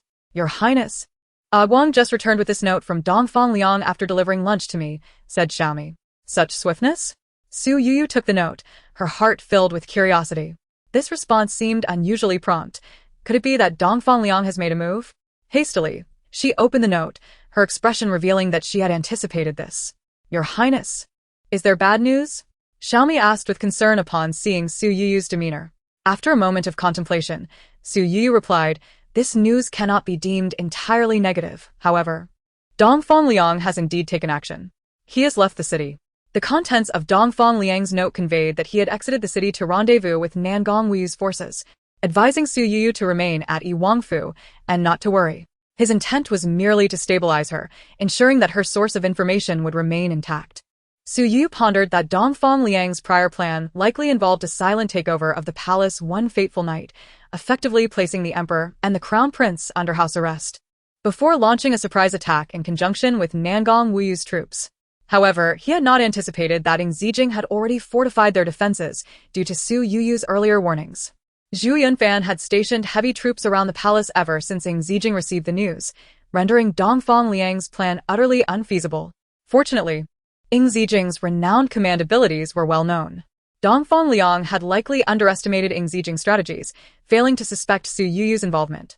With the original plan thwarted, Dongfang Liang was left with no choice but to retreat from the city, resulting in a direct confrontation between their armies. The 2-month timeline initially envisioned for a successful coup was now impossible. Although the situation remained unresolved, Su Youyou felt a sense of relief, as Ying Zijing and his allies had gained at least 2 more months of reprieve. Moving forward, Su Youyou needed only to diligently gather information regarding Dongfang Liang. Yet, despite the current favorable circumstances, a lingering worry gnawed at her. If nothing changed, and Dongfang Liang proceeded with his original plan to seize the palace, how could they ensure victory against Ying Zijing's forces? Su Youyou had an unsettling feeling that Dongfang Liang harbored an undisclosed scheme directly targeting Ying Zijing. Even if Dongfang Liang had exited the capital, or perhaps even the eastern capital, the potential for this insidious plot to erupt at any moment instilled a profound sense of dread within Su Youyou. Once again, she experienced the terrifying nature of the unknown. Xiaomi tilted her little head, a clever idea forming. "Since the esteemed duke has left the city, could you not clarify everything with the prince? Dongfang Liang may have departed, but Guang remained. Your Highness, shall we capture Guang as well?" "Capturing Guang?" "Yes. It would be akin to informing Dongfang Liang that I have apprehended your spy, urging him to alter his battle plans." Ah, is that so? Xiaomi felt a bit bashful, scratching her head. Su Youyou gently tapped Xiaomi's forehead and continued, "There is a spy that Dongfang Liang has sent to our residence, hiding for quite some time. Yet on Dongfang Liang's side, we lack any informants. This situation is quite disadvantageous for us. Therefore, we must utilize Guang wisely. I must maintain the current facade to extract further intelligence through him. But Your Highness, this means you and the prince will remain in misunderstanding indefinitely. I feel quite distressed for you. Xiaomi, I appreciate your concern, but this is a matter of necessity. Moreover, even if I were to confide everything to Ying Zijing now, he might not necessarily believe me." Contemplating these thoughts, Su Youyou felt a pang in her heart but refrained from voicing it, choosing instead to subtly shift the topic. "Xiaomi, you must work diligently in the coming days, paying close attention to Guang's movements. We cannot rely solely on him to lead us passively. Also, keep an eye on the front courtyard. Be vigilant about any visitors." Yes. I won't find it burdensome at all. I shall be attentive to everything you mentioned, Your Highness." Su Youyou chose not to inform Ying Zijing of Dongfang Liang's departure from the city. She believed that with her previous indirect communications, he would quickly ascertain such trivial matters through his own informants. As expected, it unfolded just as Su Youyou had anticipated. "My lord, the esteemed duke has left the city." Qin Mo reported to Ying Zijing in the study, sharing the latest intelligence. Ying Zijing responded nonchalantly. Dongfang Liang's actions had long been within his expectations. "My lord, General Zhu has sent a message. All is well within the palace. The emperor, crown prince, and other princes are carrying on as usual. With the esteemed duke's withdrawal, the previously suspended morning court is proceeding as planned. However, such news was difficult to suppress entirely, and officials in the court had begun to discuss the matter privately." After listening to Qin Mo's report, Ying Zijing merely nodded slightly. "That is quite normal. There are still remnants of Dongfang Liang's faction within the court. The difference lies in what is public versus what is concealed. It is impossible to keep such matters completely hidden." "Indeed. My lord." General Zhu also mentioned that Chancellor Su inquired about some matters regarding the esteemed duke's actions. "Do you think Chancellor Su?" "Absolutely not," Ying Zijing asserted with unwavering certainty. In truth, at the moment Qin Mo hesitated, Ying Zijing had already anticipated what he was about to say. Chancellor Su would never ally with Dongfang Liang. This was a conviction that Ying Zijing held without the need for any further validation. Su Youyou's actions stemmed solely from her connection to Dongfang Liang. Ying Zijing understood Chancellor Su's character and governance well, especially with the Zhao family standing by his side. Qin Mo informed Zhu Yunfan that if Chancellor Su wishes to know anything, he should be told directly. In matters concerning the officials, let him seek Chancellor Su for assistance. "Yes, my lord." After a brief moment of contemplation, Ying Zijing called back Qin Mo, who had received the command, and was about to leave. "Is there any news from the rear courtyard?" "The rear courtyard?" Qin Mo repeated, quickly realizing that the lord was referring to Su Youyou, and continued, "Reporting to my lord. There have been no unusual occurrences at Miss Su's side recently. However, Xiaomi has been visiting the kitchen more frequently." "The kitchen?" "She has not been well lately. She should indeed have more nourishing food. Qin Mo, ensure that the kitchen attends to her properly." "Rest assured, my lord. Our household has always treated Miss Su with the utmost respect." "All right, I understand. You may leave." "Yes, my lord." Chapter 66. Zhu Xiaoxiao enters the residence. Qin Mo, return. As Qin Mo stepped out of the study, he was promptly called back by Ying Zijing. "My lord, you are to summon Zhu Yunfan and, while you're at it, distribute some invitations." "Is the lord sending an invitation to the young General Zhu?" "Not just that," Ying Zijing replied as she wrote the invitations. "Summon General Zhu to guard the palace and instruct Zhu Yunfan to report to the residence. Additionally, you are to call for the fifth prince to join as well." During this exchange, Ying Zijing completed 3 invitations and handed them to Qin Mo, instructing him to deliver them to General Zhu's residence, Zhu Yunfan and Dongfang Yu. Although these invitations bore the mark of the Yuangfu, in such critical times, they held the weight of a royal decree. Compliance was not merely expected, it was mandatory. "Understood, my lord. Your subordinate will obey." Qin Mo accepted the 3 invitations but did not leave immediately. Instead, he remained standing, gazing at Ying Zijing. "What is it? Do you have further instructions?" Ying Zijing inquired. "No, I am merely waiting to see if the lord has any additional tasks." Upon hearing this, Ying Zijing's expression darkened. Raising her voice, she commanded, "I have no further matters." Go. "Yes, my lord." With a playful expression, Qin Mo finally took his leave. Ying Zijing entrusted General Zhu with the responsibility of guarding the palace, not only due to her trust in his authority, but also to maintain stability among the ministers under Prime Minister Su's guidance. Moreover, she sought to bring Zhu Yunfan to the Wangfu, alongside Dong Fangyu, so the three could convene as if within a military camp to strategize and issue orders regarding the war. This arrangement would eliminate the need for formal battle proclamations between Ying Zijing and the two, allowing them to mobilize troops at any moment while ensuring the safety of everyone within the Wangfu. Since the misunderstanding with Ying Zijing, Su Youyou had spent most of her days idly. Her perception of time had become measured by meal times. After the evening meal, she decided it was time to take Xiaomi to the backyard for a leisurely stroll. October had arrived, marking late autumn, and Su Youyou donned a silk cloak to shield herself from the autumn breeze without the heaviness of a winter cloak. As she strolled in front of her bedroom door, she admired the clusters of blooming chrysanthemums in the courtyard, gracefully swaying in the autumn wind. Among them, a patch of white flowers stood out, while the majority were a soft yellow. Near the swing set, a few pale green and light pink blooms added to the tapestry of colors. From a distance, the sight was breathtaking. These flowers had been arranged by Ying Zijing, who knew of Su Youyou's fondness for autumn and its chrysanthemums. Only the chrysanthemums at the eastern fence endure the cold. The golden grains bloom more brightly at dawn. Though autumn brought a chill, it also offered a refreshing clarity. The chrysanthemums possessed a unique resilience, defiant, fresh, and proud. For Su Youyou, autumn had never been a season of sorrow. She relished swinging in the crisp air, gazing at the vast, cerulean sky, surrounded by the elegant blooms. Ying Zijing was well aware of this affection. When he resolved to marry Su Youyou, he had already begun making these preparations. After a day spent admiring Dongfang Yingshan's lotus pond, he had said, "When autumn arrives, let us together cherish the chrysanthemums." Yet now, amidst the beauty that surrounded him, he could only lament the absence of the one who had once shared such sentiments. For the first time, Su Youyou felt the melancholy and decay of autumn. The withering leaves intertwined with the earth and the desolate branches swaying in the wind conveyed a profound solitude. As she bent to pick up a leaf that had not yet touched the ground, the lively sounds from the front courtyard reached her ears. "Xiaomi, what is happening in the front yard? It sounds quite lively." "My lady, I am not entirely certain. I just delivered the evening meal, and there was no indication of anything amiss." "Let us go see," Su Youyou said as she led Xiaomi toward the front courtyard. As soon as they arrived, Su Youyou heard Ying Zijing's voice. "The ninth princess? They are here? Oh, dear fourth brother. You invited Zhu Yunfan and the fifth prince to stay, yet you did not consider me and Xiao Xiao's safety?" It was Dongfang Yingshan and Zhu Xiao Xiao. "Indeed, General Zhu is stationed at the palace. How could you feel unsafe there?" "Oh, fourth brother," she continued.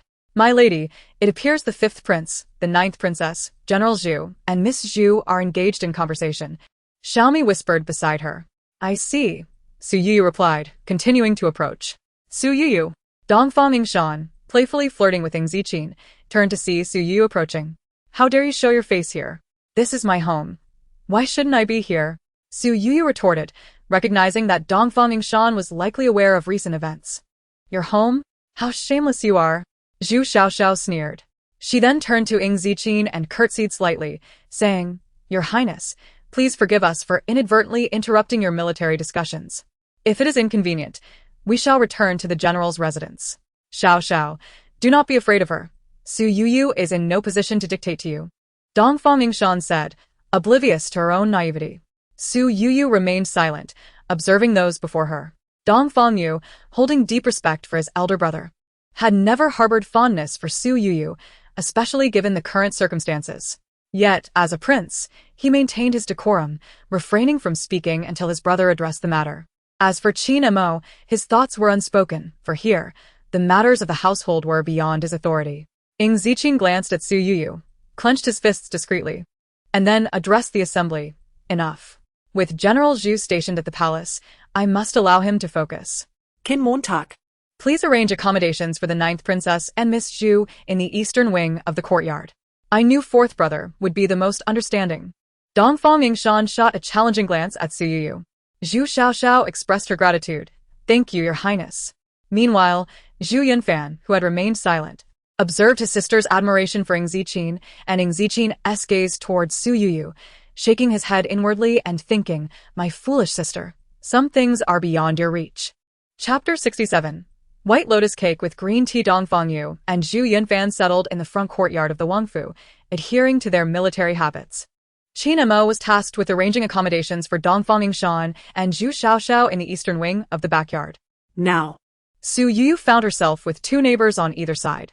My lady, will you truly allow them to move in? Observing the bustling servants carrying items in and out, Xiaomi, who could only accompany Su Youyou, began to sulk. Even if this concubine does not wish for them to move in, what can be done? The prince has already given his consent. How could this concubine dare to oppose him at such a moment? However, dear wife, look at their smug expressions. Xiaomi, Feeling both unhappy and indignant, noted how the ninth princess kept casting glances our way, which was clearly a provocation. Xiaomi, do not be impolite. After some thought. Su Youyou decided to restrain Xiaomi. After all, Ying Shanshan was the ninth princess and the prince's sister. Such words should never be uttered again. Yes, my lady. The servant understands. With her own mistress stating so, Xiaomi had no choice but to acquiesce. Yet even so, she could not help but mutter under her breath. That Miss Zhu is just as intolerable, even more so than the ninth princess. Though her words were spoken softly, Xiaomi stood right beside Su Youyou, and naturally, she could hear them. However, this time, Su Youyou chose not to intervene. She felt that Xiaomi was merely expressing her own sentiments, as she too harbored a dislike for Zhu Xiaoxiao. Just as Su Youyou was listening to Xiaomi's murmurs, Zhu Xiaoxiao pushed the door open and entered. Miss Su, How leisurely you are here, she remarked. Did this concubine invite you in, Zhu Xiaoxiao?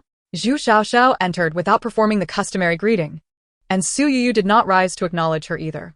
Hearing Su Youyou refer to herself in such a manner, Zhu Xiaoxiao could not help but smirk inwardly. oh, Miss Su, please do not take offense. I am merely acting upon the words of His Royal Highness. Since His Royal Highness no longer regards you as the prince's consort, I can only address you as Miss Su. Upon hearing this, Su Youyou could discern Zhu Xiaoxiao's provocative intent. Xiaomi was already fuming, yet Su Youyou merely smiled gently and replied, this concubine has neither divorced nor been dismissed by the prince. My name still rightfully rests upon the royal jade plate. Regardless of the circumstances, I remain the prince's consort and the mistress of this residence. The more Zhu Xiaoxiao listened, the more she seethed with resentment, interpreting Su Youyou's words as an affront to her legitimacy. Now that she had successfully taken residence in the prince's manor, she was convinced that one day, she would witness the prince dismissing his wife and claim the position of the prince's consort herself. Watching Zhu Xiaoxiao's fists clench in anger, Su Youyou felt a surge of delight and continued, however, since Miss Zhu has come to reside in our manor, she shall be treated as an esteemed guest, and I shall not hold any grudges regarding titles. I hope Miss Zhu can relax and enjoy her stay. Moreover, General Zhu is currently serving the emperor with utmost loyalty, and young General Zhu is preparing to battle under my husband's command. Naturally, I shall care for Miss Zhu just as my husband would wish, allowing both General Zhu and young General Zhu to rest easy. Though Su Youyou spoke these words in a calm tone devoid of emotion, the sheer volume of her content left her parched. Fortunately, Xiaomi, having been by Su Youyou's side for so long, understood her habits. Thus, while Su Youyou spoke leisurely to Zhu Xiaoxiao, Xiaomi stepped away to prepare tea for her mistress. As soon as Su Youyou finished speaking and felt the dryness in her throat, Xiaomi promptly returned with a cup of peony tea. The fragrant aroma filled the room, and as Su Youyou sat elegantly before her, Zhu Xiaoxiao's nails dug painfully into her palms. Reflecting on Su Youyou's words, even someone as dim-witted as Zhu Xiaoxiao should have perceived the mockery in her tone. Her father and brother served the emperor and Su Youyou's husband, which implied that she was merely a subordinate to Su Youyou. The notion of her being an esteemed guest and the emphasis on hospitality only served to reinforce the reality that she was a guest while Su Youyou was the true host. A clear admonition against any thoughts of overstepping her bounds. What was even more infuriating was Su Youyou's insinuation that her presence in the manor was merely a courtesy extended to ensure her family's peace of mind while they served the nation. Originally, Zhu Xiaoxiao had intended to deride Su Youyou, having long planned how to infiltrate the prince's manor and deal with her once she learned of the issues between Su Youyou and Ying Zijing. However, she had not anticipated that her attempt to belittle Su Youyou would result in her own humiliation, which left her seething with indignation, struggling to maintain her composure. Su Youyou sat there, savoring her peony tea and watching Zhu Xiaoxiao with keen interest. Zhu Xiaoxiao clenched her teeth, tightened her lips, and furrowed her brow, her face reddening as she prepared to shout. However, just at that moment, Dongfang Yingshan entered the room. Zhu Xiaoxiao quickly halted her impending outburst, instantly adopting a more subservient demeanor. Yet, the sudden appearance of Dongfang Yingshan caught her off guard, and her previously flushed face now appeared even more disheveled, the redness creeping down to her neck. But Dongfang Yingshan did not ponder such matters. She did not even take a close look at Zhu Xiaoxiao's countenance before concluding that Su Youyou was bullying her. Su Youyou, you are no longer the prince's consort. What right do you have to mistreat Xiaoxiao here? In response to Dongfang Yingshan's accusation, Su Youyou held her teacup and smiled lightly. Princess, I have stated this long ago. I am no longer the prince's consort. Who said so? The prince or the emperor? You speak with such conviction, yet even I am unaware of it. This matter left no room for Dongfang Yingshan to argue, as Su Youyou was indeed stating a fact. How can you bully Xiaoxiao? She is now a guest of the fourth prince, and you do not even offer her a cup of tea while you indulge in yours. Zhu Xiaoxiao furrowed her brow at Dongfang Yingshan's words. She did not appreciate the princess's attempt to defend her. The princess is correct. Miss Zhu is indeed a distinguished guest in our manor. It was my oversight. As Su Youyou spoke, she turned to Xiaomi and instructed, Xiaomi, quickly serve a cup of green tea to Miss Zhu. Would the princess care to taste the green tea as well?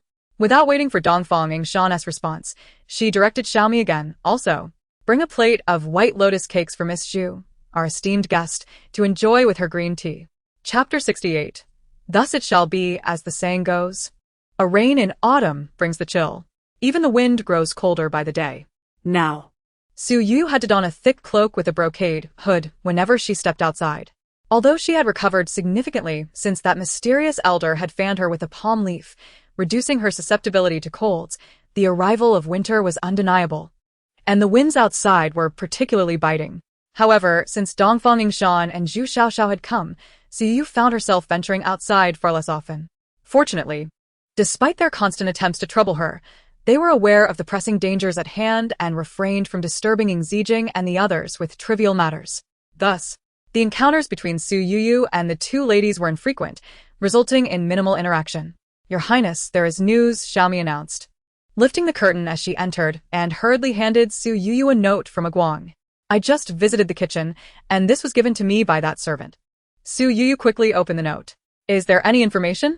Xiaomi eagerly inquired, noticing Su Youyou's silence as she examined the note. Dongfang Liang seeks the military secrets of the prince, Su Youyou replied coolly. Xiaomi produced a small box containing notes and placed it on the table, putting the note Su Youyou held inside. Your Highness, do you truly intend to relay the prince's military secrets to the Duke? She asked, astonished to see Su Youyou writing at her desk. Not at all. I merely wish to provide him with some inconsequential details. It is imperative to keep him calm. I have an inkling that Dongfang Liang harbors some ulterior motives. Xiaomi sighed in relief. You frighten me. I thought you were truly going to convey some intelligence. Xiaomi, are you foolish? Su Youyou chuckled lightly.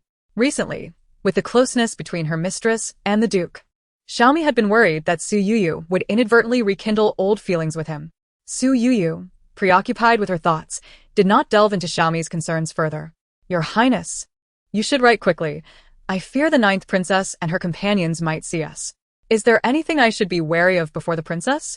Xiaomi's words had barely left her lips when Dongfang Yingshan and Zhu Xiaoxiao entered, followed by Ying Zijing.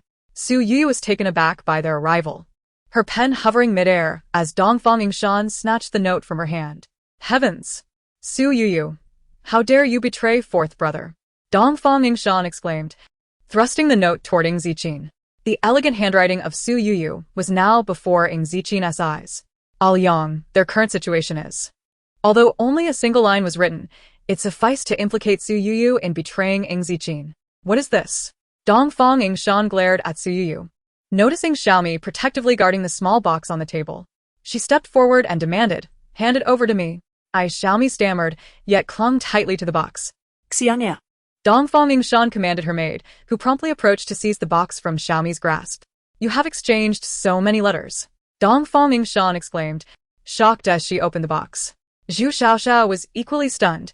She had only known that something had transpired between Ying Zijing and Su Youyou, but nothing to this extent. Fourth brother, look at this. They have no shame. Dongfang Yingshan exclaimed, revealing several notes to Ying Zijing. Ying Zijing refrained from taking them, but couldn't help glancing at the content, which was filled with romantic sentiments. However, one line, your messages are invaluable.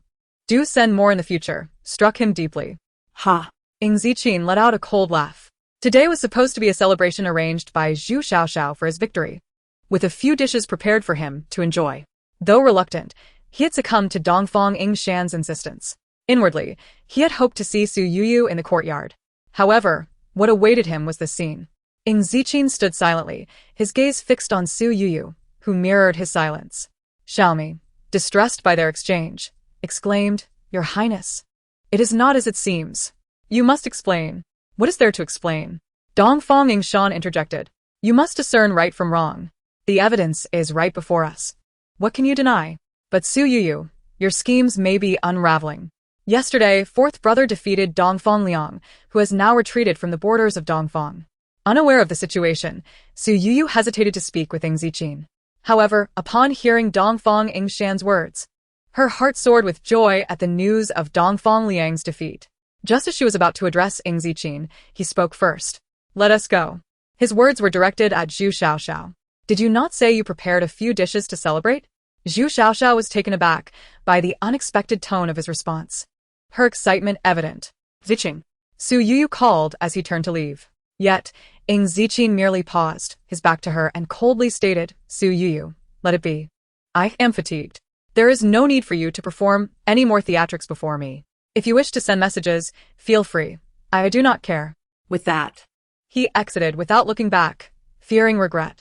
The events of the past 2 months had shattered him piece by piece. Each time he managed to compose himself, Su Youyou effortlessly disrupted his tranquility. Now, he wished to escape these burdensome thoughts. Following Zhu Xiaoxiao to the dining table, he sought to enclose himself in a cocoon of alcohol. Chapter 69. The second day of winter month, the chill outside was halted by the heavy drapes of the west chamber, while the warmth of the mingled aromas of wine and cuisine inside enveloped Su Youyou in a haze of intoxication. She sat at the table, gazing through the fogged paper of the window, observing the silhouettes of the 3 figures inside the west chamber, toasting and sharing laughter. As the sun dipped into the horizon and night descended, the windows of the prince's residence were sealed with thick layers of cotton fabric and the doors hung with drapes, creating a barrier that muffled the sounds from within. Yet, merely by observing the shadows cast upon the window, Su Youyou envisioned the jovial atmosphere inside. She remained seated, waiting for Ying Zijing. When he emerged, she intended to rush to him, embrace him, and convey that all was driven by circumstance, that her heart belonged solely to him, and that her longing had grown over the days. She waited until the shadows inside raised their cups, the wine flowing until past the hour of the pig. When a flicker of light emerged from the west chamber, Su Youyou hastily stood, ready to step out, only to see the light slowly move towards the east chamber. It was Dongfang Yingshan. The fact that only she returned to her room indicated that the west chamber. Su Youyou abruptly turned her gaze towards the intertwined figures inside, collapsing back into her seat. Tears unbeknownst to her began to trickle down the corners of Su Youyou's eyes, one drop at a time, cascading over her fair visage and landing upon the white fur collar of her garment. The tears accumulated upon the collar, gradually forming a small pool. Eventually, it could bear no more and burst forth, scattering into numerous tiny droplets. These droplets fell to the ground, shattering into 8 fragments, echoing the sound of Su Youyou's heart shattering within her. There she sat, enduring the agony in silence, her heart wrenched, without uttering a single word. Xiaomi had been observing the scenery outside with her lady, and only turned around upon hearing the midnight bell. Your Highness! The sight startled Xiaomi greatly. How could she have been so careless as to allow her lady to weep alone for so long? Your Highness, please do not harm your health with your tears. Xiaomi, filled with concern, wiped away her lady's tears, yet was at a loss for words of comfort. After a long pause, Su Youyou slowly lifted her head, her long eyelashes still adorned with glistening droplets. She gazed at Xiaomi and asked, Xiaomi, is it midnight? Yes, Your Highness, it is already midnight. Midnight marks the second day of the winter month. Su Youyou's tone was flat, her expression devoid of emotion, yet Xiaomi felt an even deeper pang of sorrow. The second day of winter was Su Youyou's birthday. Your Highness. Xiaomi wished to say more but was silenced by Su Youyou's gesture. Xiaomi, I am weary. Please help me out of my clothes and allow me to rest. Watching her lady lie quietly down, Xiaomi meticulously arranged the curtains, taking her place by the bedside. She would have preferred her lady to express her feelings, even if it meant storming into the west chamber to slap Zhu Xiaoxiao, as it would be better than this oppressive silence. Were it not for the worry that no one would care for her lady in the future, Xiaomi would have even risked her life to teach that insufferable Zhu Xiaoxiao a lesson. Reflecting on this, Xiaomi glanced at her lady lying on the bed and couldn't help but sigh. She wondered what was troubling her lady. She was not one to suffer in silence. Su Youyou, indeed, would never endure such injustice quietly. If she wished to confront Zhu Xiaoxiao, she would do so without hesitation. However, she was now perplexed about Ying Zijing's feelings towards her. Why couldn't he trust her just once more, granting her another opportunity to explain herself? Had he not promised to always believe in her? Even if he doubted her, even if he refused to hear her explanation, he should not disregard her entirely in the presence of Zhu Xiaoxiao. What Su Youyou could not comprehend, Ying Zijing was equally confounded. Yet one chose to bear his silence, while the other sought solace in drink.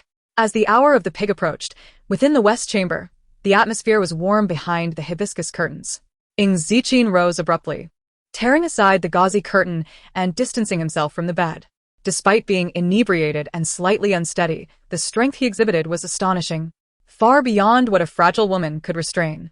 Zhu Xiaoxiao, unable to hold on to Ying Zijing, withdrew her hands, clad only in a pink bodice, wrapped in the quilt.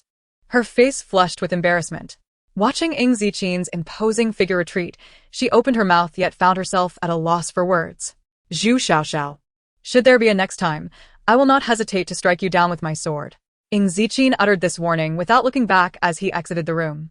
The agonizing hours seemed to stretch interminably, making the night unbearable. Xiao. As dawn broke, Dongfang Yingshan frolicked in the courtyard, calling for Zhu Xiaoxiao. Her lively demeanor was in stark contrast to the previous night's drunkenness.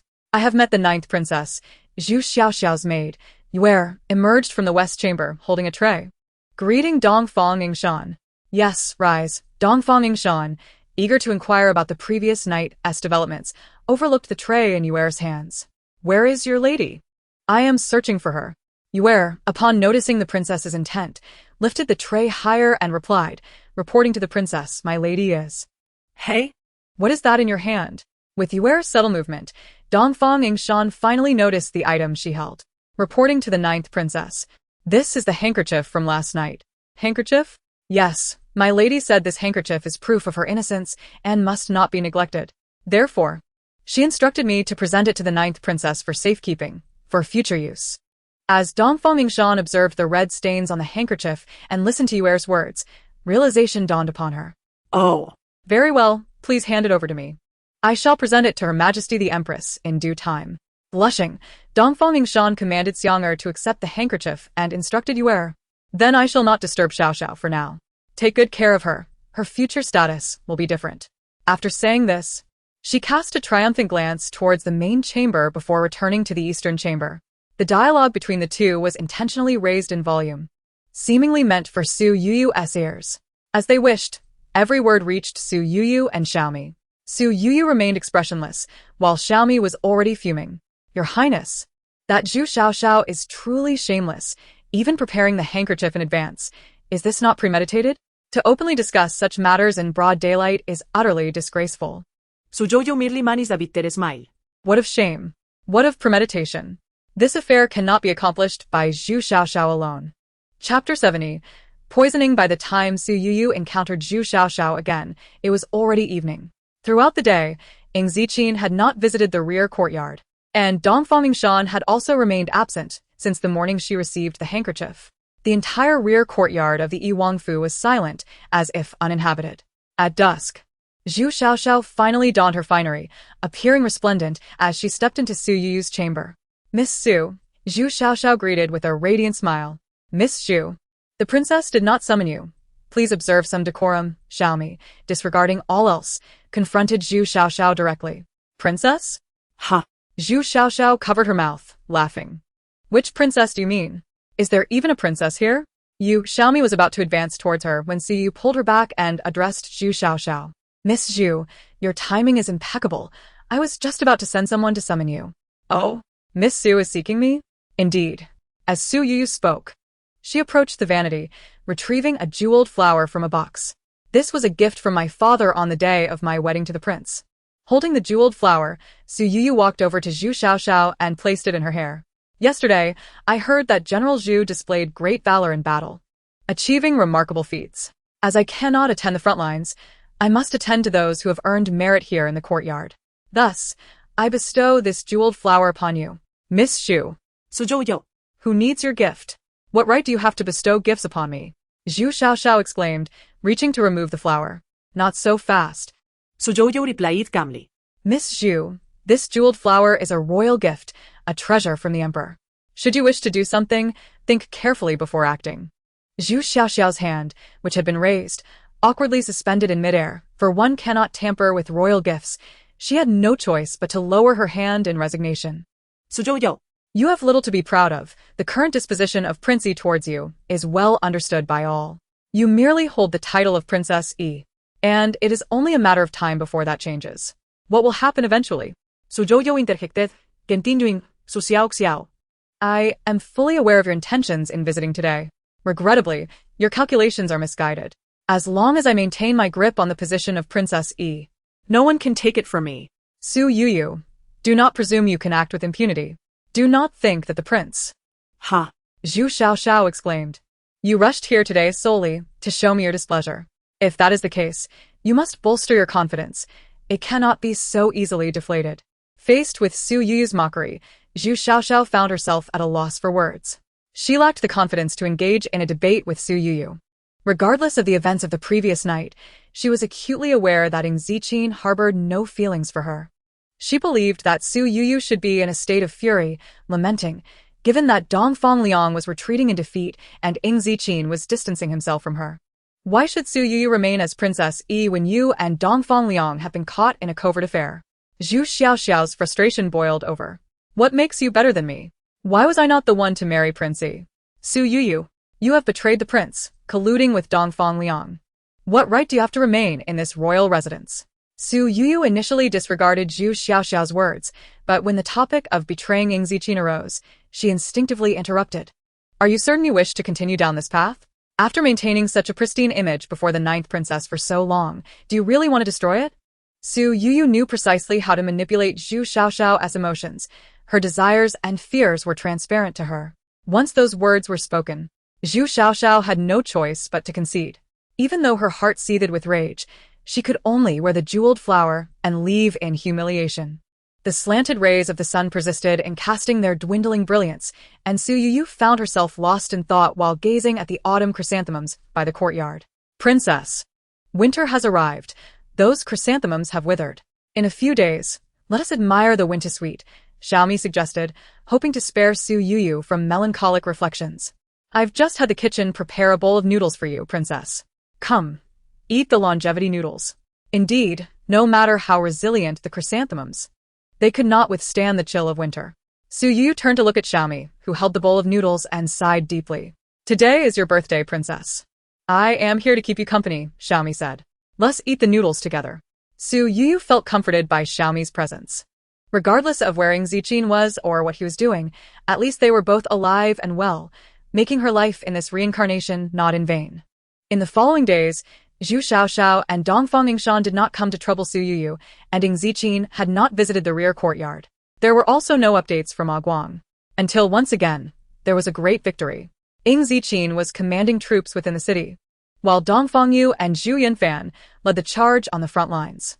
They ultimately dealt a crushing blow to the Nangong forces, forcing Nangong Wuyu to flee in disarray with less than 200,000 troops remaining. Dongfang Yu returned to the royal residence on the 9th day of the winter month. Fourth brother, fifth brother, you have worked hard. Ying Zijing and others greeted Dongfang Yu at the palace entrance. Fifth brother, you are amazing, Dongfang Yingshan exclaimed, showering him with praise. Zhu Xiaoxiao was also among those welcoming him, After acknowledging Dongfangyu, she continued to look back, but did not see Zhu Yunfan. Miss Zhu, are you searching for Yunfan? Yes. Do not worry, he is safe. Dongfang Liang has fled to who knows where, while Yunfan remains at the border, vigilant against him. I returned first to report to fourth brother. Dongfang Liang had escaped, a fact that Su Youyou had just learned. Princess, this is what Guang just handed to me. Unlike previous occasions this time, in addition to a note, Su Youyou received a small paper package. The note was lengthy, and as she read it, her hands began to tremble. Princess, are you alright? Xiaomi inquired, sensing her distress. This is poison. Su Youyou frowned as she examined the package in her hand. Poison? Princess, could it be that? Dongfang Liang wants me to poison the prince. How treacherous Dongfang Liang was. Thankfully, the princess would never harm the prince. Indeed, the mere sight of the poison filled Su Youyou with dread. She was relieved that she would not betray Ying Zijing, for the consequences were unimaginable. But princess, if Dongfang Liang has already suffered defeat, what purpose does it serve for him to poison the prince? The letter from Dongfang Liang stated that he had fled to Baiming City. Baiming City? I wonder what the current situation is there. As Su Youyou spoke, she suddenly froze, then quickly grasped Xiaomi's shoulders. Where is the prince? Xiaomi, where is he now? Chapter 71. Do not drink. The wine is poison. Xiaomi had never seen her mistress in such a state of panic, and she too became anxious. Princess. The prince should be in the front courtyard, at the main gate, welcoming the fifth prince and the others. Su Youyou heard, but did not linger for details. She dashed out without even donning a cloak.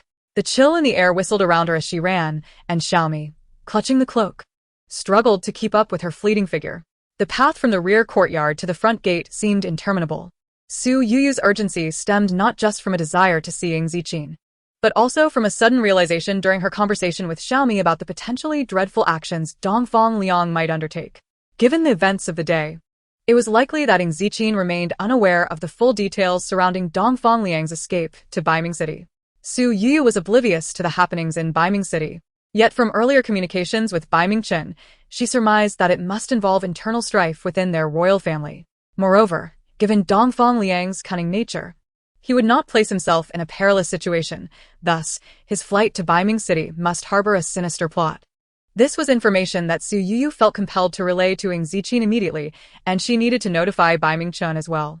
The token Baiming Qin had given her was always kept close, intended for situations requiring swift action in case of unexpected events. Furthermore, the matter of the poison concerned Su Youyou greatly. She had previously struggled to understand how Dongfang Liang could so confidently assert his ambition to ascend the throne. If it were not for her subtle hints to Ying Zijing, could Dongfang Liang truly have succeeded in overcoming Ying Zijing's formidable army? Only moments ago, while gazing at the package of poison, the truth dawned upon her. Dongfang Liang had long plotted to harm Ying Zijing.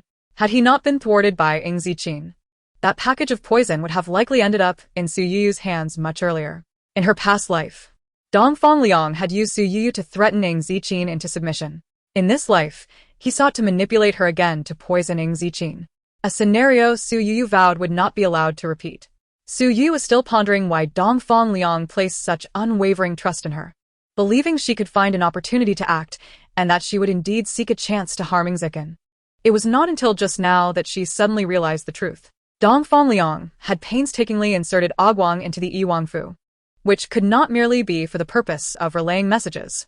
Guang served as Dongfang Liang's double assurance. Thus, regardless of whether Su Youyou took action today, Guang would find an opportunity to poison. In a state of urgency, Su Youyou rushed to the main entrance of the front courtyard, only to encounter the retreating figures of Ying Zijing and the others as they entered the hall. She hurriedly followed suit, with Xiaomi closely trailing behind her into the hall. By the time they arrived, the hall was already adorned with an array of exquisite food and drink, meticulously arranged on the tables. Just then, as Su Youyou arrived, Ying Zijing was poised to raise his wineglass to toast with the others. At the sound of Su Youyou's exclamation, everyone was startled. Their drinking halted. Xiaomi, who had been running alongside, noticed the unusual atmosphere and dared not speak. Instead, she reached out to drape the cloak over Su Youyou's shoulders. Su Youyou lightly pushed Xiaomi's hand away, signaling that it was unnecessary, and stepped forward to stand beside Ying Zijing, urgently declaring, "Zijing, do not drink. There may be poison in that." The word struck the crowd with shock, causing them to instinctively lower their wine glasses. Only Ying Zijing remained, still clutching the glass, his gaze fixed in confusion upon Su Youyou. She met his gaze with unwavering determination. After a moment of silent confrontation, Ying Zijing was the first to look away. His attention then fell upon Su Youyou's slender attire, causing his brow to furrow in concern. Su Youyou. Do not speak such nonsense here. Dongfang Yingshan, recovering from her earlier surprise, interjected. This banquet has been personally arranged by me and Xiao Xiao. How could there be poison in the wine? Su Youyou refrained from arguing with Dongfang Yingshan, her eyes pleading as she turned to Ying Zijing once more. Zijing, please, do not drink. It truly may be poisoned. From the onset, Ying Zijing had been acutely aware of Su Youyou. Her frantic entrance, anxious gaze, and trembling voice conveyed the gravity of her warning. There was indeed poison present. Yet, he responded coldly, you are implying that you have poisoned my wine, yet now you wish for me to refrain from drinking. Is that correct? Su Youyou's eyes widened in disbelief as she gazed up at Ying Zijing, exclaiming, no, that is not the case. How could you think that? I would never harm you. If it is not you who poisoned it, then how can you be so certain that it is poisoned? He pressed. Zijing, that is not important. You only need to know that there is poison in it. Please do not. How can that not be important? Dongfang Yu, who had been observing quietly, finally spoke up. This banquet, organized by Ninth Sister and Miss Zhu, is certain to be safe. Moreover, the dining protocols in the Yi Wangfu mirror those of a palace. Every dish, every bowl of soup, every cup of wine undergoes rigorous testing. This process is meticulous, and issues simply do not arise. Therefore, in the Yi Wangfu, you, Miss Su, are the only one insisting that there is poison. If this poison is unrelated to you, who would believe it?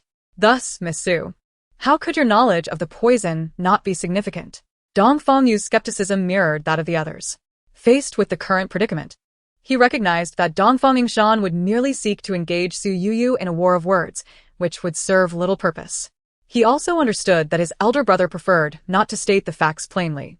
Therefore, he felt compelled to lay the situation bare for all to see. Understanding Dongfang Yu's suspicions, Su Youyou felt it was time to be forthright. With resolve, she opened her palm to reveal a crumpled paper package, presenting it to the onlookers. Zijing, this is the poison Dongfang Liang gave me. He commanded me to harm you. Her declaration incited a palpable panic among those present. Upon seeing the package of poison in Su Youyou's hand, Zhu Xiaoxiao turned pale, while Dongfang Yu furrowed his brow, narrowing his eyes in concern. Dongfang Yingshan placed her wine glass down again, and Qin Mo, standing behind Ying Zijing, instinctively tightened his grip on his silver dagger. Yet, Ying Zijing remained stoic, his expression unreadable as he continued to fixate on Su Youyou, the dragon-patterned jade cup symbolizing his noble status firmly clasped in his hand. This poison is here. I did not poison you. However, the kitchen servant Aguang is a spy for Dongfang Liang. He must have been given poison and instructed to carry out the act. Therefore, this wine and food cannot be consumed. With urgency, Su Youyou turned to Qinda at the door, commanding, Qinda, swiftly bring some men to the kitchen and capture Aguang. In Qinda's mind, he had always held Su Youyou in high regard as the beloved princess. Regardless of what their lord had said or how others referred to her, he still regarded her as the mistress of the Yi Wangfu and addressed her as princess. Thus, upon receiving Su Youyou's order, he instinctively prepared to act immediately. However, just as he was about to step forward, he recalled that their lord was present and turned to Ying Zijing for confirmation. Upon receiving a nod from Ying Zijing, Qinda promptly moved, gathering men and ropes to head to the kitchen. As they awaited Qinda's return with Aguang, the onlookers in the hall held their breath, their gazes fixed on the tense standoff between Ying Zijing and Su Youyou. Su Youyou, there is truly no need for this, Ying Zijing began, his tone icy as ever. I will investigate the spy myself, and I will verify the poison in the food and drink. Even if I were to succumb to poisoning, that is my affair alone. Why do you seek to ingratiate yourself by exposing Dongfang Liang's hidden spy? What scheme do you have in mind? Zijing, I will explain everything to you. But for now, you must understand that there is poison in that wine. Do not drink. As they exchanged words, Qinda and the others returned, but they were empty-handed, having found neither Aguang nor any ropes. Your Highness, Qinda reported, the old servant could not find Aguang. That servant has likely escaped the Wangfu. Aguang has escaped? Su Youyou exclaimed, turning urgently to Ying Zijing. Zijing, If he has fled, it means his task of poisoning has been completed. Thus, you must not. Before she could finish, Ying Zijing suddenly coughed up blood, splattering it across the table before collapsing to the ground. Your Highness! Qin Emo, quick to react, rushed forward to catch his lord, but Ying Zijing had already lost consciousness. Dong Fangyu and the others quickly surrounded them. Su Youyou was already standing close to Ying Zijing when she stepped forward ahead of the others to approach him, only to be pushed away by Zhu Xiaoxiao. Su Youyou. Do not get near Prince E. You are the one who poisoned him. Step aside. Yes, it's you. Su Youyou, you deliberately came here today. Everything else is a ruse. Your true intention is to poison fourth brother. Faced with the accusations from Zhu Xiaoxiao and Dongfang Yingshan, Su Youyou felt utterly helpless. She was so near Ying Zijing, certain he had consumed nothing, yet how could he have been poisoned? She wished to check on him, but Zhu Xiaoxiao and the others barred her way, now leveling their accusations at her. Su Youyou struggled to maintain her composure. Ying Zijing's life was at stake. Kin Montak. Carry the prince to the main hall's couch, she instructed, directing her words at Qin Emo, who stood behind them, ignoring the accusations from Dongfang Yingshan and Zhu Xiaoxiao. You have no right to direct us, Qin Emo retorted, as he and Dongfang Yu lifted Ying Zijing towards the main hall. The crowd followed closely behind. Qin, promptly send a team to contain the news. This matter must not escape the estate. Then, send another team to summon the court physician and the best doctors in the city. Su Youyou continued to command upon entering the hall. Yes, princess. Why should we listen to you? Qin Emo shouted angrily. The prince is in this state because of you. What right do you have to command us now? Simply because I hold this. Su Youyou revealed Ying Zijing's jade pendant, the one he had left with her when departing the capital. You cannot take it back. Kin Montak. As her voice resonated with authority, she intimidated both Dongfang Yingshan and Dongfang Yu, with the prince poisoned and lying there in uncertainty. Do we have time to squabble over this? You know as well as I do that if news of the prince being poisoned spreads, Dongfang Liang and his accomplices will act. Now go and contain the news. I shall. Qin Mo, recognizing the validity of her words, left immediately to secure the information. Qin, hurry and find a doctor. Yes, princess. Wait, Dongfang Yu interjected. No matter how skilled the doctors in the city are, they cannot compare to the palace physicians. I will write a letter for you to seek physician Hua. Fifth prince, this matter must not be known in the palace just yet. Dongfang Yu did not look at Su Youyou as he wrote the letter. Physician Hua will not cause any unnecessary trouble. Su Youyou nodded, believing Dongfang Yu would not wish harm upon Ying Zijing.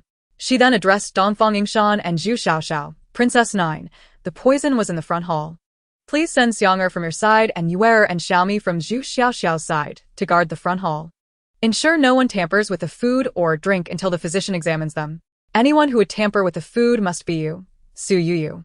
I will send someone to guard, Dongfang Yingshan replied, dispatching Xiang'er to the front hall. Zhu Xiaoxiao followed suit, sending Yuer as well, while Xiaomi accompanied them. Qin quickly made his way, and shortly after Qin Mo secured the news, Physician Hua was brought to the prince's residence. Old Minister Hua. Physician Hua began to greet Dongfang Yu, but was immediately pulled up and pushed to Ying Zijing's side by Dongfang Yu. Stop with the formalities. Quickly check on fourth brother. Yes, fifth prince. Physician Hua first placed his hand on Ying Zijing's pulse, examined his tongue, and performed acupuncture to probe for poison. After a considerable time, he finally stepped back. Physician Hua, how is fourth brother? The crowd gathered around, awaiting his verdict. Do not wait. Just speak. Yes. Prince E is not in immediate danger, but, as everyone exhaled a sigh of relief, the word but caused their hearts to race again. However, this poison is unlike any I have encountered. I do not know how to counteract it. If even you do not know who can possibly remedy this poison. Dongfang Yu realized that even Physician Hua, the best in the palace, was at a loss. Physician Hua, please check the front hall to determine where the poison was introduced. Although Ying Zijing remains unconscious, since you indicated he is not in immediate danger, I can momentarily ease my worries and suggest going to inspect the front hall for the poison, Dongfang Yingshan said. Zun, Xiaomi, Xiang'er. And Yuer returned to the hall with Physician Hua to report. Physician Hua, what is the situation? You must report truthfully to this princess. Response to Princess 9. All food and drink in the front hall has been examined and found to be non-toxic. All non-toxic. How can this be? Dongfang Yingshan gasped, her mouth agape in shock. She turned to Su Youyou and asked, Su Youyou, How did you poison my fourth brother? I have already stated, I did not poison him. Su Youyou. No wonder you wanted to send someone to guard the front hall and let physician Hua examine the poison. It turns out you did not poison the food and drink. Zhu Xiaoxiao chimed in. You spoke with Prince Yi so closely to find an opportunity to poison him. Didn't you? Why would you do this to Prince Yi? How cruel you are. Hand over the antidote. Yes, Su Youyou, surrender the antidote to this princess. Faced with their accusations, Su Youyou felt both exasperation and anger. I have stated before, I did not administer the poison. If I knew the antidote, would I risk going to the palace to seek a physician? You know the physician cannot cure it, that is why, Zhu Xiaoxiao. Su Youyou's firm rebuke startled Zhu Xiaoxiao into silence. I do not wish to, nor do I have the time to argue with you now. Saving the prince is of utmost urgency. Her commanding presence once again quelled the crowd. Dong Fengyu stood lost in thought as he regarded Su Youyou. She stood at the center of the room, glancing at Ying Zijing and then, after a moment of contemplation, spoke. Qin Mo. Take people to the streets to find that old man from the other day. You are directing me again, Qin Mo. Will we not save the prince? What old man? Dong Liang, puzzled by their exchange, inquired a doctor? Is he highly skilled? Response to fifth prince. That old man is not a doctor. He is from Penglai Pavilion. Penglai Pavilion? The legendary Penglai Pavilion? Indeed, fifth prince. Then is he a doctor? I do not know if he is a doctor, but he indeed cured my cough. Su Youyou explained to Dong Fengyu. Yes, last time that old man merely waved a fan and the princess's cough was gone. It was quite miraculous, Xiaomi affirmed. Dong Fengyu found it hard to believe, but still commanded Qin Mo, then go quickly to find that old man in the streets. Response to fifth prince. I too wish to find that old man to save the prince, but I do not know where he resides, Qin Mo replied. Then send more people out to search every corner of the streets. Before Dong Fengyu could speak, Su Youyou directly instructed Qin Mo. Especially in places that sell and train parrots. Hurry. Qin Mo glanced at Su Youyou, uttered a quick affirmation, and was about to exit when an uproar of laughter startled him back. In the midst of the conversation, an elderly man with a flowing beard entered the main hall. Ah, you have arrived, old sir. Upon seeing him, Su Youyou's eyes sparkled with joy. Old sir, are you here for the prince? Qin Mo inquired as he followed closely behind. Did I not mention that perhaps this time it is indeed for him?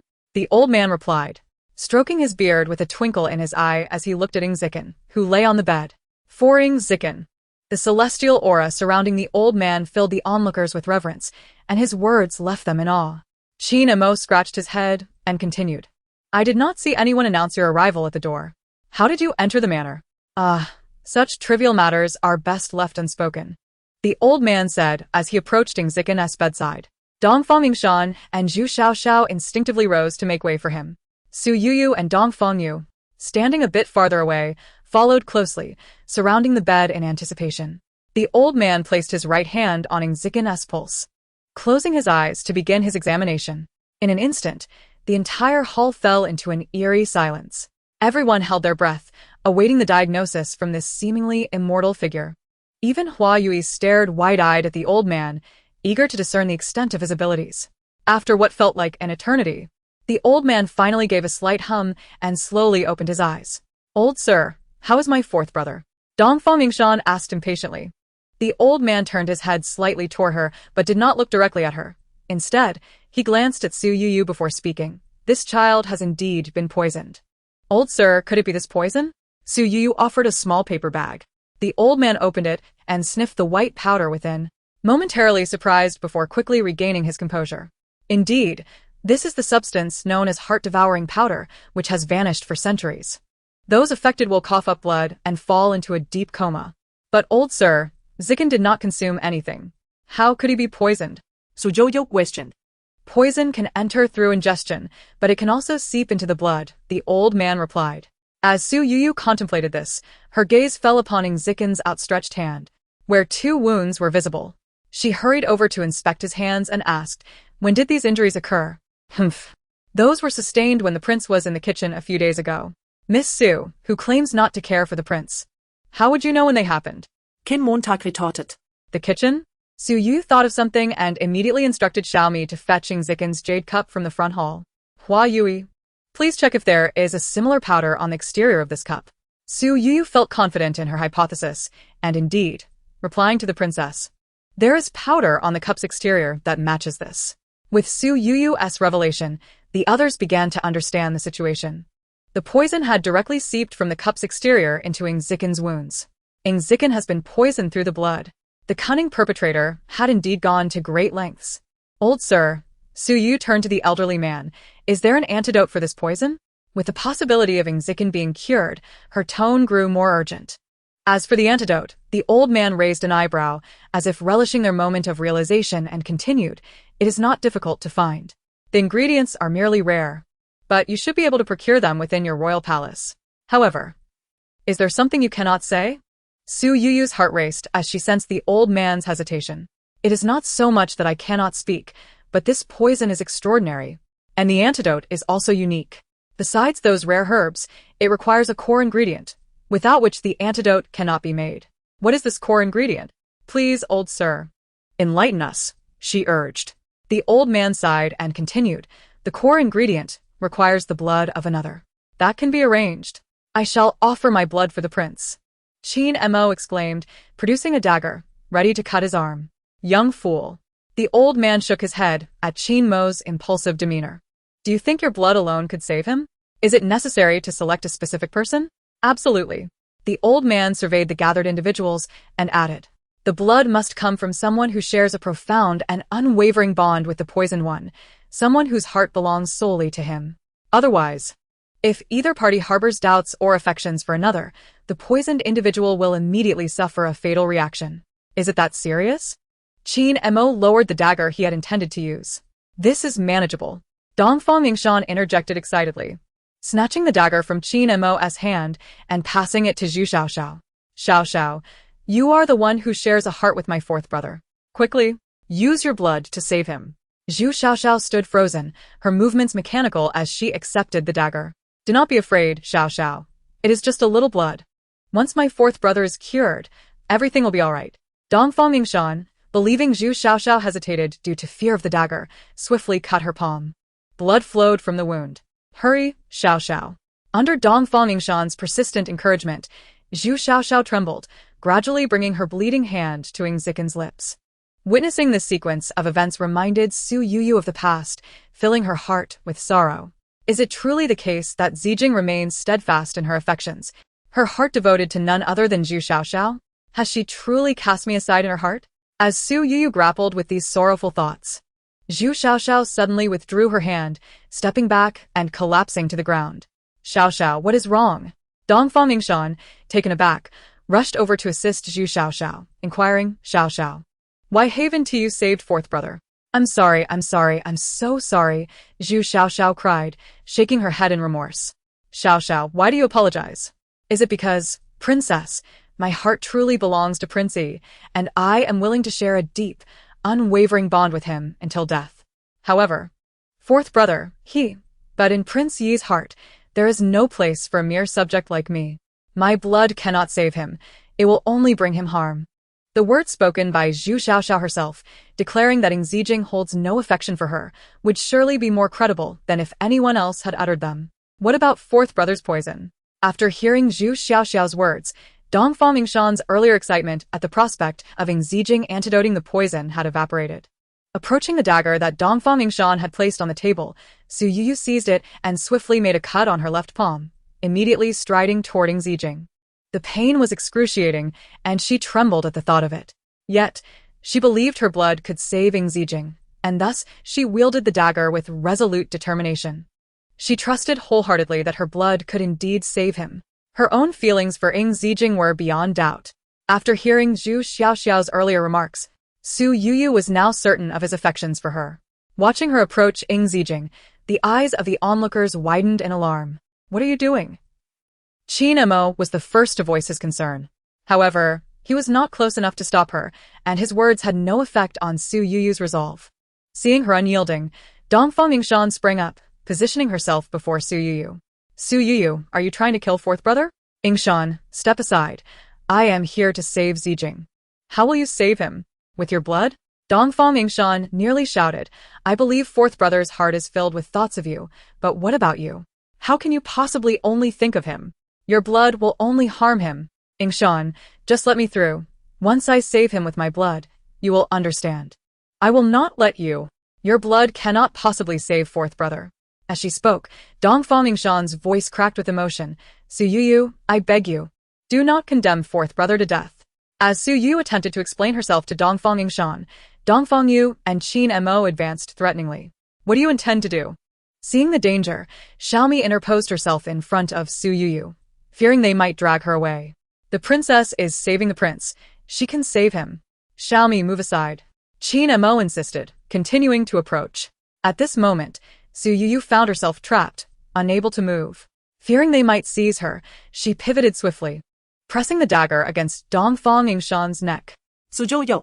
Dongfang Yu was taken aback by her actions. Do not harm ninth sister. Everyone, do not move. Step back. With Dongfang Yingshan's life in Su Youyou's hands, both Dongfang Yu and Qin Mo dared not disobey. Once they had retreated a few paces, Su Youyou felt a sense of relief.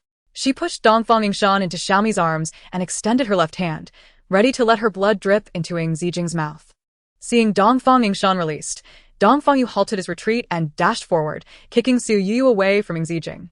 But when he turned to look, he found Ying Zijing already spitting out a mouthful of dark blood. Fourth brother, Your Highness, the group exclaimed in unison. Princess, are you alright? Xiaomi cautiously helped the fallen Su Youyou to her feet. I'm fine. How is the prince? Su Youyou, supported by Xiaomi, ignored her own pain. Her thoughts solely on Ying Zijing. He was on the verge of death, bleeding from all 7 orifices. Dongfang Yingshan could not bear to witness her brother's plight, blaming Su Youyou for his condition, wishing for her to pay with her life. Just as Dongfang Yingshan prepared to lunge at Su Youyou, Ying Zijing began to show signs of life. All eyes turned to him, watching intently. Lying on the bed, Ying Zijing was not bleeding from his orifices, but instead expelled a stream of dark blood. Fourth brother, Your Highness. The crowd surged forward, only to be halted by the old man who had been sitting quietly by the bed, seemingly indifferent to the chaos. It was only when Ying Zijing reacted that the old man extended his hand to check his pulse. Observing the old man with his eyes closed and his brow furrowed in concentration, the onlookers dared not move or utter a sound. The room fell silent, the air thick with anticipation as they awaited the old man's verdict, hoping for a miracle. Suddenly, the old man opened his eyes, withdrew his hand from Ying Zijing's pulse, and stroked his beard. Ah, there is hope. There is indeed hope. This revelation stunned the crowd, who turned their astonished gazes towards Su Youyou. Could it be that your blood truly has the power to save Ying Zijing? Old sir, what must I do? Should I continue to feed him my blood? Amidst the astonishment of the others, Su Youyou remained unfazed. She approached the bed from the far side, inquiring of the old man. At this moment, she lacked the energy to explain herself to anyone else. Although the old man had delivered good news, Ying Zijing was still unconscious, and she could not afford to be complacent. Yes, the old man nodded. We will still require your blood. However, it cannot be administered directly. You must extract some blood to create a medicinal core which, along with several herbs, I will refine into a pill to serve as the antidote. Very well. How do I extract the blood? How much will be needed? I shall do it now. Su Youyou declared without hesitation. Young lady, please fetch a large bowl. The old man instructed Qin Mo, then turned back to Su Youyou. A single bowl will suffice. Quickly, Qin Mo, fetch the bowl. At once. Soon, the agile Qin Mo returned with a large bowl. Qin Mo, why did you bring such a large bowl? How much blood do you intend to collect? Dongfang Yingshan exclaimed, astonished at the size of the bowl. Not too large, indeed, quite suitable, Qin Mo replied, having only focused on the old man's instruction without considering anything else. Now hearing Dongfang Yingshan's comment, he was about to return to fetch a smaller bowl when the old man called him back. It is not too large.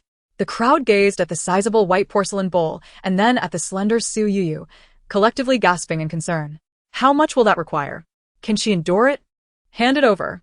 Su Youyou responded with an air of indifference. She took the porcelain bowl, grasped the dagger, and without hesitation, made a swift incision on her left forearm. Instantly, crimson blood flowed from the wound into the bowl. Su Youyou's thoughts were solely focused on reviving Ying Zijing, to the extent that she disregarded the pain from her bleeding wound. The blood dripped steadily, and observing Ying Zijing, who lay unconscious, Su Youyou felt the flow was too sluggish. Thus, She seized the dagger once more and, aligning it with a previous cut, inflicted another wound upon herself. "Your Highness!" Xiaomi exclaimed from the side, her heart aching. The onlookers witnessed Su Youyou's series of actions and, reflecting on the events that had transpired between them recently, were overwhelmed with shame and guilt. "Enough! Do not stand there wallowing in self-reproach," an elder's voice resonated from behind the crowd. "In the meantime, gather the necessary herbs for me."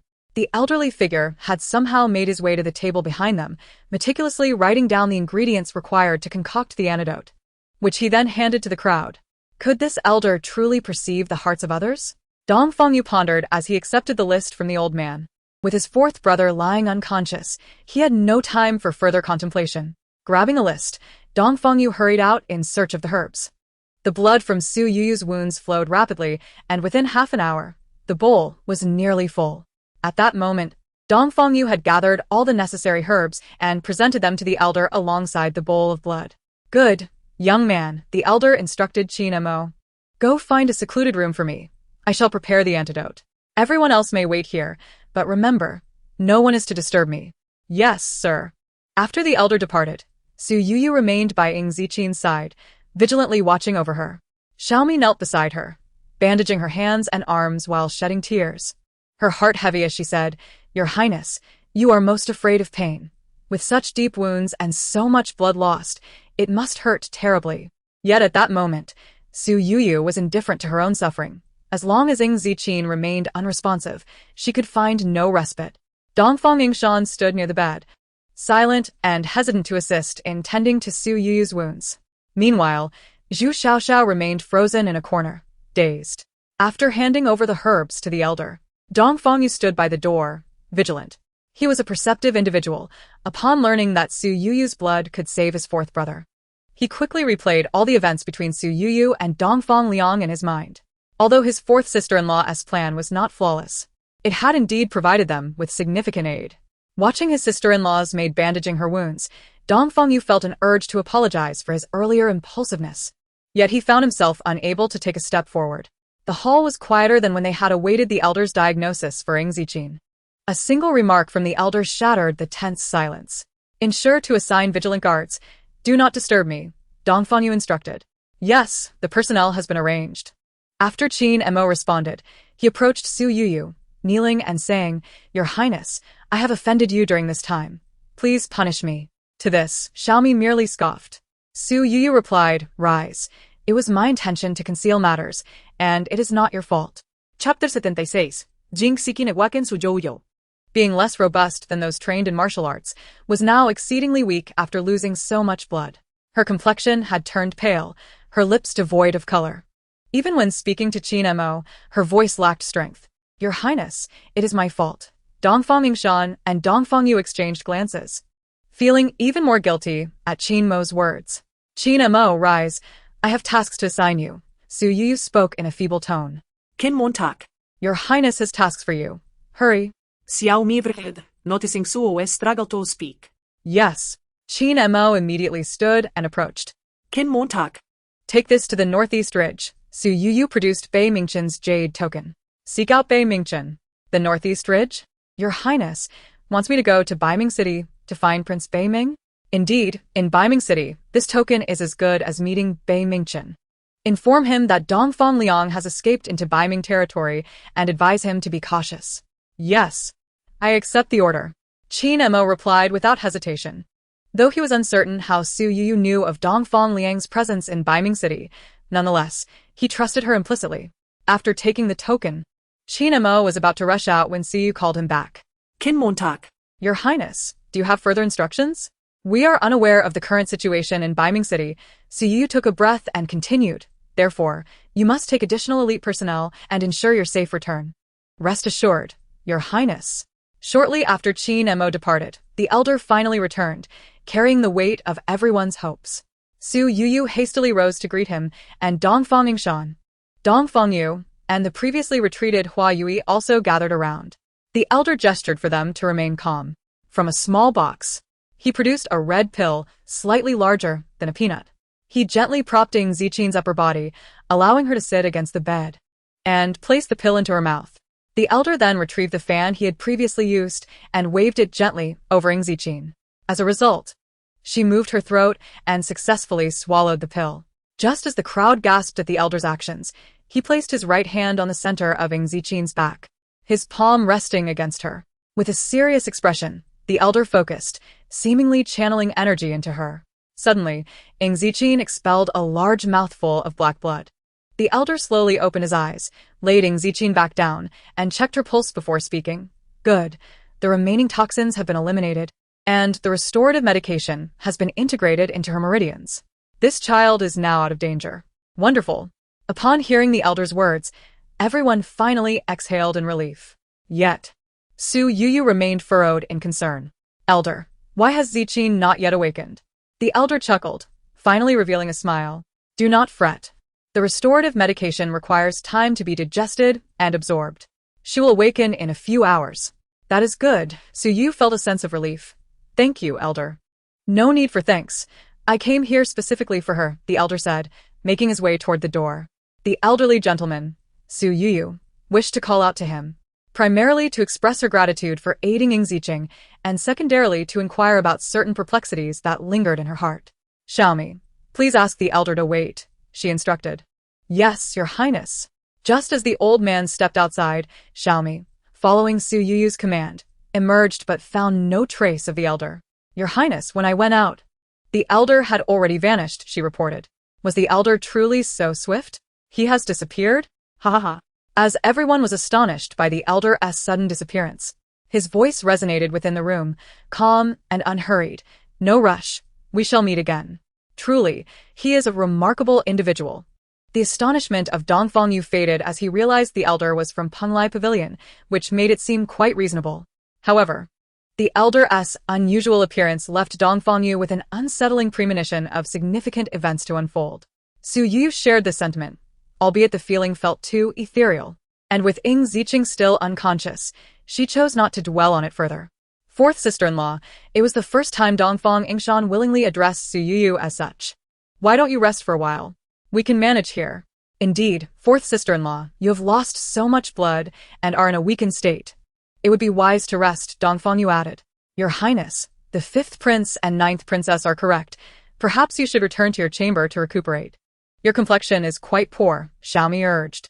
No, I shall wait for Zijing to awaken before I leave, Su Youyou replied, casting a glance at them. It matters not. I cannot rest until Zijing awakens. With Su Youyou asserting her stance, her companions ceased their urging and settled onto the soft seats in the main hall, keeping vigil for Ying Zijing to regain consciousness. As winter days are brief, the sun soon dipped behind the mountains, plunging the room into darkness.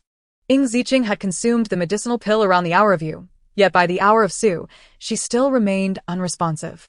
Su Youyou had arranged for Dr. Hua to rest in the guest room and encouraged Dongfang Yingshan and the others to retire, but they insisted on remaining by her side. As Ying Zijing slumbered on, Su Youyou's spirits grew increasingly troubled. She could not eat, only managing to sip a little water, and with a significant blood loss, her condition deteriorated. At last, as the clock struck the second watch of the night, Ying Zijing furrowed her brow, her eyelids fluttering before slowly parting. Zijing, you have awakened. Su Youyou exclaimed, her voice brimming with joy. Dongfang Yingshan, Dongfang Yu, and Zhu Xiaoxiao hurried over. Xiaomi, quickly summon Dr. Hua. Su Youyou, disregarding her own injuries as she grasped Ying Zijing's hand. Yet, before Su Youyou could utter another word, Ying Zijing withdrew her hand and retreated, stating coolly, Miss Su has overstepped. Chapter 77. She did it to save you. Su Youyou was taken aback by Ying Zijing's cold and unfeeling words upon awakening. A wave of sadness, washing over her. Coupled with her recent blood loss, her already weakened state caused her vision to darken, and she fainted backward. Youyou. The moment Ying Zijing witnessed this, without hesitation, she reached out and pulled Su Youyou back, redirecting her fall. Instead of collapsing onto the ground, Su Youyou fell into Ying Zijing's embrace. As she looked down at the pallor of the girl in her arms, Ying Zijing's brow instinctively knitted in concern. Despite the emotional distance between them and her awareness of Su Youyou's affection for Dongfang Liang, she could not bear to see her harmed. Observing Su Youyou's fragile state, Ying Zijing began to regret the harsh words she had just spoken. Fourth sister-in-law. Dongfang Yingshan rushed over, followed closely by Dongfang Yu. Xiaomi, hurry and fetch Dr. Hua to check on fourth sister-in-law. After issuing her command to Xiaomi, she turned to Ying Zijing. Fourth brother, you must get up. The elder said that once you awaken, everything will be fine. Please allow fourth sister-in-law to rest in bed. Xiaomi, flustered and unsure, immediately rushed out to summon Dr. Hua. Ying Zijing stared at Dongfang Yingshan in astonishment. Fourth brother, why are you still standing there? Hurry down. Right, Ying Zijing complied, gently laying Su Youyou down onto the bed. Shortly after, Xiaomi returned with Dr. Hua. Dr. Hua, please examine my fourth sister-in-law's condition. Yes, ninth princess. Xiaomi draped silk over Su Youyou's wrist as Dr. Hua commenced his pulse diagnosis. In that moment, Ying Zijing finally noticed the bandaged wounds on Su Youyou's arms and hands. There were multiple injuries, her complexion alarmingly pale, and her body exceedingly frail. The stark contrast in attitudes from Dongfang Yingshan and Dongfang Yu towards her only further illuminated the gravity of the events that had transpired during his unconsciousness. Reporting to Prince Yi, fifth prince and ninth princess, Dr. Hua, having completed his examination, bowed to the assembled company. Lady Yi has fainted due to excessive blood loss.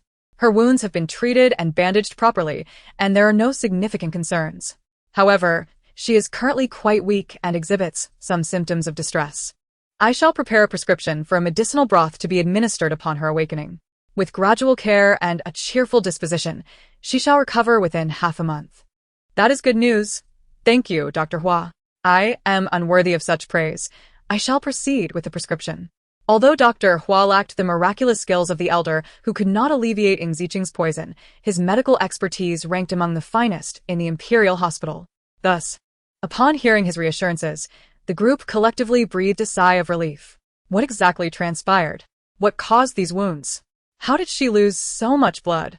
After Dr. Hua departed, Ying Zijing began to inquire of them. Fourth brother, fourth sister-in-law did this to save you. Dongfang Yingshan replied, her tone tinged with irritation. You treated her so harshly just moments ago. To save me? Ying Zijing echoed, incredulous. Indeed, the poison you suffered from is known as heart-biting powder. And it was an elder from Penglai Pavilion who came to cure it. The antidote requires the blood of the one who is your one and only.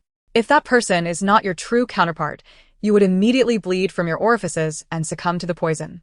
Fourth brother, the antidote was derived from fourth sister-in-law's blood. She is the one who is your one and only, unwavering until death. Fourth brother, everything that transpired between fourth sister-in-law and Dongfang Liang was a ruse. She extracted his battle plans from him.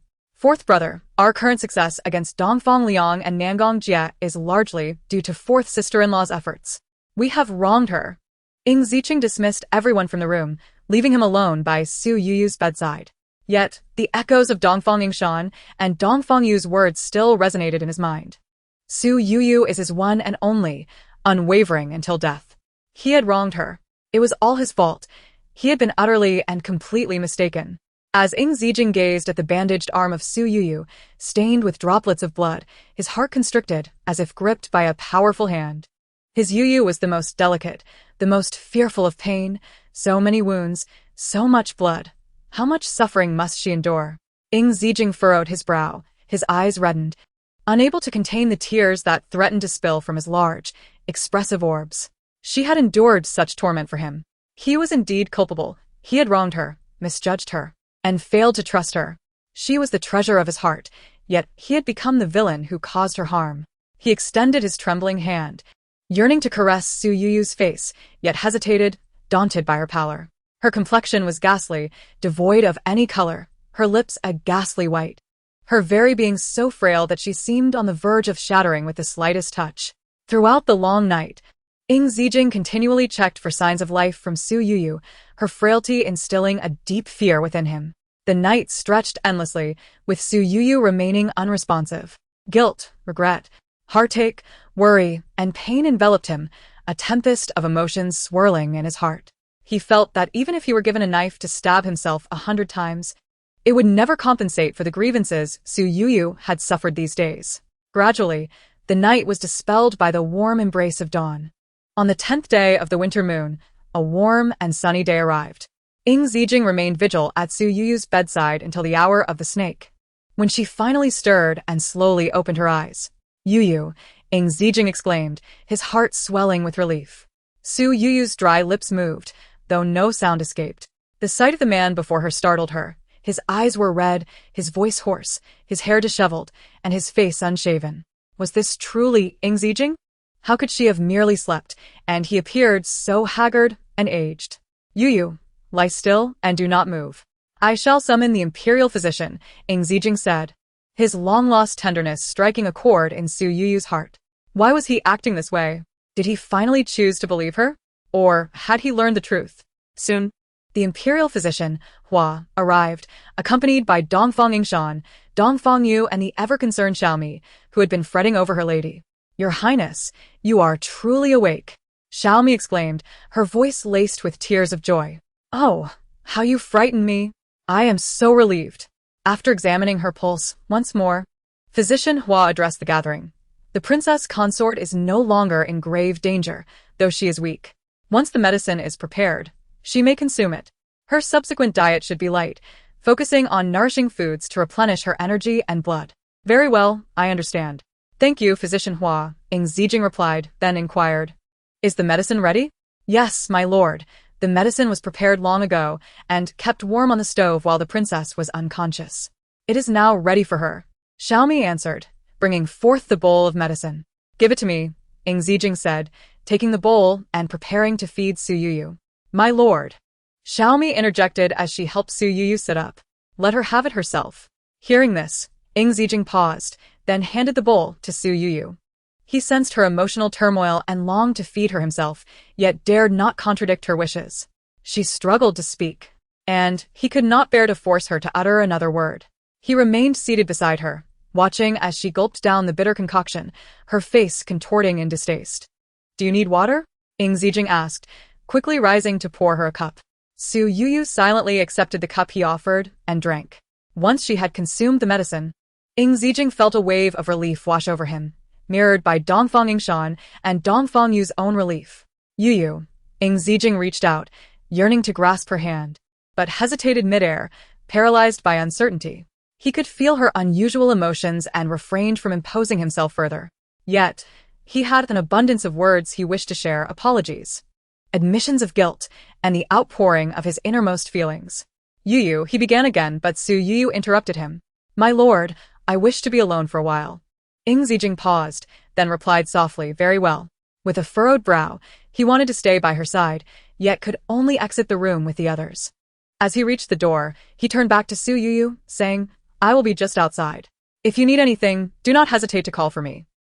Su Youyou replied faintly, her voice barely audible, yet it resonated in Ying Zijing's heart. Outside the door, Ying Zijing stood, while Su Youyou lay in bed, separated by mere inches, yet feeling the weight of their mutual anguish and swirling thoughts. Reflecting on their tumultuous days since his return to the capital, he recognized the misunderstandings that had arisen. He had assumed she was deceitful, that her words were inconsistent, and that her actions with Dongfang Liang were treacherous. All of this stemmed from his failure to trust her. The moment he spotted her with Dongfang Liang in the Zigua forest, he had unconsciously believed that everything she had done was merely a performance for Dongfang Liang's benefit. No matter how often she had attempted to clarify, he should have believed her without hesitation. Whatever transpired, he should have trusted her words. He recalled telling her during the Qianqiu festival that the words of 3 individuals could create a tiger, that rumors were formidable. He had promised her unwavering belief. But now?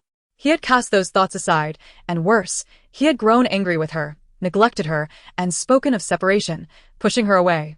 He was, in essence, seeking her demise. He had wounded the one he cherished most, leaving her utterly devastated. Tears streamed down Ying Zijing's face, once more, as he stood outside the door. His heart ached painfully, each breath trembling with sorrow. He was terrified. He had seen the avoidance in Su Youyou's gaze. Though he understood he no longer had the right to demand anything from her, he could not bear the thought of losing her. He longed to devote the rest of his life to loving and cherishing her. On this day, the sun shone brightly, casting beams of light upon Ying Zijing. His tall figure reflected in the door and window behind him. At that moment, he cared for nothing but the hope that Su Youyou would not abandon him.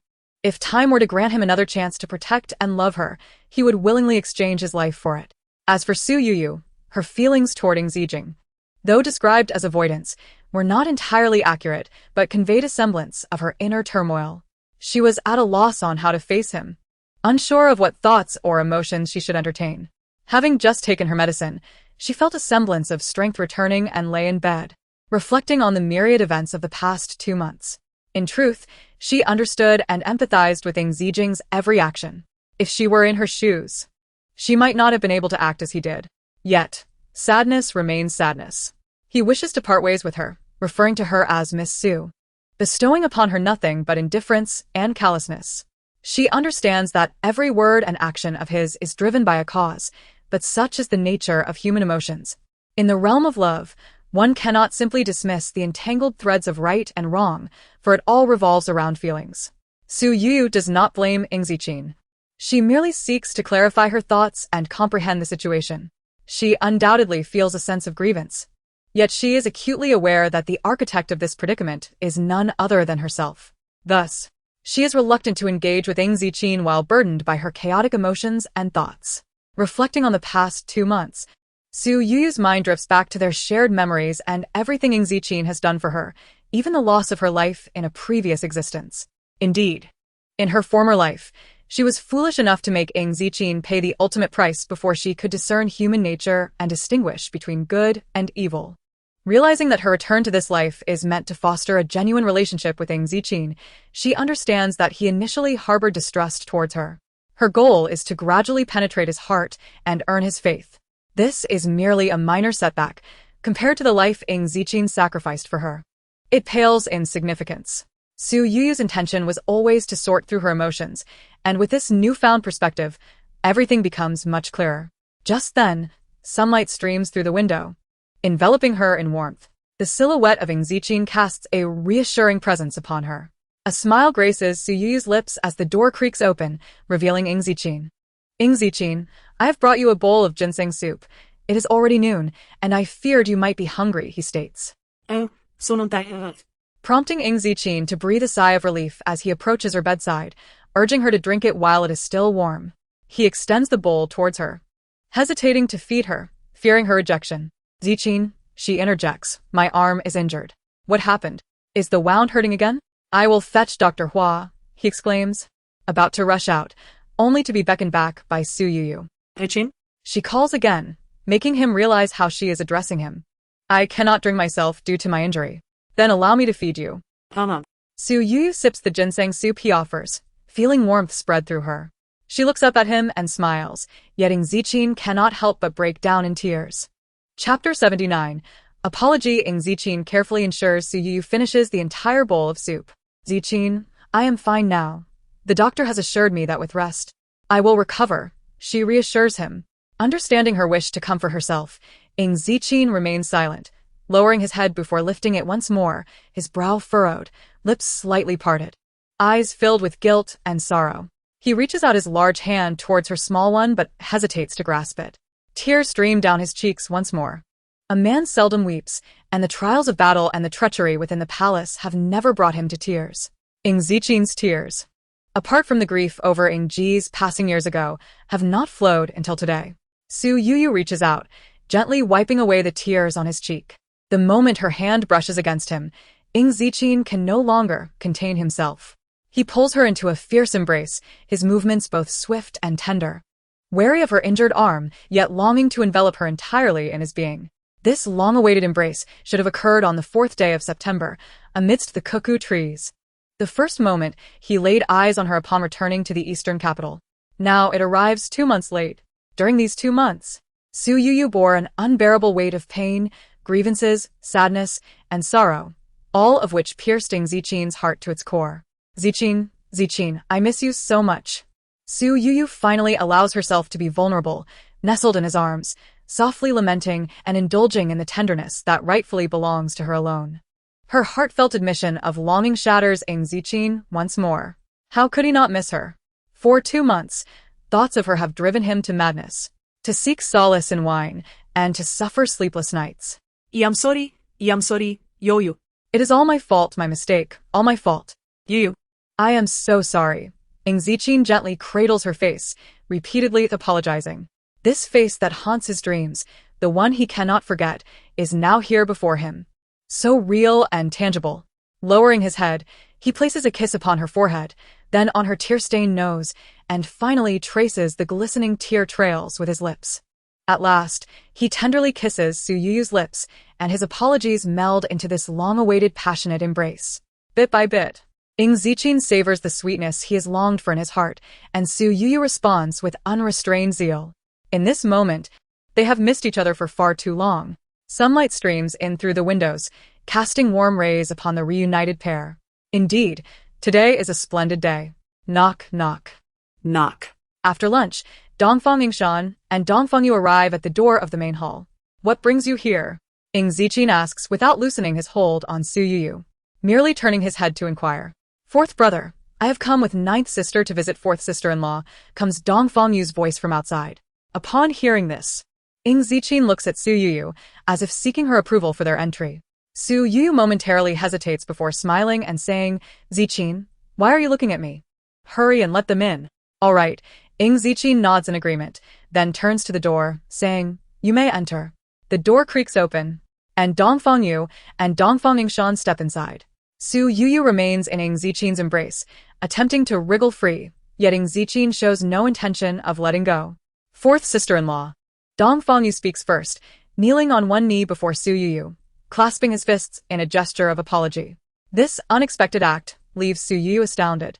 While it is true that a sister-in-law is like a mother, Dongfang Yu's kneeling apology catches her off guard. Fifth brother, please rise, she urges, trying to shift and extricate herself from Ying Zijing's hold to assist him in standing. Ying Zijing quickly intervenes, saying, Fifth brother, you should stand up first, otherwise, Youyou will have to get off the bed to help you. Upon hearing this, Dongfang Yu hastily gets back on his feet. Fourth sister-in-law, I also wish to apologize. Dongfang Yingshan steps forward. Yingshan, Su Youyou reaches out her hand, and Dongfang Yingshan reciprocates, grasping Su Youyou's hand. Su Youyou gently pulls Dongfang Yingshan to sit beside her at the edge of the bed. You need not worry too much, she reassures them, glancing at Dongfang Yu before continuing, this situation is not your fault to begin with. No, we have misunderstood fourth sister-in-law. However, it was indeed my intention to keep this hidden, so it is no wonder you all feel this way. Fourth sister-in-law. You have truly made significant efforts to gather intelligence on Dongfang Liang. When Dongfang Liang began to take action, Zijing had not yet returned. I was concerned about jeopardizing military matters, which led to this plan. It is entirely my fault for being insufficiently prepared and not considering enough factors. Su Youyou smiled apologetically. It is my lack of consideration. Ying Zijing gazed intently at Su Youyou, expressing concern as he said, I am sorry, Youyou. Despite his many apologies, he felt each one was too inadequate. Yet, besides saying sorry, he was at a loss for words. I apologize, fourth sister-in-law, Ying Zijing said, prompting Dongfang Yingshan and Dongfang Yu to echo his sentiment. Why are you all apologizing again? Su Youyou chuckled helplessly. I have already said, this is not your fault, truly. But. All right, Su Youyou said, observing their guilty expressions. If you must apologize, let it be shown through your future actions. You must never bully me again. And, you have to share your delicious food with me. Can you do that? Yes, yes, yes. Dongfang Yingshan nodded vigorously. You can count on me, fourth sister-in-law. Ha ha ha. Seeing Dongfang Yingshan's demeanor, both Dongfang Yu and Ying Zijing finally broke into relieved smiles. By the way, Zijing. Su Youyou suddenly recalled Qin Mo and addressed Ying Zijing and Dongfang Yu. I have sent Qin Mo to find Baiming Chen. As Dongfang Liang has already fled into Baiming City. Ying Zijing nodded. In truth, he had already noticed Qin Mo's absence upon waking. But after learning the truth about Su Youyou, he lacked the energy to ponder his whereabouts. However, Youyou, although Qin Mo is my subordinate, Baiming Chen has been facing numerous complications lately. He may not fully trust Qin Mo. No, he will trust him. Did he realize something? Ying Zijing glanced at Su Youyou with a hint of understanding. Yes, Su Youyou nodded. When you left, Baiming Chen visited and gave me his token. Chapter 80. The acceptance of Zhu Xiaoxiao fourth brother. The internal strife in Baiming City has yet to settle. Since Qin Mo has already gone, should we send more troops to assist Baiming Chen? After listening to the conversation between Su Youyou and Ying Zijing, Dongfang Yu pondered for a moment before speaking. Ying Zijing contemplated briefly before replying to Dongfang Yu. No, although the Nangong realm has been defeated, Nangong Wuyu is a petty man. We cannot afford to mobilize our forces here. Moreover, Bai Mingchen should be capable of handling these circumstances. Upon mentioning Bai Mingchen, Ying Zijing's gaze became resolute and profound. Very well, I will send a message to Zhu Yunfan, urging him to focus more on the Nangong realm. Yes. And dispatch another team of secret guards to the direction of the northeast ridge, but do not enter Baiming City. Let them wait there for Qin Mo. Understood. Su Youyou and Dongfang Yingshan sat quietly, listening to the conversation between Ying Zijing and Dongfang Yu. Particularly, Dongfang Yingshan listened with great earnestness. She yearned to grasp every detail concerning Bai Mingchen. Zijing, how did you know I sent Qin Mo to the northeast ridge? Su Youyou asked when she noticed the conversation had ceased. Ying Zijing instinctively ruffled Su Youyou's hair and replied, in Baiming City. Where else would you know about? The northeast ridge was mentioned by Bai Mingchen, wasn't it? Yes, indeed. Zijing, you are truly clever. Ying Zijing smiled faintly and continued to inquire, are you tired? Not at all, Su Youyou shook her head. Nevertheless, Ying Zijing gently held her, wishing to lay her down. Zijing, Su Youyou interrupted his movement. Xiaomi has gone to prepare medicine. After I take the medicine, I will lie down. Hearing this, Ying Zijing nodded, understanding that moving her up and down might cause discomfort. Dongfang Yu and Dongfang Yingshan, seeing the situation, decided not to disturb Su Youyou's rest further and quietly exited. Just as they left, Xiaomi entered with the prepared herbal soup. Princess, the medicine is ready. The imperial physician said it should be taken while hot. Xiaomi understood her princess well. Throughout her life, she had always needed to bring the doctor's words to persuade Su Youyou to take her medicine promptly. Give it to me. As Xiaomi approached with the medicine, Ying Zijing immediately took the bowl, and Su Youyou tacitly refrained from reaching out. Youyou, take your medicine. Ying Zijing scooped a spoonful of the herbal concoction, blew on it, and then offered it to Su Youyou. The strong aroma of the medicine made Su Youyou's little nose wrinkle in distaste. As she swallowed the spoonful, every feature of her face contorted in response. So bitter. Su Youyou pursed her lips, her eyes pleading as she looked at Ying Zijing, refusing to take a second spoonful. You dear, you must drink the medicine to recover. Ying Zijing patiently lifted another spoonful, gently coaxing Su Youyou to open her mouth. It's too bitter. Su Youyou barely managed to utter those 3 words through clenched teeth. Seeing this, Ying Zijing smiled slightly. He set down the spoon, caressed Su Youyou's cheek, and said, My dear, good medicine is bitter to the taste. He then scooped another spoonful, blew on it once more, and offered it to her lips. Youyou dear, I will have Xiaomi fetch some candied fruits for you. After we finish the medicine, we can enjoy the sweet treats, alright? Ying Zijing gestured to Xiaomi, who understood and quietly left to fetch the candied fruits. Upon hearing about the candied fruits, Su Youyou finally opened her mouth again. Spoon by spoon, Ying Zijing successfully fed Su Youyou until the bowl was empty. Su Youyou was already in such distress from the bitterness that her head was shaking. Her face contorted beyond recognition. So bitter, Ying Zijing said, gently caressing Su Youyou's cheek with concern. Yes, Su Youyou nodded. Where are the candied fruits? Why haven't they been brought back yet? Noticing Xiaomi had not returned and seeing Su Youyou in such a state, Ying Zijing cupped the back of her head and leaned in to kiss her softly. After a long moment, feeling Su Youyou was struggling to breathe, Ying Zijing reluctantly pulled away. Youyou, is it still bitter? No, it's not bitter anymore, Su Youyou replied, her cheeks flushed as she slightly shook her lowered head. Ying Zijing smiled and pulled Su Youyou into his embrace. In recent days, the remnants of the Nangong realm had remained inactive, and with no news from Baiming City via Qin Mo, Ying Zijing enjoyed rare moments of tranquility, consistently staying by Su Youyou's side without leaving her for a moment. Zijing. It has been nearly half a month. I'm feeling much better now, may I? No. As soon as Su Youyou opened her mouth, Ying Zijing anticipated her intention. Thus, before she could finish, he firmly rejected her. But the imperial physician has said that I would recover in half a month. It has already been this long, and I have no issues now. Youyou dear, winter is approaching, and it is bitterly cold outside. Do linger a while longer in bed. Just a few more days, and then we shall descend, shall we? Su Youyou recognized that Ying Zijing was concerned for her health. Yet the side couch in the hall was rather uncomfortable. Thus, she continued, Zijing, I wish to return to the bedroom. This place does not feel quite right. Return to the bedroom? Ying Zijing pondered for a moment and replied, Very well, if you find the bedroom more comfortable, you shall rest better there. Yes, yes. Su Youyou nodded happily. Let us go there now. As she spoke, She attempted to rise from the bed. However, to her surprise, Ying Zijing gently pushed her back down. Sweet Youyou, it is no trouble to return now. I shall have Xiaomi fetch 2 cloaks, and I will carry you there. Ah? Oh. Thus, Ying Zijing enveloped Su Youyou snugly in a thick cloak, covering her head with the embroidered hood. Su Youyou was wrapped so tightly that not even her eyes peeked out. All the while, Ying Zijing carried her steadily, with Xiaomi attentively accompanying them. She did not catch even a glimpse of the sunlight outside before being brought into the bedroom. Just as Su Youyou settled down, Dongfang Yingshan entered with Zhu Xiaoxiao. Yingshan, come in quickly. 4th sister-in-law, are you feeling better? I am indeed much improved, but your 4th brother refuses to let me leave the bed. Su Youyou vented her grievances, while Ying Zijing cast a look of feigned indignation at her. Seeing the affectionate exchange between the two, Dongfang Yingshan felt a twinge of embarrassment. She instinctively glanced at Zhu Xiaoxiao behind her and then spoke, 4th brother. I have something to discuss with you. What is it that you are so hesitant to speak? Dongfang Yingshan glanced at Su Youyou and continued, since 4th sister-in-law is present. I wish to ask 4th brother about Zhu Xiaoxiao. 4th brother, you must take Xiaoxiao into the household, right? Chapter 81. Predicting her words upon hearing Dongfang Yingshan's words. Su Youyou and Ying Zijing exchanged glances.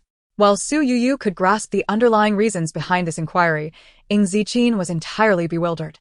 Observing their astonishment, Dongfang Yingshan stood before them, awaiting a response, while Zhu Xiaoxiao hid shyly behind her, too timid to look up. In truth, the reason Dongfang Yingshan had come to urge Ying Zijing to accept Zhu Xiaoxiao was due to Zhu Xiaoxiao's recent initiative to seek her out. Initially after breakfast, noticing the splendid sunlight and hearing that Su Youyou had been carried to the bedroom by her 4th brother, she intended to visit. Just as she was about to leave, Zhu Xiaoxiao approached her. Xiaoxiao, you have arrived. Greetings, Your Highness. Zhu Xiaoxiao bowed respectfully. Xiaoxiao, did I not mention that there is no need for such formality between us? Dongfang Yingshan hurriedly stepped forward to assist her. Princess, are you preparing to go out? Zhu Xiaoxiao asked softly upon hearing Dongfang Yingshan. Yes. I was going to see 4th sister-in-law. Would you like to accompany me? To see 4th sister-in-law? Zhu Xiaoxiao did not expect Dongfang Yingshan to refer to Su Youyou as 4th sister-in-law right before her, and a wave of sadness washed over her. Princess. Zhu Xiaoxiao began, but upon seeing Dongfang Yingshan's gaze, she hastily changed her words. I did not foresee that the princess would be so deeply affectionate towards the 4th prince. It is truly unexpected. Indeed. Had she not genuinely saved 4th brother's life with her own blood, I would never have believed it. I cannot believe that the actions of the princess were all part of a scheme against Dongfang Liang. Indeed, 4th sister-in-law has endured considerable hardship and has faced much injustice. Yes, while she has suffered, the 4th prince has shared in her plight. If the princess and the 4th prince share such love, then her prior behavior can only be interpreted as a deliberate act to provoke Dongfang Liang. The princess is indeed quite perceptive. Zhu Xiaoxiao's peculiar remarks left Dongfang Yingshan perplexed. She knew Zhu Xiaoxiao was alluding to some unpleasant behaviors of Su Youyou prior to her marriage to the 4th prince, but failed to grasp the full implication of her words. Xiaoxiao, are you referring to those past incidents? Perhaps they were indeed an agreement between her and 4th brother. Dongfang Yingshan did not ponder further and casually replied, Perhaps. Zhu Xiaoxiao forced a smile. Xiaoxiao, you need not overthink this. Once we visit 4th sister-in-law, you will understand. She is quite a pleasant person, and, through our time together, I have grown to feel quite at ease with her. Indeed, as you say, princess.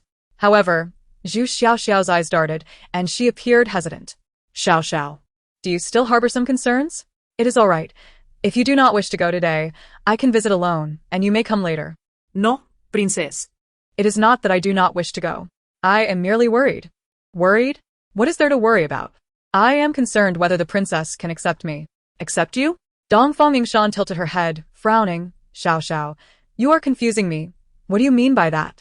Upon hearing this, Zhu Xiaoxiao took a deep breath, bowed to Dongfang Yingshan, and said, Princess, I wish to convey that the 4th prince and we have already. Ah. At this moment, Dongfang Yingshan let out a startled exclamation. Xiaoxiao, I am so sorry. I had completely forgotten about this. You two have already. Zhu Xiaoxiao remained silent, her head bowed in shyness. Xiaoxiao, Dongfang Yingshan began again, her tone now tinged with hesitation. It was because we misjudged fourth sister-in-law that I so fervently insisted you should take her place and secure your position as fourth princess consort. However, now that the truth has emerged, we truly have no reason to orchestrate a separation between fourth brother and her. Besides, she saved fourth brother's life. And she is quite a decent person. I Truly. Dongfang Mingshan's intentions were clear to Zhu Xiaoxiao.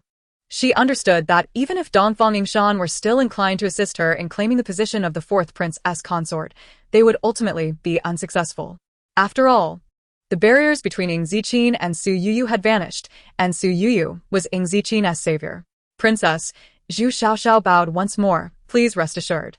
I would never dare to covet the position of the fourth princess consort. I am genuinely pleased to see the fourth prince and the fourth princess so affectionately united. I simply wish to serve the fourth prince for a lifetime, even if only as a concubine. That would suffice for me. Is that truly how you feel? Dongfang Mingshan was filled with joy upon hearing her words. Xiao, even if it is not the primary consort's position, you genuinely wish for this? Yes, indeed. Zhu Xiaoxiao said shyly. Then this simplifies matters. Dongfang Mingshan clapped her hands in delight. Xiao, since you have no desire for the primary consort's title, fourth brother would certainly not confine you to the role of merely a concubine. After all, you are the legitimate daughter of General Zhu. I shall speak with fourth brother and request he accept you into the household, granting you the title of a secondary consort. Thank you, princess. Zhu Xiaoxiao smiled faintly, secretly pleased that she had anticipated Dongfang Mingshan's response. Come, let us go now. Dongfang Mingshan pulled Zhu Xiaoxiao towards the exit, but Zhu Xiaoxiao feigned hesitation. Princess, will the Yuangfei agree? She expressed her concern. There is nothing to worry about. Fourth sister-in-law will not object. You can rest assured, for I am here. Dongfang Mingshan reassured her. Subsequently, she brought Zhu Xiaoxiao to inquire about Ying Zijing. To accept Zhu Xiaoxiao into the manor? Ying Zijing responded in astonishment. Mingshan, what nonsense are you speaking? I am not speaking nonsense. Fourth brother, I am well aware of the deep affection you and fourth sister-in-law share. However, Xiaoxiao will only be a secondary consort and will not affect fourth sister-in-law's status or position. Enough, Mingshan. Ying Zijing's tone turned serious. I will not accept any secondary consort. I desire only Youyou. There will be no other women in this manor aside from Youyou. You must not overstep your bounds. Overstep my bounds? Dongfang Mingshan felt discontent at Ying Zijing's words. As the ninth princess, cherished by the emperor, she had never endured such indignity. Fourth brother, she exclaimed, pouting in indignation. How can you speak of us in such a manner? Princess, do not be angry, Zhu Xiaoxiao quickly interjected, not wanting to provoke a quarrel between Dongfang Mingshan and Ying Zijing. Chapter 82. I did nothing after receiving comfort from Zhu Xiaoxiao. Dongfang Mingshan regained her composure. She observed Ying Zijing, who was entirely focused on Su Youyou, seemingly ignoring her. Fourth brother, she continued, I understand you are considering fourth sister-in-law's feelings. However, she is not unreasonable. This matter is quite reasonable, and I believe she would agree. Upon saying this, she and Zhu Xiaoxiao turned their attention to Su Youyou. Yet, I do not agree. Su Youyou interjected without even glancing in their direction. After Dongfang Mingshan proposed the matter, Ying Zijing had already voiced his stance, rendering further explanation unnecessary. However, now that Dongfang Mingshan had directly addressed her, she felt compelled to express her opinion. No agreement. Dongfang Mingshan and Zhu Xiaoxiao widened their eyes in disbelief. How dare Su Youyou refuse so boldly? Why not? It's not as if there is no one to cherish her, Dongfang Mingshan stammered, taken aback by Su Youyou's directness.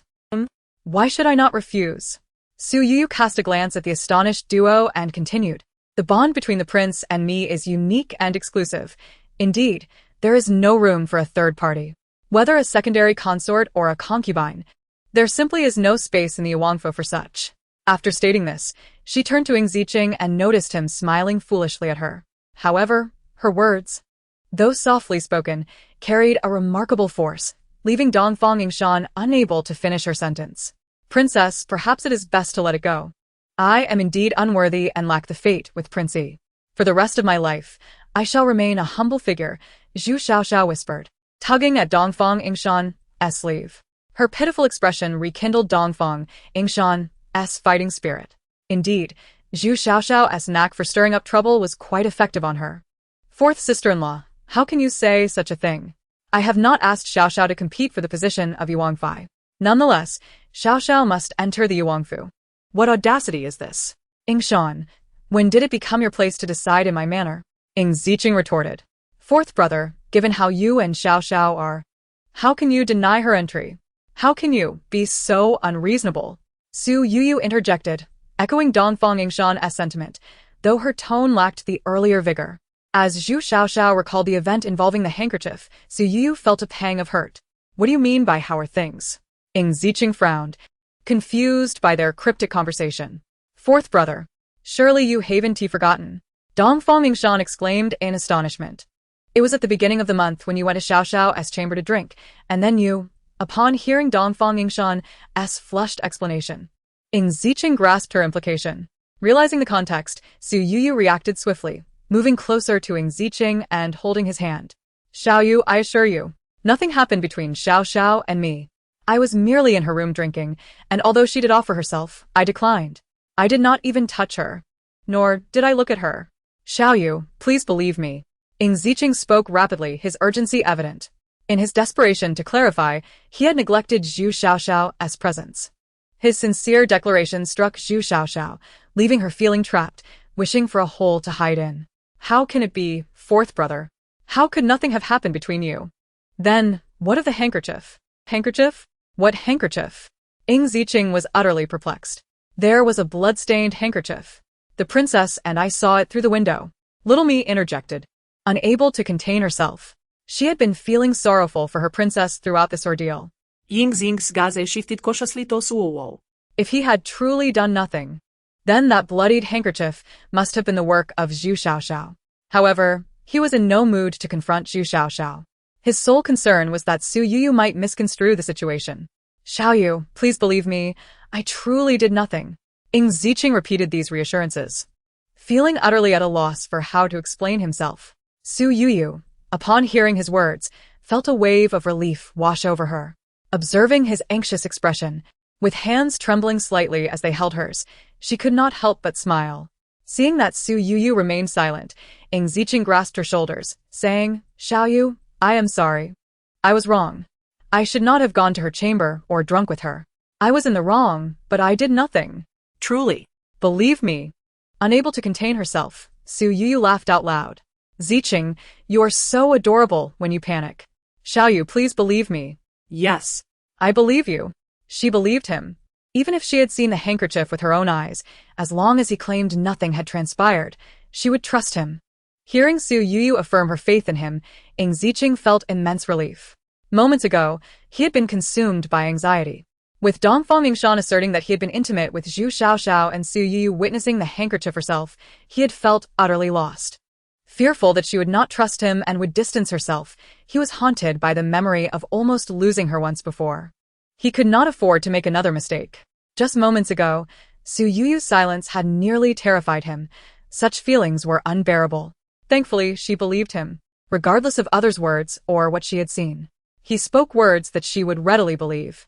Reflecting on this, Ying Zijing recalled his previous actions. The reasons that led him to distrust Su Youyou at that time now seemed so feeble and insubstantial.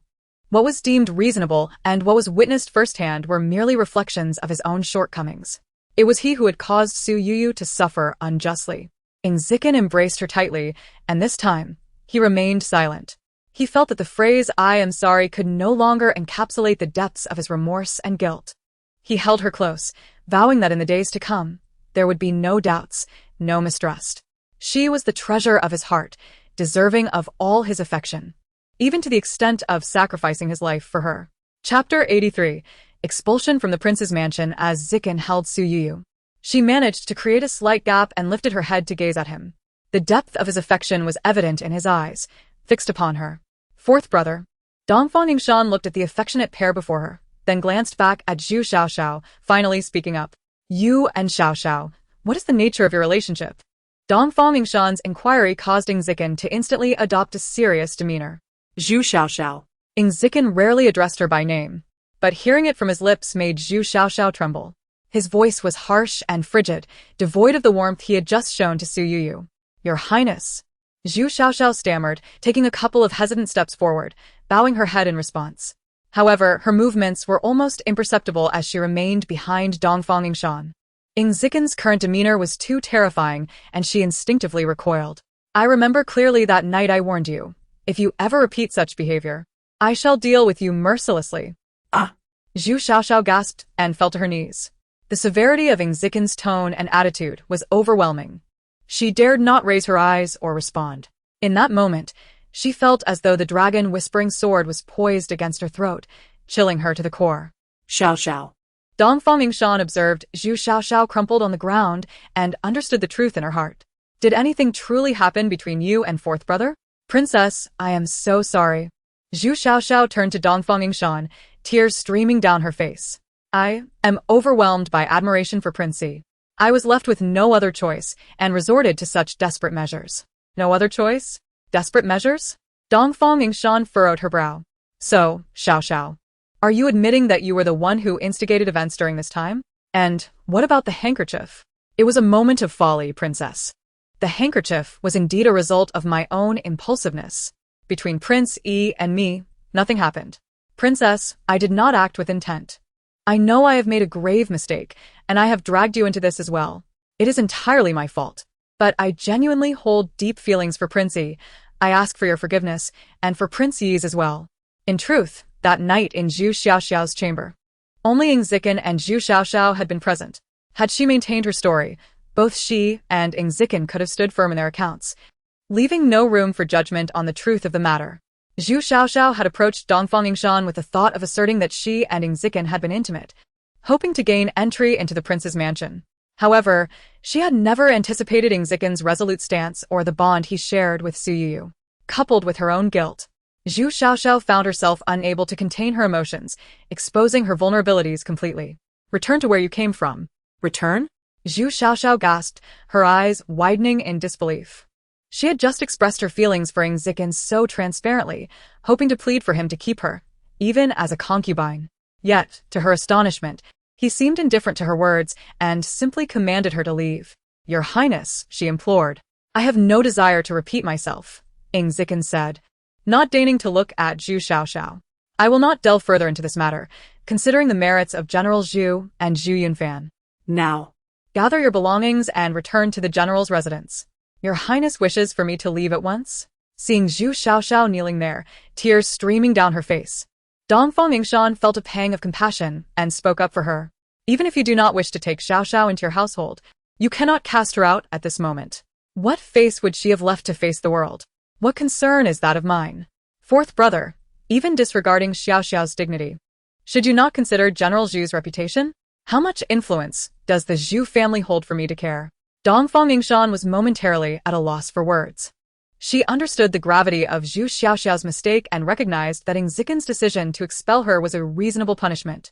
However, having known Zhu Xiaoxiao for many years, she could not bear to witness her friend's disgrace. If Zhu Xiaoxiao were truly cast out from the prince's mansion, the rumors and scorn from the entire capital would drown her in shame. She might even find it impossible to show her face in society again, let alone aspire to marry well in the future. Zikin. Dongfang Yingshan was about to speak up for Zhu Xiaoxiao when Su Youyou interjected. To Ying Zikin's surprise, Su Youyou's voice broke through the tension. He turned to her, his expression softening immediately. What is it, Youyou? Do you have other thoughts? Ying Zijing was uncertain of Su Youyou's intentions, but he was prepared to draw his dragon whispering sword if she disapproved of his punishment. As Su Youyou spoke, both Dongfang Yingshan and Zhu Xiaoxiao were taken aback. The formidable aura that had surrounded Su Youyou moments earlier seemed to linger in the air, leaving them anxious that their plea could lead to further punishment. Zikin, let Miss Zhu wait for young General Zhu to return, and they can return to the general's residence together. Su Youyou proposed that Zhu Xiaoxiao stay until Zhu Yunfan returned. Su Youyou did not seek to escalate her grievances with Zhu Xiaoxiao. Rather, this was a reprieve from her punishment. Youyou? Ying Zijing gazed at Su Youyou, astonished. Su Youyou smiled sweetly at him, then turned to Zhu Xiaoxiao still kneeling on the ground. Miss Zhu, I am not one to repay kindness with malice. I do not find any fault in Zikin's punishment. Your dignity and the consequences of your actions are matters you must bear for your behavior, and they are indeed unrelated to the prince's mansion. However, I am allowing you to stay here until young General Zhu returns due to your actions during Zikin's recent crisis. You are aware that your blood is not the life-saving remedy for Zijing, hence you did not intend to harm her. For this, I extend my gratitude. Miss Zhu, the young general is about to return. From now on, you must take care of yourself. Chapter 84. The return of Qin Mo. Su Youyou's words were exceedingly reasonable, leaving Dongfang Yingshan at a loss for words to counter her, while Zhu Xiaoxiao could only bow in gratitude. After Dongfang Yingshan and Zhu Xiaoxiao departed, Ying Zijing continued to embrace Su Youyou, unwilling to let go. Youyou, do you feel wronged by this arrangement? Not at all. Ying Zijing smiled and pressed a kiss on Su Youyou's forehead, saying, Youyou, if you have any feelings, do not bear them alone. You must share them with me. I will. Su Youyou nodded, her face brightening with a sweet smile. Just as the two were exchanging tender words, Qin Mo's voice rang out from outside, disrupting the moment. What is it? Ying Zijing inquired, a hint of displeasure in her tone. Your Highness, Qin Mo has returned. Very well, I acknowledge that. Ying Zijing turned to Su Youyou, intending to inform her of her impending meeting with Qin Mo, only to be met with her eager gaze. Youyou, do you wish to see Qin Mo? Su Youyou nodded. Having been the one to dispatch Qin Mo to Beiming City, she felt compelled to meet him upon his return and inquire about the situation. All right, I shall summon Qin Mo. Good. As Ying Zijing spoke, she retrieved a cloak from a nearby wooden stand, wrapping the already warmly dressed Su Youyou snugly. Thus, Su Youyou, resembling a large dumpling, leaned against the bedside, protected from the cold and maintaining propriety. Qin Mo, Ying Zijing instructed from the doorway. Have him come directly to the bedroom. Yes, Your Highness, Qin Mo replied from outside. Zijing, it is quite warm in the bedroom with the Kong. Do I truly need to wear all these layers? Absolutely, you must. Ying Zijing adjusted Su Youyou's collar, adding, Youyou, be cautious. Qin Mo will bring in a chill with him. As she spoke, Qin Mo entered the room. Your subordinate greets the prince and the princess. Qin Mo, you have returned. Su Youyou exclaimed, her face alight with excitement. Yes, princess. Qin Mo noted his princess's bundled appearance with curiosity. Yet he refrained from questioning due to the fierce gaze of his prince. What is the situation in Beiming City? In response to Your Highness, the internal strife in Beiming City has been quelled, and Prince Beiming Chen has successfully ascended to the throne. Ying Zijing nodded, as if this outcome was entirely anticipated. Su Youyou, however, was not as composed and asked curiously, Beiming Chen is so capable? He has become the emperor of Beiming City in such a short time? In response to the princess, the Beiming emperor indeed possesses remarkable means. Remarkable means? From our previous interactions, I did not perceive any such ability in Beiming Chen. However, I have heard that the royal family in Beiming City was quite chaotic. For him to survive and thrive in such an environment, he must possess some survival skills. That is fortunate. When he came to my residence to convey a message to Zijing, it felt as if we were parting for eternity. Su Youyou nodded, then inquired, but did you encounter any troubles? Dongfang Liang fled to Beiming City. Surely, he did not instigate anything? Given Dongfang Liang's nature, it would be unreasonable for him not to concoct some schemes. In response to the princess, Dongfang Liang indeed intervened. He allied with the young prince of Beiming City, intending to leverage the prince's influence to seize control of Beiming City as a shadow ruler. However, his plans were thwarted by the Beiming emperor. Dongfang Liang is truly insidious. He even attempted to poison the Beiming emperor in secret. Fortunately, Your Highness sent subordinates to inform the Beiming emperor, allowing them to take precautions and avoid falling into his trap. And where is Dongfang Liang now? Has he been captured by Beiming Qin? In response to the princess, Dongfang Liang has escaped. He is rather elusive. I have clashed with him a few times in Beiming City, but he is always rescued at the last moment by a skilled individual by his side. This person is remarkably swift. I did not even have a chance to see his face before Dongfang Liang was whisked away. Is there truly such a formidable person in this world?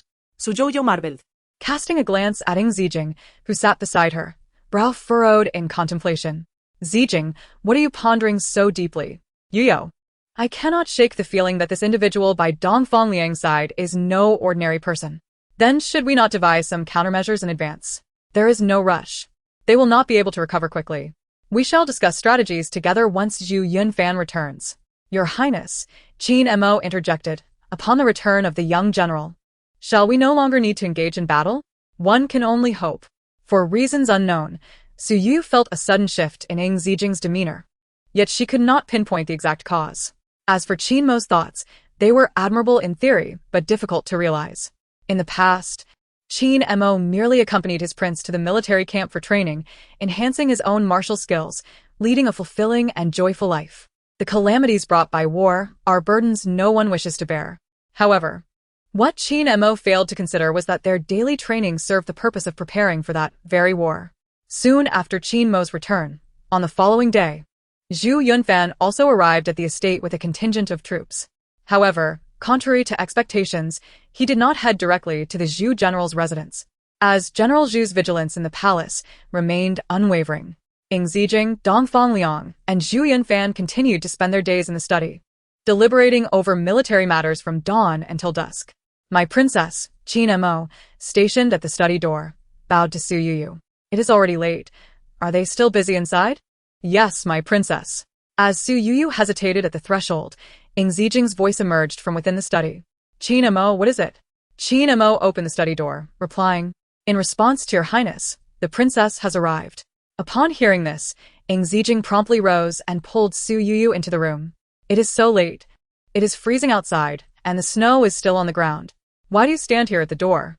I noticed it was late, and was concerned you might be hungry, so I thought to bring you some snacks, but I feared I might disturb you. Su Youyou gestured for Xiaomi to set the snacks down, and then sent her away. Ying Zijing said nothing, directly guiding Su Youyou to a nearby soft couch. She touched her hands and knelt to check her shoes and socks. Once she confirmed that Su Youyou's hands were warm and her footwear dry, she felt relieved. Chapter 85. Su Youyou sorrow Zijing, I am not cold. Su Youyou gazed at Ying Zijing's concerned expression, feeling warmth swell within her heart. As long as it is not cold, it is fine. The weather now is quite different from before. One must be more cautious when going out at night. Ying Zijing gently ruffled Su Youyou's hair and spoke softly. Su Youyou shyly nodded, glancing at the two individuals standing by the table, and awkwardly inquired, am I being a bit presumptuous? Am I bothering you? Not at all, absolutely not. Before Ying Zijing could respond, Dongfang Yu chimed in, fourth sister-in-law, you have impeccable timing. We were just feeling hungry, and here you are bringing us some snacks. With that, Dongfang Yu picked up a pastry and began to eat. Upon seeing this, Zhu Yunfan followed suit. Zhu Yunfan was aware of Ying Zijing's feelings for Su Youyou and understood some of the actions his sister had taken. Hence he felt a sense of guilt towards Su Youyou. Moreover, upon returning this time, he learned of Su Youyou's stance regarding the punishment of his sister, which deepened his gratitude towards her. As Dongfang Yu munched on the pastry, he remarked, fourth sister-in-law, your presence here makes fourth brother more focused and diligent. In response to Dongfang Yu's teasing, Ying Zijing shot him a look that effectively silenced him. Zijing, may I stay here? Su Youyou asked. Of course, Ying Zijing replied, lowering his head to observe Su Youyou's slightly flushed cheeks, then gently asked, you miss me, don't you? Su Youyou's face flushed even more. All right then. Stay here with me. Okay. Ying Zijing made sure Su Youyou was comfortably settled on the soft couch, draped a cloak over her, and set up the warming stove before rejoining the others to continue discussing matters. Fourth brother, although we have yet to capture Dongfang Liang, he currently poses no threat to us. However, the individual mentioned by Qin Mo is indeed rather troublesome. Yes, that person behaves quite mysteriously, appearing and disappearing without a trace. Yunfan, have you gathered any leads? Reporting to your highness, I have dispatched numerous teams to investigate, but progress remains minimal. Currently, we only know that the individual has a mole on their left cheek. Their exact appearance is still unknown. Capturing Dongfang Liang hinges on this key detail. It would be ideal to locate him first, but without knowing what he looks like, this task indeed proves quite challenging. While Ying Zijing and the others were deep in discussion, Su Youyou approached them. What's wrong, Youyou? Are you unwell?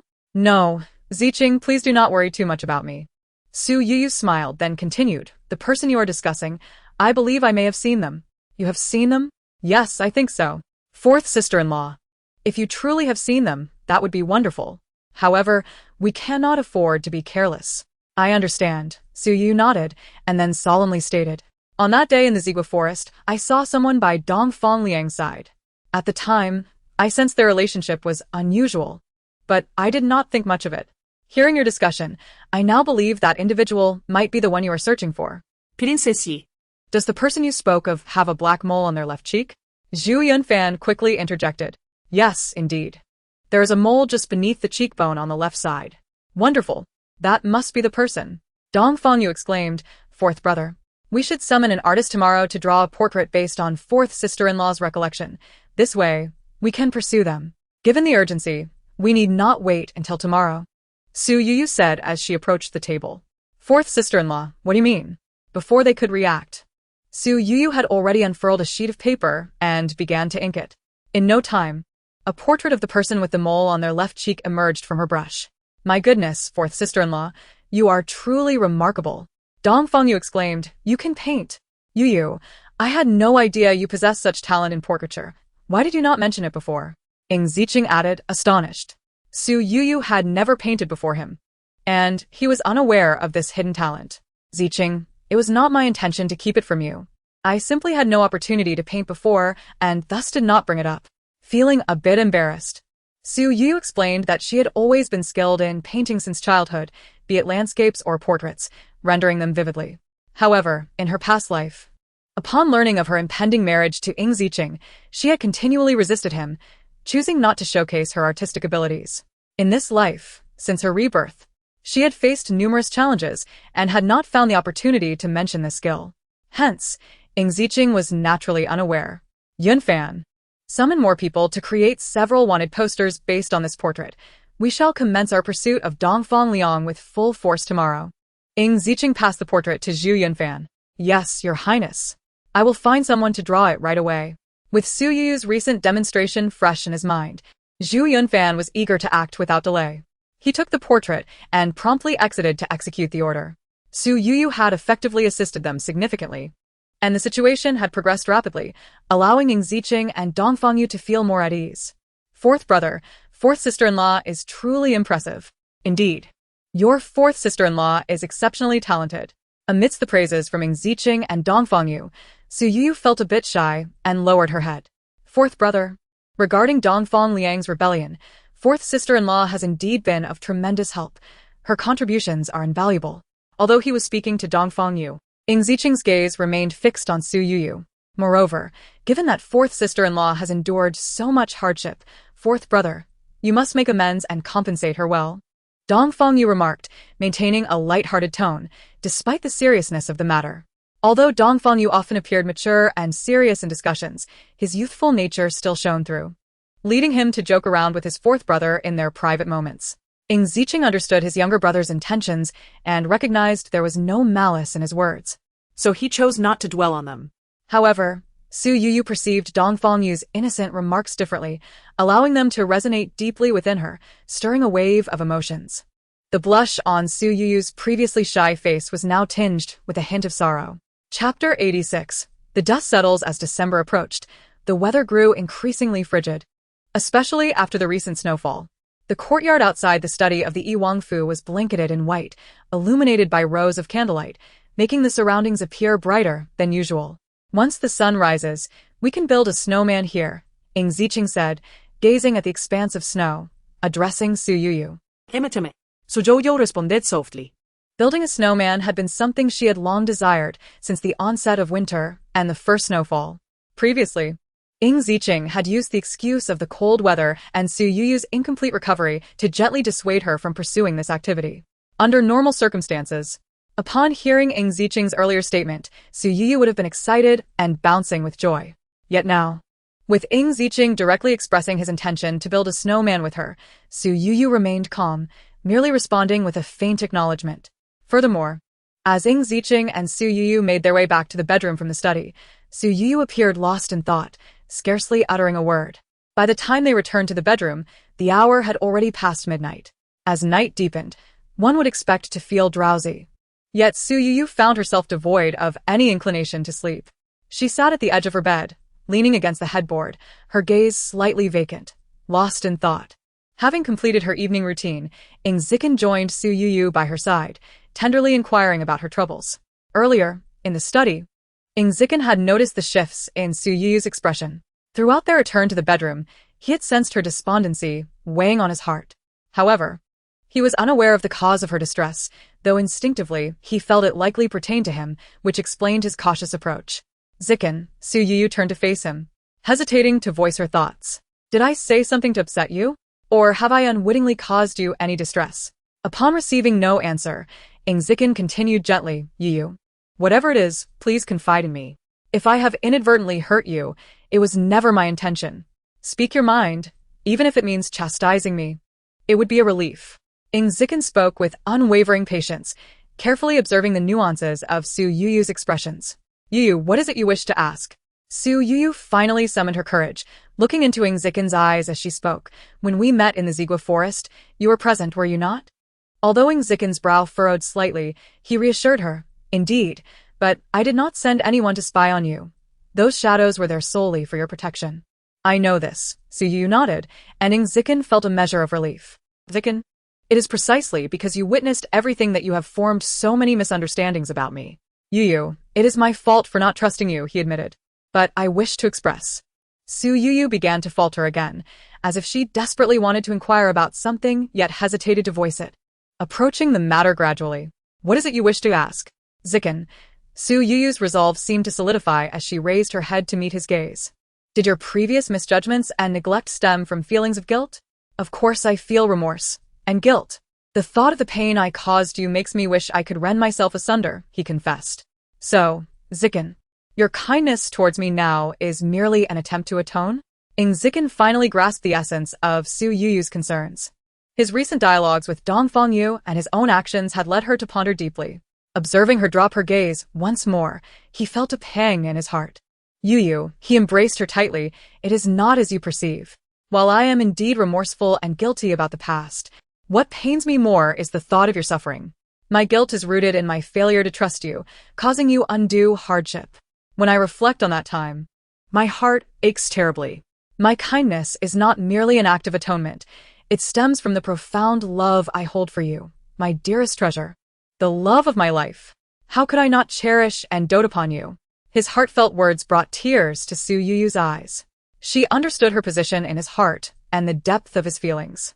Yet, since her rebirth, particularly in recent days, she had endured so much that she wished for their relationship to remain untainted. She loved him, yet she did not desire his love to be intertwined with guilt and compensation. Zikin, I love you, Su Youyou declared, her eyes shimmering with sincerity and affection. I love you dearly as well, Youyou, Ying Zijing replied, leaning down to gently press his lips against hers. In their embrace, their hearts enveloped one another, offering warmth and tenderness. This mutual affection, pure and profound, resonated with sweetness. Ying Zijing led Su Youyou to the bed, where the atmosphere was imbued with infinite springtime warmth, and the flickering candlelight danced gently, creating an unending moment of intimacy. At last, Ying Zijing had completely opened his heart to Su Youyou after the prior misunderstandings. With his emotions finally settled, he began to stabilize his military affairs. Having acquired Su Youyou's likeness, Zhu Yunfan and Dongfeng Yu acted swiftly, conducting a thorough investigation across the nation, confirming that Dongfang Liang had retreated within the borders of Nangong. Consequently, the eastern capital gradually returned to its usual state of tranquility. The palace regained its peace, and Dongfang Lingru regained complete control over military and political affairs. On this day, after attending morning court, Ying Zijing rushed back to the bedroom to seek out Su Youyou. Zikin, you're back. As he opened the door, Su Youyou leapt into his embrace. Zikin. It has been quite a while since you attended court due to the recent military conflicts. How did it go today? It went well, Ying Zijing replied, kissing her forehead. However, we may need to be away for a while. Away? Leaving the capital? Yes. Where to? To Penglai Pavilion. Chapter 87. Journey to Penglai Pavilion, to Penglai Pavilion. Su Youyou exclaimed, nearly jumping with excitement. Are you that happy? Of course. Since childhood, I have heard my mother speak of Penglai Pavilion. It has become a legend of the divine, and the chance to visit is exhilarating. Ying Zijing smiled at her enthusiasm, gently ruffling her hair. When are we setting off? Tomorrow. Tomorrow? So sudden. Su Youyou's surprise quickly transformed into joy. Shall I have Xiaomi pack our things now? Yes. Ying Zijing maintained his calm demeanor. Your Highness, is it enough to bring these winter clothes? Xiaomi asked while gathering their belongings. There is no need to bring too much. The essentials can be found at Penglai Pavilion. Regardless of how long we stay, it will be sufficient. Ying Zijing observed the lively exchanges between the two and sighed softly. Will we be there for an extended period? Su Youyou inquired, glancing toward Ying Zijing and Qin Mo. Yes, it won't be short, though the exact duration is still uncertain, Ying Zijing replied with a smile. Ah? We won't be there for just a short while. It's already the beginning of December, Your Highness. Will we be celebrating New Year's Eve there? Xiaomi couldn't help but ask after hearing Ying Zijing's response. Since it's already December, we will certainly celebrate New Year's Eve there. Qin Mo interjected before Ying Zijing could respond. That's wonderful, Xiaomi exclaimed, bouncing over to Su Youyou, her excitement palpable. Your Highness, this New Year's Eve will surely be lively, unlike your previous birthday celebration which felt so solitary. The mention of Su Youyou's birthday instantly silenced the room. You? Ying Zijing wrapped an arm around her shoulder, his eyes filled with tenderness and remorse. On the eve of Su Youyou's birthday, he found solace in wine within Zhu Xiaoxiao's chamber. Throughout the day of her birthday, he refrained from seeking her company. Thus, Su Youyou spent the entire day in solitude. A fact that pained Ying Zijing, who could only gaze at her with unspoken sympathy. It's all right, Zijing. Su Youyou reassured her with a smile. The circumstances were exceptional. And now it is all in the past. Since they had opened their hearts to each other, Su Youyou had ceased to dwell on previous grievances. Observing the scene, Qin Mo, standing behind Ying Zijing, timidly addressed Su Youyou. Replying to the princess, the prince has not forgotten your birthday. On that day, he spent a considerable time in the kitchen preparing longevity noodles, injuring his hands in the process. Ying Zijing swiftly interjected, silencing Qin Montag surprised. Su Youyou exclaimed, So. Your poisoning was a result of those injuries? It matters not. The poison has been resolved now, she added. Ying Zijing gently tousled Su Youyou's hair and echoed her earlier sentiment, and now it is all behind us. Ying Zijing's playful demeanor elicited a laugh from Su Youyou. Having spent so long making those noodles, can you still prepare them now? Of course. The next time you celebrate your birthday, I shall make you longevity noodles, she replied. Yes. For every birthday henceforth, you must prepare them for me. Agreed. For every birthday to come, I will make them for you. As Ying Zijing spoke, she embraced Su Youyou, sealing her words with a kiss that silenced anything Su Youyou might have said next. Meanwhile, Xiaomi and Qin Mo exchanged knowing smiles and discreetly exited the room. On the 10th day of the 12th month, the sun shone brilliantly. The warmth of the sun even attracted little sparrows to bask atop the carriage's canopy. Typically, after the frigid Laba festival and before the Lantern festival, such pleasant weather is a rarity. Today was indeed exceptional. Dressed in a purple cotton gown, Su Youyou wore a white fur short jacket and wrapped herself in a light purple cloak.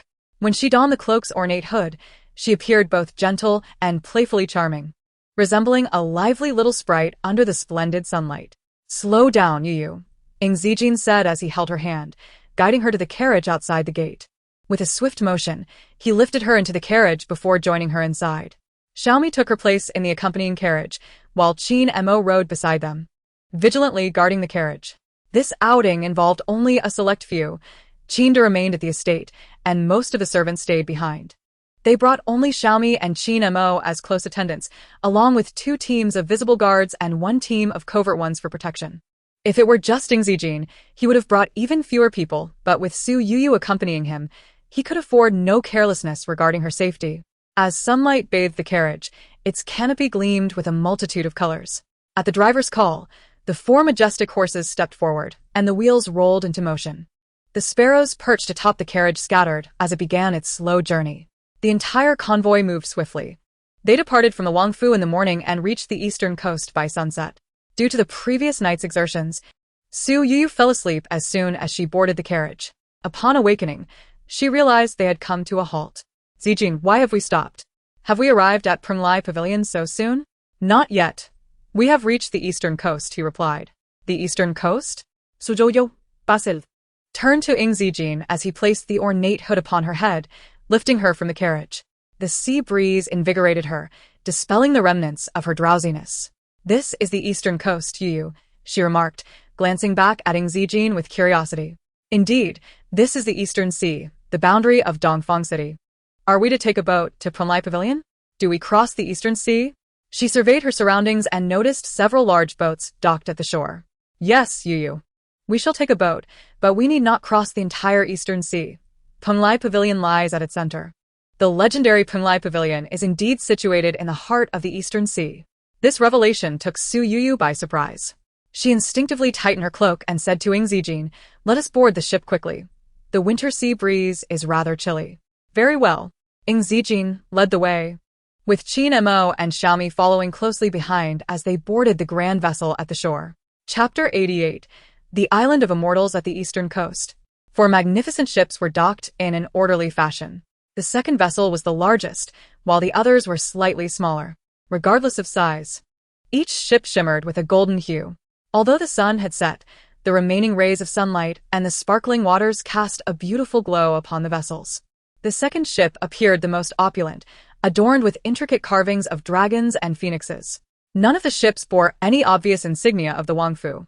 Yet each deck displayed a flag emblazoned with the charactering. The weather was pleasant, with a mild temperature on the sea that contrasted the chill of the land. Yet the winter air still beckoned for warmth inside the ship's cabin. Su Youyou quickly followed Ying Zijing into the second ship's cabin, eager to escape the cold.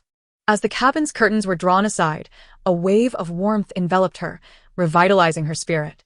"Zijing, this cabin is truly beautiful," Su Youyou exclaimed, her eyes darting around at the exquisite craftsmanship that dazzled her senses.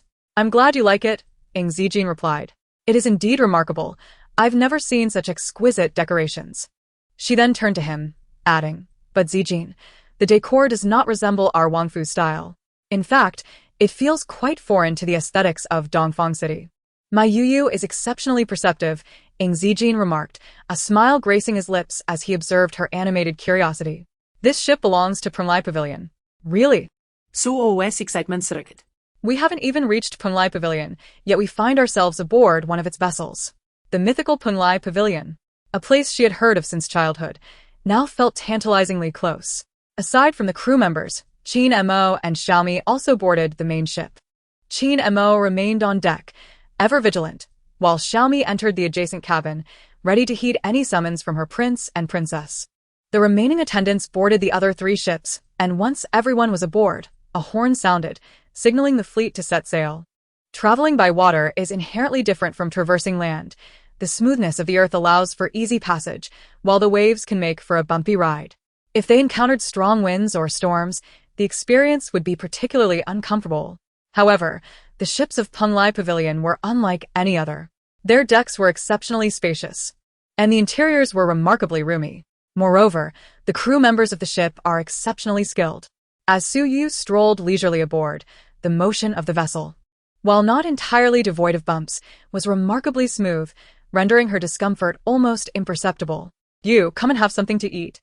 You've hardly eaten anything since you spent nearly the entire day sleeping in the carriage. You must take care of your health," Ying Zijing called to Su Youyou, who was lost in the scenery outside, shaking her head in exasperation. "All right." Although not particularly hungry, Su Youyou complied with Ying Zijing's request and approached the table. "Wow. It smells so good." The delightful aroma of the dishes captivated her senses, and despite her initial lack of appetite, her stomach began to grumble in response. Zijing. "Who is the chef that prepared this meal? It's simply exquisite." After savoring the first bite, she eagerly reached for a second, her mouth full of praises. "We didn't even bring a chef along. Could it be that this meal was prepared by the staff of Penglai Pavilion?" "Indeed, it is the chef from Penglai Pavilion." Seeing Su Youyou enjoying her meal brought a smile to Ying Zijing's face as she added more food to her bowl. "These dishes are truly delightful. I had no idea that not only were we aboard a vessel from Penglai Pavilion, but they also provided us with a chef. If you enjoy it, do eat more. You haven't had anything all day, and it wouldn't do to become too thin." Ying Zijing continued to serve her more food, adding, "Our journey at sea will take 2 to 3 days, during which you will be able to enjoy their culinary creations." 2 to 3 days? Is Penglai Pavilion really that far away? Su Youyou asked, her eyes widening in surprise. Ying Zijing chuckled at her adorable expression. "Penglai Pavilion is not far. But this is indeed their ship. If we were on a regular vessel, it could take a year and a half to reach it." Hearing this, Su Youyou's eyes widened even further. "But Zijing, the ship is so stable, it doesn't seem to be traveling very fast. Why is there such a discrepancy compared to other vessels?" In response to Su Youyou's inquiry, Ying Zijing affectionately ruffled her hair, without offering an explanation. Su Youyou, not pursuing her questions further, finished her dinner and gazed at the starlit sky outside before falling asleep in Ying Zijing's warm embrace. The answers to her queries awaited her upon awakening the next day. Zijing, Su Youyou mumbled, rubbing the sleep from her eyes as she sat up in bed. Awake already? Ying Zijing, already dressed, sat beside her reading a book. Su Youyou nodded, finally feeling well rested. Ying Zijing smiled at her response. Zijing. After being attended to by Xiaomi for her grooming, Su Youyou was eager to step out of the cabin onto the deck to admire the scenery. However, upon stepping outside, she was startled and quickly retreated. Be careful. Ying Zijing, noticing Su Youyou's alarm, hurried forward to support her. Zijing, why is it so foggy outside? It's an enormous fog. Do you see it? Yes, I see. Should we stop for a while? It must be difficult for the crew to navigate in this thick fog. Su Youyou was indeed taken aback by the fog. It was her first time at sea. Although she had some awareness of sea fog, she had never witnessed it firsthand. She was unsure if this fog was typical at sea, but she certainly felt frightened. Do not fear, Youyou. We are headed to Penglai Pavilion. This fog is a common occurrence. The crew members are all from Penglai Pavilion, so they can navigate the ship without issue. This meant that the fog was not unusual for the journey to Penglai Pavilion. Though still surprised by the dense fog, Su Youyou felt reassured by Ying Zijing's words. However, she was still uncertain about the ship's speed in such thick fog. Navigating through this fog, aside from the obscured scenery, felt no different from usual. They continued their journey for over 2 days, finally reaching the afternoon of the third day when a ray of sunlight pierced through the fog, gradually dispersing it. Zijing, the fog is lifting. Ying Zijing and Su Youyou ascended to the deck. Look, it seems there is land over there. Yes, we have arrived. Is that Penglai Pavilion? That is Penglai Island. Penglai Pavilion is situated on that island. Chapter 89. The young pavilion master as Ying Zijing and Su Youyou stepped onto the island. A fleet of carriages awaited them at the shore. The exterior design of the carriages mirrored that of the recent ship, distinctly different from the style of Eastern capital. Each carriage bore a jade plaque with the charactering inscribed in gold trim. Seated alongside Ying Zijing in the carriage, Su Youyou observed the bustling street outside as they traveled along a lively thoroughfare. The streets were filled with people, the sounds of vendors calling out resonating all around them. Their procession of carriages, while not overtly conspicuous, felt somewhat unique. Yet, this slight distinction was merely their own perception. The pedestrians continued with their daily activities, oblivious to their presence. Are we really heading to Penglai Pavilion? Su Youyou asked, lifting the carriage curtain slightly to glimpse the scenery outside. Despite the fact that it was already mid-December, with the New Year's Eve approaching, she felt increasingly less cold upon arriving at Penglai Island. However, the closer they got to Penglai Pavilion, the more nervous she became. Yes, we are almost there, Ying Zijing replied gently, observing Su Youyou. I'm a bit anxious. Do not worry, Youyou. Be calm. There is nothing to fear. Ying Zijing soothed Su Youyou, as one might comfort a child, instantly calming her nerves. As the carriage continued its slow journey, they finally halted before an imposing castle tower after a while. This grand structure boasted a towering gate guarded by sentinels. Flanking the gate were walls adorned with brilliant glazed tiles. The gate bore the elegantly inscribed characters Penglai Pavilion. Merely gazing upon the grandeur of the tower and the solemnity of the entrance, Su Youyou began to contemplate the strict hierarchy and solemn atmosphere within Penglai Pavilion. However, when Su Youyou accompanied Ying Zijing through the gates, she discovered that the reality was far removed from her earlier assumptions. The captain of the guards immediately ordered the gates to open upon sighting Ying Zijing. As the gates swung wide, a main path unfolded before them. On either side of this path, attendants clad in deep gray short cloaks welcomed them at intervals. As Su Youyou walked alongside Ying Zijing down the main path, she was greeted by individuals dressed in light gray long robes, both men and women, who were diligently practicing movements in the square beside the path as if engaged in martial arts training. Continuing along the main route, they soon arrived at a palace. This palace, while possessing the same solemnity as the royal halls of Eastern capital, exuded a more relaxed atmosphere, imbued with an ethereal, sacred quality. Even more astonishingly, as she stood before the sacred hall, Su Youyou felt an inexplicable sense of familiarity deep within her heart. Just as their footsteps came to a halt at the palace's grand entrance, the doors swung open from within. 2 young men clad in pale blue robes stood respectfully on either side of the entrance. Upon seeing Ying Zijing, they both bowed deeply and respectfully proclaimed, We welcome the young master. The young master? Su Youyou gasped in surprise, instinctively glancing at Ying Zijing. He, however, remained composed. Noticing Suo's gaze. He turned his head to meet her eyes, then smiled gently, taking her hand as they ventured into the hall. Xiaomi and Qin Mo, following closely behind, were equally astonished. Particularly Xiaomi. Although she had been unaware of the existence of Penlai Pavilion until recently, the overwhelming aura of sanctity she had just experienced left her astonished at the title bestowed upon her lord. As for Qin Mo, having been by Ying Zijing's side since childhood and privy to many details about Penlai Pavilion, he had never before witnessed such a personal experience. He held a profound admiration for everything related to Penlai Pavilion, and upon hearing the title of young master, his heart swelled with excitement. Though he endeavored to maintain a calm facade, mimicking his lord's nonchalant demeanor, especially in front of Xiaomi. His gaze and demeanor seemed to convey that he was already well aware of everything, showing no signs of surprise. As Ying Zijing and Su Youyou reached the center of the hall, they were drawn to a hearty laughter that halted their steps. Just as Su Youyou thought the laughter sounded familiar, the enigmatic elder appeared seemingly from nowhere, striding towards them. Zijing, this is the esteemed elder, Su Youyou remarked, tugging at Ying Zijing's hand. Indeed, Ying Zijing nodded. The elder approached them, still chuckling. You have arrived. You have arrived. Bowing slightly, Ying Zijing greeted. It is an honor to meet you, esteemed elder. Seeing this, Su Youyou and the others followed suit, bowing in respect. Oh. Young master and young mistress need not be so formal, the elder waved his hand dismissively. I do not adhere to such constraints. The mention of young mistress caused Su Youyou's cheeks to flush, a fact that did not escape the elder's notice, who smiled faintly. As a senior, it is only right for me to be treated with respect, Ying Zijing replied, raising his hand in acknowledgement. Not at all, the elder said, stroking his beard. Unconcerned with the formalities, you must be weary from your journey. Rest for now. I only came to greet you. We shall discuss other matters tomorrow. Yes, esteemed elder. They responded in unison. Go on then, the elder said with another hearty laugh, shaking his head as he turned to leave, quickly vanishing from Ying Zijing and Su Youyou's sight. After the elder's departure, the two young men in pale blue robes reappeared. Young master, please, they said respectfully, gesturing for Ying Zijing and Su Youyou to follow them to their resting quarters. They were led to the rear of the palace. As they traversed through the grand structure and exited through the back door, they were once again taken aback by the breathtaking scenery that unfolded before them. The hall they had just left was resplendent, yet stepping outside revealed an even more magnificent sight. Before them lay rows of exquisite buildings, symmetrically arranged, with 3 tiers and 5 columns, all facing south.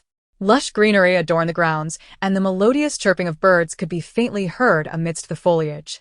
The grandeur and sanctity of the place surpassed even that of the royal palace in the eastern capital, seeming to stretch even further than the entire city itself.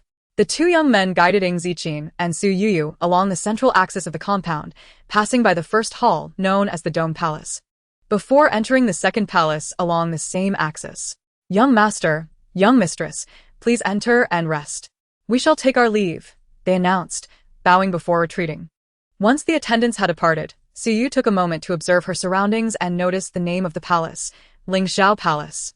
Let us go, Ying Zijing said, taking her hand and leading her inside. Upon entering through the main door, they found themselves in a courtyard filled with various flowers, including a striking red flowering tree. At that moment, a group of men in deep gray short jackets and women in soft pink skirts knelt within the courtyard. Upon seeing Ying Zijing and Su Youyou, they greeted them in unison. We humbly welcome the young master and young mistress. Are these the servants here? Su Youyou wondered aloud. Rise, Ying Zijing commanded, already calling them to their feet. He glanced at Su Youyou and continued, there is no need for you to attend to us. You may withdraw. Yes, young master. Once the attendants had retreated to the back courtyard, Ying Zijing took Su Youyou's hand and led her into the master bedroom, with Qin Mo and Xiaomi following closely behind. Your Highness, this place is so vast and beautiful, Qin Mo exclaimed as he stepped inside. Not to mention our prince's residence. Even the royal palace of the eastern capital cannot compare to this. Indeed. It's truly breathtaking, Xiaomi chimed in, and it feels so different here, like an ethereal realm. You see, I told you so. Here lies Penlai Pavilion, naturally surrounded by an aura of immortality. I'm not foolish. Su Youyou retorted playfully. You just said it was beautiful too. I meant it's beautiful. That's me appreciating it, unlike your naive self. Ha! And who is it that compared this place to our prince's residence and the royal palace? Seeing Qin Mo and Xiaomi bickering, Su Youyou couldn't help but laugh. Your Highness, I apologize for my words. Xiaomi quickly realized her behavior was a bit too forward and halted the argument to apologize. Your Highness, I misspoke. Please pardon me. Qin Mo echoed, eager to avoid further trouble. Ha, Zijing, see? They are quite the pair, Su Youyou remarked, glancing at Ying Zijing, who stood with a slight smile. Remaining silent. Your Highness, Qin Mo whispered in response to Su Youyou's comment, lowering his voice. Xiaomi's face, still flushed from their earlier quarrel, turned even redder. All right. There are bedrooms in the side hall. You may find your own rooms and rest. I will call for you when I need you, Ying Zijing instructed. Yes, Your Highness. Then I shall take my leave, Your Highness, Xiaomi replied, almost fleeing the room, her face as crimson as a ripe fruit. Haha, Zijing, they truly are a match. After Qin Mo and Xiaomi departed, Su Youyou continued to express her joy, only to be suddenly embraced by Ying Zijing. Ah, Zijing. A kiss from Ying Zijing silenced Su Youyou's lips.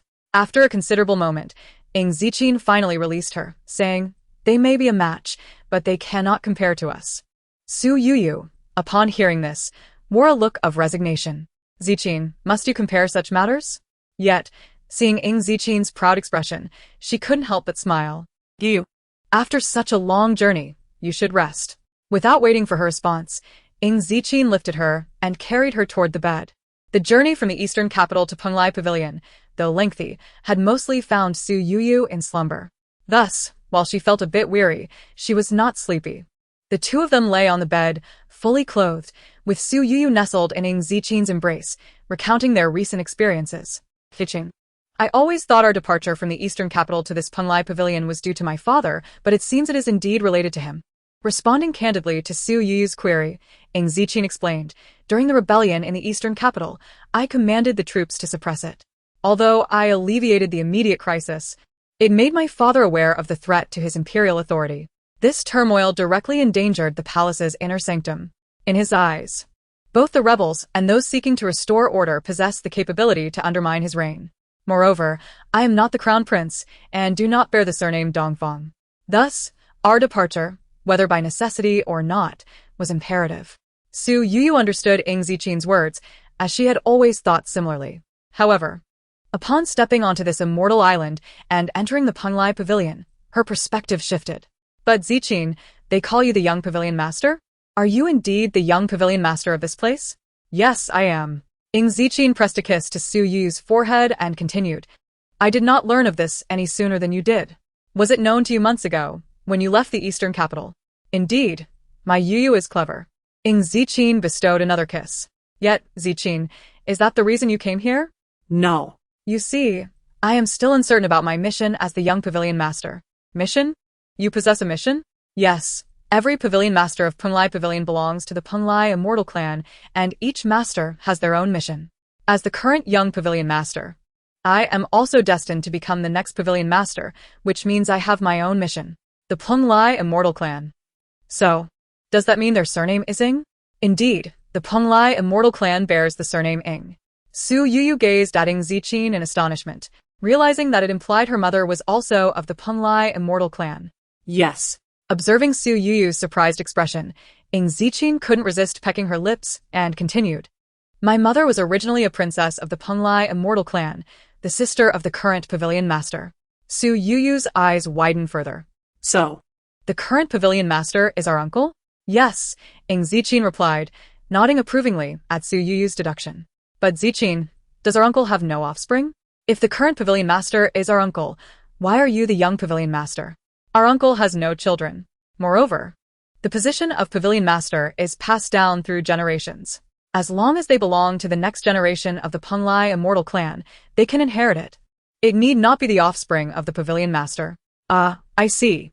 Su Youyou's excitement grew as she listened to Ying Zijing's explanation.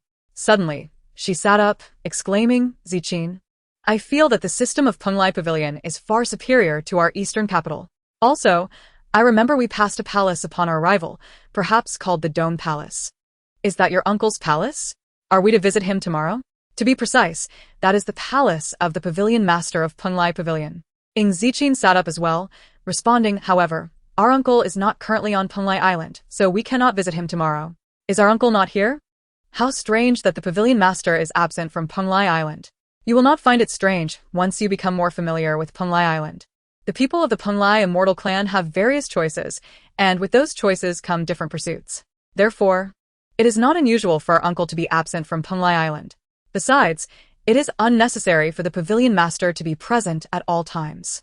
Indeed, I have heard that in Penglai Pavilion, doors remain unlocked at night, and lost items are never claimed. The quality and awareness of the people here are remarkably high. This has been passed down for thousands of years. Zijing, you mentioned that the people of the Penglai immortal clan have different choices. Is it true that some choose to cultivate to become immortals? Yes, indeed. Ah? Really? No wonder they are called the immortal clan. Correct. That is the case with our uncle, as well as that mysterious elder. So, they are all immortals. Immortals truly exist in this world. Becoming an immortal requires a lengthy process filled with numerous trials. Our uncle has not cultivated for long, as the pavilion master of Penglai Pavilion. He chose to cultivate only after fulfilling his mission. Thus, he still has much to endure before becoming a true immortal. The mysterious elder, however, has cultivated for a considerable time. He was once a companion of a pavilion master from hundreds of years ago and joined our Penglai Pavilion to cultivate thereafter. Given that this elder was associated with a pavilion master from hundreds of years ago, he must be quite aged. Indeed, but even so, his path to immortality has just begun. Wow, Zijing, if I were not truly here in Penglai Pavilion, and if the person sharing this with me were anyone other than you, I would scarcely believe these truths. Ying Zijing smiled gently, adding, people often speak fondly of immortals, yet most do so out of selfish desires. Very few can genuinely cultivate with a tranquil mind, dedicated to their practice. Moreover, the path to cultivation is fraught with various hardships, which is why the pursuit of immortality appears so enigmatic. Zijing, since the people of Penglai Island have their own choices, what of my mother's choice? My mother chose a life of simplicity. Upon mentioning Ying Zijing's mood dimmed slightly. Zijing, I should not have brought this up. Su Youyou sensed Ying Zijing's shift in emotion and immediately regretted her words. It is of no consequence. Ying Zijing tenderly ruffled Su Youyou's hair, continuing, I understand my mother's choice. Born on Penglai Island, as a princess of Penglai Pavilion, she has encountered countless seekers of immortality and is all too familiar with the lives of those who possess lifespans of hundreds or even thousands of years. Thus, she chose a simple life, wishing to be an ordinary person, devoted to her beloved, growing old together. Yet, she devoted herself to someone who is not so easily devoted. Indeed, my mother encountered my father and fell in love with him, but he is the one person who cannot fully commit. Zijing. Su Youyou gently pulled Ying Zijing to rest against her, caressing his face as she said, perhaps your mother truly lived a happy life. Youyou, my mother was indeed happy. Of that I am certain. However, had she not traveled to the South Palace realm that day, had she met someone other than my father, I believe she would have been even happier. Zijing and Su Youyou were about to offer words of comfort when she suddenly realized something and said, Mother encountered father in the South Palace, and my mother also met my father in the South Palace. Moreover, my mother and the Empress are intimate friends. Looking at Su Youyou's surprised expression, Ying Zijing smiled gently and spoke, Youyou, concerning everything about the Penglai Pavilion, my esteemed mother is well aware. The Zhao clan, to which my mother belongs, has long-standing ties with my Penglai celestial clan. Long-standing ties? Is the Zhao clan also a family on Penglai Island? Can I meet my maternal family now?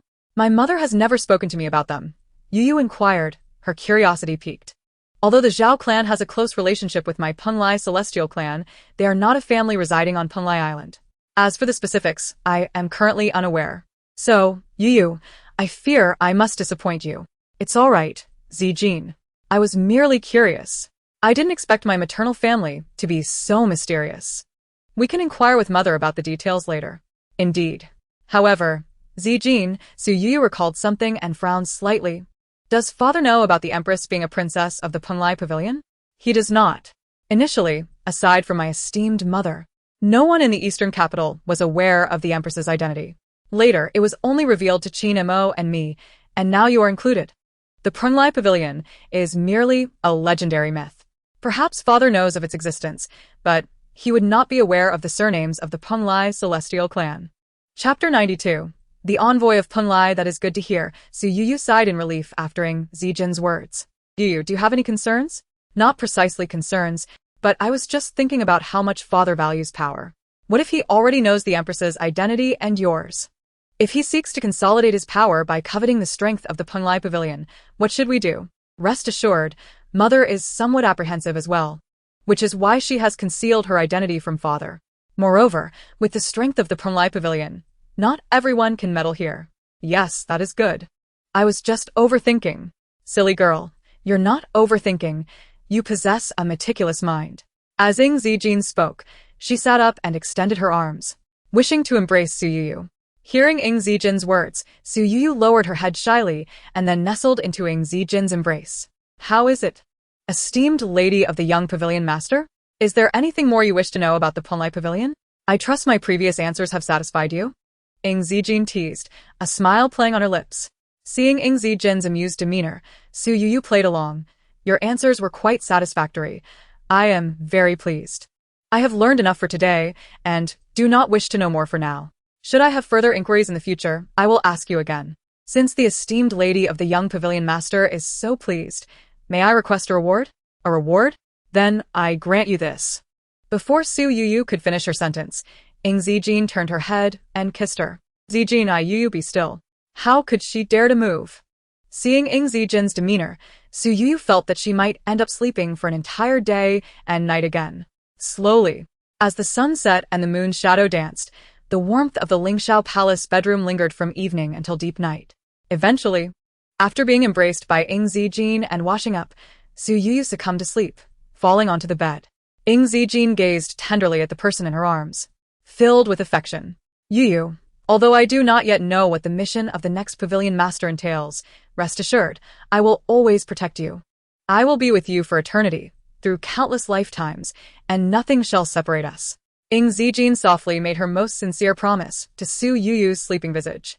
The following morning, as a gentle ray of sunlight streamed into the Lingxiao Palace, illuminating Su Youyou's bedside, she slowly opened her eyes.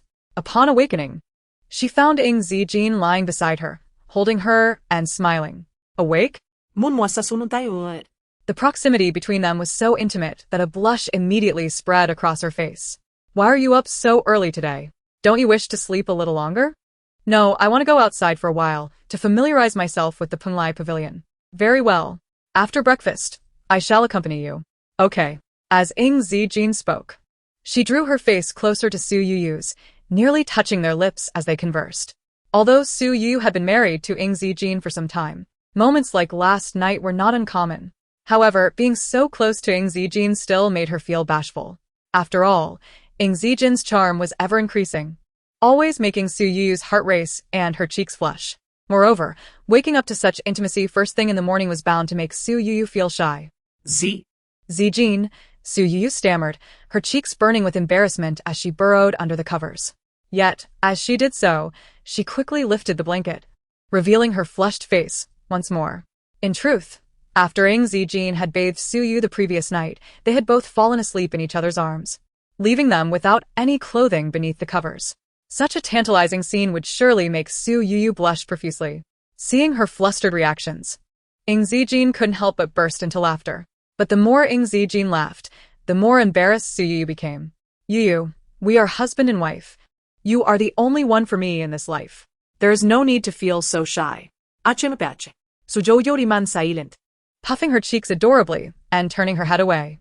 You are tempting fate, Youyou, Ying Zijing teased. Before Su Youyou could fully respond, her lips were captured by Ying Zijing's.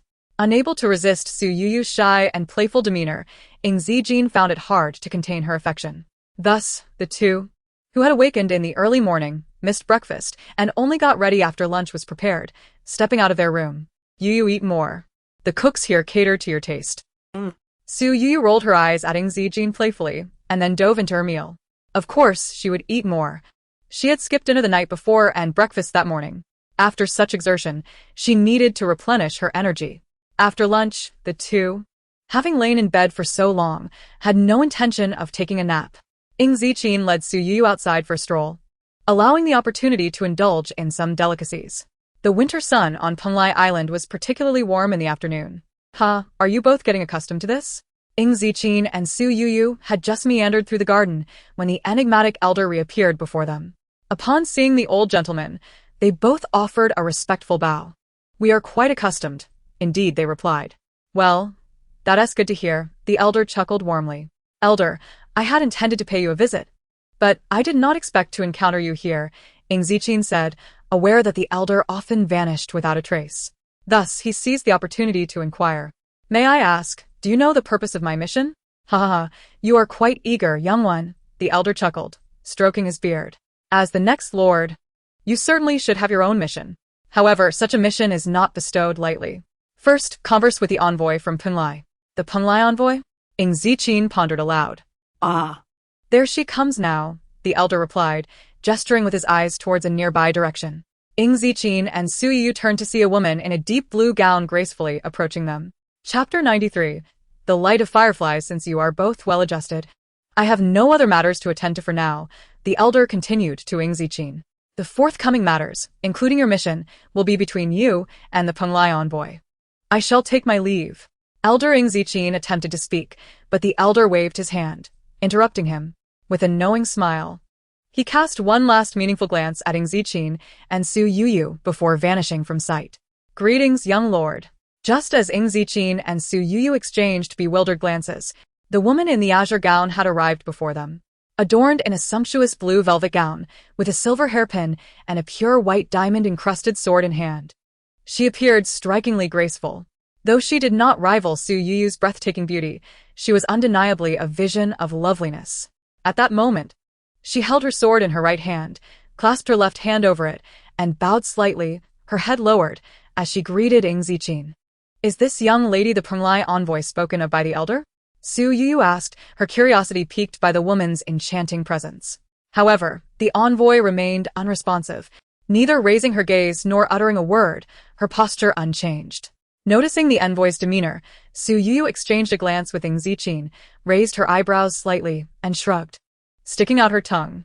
Ying Zijing, observing this, fell into a moment of silence before gently taking Su Youyou's hand, which she had previously withdrawn out of shyness, and addressed the envoy with a serious tone.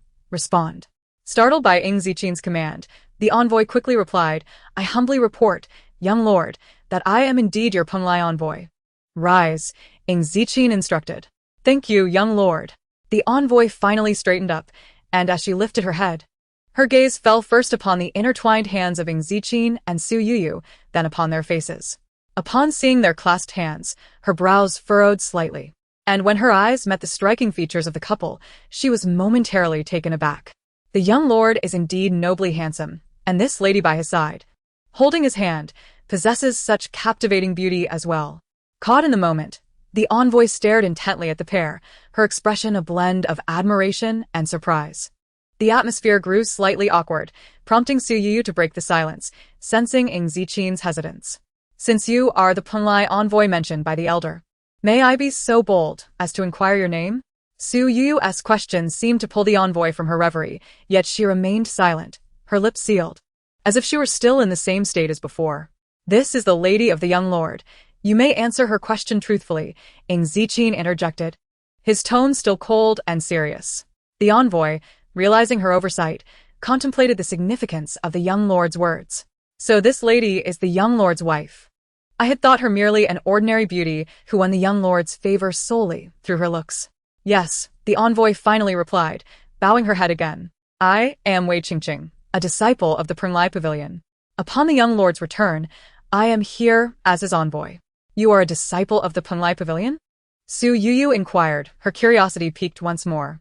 Yes, young lord's wife, I am indeed a disciple of the Penglai Pavilion. It is said that those who become disciples are individuals of exceptional talent, and I trust that you are no exception, Miss Wei. Thank you for your kind words. Young lord's wife, I do not deserve such praise. Noticing Wei Qingqing's cautious demeanor, Su Youyou smiled gently and said, there is no need for such formality, Miss Wei. Let us converse more casually. Yes, my lady, Wei Qingqing replied, glancing at Su Youyou. As they continued their conversation, the atmosphere remained charged with unspoken sentiments. Su Youyou initially believed that Wei Qingqing had misunderstood her and did not dwell on it too much. However, after observing the look in Wei Qingqing's eyes, she began to feel otherwise. Given that they were within the confines of the Penglai Pavilion and that Wei Qingqing was a disciple there, appointed by the old gentleman to be Ying Zijing's messenger, it seemed reasonable that there should be no issues. Yet something felt amiss, though she struggled to articulate what it was. Chapter 94. Ying Zijing's mission. Wei Qingqing noticed Su Youyou frowning slightly, lost in thought, prompting Ying Zijing to speak up. Subordinate present. As you are my Penglai messenger, you may now disclose my mission. Seeing Wei Qingqing hesitate, Ying Zijing continued. What troubles you? Is there a difficulty in this matter? Reporting to the young pavilion master, it is not that I face difficulties, but rather that I am unaware of your mission. You do not know? Indeed, young pavilion master. Are you truly ignorant of this? Young pavilion master, I genuinely do not know. Ying Zijing found Wei Qingqing's earnest tone somewhat convincing, leading him to wonder why it was so. Miss Wei, are you not a Penglai messenger? How can you be unaware of Zijing's mission? Ying Zijing's series of inquiries drew Su Youyou's attention, causing her to abandon her earlier thoughts. Regardless of her confusion, the pressing matter was Ying Zijing's mission. Thus, after listening to their exchange, she posed her question directly, reporting to the young pavilion master's wife. I am indeed the young pavilion master's Penglai messenger, yet I truly do not know what the young pavilion master's mission entails. No one has informed me of it. Why is that? Su Youyou asked Wei Qingqing, glancing at Ying Zijing. Did not the old gentleman mention that the matter of your mission is between you and the Penglai messenger? How can it be otherwise now? Ying Zijing, still frowning slightly, cast a gentle glance at Su Youyou before shifting his gaze back to Wei Qingqing. Miss Wei, how were you selected as my Penglai messenger? What criteria or requirements must one meet to be chosen? Reporting to the young pavilion master, I did not participate in any selection process. Therefore, I truly do not know the criteria or requirements for becoming a Penglai messenger. I simply received a letter bearing the pavilion master's seal a few days ago, informing me of my appointment as the young pavilion master's messenger. Subsequently, I received guidance from the Shuangying Immortal and was granted the order of the Penglai messenger. And who is the Shuangying Immortal? Reporting to the young pavilion master, the Shuangying Immortal is the person you conversed with earlier. So, the mysterious elder was the Shuangying Immortal. Ying Zijing and Su Youyou exchanged knowing glances. Therefore, Ying Zijing continued, not only are you unaware of my mission, but you are also oblivious to the tasks of the Penglai messenger. The young pavilion master is astute. Wei Qingqing said with a slight bow. I indeed do not know what my duties are as the young pavilion master's Penglai messenger. I never harbored any extravagant hopes or preparations. It seems I have been fortunate in this regard. After saying this, Wei Qingqing lowered her head slightly. Fortunate indeed. Since the Penglai messenger was not chosen through competition, it must be a rare fate shared between them and the young pavilion master. Yet, Su Youyou found Wei Qingqing's words somewhat unpalatable. Noticing the subtle shift in Su Youyou's expression, Ying Zijing spoke up. Well, since the Penglai messenger was not selected through a competitive process, it must be a matter of chance. A matter of chance, he stated, diverging significantly from the earlier notion of fate. Wei Qingqing's expression became slightly awkward, her face alternating in color, unable to maintain her composure. However, Ying Zijing seemed unconcerned, having noticed that some of Wei Qingqing's remarks had unsettled Su Youyou. He addressed her directly, indifferent to the implications of her words. His only concern was Su Youyou's happiness. Everything else was inconsequential. Feeling Ying Zijing's sentiment, Su Youyou smiled sweetly, her cheeks flushing a delicate hue. Regardless, since Wei Qingqing had become a disciple of the Penglai Pavilion and was randomly appointed as the young pavilion master's messenger, she must possess some merit. Thus, in the face of the current awkwardness, it would be unseemly to retreat in tears. Observing the sweet exchange between the two, Wei Qingqing suppressed her emotions and lowered her head, obediently stating, yes, the young pavilion master is absolutely correct. As for Wei Qingqing, as long as she did not engage in any outrageous behavior, Ying Zijing had no reason to treat her with malice. With her gracefully providing an exit, Ying Zijing smoothly shifted the conversation. Wei Qingqing, since you are unaware of my mission, please enlighten me about the rules and regulations of the Penglai Pavilion. Certainly, young pavilion master, she replied with another bow, maintaining her compliant demeanor. Reporting to the young pavilion master, Our Punlai Pavilion's regulations are not particularly numerous or complex compared to the outside world. Within the Punlai Pavilion, one must sincerely adhere to one principle, to be earnest and uphold the rights. Sincere and uphold the rights, Su Youyou inquired. What does that entail? Reporting to the young pavilion master's wife, there are many families on Punlai Island, including many ordinary citizens. Within the Punlai Pavilion, all are connected to it, including both the Punlai clan and disciples who have entered the pavilion. Thus, to be sincere means that regardless of your status, you must treat the Punlai Pavilion with sincerity, sharing in its glory and misfortune alike. Upholding the rights is more straightforward. It implies that everyone within the Punlai Pavilion must observe the rules of propriety, ensuring that one's behavior does not exceed the boundaries of rank and hierarchy. Is that all? What if someone violates the rules or commits wrongdoing? The Punlai Pavilion does not tolerate those who disrupt its order. As for those who commit wrongs, their hearts must lean towards malice, while those sincere to the Punlai Pavilion are inclined towards goodness. Therefore, those who wish to endure within the Punlai Pavilion will find such situations non-existent. There are no written rules regarding rewards and punishments. Rather, everything resides within the hearts of the people. Anyone who breaks the rules will find it impossible to survive here. I see now. I had not considered that, Su Youyou acknowledged. Her inquiry, though innocuous, was a natural response to her unfamiliarity with the Punlai Pavilion system. However, the subject of good and evil elicited a more pronounced reaction from Wei Qingqing. She had not anticipated that the young pavilion master's wife would respond so gracefully.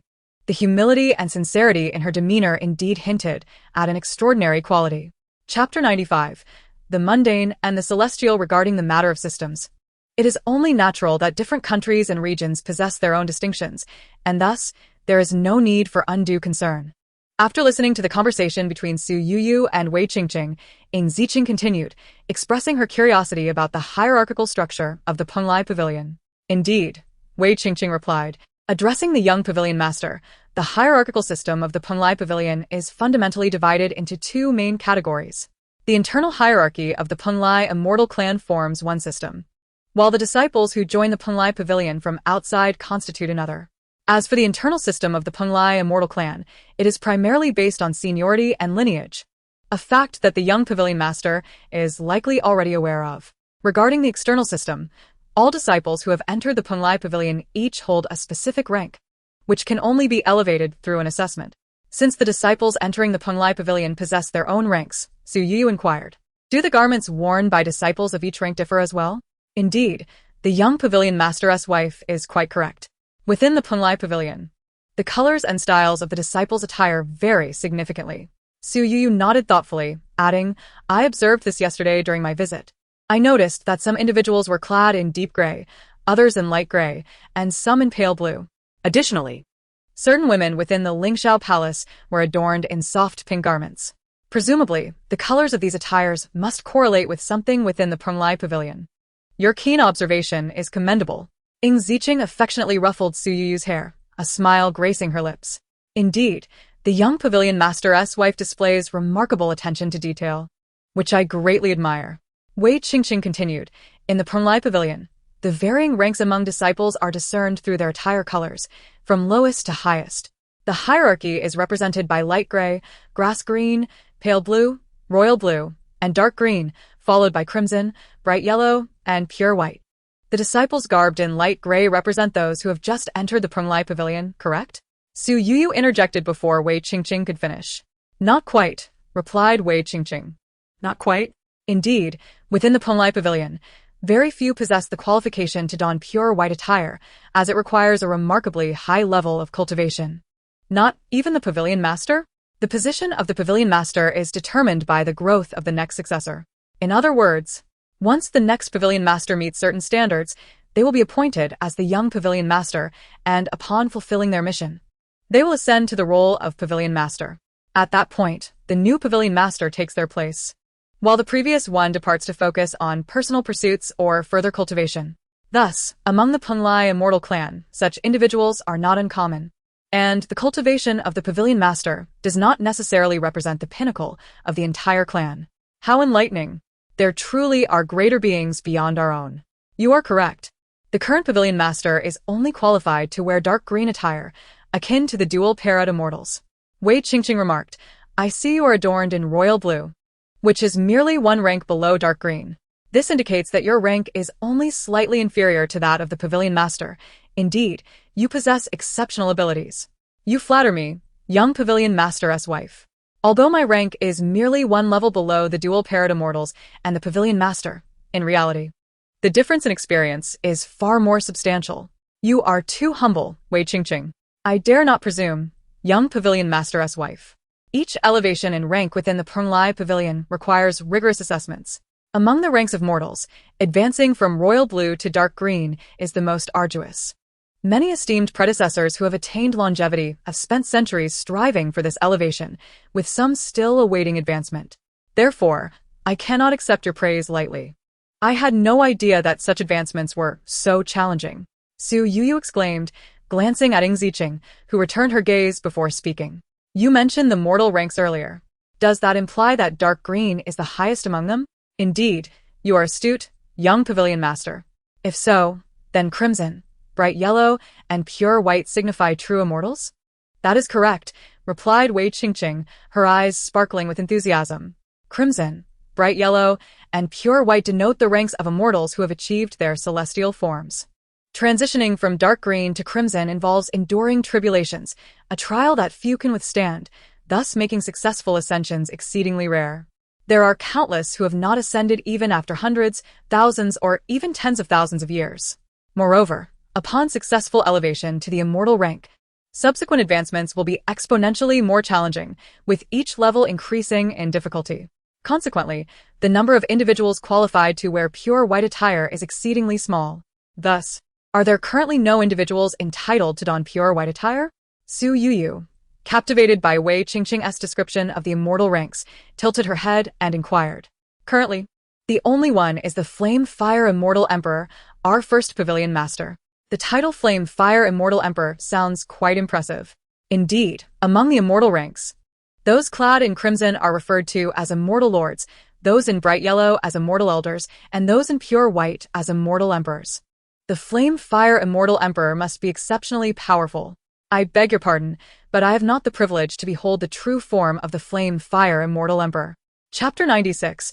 The election of the young Pavilion Master's wife. Very well, having heard so much about the systems and regulations of the Penglai Pavilion, I now have a general understanding. Since you are unaware of my mission, let us leave it at that for today. With that, Ying Zijing took Su Youyou's hand and began to turn back. Young Pavilion Master, are you returning to the Lingxiao Palace? Wei Qingqing inquired. Though it is past noon and the sun shines brightly, it is still the heart of winter. We have lingered here for quite some time and must return. Ying Zijing paused, glancing at Wei Qingqing before continuing. Wei Qingqing, you may take your leave for now. Yes, I shall obey. Surprised by Ying Zijing's words, Wei Qingqing promptly complied. Zijing, I had no idea the Penglai Pavilion adhered to such intricate regulations. Without rules, there can be no order.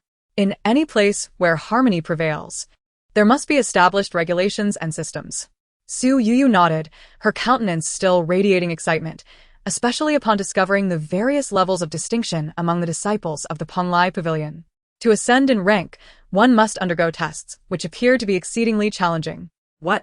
Do you wish to take the tests as well? I do not. Su Youyou vigorously shook her head like a rattledrum.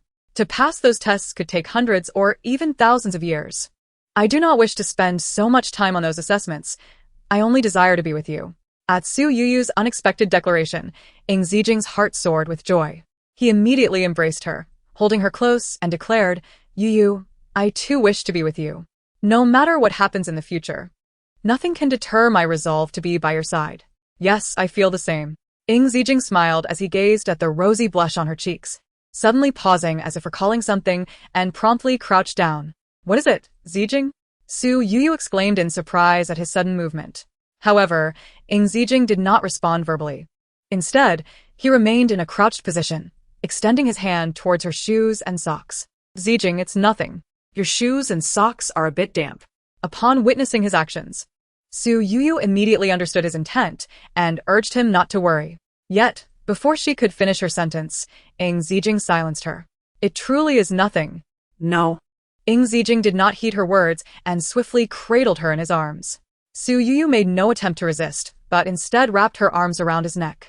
Her gesture brought a smile to Ying Zijing's lips. You really do not need to worry. Indeed, the winter on Penglai Island is quite warm. I have been out for quite a while, and do not feel cold at all. Yes, Zijing, let us return first. Understanding Ying Zijing's somewhat dismissive tone, Su Youyou realized he would not set her down to walk. Thus, she refrained from further protest. The winter on Penglai Island is not as frigid as in the outside world, a fact Ying Zijing was well aware of otherwise. He would not have allowed Su Youyou to converse with Wei Yingying for so long. Nevertheless, it was still the 12th month, and even with the sun's warmth, it could not compare to summer. Ying Zijing was overly concerned for Su Youyou's well-being. In the garden, as Ying Zijing carried Su Youyou away, a pair of eyes observed intently until they exited the garden and turned a corner, becoming invisible. The couple, a perfect match of talent and beauty, undoubtedly constituted a splendid sight within the garden. Yet, the emotions reflected in those watching eyes were not admiration but rather an indescribable and profoundly intricate sentiment. Your Highness, where have you been? You have been gone for so long. Qin Mo complained, addressing Ying Zijing and Su Youyou. Spotting his lord carrying his lady back, Qin Mo and Xiaomi hurriedly approached. We merely strolled through the garden. Must I report my whereabouts to you? Even as they reached the entrance of Lingxiao Palace, Ying Zijing showed no intention of releasing Su Youyou.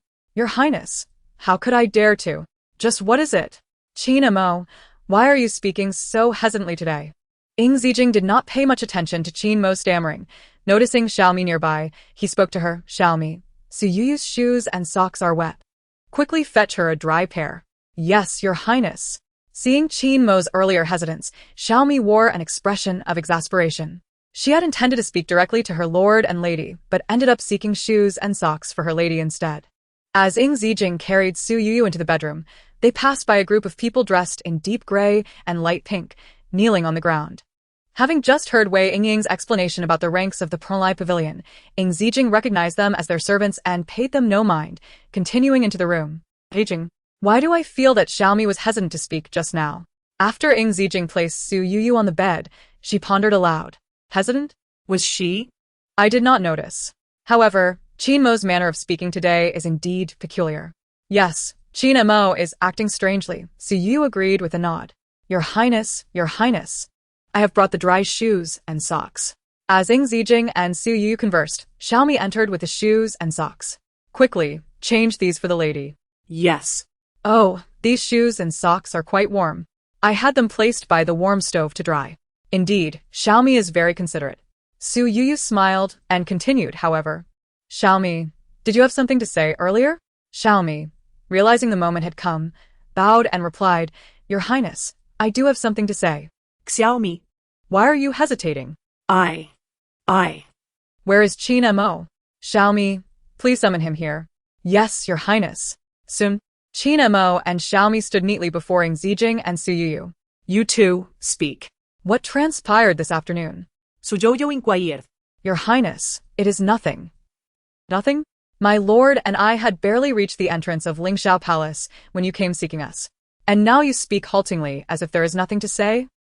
Qin Mo, this matter cannot be concealed. Let us speak of it. Xiaomi glanced at Qin Mo and began. Speak quickly. Your Highness, someone came earlier, inquiring about when the election for the position of the young pavilion master's wife would commence. Upon hearing Xiaomi's words, Su Youyou finally understood why they had been so hesitant. This is a misunderstanding. Your Highness, please do not take it to heart. With Xiaomi finally revealing the matter, Qin Mo breathed a sigh of relief. Yet, he also recognized what this implied and hurriedly sought to comfort his lady. A misunderstanding? Yes, indeed. It must be a mistake. Qin Mo insisted, winking at Xiaomi to encourage her to join in the reassurance. Xiaomi understood Qin Mo's intentions, but knew that her lady, with her keen intellect, could not be easily misled by such a simple explanation. Seeing Xiaomi hesitating to speak, Qin Mo wore an expression of exasperation, reaching out to discreetly poke her arm and whisper, Xiaomi, why are you being so foolish? Although my meaning may not be entirely clear, I wish to express that before Qin Mo could complete his sentence, Su Youyou interjected. Qin Mo, the regulations of the Penglai Pavilion are explicit and well-defined. The individuals within the pavilion conduct their affairs with utmost diligence and responsibility. How could one claim a misunderstanding occurred? Ah? This. Oh, Dear, enough of this. You foolish Qin Mo. Upon witnessing this exchange, Xiaomi rolled her eyes at Qin Mo and continued. Our princess is exceptionally astute. How could she be deceived by your trivial antics? You call me foolish, yet who resembles a pig in their folly? Xiaomi. Who are you calling a pig? Whoever appears agitated and vexed, that is who I am referring to. Xiaomi, enough. Just as Qin Mo was about to retort, Ying Zijing, who had remained silent until now, suddenly spoke. Qin Mo, who is it that brought this matter to your attention? Precisely. When faced with a problem, the solution must be sought from its source.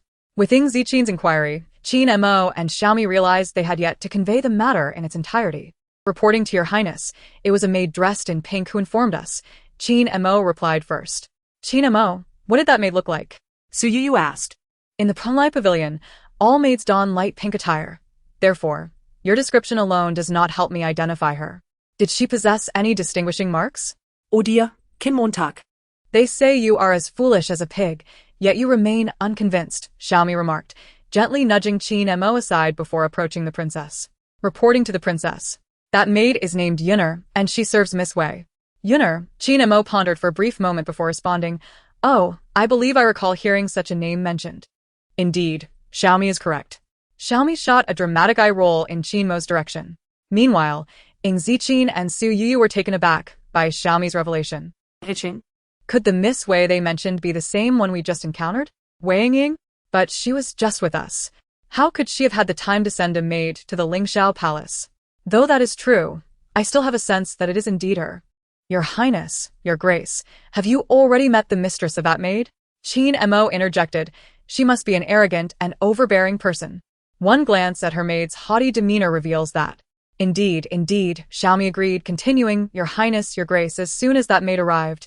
She exuded an air of superiority and boasted that her mistress is a fourth-tier disciple of the Prunglai Pavilion.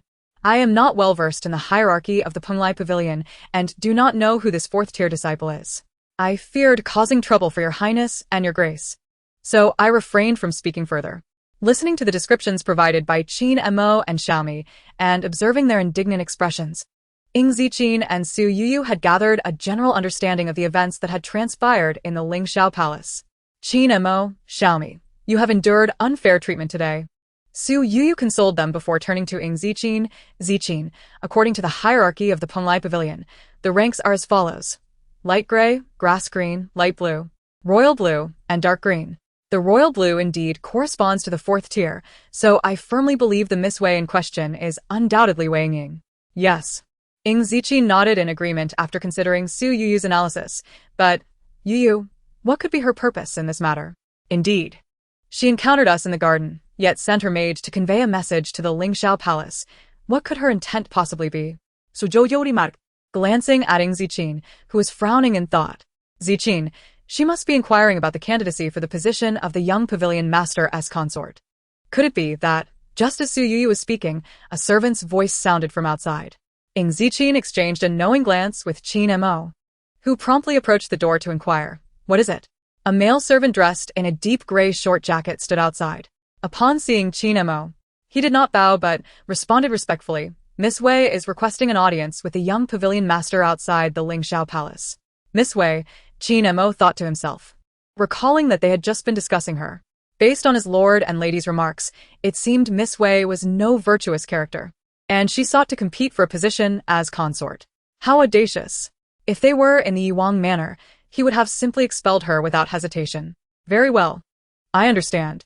Please ask the young lady to wait for a moment. I will inform my master shortly. Understood. Once the servant departed, Qin Mo felt a sense of relief as he returned to the room. Reporting to Your Highness, Your Grace, he began. Hesitating before meeting the gaze of his lord and lady, a servant has come to report that Miss Wei is seeking an audience outside the Lingxiao Palace. I understand. Ying Zijing nodded, appearing unfazed, as if this development was entirely within his expectations. After a moment of contemplation, he turned to Su Youyou, saying, Youyou, I shall meet with her. Zijing, I wish to accompany you. Youyou, this visit from Wei Ying is likely related to our earlier discussion, and I am concerned, Zijing. I know you fear she may utter words that will upset me. However, if I do not go and remain here alone, I will only feel more discontent. Besides, the challenge has been laid at our doorstep. How could she possibly retreat? Chapter 98. The Jade and Stone of the Pringlai Pavilion. You. Do you truly wish to meet her? Yes, yes. Su Youyou nodded earnestly. Observing her enthusiasm, Ying Zijing contemplated for a moment before nodding in agreement. Very well. Let us go together. Su Youyou beamed with delight at his response.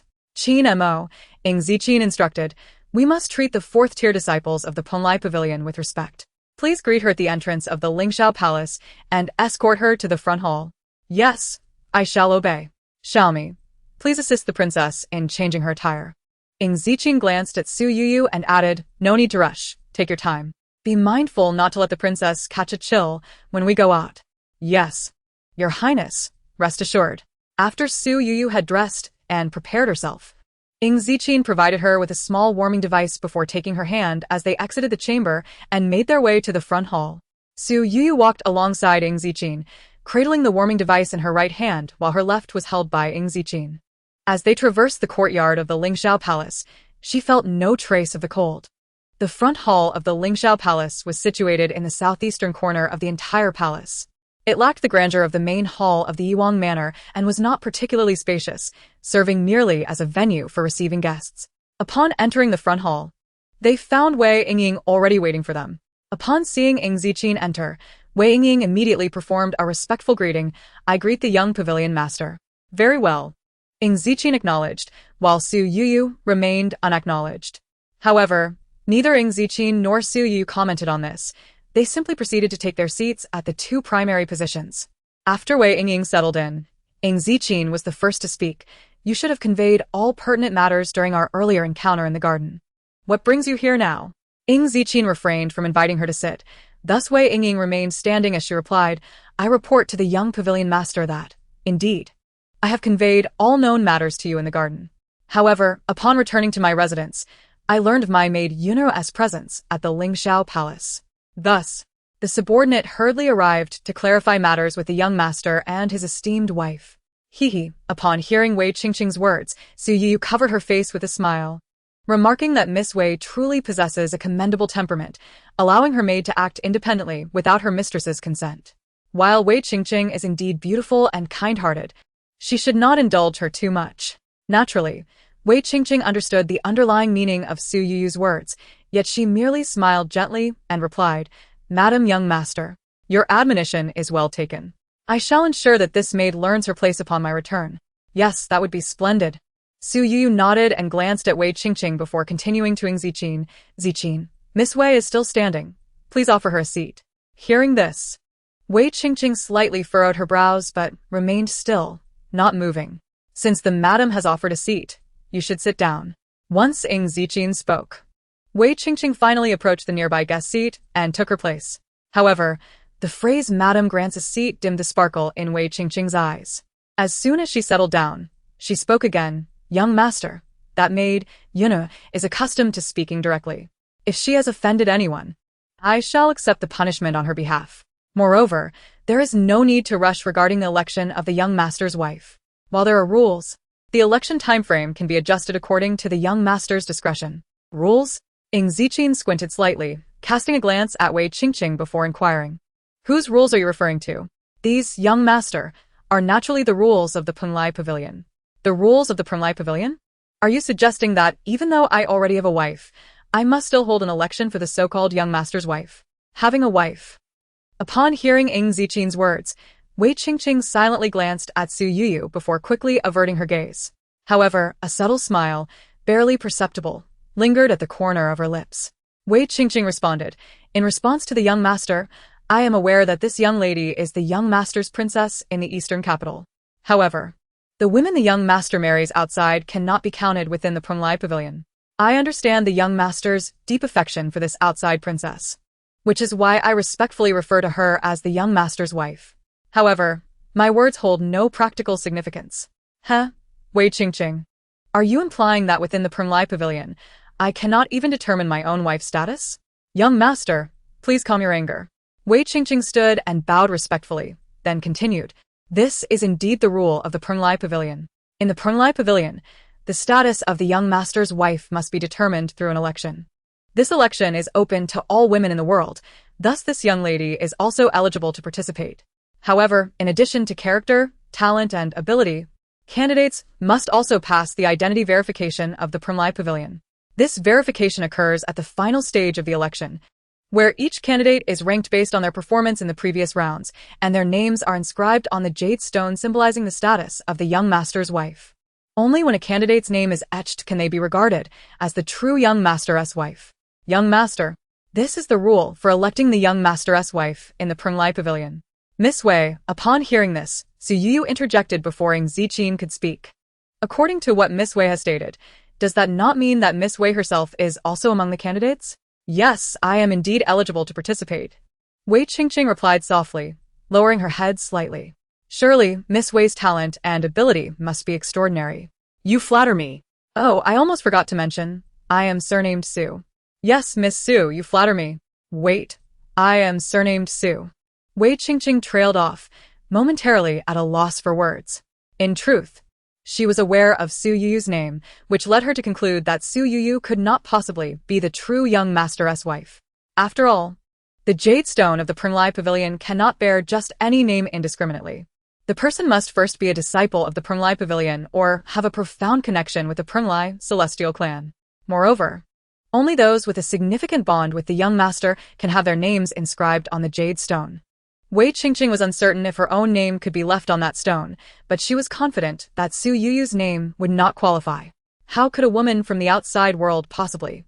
As Wei Qingqing reveled in her thoughts, Ying Zijing directly refuted, there is no need for an election.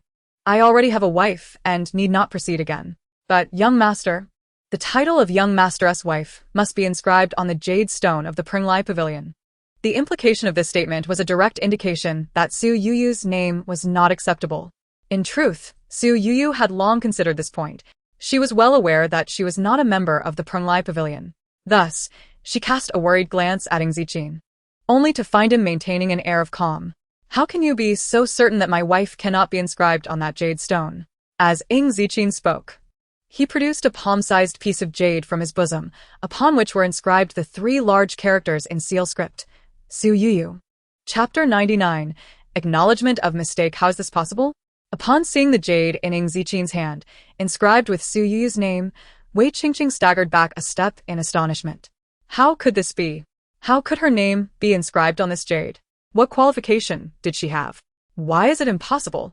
Ying Zijing, with a stern expression, firmly stated, Youyou is the only princess of mine in the eastern capital and my sole wife in the Primly Pavilion. What could possibly be impossible about that? If she lacks qualifications, then who does? Could it be that you do? The seriousness in Ying Zijing's voice snapped Wei Qingqing back to her senses, and she hastily bowed in response. Young master, please do not be angry. I did not mean it that way. I simply did not expect that the young master's wife's name would truly be inscribed on that jade stone. As Ying Zijing's cold gaze shifted from Wei Qingqing to Su Youyou, it softened with warmth and tenderness. Didn't he expect it? Wei Qingqing, are you implying that my wife seems unworthy of the title of young master's wife? Forgive me, young master. Wei Qingqing, seeing the situation, immediately knelt on one knee, pleading for mercy. It was my error, my lack of foresight, and my unclear expression that has caused distress to the young master's wife. I implore the young master to forgive me. Lack of foresight and unclear expression. And yet you have wronged her. While Wei Qingqing appeared to be admitting her mistake and seeking forgiveness, in reality, she was subtly insinuating that Su Youyou was petty and lacked magnanimity. Upon hearing Wei Qingqing's words, Ying Zijing frowned slightly and glanced at Su Youyou before continuing. You were indeed disrespectful to the young master's wife. As the young master, I must advocate for her and ensure that actions are met with appropriate rewards and punishments. Today, your punishment is unavoidable. However, considering your status as a 4th-level disciple of the Primly Pavilion and my envoy, I shall grant you an opportunity to acknowledge your mistake and rectify it. If the young master's wife forgives you today, I will respect her wishes and lessen your punishment. This meant that she had to apologize to Su Youyou. Su Youyou was merely an ordinary person from the outside world. How could the young master compel her to apologize? Yet, the young master had already spoken, and she understood that there was no way to retract it. Wei Qingqing pondered for a moment before stepping forward, facing Su Youyou with a respectful bow. She then spoke, Madam Young Master, the events of today are entirely my fault. I wrongfully accused you and spoke disrespectfully. I humbly ask for your forgiveness and hope you will overlook my reckless actions. I would be eternally grateful. To her surprise, Su Youyou smiled gently, glancing at Ying Zijing and said sweetly, Zijing, look at you, speaking so seriously that you frightened Miss Wei. She came here today to apologize for her maid's actions. We shouldn't lay further blame upon her. It's truly for the benefit of Penglai Pavilion and for you. Ying Zijing approached Su Youyou, gently tucking a stray hair behind her ear before responding, Very well, I will heed your wishes. The tender tone and radiant smile were absent when Ying Zijing addressed Wei Qingqing. Since Madam Young Master has chosen to move past this incident and not hold it against you, I too shall refrain from punishment. However, remember this. Should there be a second offense, regardless of who intercedes, I shall show no mercy. Ying Zijing turned, her demeanor freezing as she spoke. Yes. Thank you for your leniency, young master, and thank you, Madam Young Master, for your magnanimity in forgiving my transgressions. I shall amend my ways and never err again. Very well, you may leave, Ying Zijing commanded. Yes, I take my leave. As Wei Qingqing departed, Su Youyou could almost sense the turmoil within her. Though Miss Wei may not excel in her duties, she is adaptable and quite articulate, a true talent. Seeing Su Youyou's joyful expression, Ying Zijing could not help but lean down and plant a gentle kiss on her lovely face, saying, whether she is adaptable or eloquent, I am indifferent to her words or deeds. My only concern is your happiness. I am happy. Of course, I am. But I wonder, what are Miss Wei's true intentions? True intentions? You believe Miss Wei's actions today have ulterior motives? Zijing, I am not entirely certain. I just sense that her words and actions may not be as straightforward as they seem. Is she merely vying for the position of Madam Young Master? Regardless of her motives, her disrespect towards you is unacceptable. I understand, Su Youyou smiled, however she is still your Penglai envoy and related to your upcoming mission. So we cannot disregard her entirely. Indeed, I shall follow your lead. In truth, Su Youyou and Ying Zijing had acted with intent. They realized that since Wei Qingqing was associated with Penglai Pavilion and tied to Ying Zijing's mission, they could not punish her harshly. Instead, they engaged in a light-hearted exchange to placate her. Suddenly, Su Youyou recalled the jade stone from moments ago and took it from Ying Zijing's hand. Where did you acquire this jade? It truly resembles the jade stone from Penglai Pavilion that Miss Wei mentioned. She couldn't even discern its authenticity from such a close distance. As Su Youyou examined the jade, it appeared more like a jade plaque, its quality surpassing that of Hetian jade. The stone was the size of Ying Zijing's palm, appearing even larger in Su Youyou's delicate hands. The jade's vibrant green hue was remarkably translucent, and upon closer inspection, her name was engraved prominently in the center, etched in a sturdy seal script. Ha ha ha. Ying Zijing chuckled at Su Youyou's expression. Silly girl, Miss Wei is a fourth-tier disciple of Penglai Pavilion. Even from a distance, she could easily discern the authenticity of this jade. Ah? Chapter 100. Su Youyou's connection to Penglai Pavilion. Su Youyou's eyes widened as she gazed up at Ying Zijing, asking, Zijing, are you saying this jade is not a counterfeit? Indeed, Youyou, Ying Zijing replied, bemused. What thoughts run through your mind? How could you think I would deceive you? This jade is undoubtedly authentic Penglai Pavilion jade, without a doubt. Ah. Su Youyou stood frozen, her expression blank. I didn't doubt you. I just didn't expect my name to be engraved on it. Silly Youyou, why would that be surprising? You are my wife, my other half, my one true love, intricately linked to me. Why would you think your name unworthy of being inscribed upon this jade? Su Youyou contemplated this and continued, Zijing, I have never doubted your feelings for me, nor my feelings for you. But regarding this jade, didn't Miss Wei say that only disciples of Penglai Pavilion or those deeply connected to it could have their names engraved? Youyou, do not overthink it. Your name is firmly inscribed, and that is the truth. Everything else is inconsequential. Su Youyou nodded, then gazed at the jade, pondering. But, Zijing, when did you have my name engraved? And you took it directly from your bosom earlier. Did you anticipate Miss Wei's remarks and prepare this in advance? It was not a matter of anticipation. I have carried this jade with me since leaving the eastern capital, never parting with it. Always with you. Su Youyou laughed before asking, Then when did you inscribe my name? Seeing her ask the same question again, Ying Zijing couldn't help but chuckle, replying, Silly girl. It was done on our wedding day. On our wedding day? Yes, on the day you became my bride, you also became my lady of Penglai Pavilion. You. I personally inscribed your name upon this jade. In this lifetime, you are my wife, my queen, my lady. You are my everlasting love, my one and only. Seeing Ying Zijing's earnest expression, Su Youyou felt deeply moved. On the day of their wedding, he had engraved her name upon this jade, a gesture of love she had been unaware of. In her previous life, she had never known this, having caused his demise beneath the city walls. Thank goodness. Thank goodness, she had been reborn. Seeing Su Youyou lost in thought, Ying Zijing wrapped an arm around her shoulder, saying, Youyou, you need not be so touched. For this lifetime is long, and I shall do many things that will move you even more. Zijing, your kindness is unparalleled. And Su Youyou finds herself at a loss for words to convey her emotions at this moment. She repeatedly caresses the jade in her hand, as if touching the heart of Ying Zijing, who cares for her so deeply. As Zijing gazes at the jade, Su Youyou suddenly lifts her head and speaks. Did you not say that it was only after you left Dongfangdo that you realized you were the young master of the Penglai Pavilion? Why, on our wedding day, did you already possess this jade? This jade was left to me by my mother, Ying Zijing replies. Upon mentioning his mother, a veil of sorrow dims his eyes. My mother informed me of her identity, and I am aware that my uncle is the master of the Penglai Pavilion. However, at that time, I truly did not understand that I would become the young master of the Penglai Pavilion. She told me that in the Penglai Pavilion, the name of one's wife must be inscribed on the jade. Thus, before she departed, she entrusted this jade to me. Now I understand, Su Youyou exclaims, opening her arms to embrace Ying Zijing. Zijing, if you are happy, my mother would surely be delighted. Indeed. Ying Zijing nods.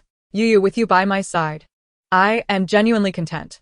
Being with you brings me joy as well. Since Ying Zijing and Su Youyou arrived at the Penglai Pavilion, a blissful aura has enveloped the Lingxiao Palace. In other corners of the Penglai Pavilion, tranquility and serenity persist, yet one place stands in stark contrast. Master, you have returned, Yuner exclaims as Wei Yingying steps into the courtyard. Of course I have. Why would I stay away otherwise? To witness their expressions? Wei Yingying retorts, visibly irked upon seeing Yuner. To witness their expressions? Master, how dare they show you such disrespect? Who granted them such audacity? You must not indulge them. Indulge them? Ha! What power do I possess to manage? The young master is there, even as a fourth-tier disciple. What can I do? Master, please forgive my impertinence. Although the young master is present, he did not grow up in the Penglai Pavilion. He likely knows little of our customs and regulations. For any situation, he must consult you, especially regarding the election for the young master's wife. The position of the young master's wife? Wei Yingying bursts into laughter, a mix of tears and mirth. Seeing her master in such a state, Yuner is perplexed, filled with concern and dread. Master, did I say something amiss? If I have erred, please punish me, but do not make it difficult for yourself. Observing Yuner kneeling, Wei Yingying ceases her laughter, sighing deeply before speaking. Yuner, you do not understand. The young master is already married, and he has a wife. Master, I thought you were referring to that woman by the young master's side. What is she, a mere outsider? Even if she has wed the young master in the outside world, she cannot possibly comply with the rules of the Penglai Pavilion's young master's wife election. That position will ultimately belong to you. Ha! At these words, the shadows in Wei Yingying's eyes deepen, knowing Su Youyou's name is already inscribed on the jade. Her nails dig into her palms. No matter what, she will not spare anyone who obstructs her path. Chapter 101.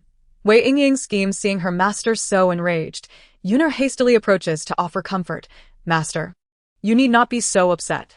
For someone unworthy, damaging your health in anger is not advisable. Ha! Just thinking of Su Youyou makes my teeth itch. You are right. Yuner. What is she, a mere outsider? Why should she be entitled to the position of the young master's wife? Since the age of 8, when I was brought to Penglai Island by the Shuangying Immortal and entered the Penglai Pavilion, I have been part of this place. I have diligently studied and practiced, striving for excellence in all endeavors. Being chosen by the Shuangying Immortal signifies my profound connection to the Penglai Pavilion. Why should this position not be mine? Master, you speak the truth. Yuner, seeing her master receptive to her words, eagerly adds, within the Penglai Pavilion, I have seen no one more diligent or exceptional than you. In my heart, only you are worthy of the position of the young master's wife. However, Master, we must not rush. Since Su Youyou's name is already inscribed on the jade, it would be unwise to confront her directly. Indeed, Yuner, you present a valid point. Wei Ying contemplates Yuner's words, calming herself. This matter cannot be rushed. What do you suggest I do? Master, you jest. I would not dare to interfere in your affairs. It matters not. The more minds we have, the more ideas we can generate, thereby increasing our chances of success. Yuner, share your thoughts freely. You need not kneel. Yes. Thank you for your kindness, Master. Yuner rises and continues, Master, I cannot match your level of foresight. I merely believe that since that outsider is now nominally the young Master's wife, we ought not to oppose her openly. After all, she is not one of us. Her conduct will inevitably be crude. You need only wait for her to reveal her flaws, and her shortcomings will be her undoing. At that time, the young master will grow weary of her, and you will naturally take her place and fulfill your desire to become the young Master's wife. Replace her? Wei Ying ponders Yuner's words, a smile creeping upon her lips. This plan is quite clever. We shall assist her in making mistakes and becoming increasingly insufferable. Master, you are indeed wise. With a light laugh, Wei Ying continues, tomorrow marks the 3rd day since the young master returned to the Punlai Pavilion, correct? Yes, Master. Good. The 3rd day, splendid. Tomorrow is an auspicious day. We should pay our respects to the young Master's wife. As Wei Ying contemplates, a cunning smile unconsciously graces her face. The following day dawns bright and clear, with the sun radiating warmth. Early in the morning, Ying Zijing is summoned to the Punlai Pavilion's plaza by Wei Ying under the pretense of the young master needing to participate in a ceremonial review. Princess, I feel that this Wei girl harbors ill intentions. You must be cautious. She has taken the master away again, Xiaomi remarks while combing Su Youyou's hair. Oh. Our little Xiaomi has grown up. Even the thoughts of others are evident to her now. Receiving praise from her princess, Xiaomi shyly lowers her head and smiles. Yet, she quickly lifts her head, her excitement palpable. Princess, does this mean that this Wei girl truly has ulterior motives? Why then does the princess allow the master to go out with her? What intentions does Wei Ying have? The master and I are already well aware. Su Youyou shook her head with a smile and said, So, Xiaomi, you can rest assured and keep your heart tucked away. Just then, a voice echoed from outside the door. Princess, I have matters to discuss. Su Youyou and Xiaomi were engaged in light conversation when they heard Qin Mo's voice. Qin Mo. Come in, she called. Yes, Princess. Qin Mo complied, entering the room promptly. Qin Mo, you appear flustered. Is there something urgent? Su Youyou inquired immediately upon noticing his demeanor. Reporting to the princess, 6 or 7 women have arrived at the front hall of Lingxiao Palace. 6 or 7 women. Su Youyou expressed surprise. Contemplating for a moment before asking, Qin Mo, do these women know they are at Lingxiao Palace? Princess, they must be aware, Qin Mo confirmed with a nod. I overheard them saying they came specifically to pay their respects to you. Specifically to visit me? Su Youyou questioned further. Do you know who they are? Reporting to the princess, I cannot ascertain their identities. However, I believe they bear some resemblance to Miss Wei from yesterday. Ah? All 6 or 7 resemble Miss Wei to some extent. Xiaomi exclaimed in astonishment. Qin Mo, are you suggesting they are her sisters? How could that be? Qin Mo adopted a look of exasperation and retorted, Xiaomi, you truly are naive. I merely meant they look similar. I never said they were sisters. Where did that notion come from? Then it's you who failed to express yourself clearly. How am I to blame for your shortcomings? Huh? You refuse to acknowledge your own ignorance. I am not ignorant. If anyone is, it is you. Observing the spirited banter between the two, Su Youyou quietly sat to the side, smiling subtly without interrupting. However, it wasn't long before Xiaomi noticed her amusement. Princess, how can you hide there and laugh at us? Su Youyou chuckled. What have you done to realize I was mocking you? Princess. Xiaomi blushed at her words, stamping her feet in embarrassment. Haha, Su Youyou recognized Xiaomi as shyness and refrained from pursuing the topic further. Instead, she turned to Qin Mo and asked, Qin Mo, are those women still in the front hall? Yes, Princess, Qin Mo replied, switching back to a serious demeanor. Have you sent someone to properly receive them? Rest assured. I have arranged seating and refreshments for them, Qin Mo assured. Good, Su Youyou nodded, then continued, Qin Mo, are those women wearing royal blue gowns? Yes, Princess. You are truly remarkable. You discerned their attire without even seeing them. Ken Montag exclaimed. Look at you. claiming ignorance. It does not do justice, Xiaomi murmured. Miss Wei wore a royal blue gown. If you say they resemble her, then surely they must. Oh. That makes sense. The princess is indeed wise. Master, are you certain about summoning the young master out like this? If he learns the truth, might he not blame you? On the way to Lingxiao Palace, Yunar expressed her concerns to Wei Yingying. Blame me? Why would he? Wei Yingying smiled. The young master, upon arriving at Penglai Pavilion, is to conduct a ritual inspection of the lower-ranking disciples. This is the established protocol. I am merely adhering to the rules. What grounds does he have to fault me? Your words ring true. This is indeed our Penglai Pavilion's custom. However, Yunar paused, continuing, the rules do not state that the young master must conduct the inspection on the third day. What if? Wei Yingying, well aware of Yunar's hesitation, remained composed. Chuckling softly before responding, precisely because of this, I did not specify the third day's reasons when I reported to the young master. I simply informed him that he was to conduct the inspection upon his arrival at Penglai Pavilion. He interpreted it as needing to do so today. How could he blame me for that? Master, you are truly astute. All right, they should have arrived by now. Let us proceed. Yes, Master. Earlier that morning, after arranging the inspection ceremony, Wei Yingying had taken Ying Zijing to the square and, without lingering, returned with Yunar to Lingxiao Palace. As the other 7 fourth-tier female disciples she had summoned were likely already waiting in the front hall. Qina Mo, look at your foolishness. After following our princess for so long, you still haven't learned to be clever. I am not foolish. It is you who, in the main bedroom of Lingxiao Palace. Xiaomi and Qin Mo continued their playful quarrel. Enough, you two. The women in the front hall are disciples of Penglai Pavilion. We should not keep them waiting. Come along with me, Su Youyou announced, rising and leading Xiaomi and Qin Mo out. You all arrived quite early. It seems I am late. Before Su Youyou even reached the front hall, Wei Yingying had already entered.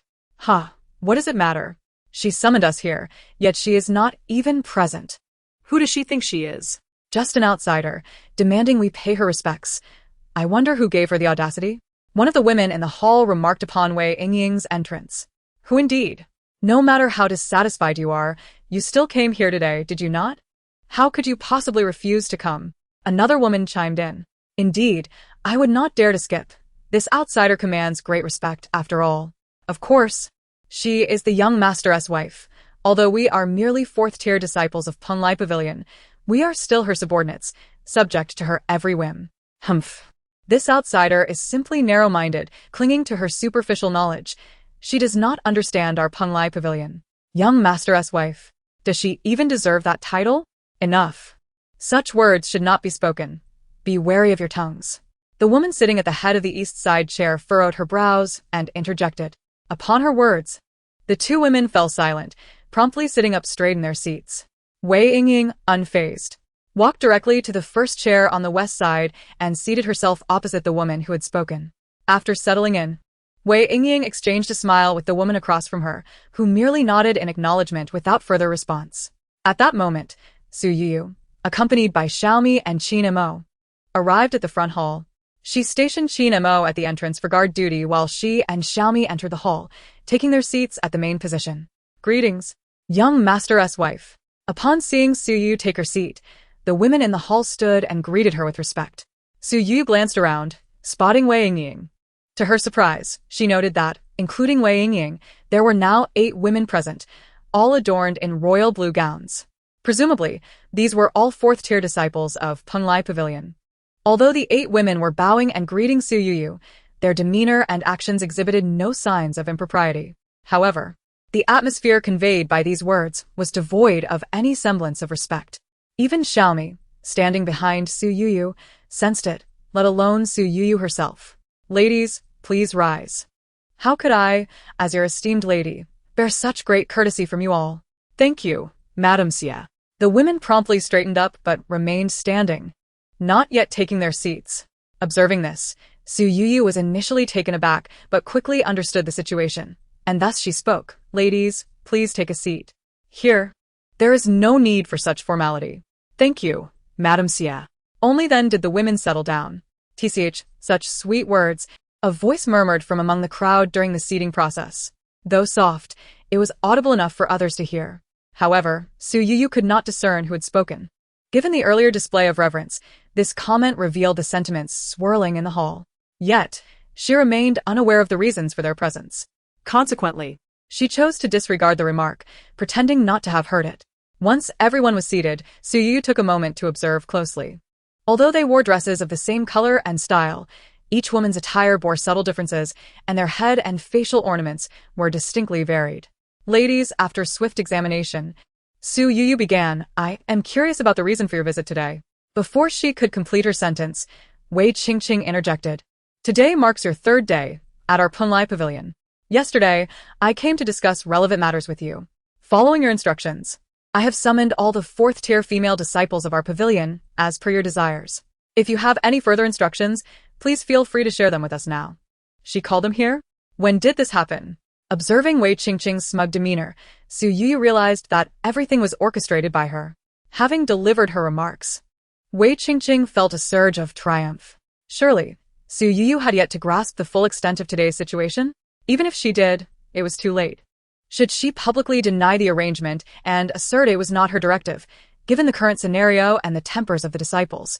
Everyone would likely conclude that Su Youyou was merely attempting to evade responsibility, and such blatant denial would reflect poorly on her wisdom. In that case, Su Youyou's reputation would plummet, transforming Wei Qingqing into the perceived victim in everyone's eyes. At this juncture, the only option left for Su Youyou was to silently accept the blame, conceding that it was indeed her instruction. Under these circumstances, if she wished to maintain her respectable image, she would have to ingratiate herself with the crowd. However, Wei Qingqing knew these individuals all too well. To appease them? Today, she would show Su Youyou the consequences of excessive flattery. After this incident, the so-called madam of the pavilion would undoubtedly lose the support of the people. How could a madam without the people's trust bring joy to the pavilion master? At that point, a mere few words from Wei Qingqing in front of the pavilion master would send Su Youyou spiraling into despair. Thus, the position of madam of the pavilion would fall directly into her hands.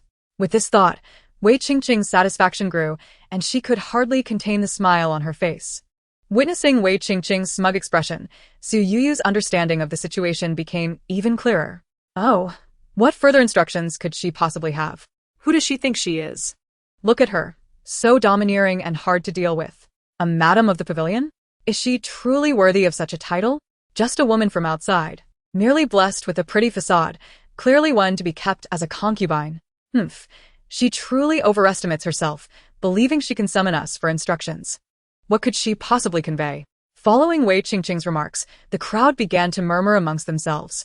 However, the hall was small, and despite their hushed tones, the content of their conversations was still discernible. Su Youyou glanced around, noting that nearly everyone was either whispering or exchanging glances, except for Wei Qingqing and a woman sitting opposite her. Initially, Su Youyou thought the woman refrained from participating due to her prominent position. However, upon closer inspection, Su Youyou realized this woman genuinely wished to remain uninvolved, frowning disapprovingly at the others as they whispered. Su Youyou noted that this woman adorned her hair with an exquisite hairpin featuring a large, lustrous, white pearl, unlike anything ordinary. Among the 8 women present, all fourth-tier disciples of the pavilion, their attire was similar, yet only this woman wore such a distinctive ornament. Su Youyou surmised that she must be different from the rest. As the whispers persisted, Wei Qingqing sat back, eagerly awaiting Su Youyou's embarrassment. Yet before Wei Qingqing could revel in her anticipated amusement, Su Youyou unexpectedly broke into laughter. Su Youyou's laughter took everyone by surprise, halting their whispers and drawing all eyes toward her. "Ladies, I sincerely apologize," she said, covering her mouth with a handkerchief, half smiling. "Seeing Miss Wei's diligence on my behalf, even in front of you all, fills me with joy, and I momentarily lost myself in thought. If I have acted inappropriately, I hope you can forgive me." This was the first substantive remark Su Youyou made, devoid of the anger or panic Wei Qingqing had anticipated. Instead, her tone was calm and gracious, garnering goodwill from the assembly. "Miss Wei? Did she refer to Wei Qingqing? It must be so. Who else among us bears the surname Wei? What has Wei Qingqing done? Why does she have such a favorable impression of her? Who knows? I see something in Wei Qingqing's eyes. Who can tell what she is truly thinking?" With Su Youyou's words, the crowd's attention shifted back to Wei Qingqing. Stunned, Wei Qingqing found herself at a loss, unsure of Su Youyou's intentions. Madam of the pavilion, I truly do not understand your words, she stammered, attempting to clarify. Miss Wei remains so humble.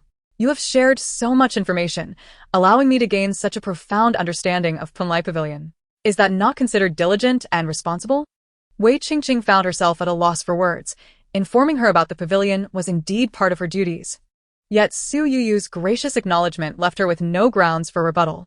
Madam knows this is your duty, yet you have indeed shown great diligence. Su Youyou continued calmly and unhurriedly. Look, today, the gathering of everyone here is indeed your merit. Her merit? Wei Ying was taken aback, her eyes widening in surprise as she hurriedly explained to the crowd, This is all due to the efforts of the young master's wife. Oh, Miss Wei. There is truly no need for such modesty, Su Youyou interjected. I have only recently arrived at Punlai Pavilion with the young master, and I am still not well acquainted with the people and matters here. Thankfully, you have been here as the young master's envoy, providing us with meticulous guidance regarding the rules and interpersonal relations of Punlai Pavilion. My ability to sit here so peacefully today is largely due to your efforts. Wei Ying's expression grew even more astonished. She wished to refute, yet struggled to find the words. The truths Su Youyou spoke were undeniable. She was indeed the young master's envoy, and had conveyed to them the rules and matters of Punlai Pavilion.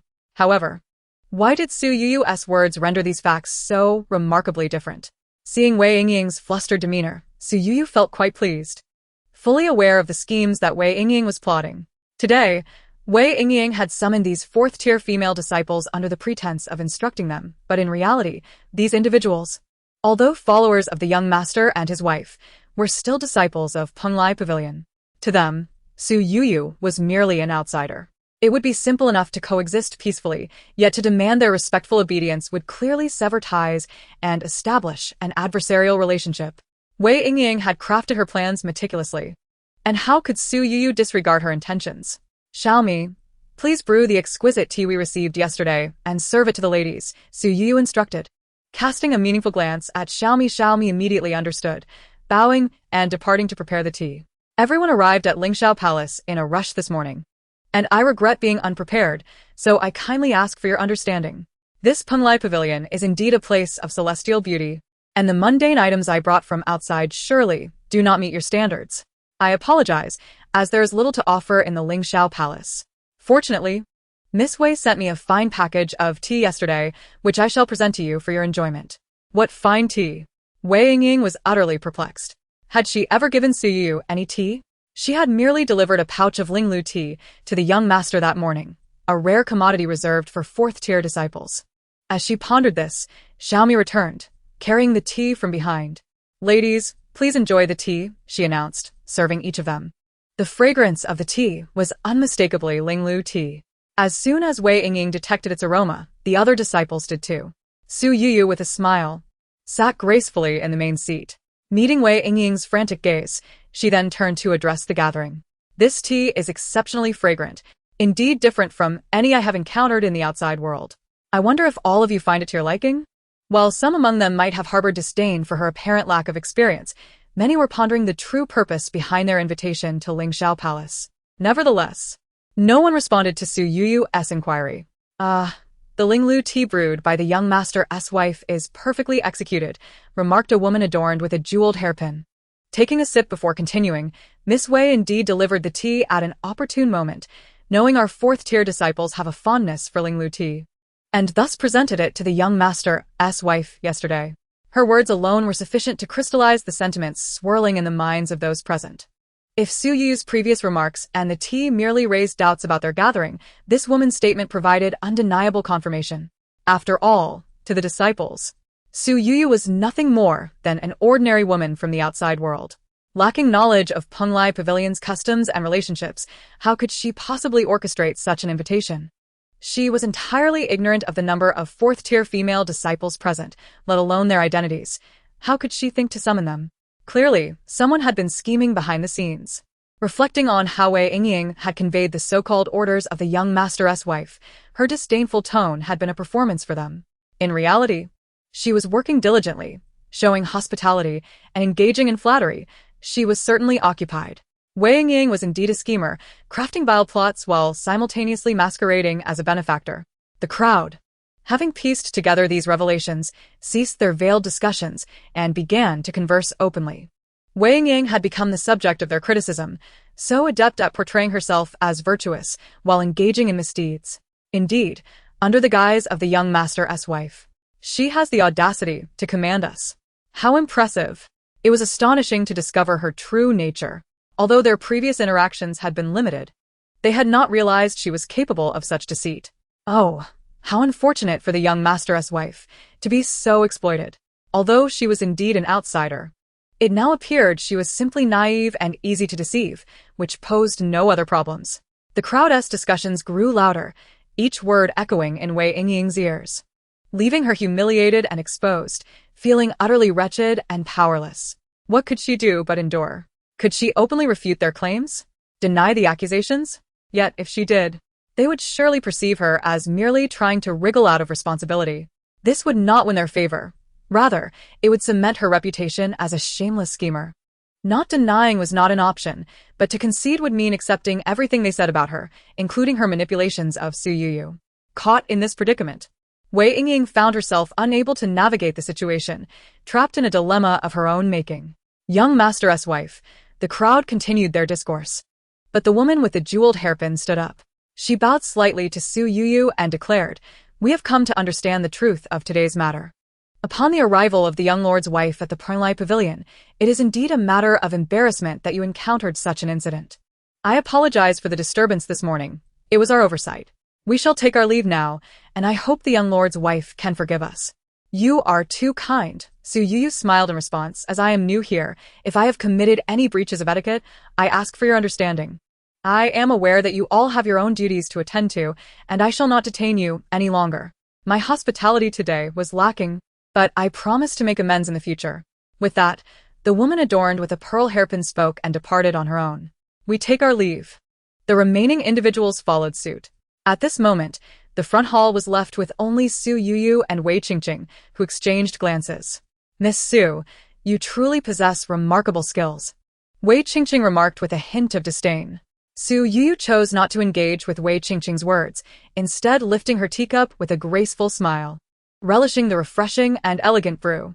Chapter 105, A Refreshing and Elegant Cup of Tea, Part 2, in the front hall. Su Youyou exuded poise and grace, while Wei Qingqing's expression was one of barely contained fury. "Miss Wei," Su Youyou responded, "I will not hold today as events against you. However, we both know the truth of the matter. The reputation of the Pernlai Pavilion is certainly not unfounded, and the fourth-tier disciples must be quite discerning." Discerning? "That is only because you have been meddling in their affairs. Had it not been for your actions today, the disciples would not have needed to present themselves before me in this manner," Su Youyou interjected, not allowing Wei Qingqing to evade her accountability. Su Youyou. With the conversation laid bare, Wei Qingqing dropped her pretense, glaring at Su Youyou as she spoke. "Do not be under the illusion that you can clarify matters in front of them and have them submit to you. To them. You will always be just an ordinary woman from the outside world, unworthy of the title of the young lord's wife. Do you think that just because they now know the truth, everything will be resolved? You are far too naive. Even if they sympathize with you, you will never be recognized as the young lord's wife in their eyes." As Wei Qingqing spoke, her tone shifted from one of hatred to one of glee, as if she had resolved to embrace her defeat. "I would rather have my own reputation shattered than see Su Youyou elevated. Miss Wei, have you said everything you wish to say?" Su Youyou asked calmly once Wei Qingqing fell silent. "I am indeed the wife of the young lord of the Pernlai Pavilion, and thus I am rightfully the young lord's wife. While I come from the outside world and may not compare to the disciples of the pavilion, I am the only one he will ever marry." "Ha!" Wei Qingqing scoffed. "You dare mention the young lord?" He knew nothing of the rules of the Pernlai Pavilion when he was outside and had never encountered any of its women, which is why he fell under your spell.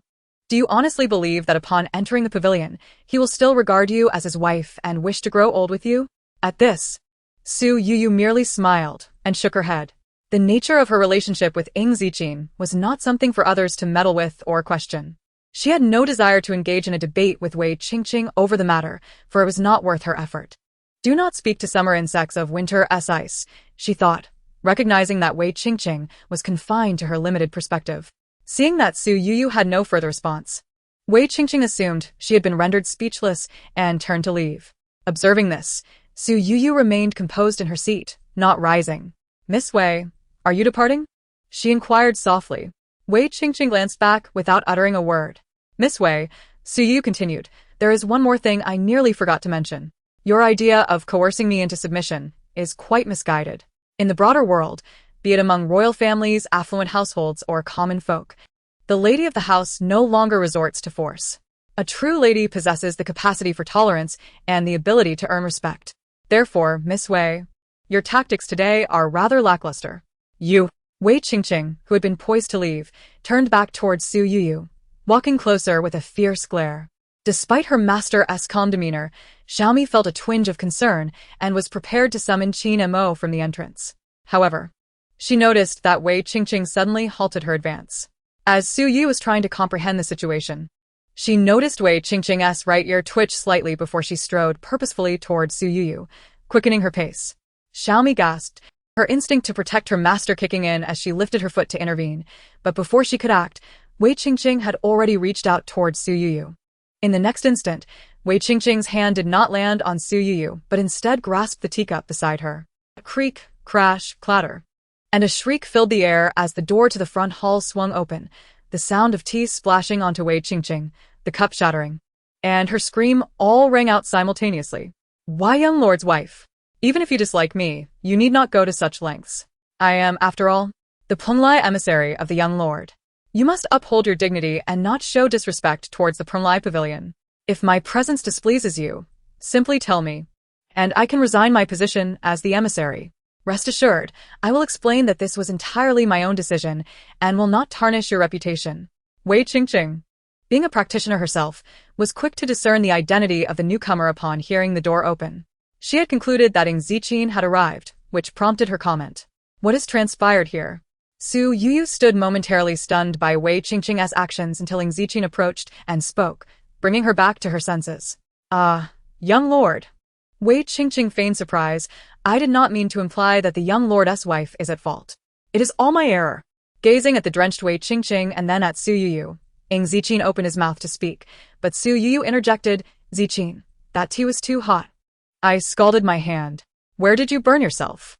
Ying Zijing, who had been smiling while listening to Su Youyou's playful tone, immediately grew concerned upon hearing she had been scalded and swiftly took her hand to inspect it closely.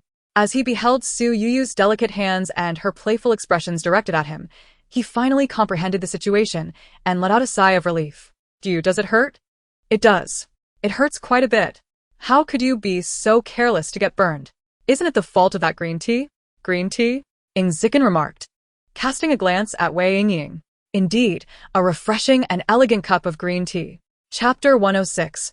In their own way, young master, your subordinate, Wei Yingying interjected, unable to endure being sidelined as Su Youyou and Ying Zijing exchanged banter. However, before she could finish her sentence, Ying Zijing interrupted her. "Wei Yingying, since you claim it is all your fault, you shall kneel in the square for 3 hours. "What?" Wei Yingying gasped in astonishment, her eyes widening. "Why must it come to this? My previous statement was not meant in that way, and I am certain the young master overheard everything I said behind his back. Yet, why is he not angry with Su Youyou, who he seems to care for so deeply? In this situation, I am the one drenched and humiliated, the one who has been wronged, clearly the one in a position of weakness. Why does the young master not see it this way, focusing solely on Su Youyou?" Seeing the myriad of emotions on Wei Yingying's face, Su Youyou smiled gently and spoke again. "Zijing, please do not blame Miss Wei any further. Since she has admitted her mistake, let's let it go. No, it cannot simply end here. If she has erred yet faces no consequences, others will think I, as the young master, am unclear in my judgments." Ying Zijing replied, casting a glance at Su Youyou in agreement. "However, Zijing, punishing her to kneel for 3 hours in the square is rather excessive. After all, Miss Wei is a disciple of the 4th rank at Penglai Pavilion. How can I, in good conscience, allow such a disgrace to befall her because of me?" "Zijing, it truly does not matter to me. "You need not concern yourself with my feelings. Miss Wei is a disciple of Penglai Pavilion, and as long as you and the pavilion thrive, I am content with whatever happens." "You do not say such things. You are my wife, and I will not allow anyone to disrespect you. Zikin, truly, it is of no consequence. I am merely a woman from the outside world. Please do not let my presence disrupt the cordiality between you and Miss Wei. I am not distressed. Su Youyou's words were imbued with understanding and tenderness, yet tinged with a hint of vulnerability. Even though Ying Zijing was aware that Su Youyou was merely acting, his heart ached at the sight of her delicate demeanor. Do not worry, you are safe. Ying Zijing embraced Su Youyou and spoke softly. You are my wife. The lady whose name is etched upon the jade of Penglai Pavilion, occupying the highest position of honor. No one shall show you disrespect. Youyou, do not fear. I am here. Ying Zijing understood that Su Youyou was performing, yet he also recognized the truth in her words regarding her status as an outsider. Therefore, he reassured her not to be concerned, for he would always be there to protect her. Observing the two individuals before her, who seemed entirely unconcerned with her presence, Wei Yingying realized that no matter what she did today, her efforts would be in vain. Su Youyou had preemptively articulated all that she had intended to say, while the young master seemed to disregard the truth of the matter, fixating solely on punishing her. As Wei Yingying pondered this, Ying Zijing's voice rang out again. Your subordinate should go and receive her punishment in the square. At this, Wei Yingying fell silent, casting a sorrowful glance at Ying Zijing. You need not act so, Ying Zijing said, meeting her gaze directly. You should not covet what does not belong to you. Youyou is my only wife. Regardless of the circumstances, I will always believe in her. Even if I were to witness her wielding a knife against you, as long as she claims she did not harm you, I would trust her. What are your intentions? We all understand, he continued. To avoid making this situation more awkward, I suggest you end it here. Go to the square and accept your punishment. What were her intentions? What did she desire? Was she coveting something that did not belong to her? So the young master is fully aware of everything. He knows her thoughts, understands her motives, yet he refuses to accept her as his young master's wife. He comprehends Su Youyou's status as an outsider and acknowledges her shortcomings compared to others, yet he desires only her. Only Su Youyou can be Ying Zijing's young master's wife. With a bitter smile, Wei Yingying bowed to Ying Zijing before making her way to the square to kneel in penance. Sighing as she watched Wei Yingying depart, Su Youyou shook her head. What? The young master's wife is unhappy? Ying Zijing teased, noticing her sigh and shake of the head. You seem to be enjoying yourself quite a bit. You've even learned the words of that green tea so smoothly. Of course, I am unhappy. The young master's subordinates are all disciples of Penglai Pavilion. Their cultivation and abilities are exceptional. As an outsider, I possess nothing and cannot compare. How can I possibly be happy? Youyou, do not say such things. Ying Zijing's demeanor turned serious upon hearing her words. You are the best. No matter what others say, do not let it affect you. Just remember what I told you. You are the best. Ying Zijing's words filled Su Youyou with warmth and sweetness. She nuzzled against him and nodded emphatically. However, Su Youyou suddenly lifted her head, looking into Ying Zijing's eyes as she asked earnestly, Zijing, since Miss Wei could enter Penglai Pavilion and become a fourth-rank disciple, she must possess considerable ability.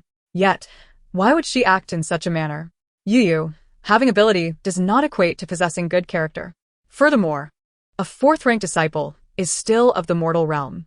As mortals, desires and greed are unavoidable. So that is why so many remain stuck at the fourth rank. Unable to progress, Su Youyou mused thoughtfully after considering Ying Zijing's words. Indeed, my Youyou is truly remarkable.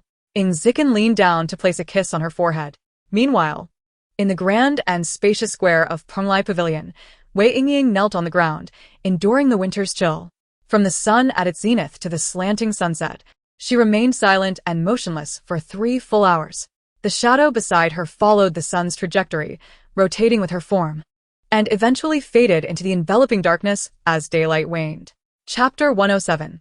Preparations before New Year's Eve. In the days that followed, Su Youyou found herself in a state of great comfort. No visitors arrived, nor were there any disturbances. Since that day of the ceremonial review in the square, Ying Zijing began a routine of early departures and late returns. Su Youyou was not particularly interested in the matters that occupied Ying Zijing's time and chose not to intrude. Thus, during her leisurely moments, she would often step outside for a stroll, occasionally wandering through the garden. Once outside, the atmosphere felt markedly different from that within Lingxiao Palace. Although the Penglai Pavilion was vast, it was also populated with numerous disciples. As Su Youyou walked along the path, she frequently encountered disciples of various ranks. Upon spotting her, the disciples would invariably halt to perform a solemn bow and offer their respectful greetings. However, it remained unclear whether their reverence towards this lady, the consort of the young pavilion master who hailed from the outside world, was genuine or merely superficial. "My lady, this Penglai pavilion is truly a marvel," remarked Xiaomi, who was accompanying her mistress in the garden. "If we were back in the eastern capital during this frigid winter, aside from the plum blossoms still in bloom, all other flowers would have long wilted. Yet here, the colors are so vibrant. It is simply breathtaking. Foolish girl, this is Penglai Pavilion, of course. It differs from the outside world. Our eastern capital belongs to the mortal realm, while this Penglai Pavilion is part of the celestial domain."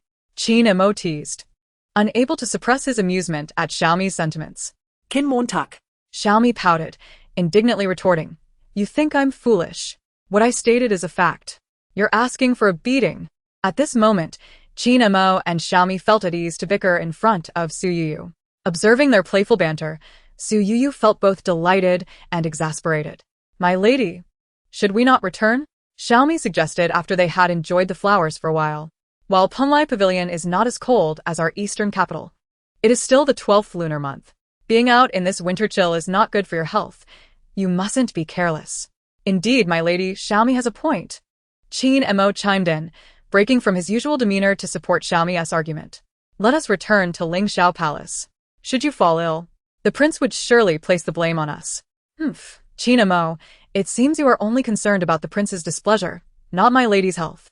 "I care for my lady just as much. I merely mean that the prince is more concerned.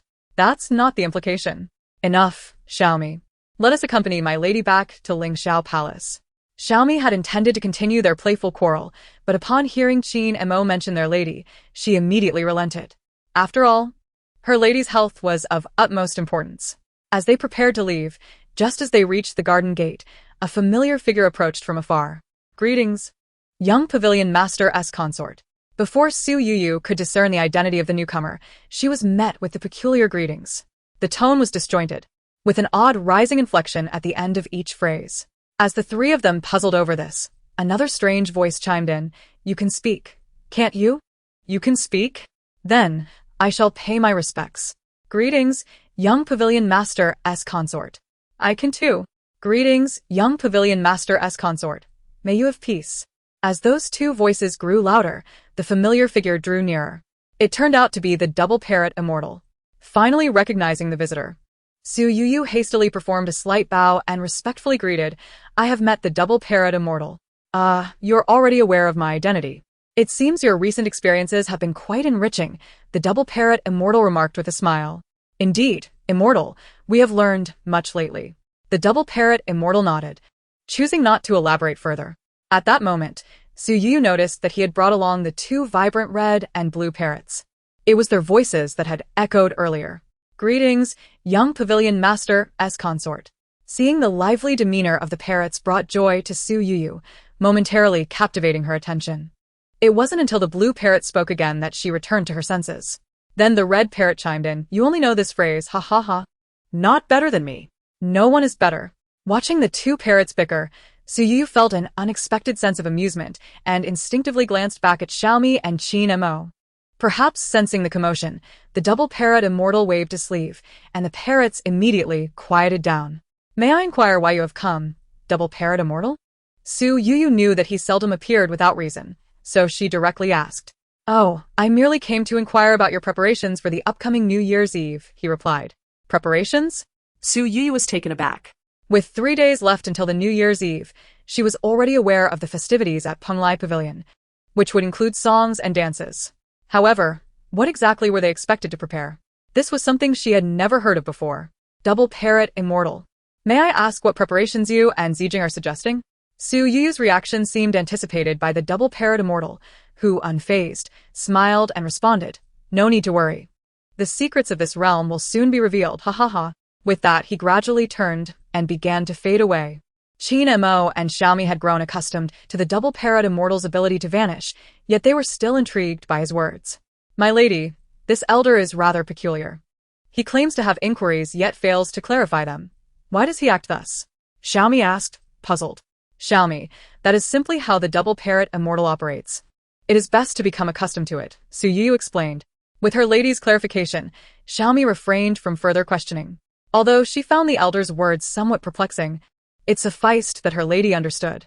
That evening, Su Youyou recounted the encounter to Ying Zijing, who, rather than exhibiting surprise, calmly advised her not to dwell on the matter. Although Su Youyou remained curious, she chose not to pursue it further, given Ying Zijing's response. In the following days, perhaps due to their prolonged outings, she often felt fatigued and quickly succumbed to slumber. Chapter 108. New Year's Eve, my lady. You look absolutely stunning today, Xiaomi exclaimed, genuinely admiring the reflection of her mistress in the mirror. Su Youyou wore a splendid crimson silk dress adorned with gold-threaded peonies. A red sash with golden edges cinched her waist, accentuating her graceful figure. Sitting before the mirror, Su Youyou beamed at Xiaomi, who had just finished her makeup. This smile happened to catch Ying Zijing's eye as she entered the room. The beauty smiles with sparkling eyes. My Youyou is truly a celestial being, Ying Zijing remarked as she approached Su Youyou, placing a hand gently on her shoulder, her tone filled with tenderness. Zijing, you tease me, Su Youyou replied, blushing with delight. Not a tease. My Youyou is the most beautiful woman in the world, Ying Zijing asserted, reaching for a golden-hued hairpin from the table and delicately inserting it into Su Youyou's hair. With the hairpin in place, complemented by a pair of ruby earrings, Su Youyou appeared even more radiant and enchanting. Here was the illustrious prince of the eastern capital, the young master of Penglai Pavilion, adorning a simple girl with hairpins. Be cautious not to have your dignity questioned. After finishing her makeup, Su Youyou rose, seizing the opportunity to tease Ying Zijing in a manner reminiscent of her earlier jest. Your Highness, came the voice of Qin Mo from outside the door. As Qin Mo entered, he reported, Your Highness, I bring news from the main hall that everything is prepared. Very well, I understand, replied Ying Zijing. She then took the red and white cloak brought by Xiaomi and draped it over Su Youyou. The cloak was adorned with intricate patterns embroidered in gold thread, depicting a vibrant scene of blooming flowers. Ying Zijing wrapped Su Youyou snugly in the cloak, the white fur collar encircling her neck, leaving only her small head visible, enhancing her vivaciousness. As the announcement echoed, the young master has arrived, the young mistress has arrived, Ying Zijing led Su Youyou into the main hall, drawing the attention of all present. The hall, known as the Zixiao Hall, had initially escaped Su Youyou's notice due to her astonishment at the reverence shown towards Ying Zijing. Upon entering, they proceeded directly to the main seat. The New Year's Eve banquet at the Penglai Pavilion was set to commence at the hour of the dog. After bowing in respect, the attendees began to converse in small groups around their respective tables.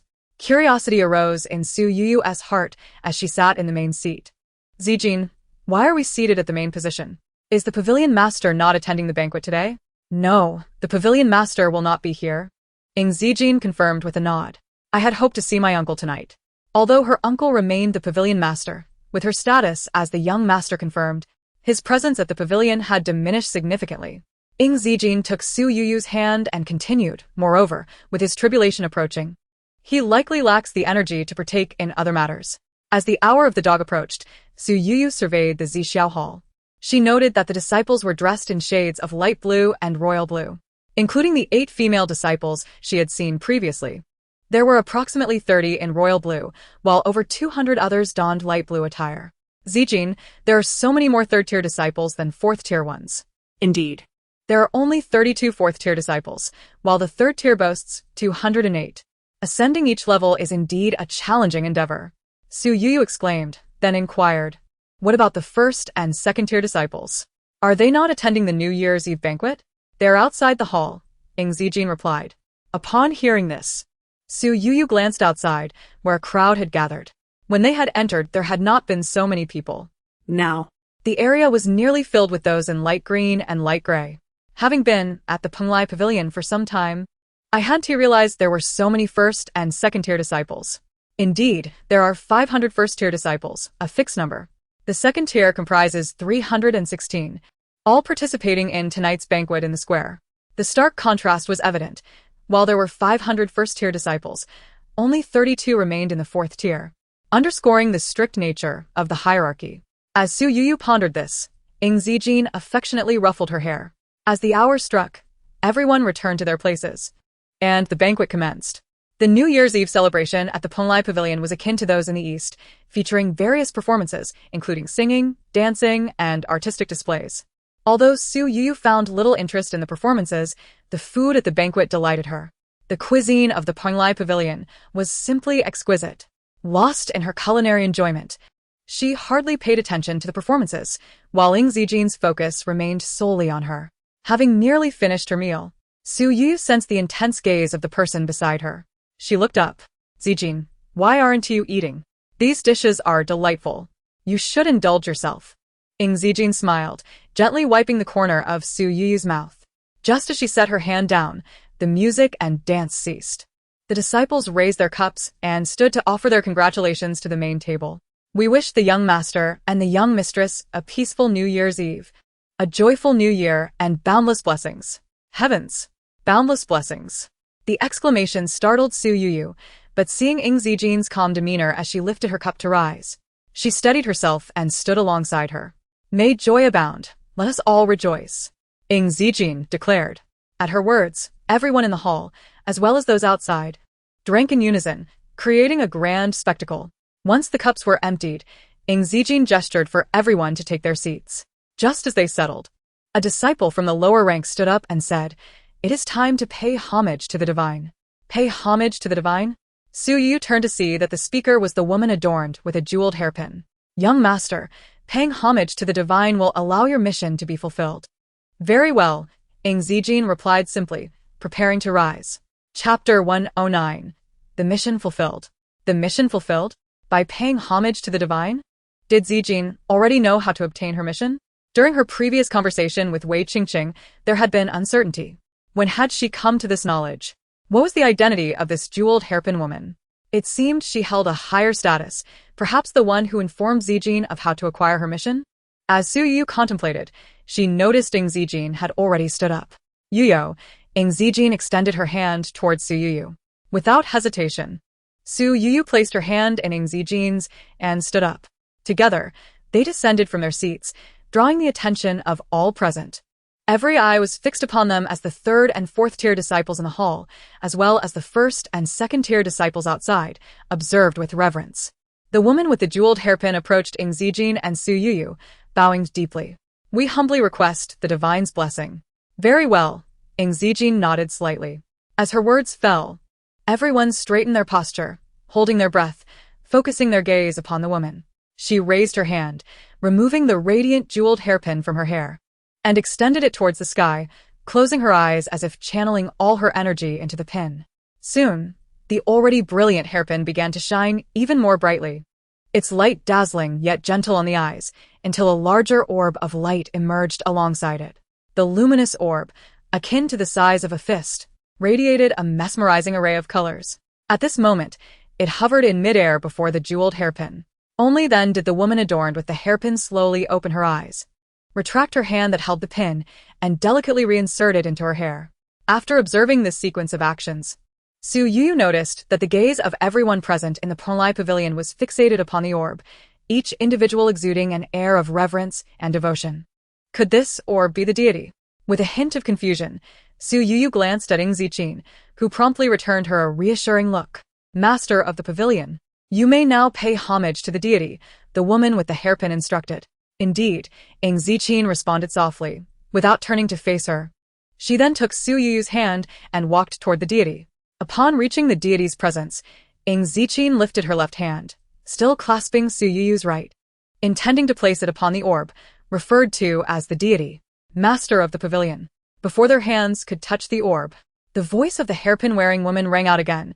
Paying homage to the deity is a sacred act and must not be treated lightly. You should perform this alongside the Ponglai messenger. Though her tone remained respectful, it carried an undeniable authority that was hard to ignore.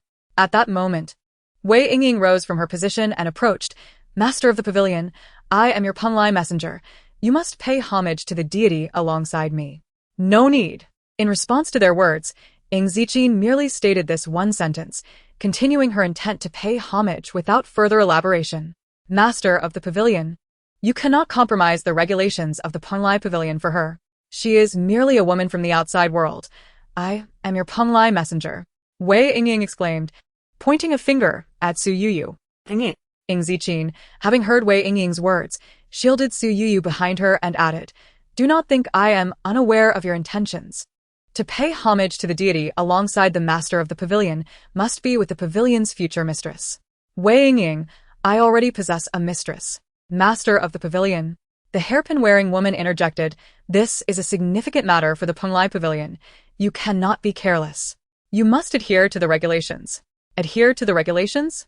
Ying Zijing did not wait for her to finish, interjecting, "Are you implying that I do not understand the regulations of the Penglai pavilion?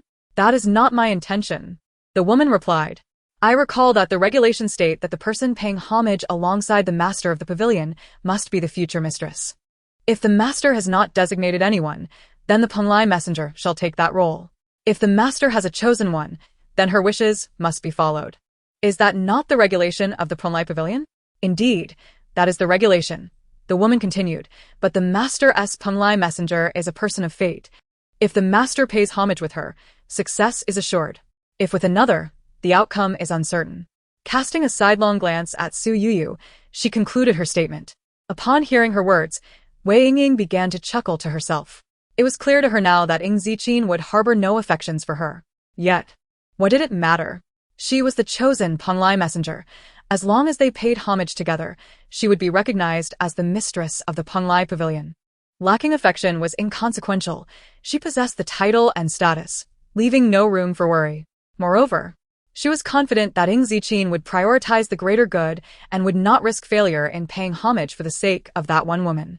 As Zijing observed the attention of all upon her, Su Youyou furrowed her brow. She certainly did not wish for Ying Zijing to have another mistress. Yet she was even more reluctant to see him risk failure in paying homage to the deity. What would become of him in the Penglai pavilion then?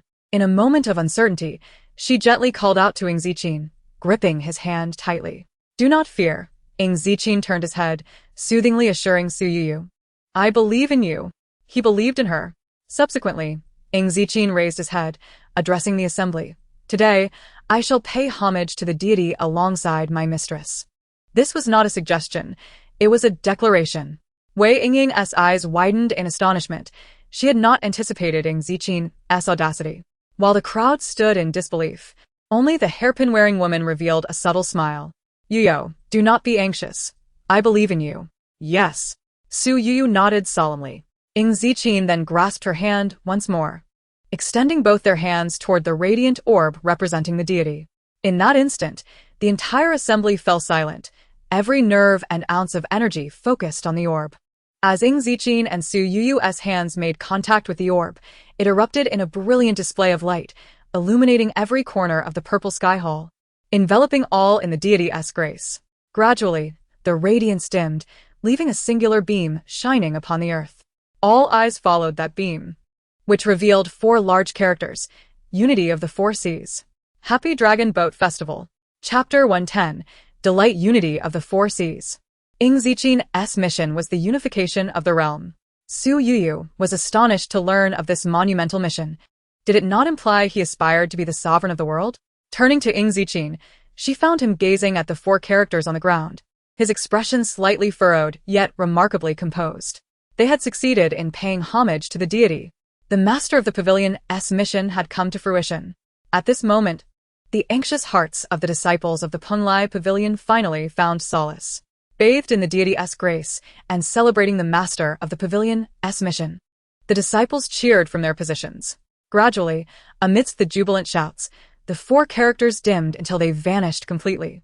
Ying Zijing then clasped Su Youyou's hand, retracting their arms. Following this, the orb gradually diminished in luminescence, slowly fading away.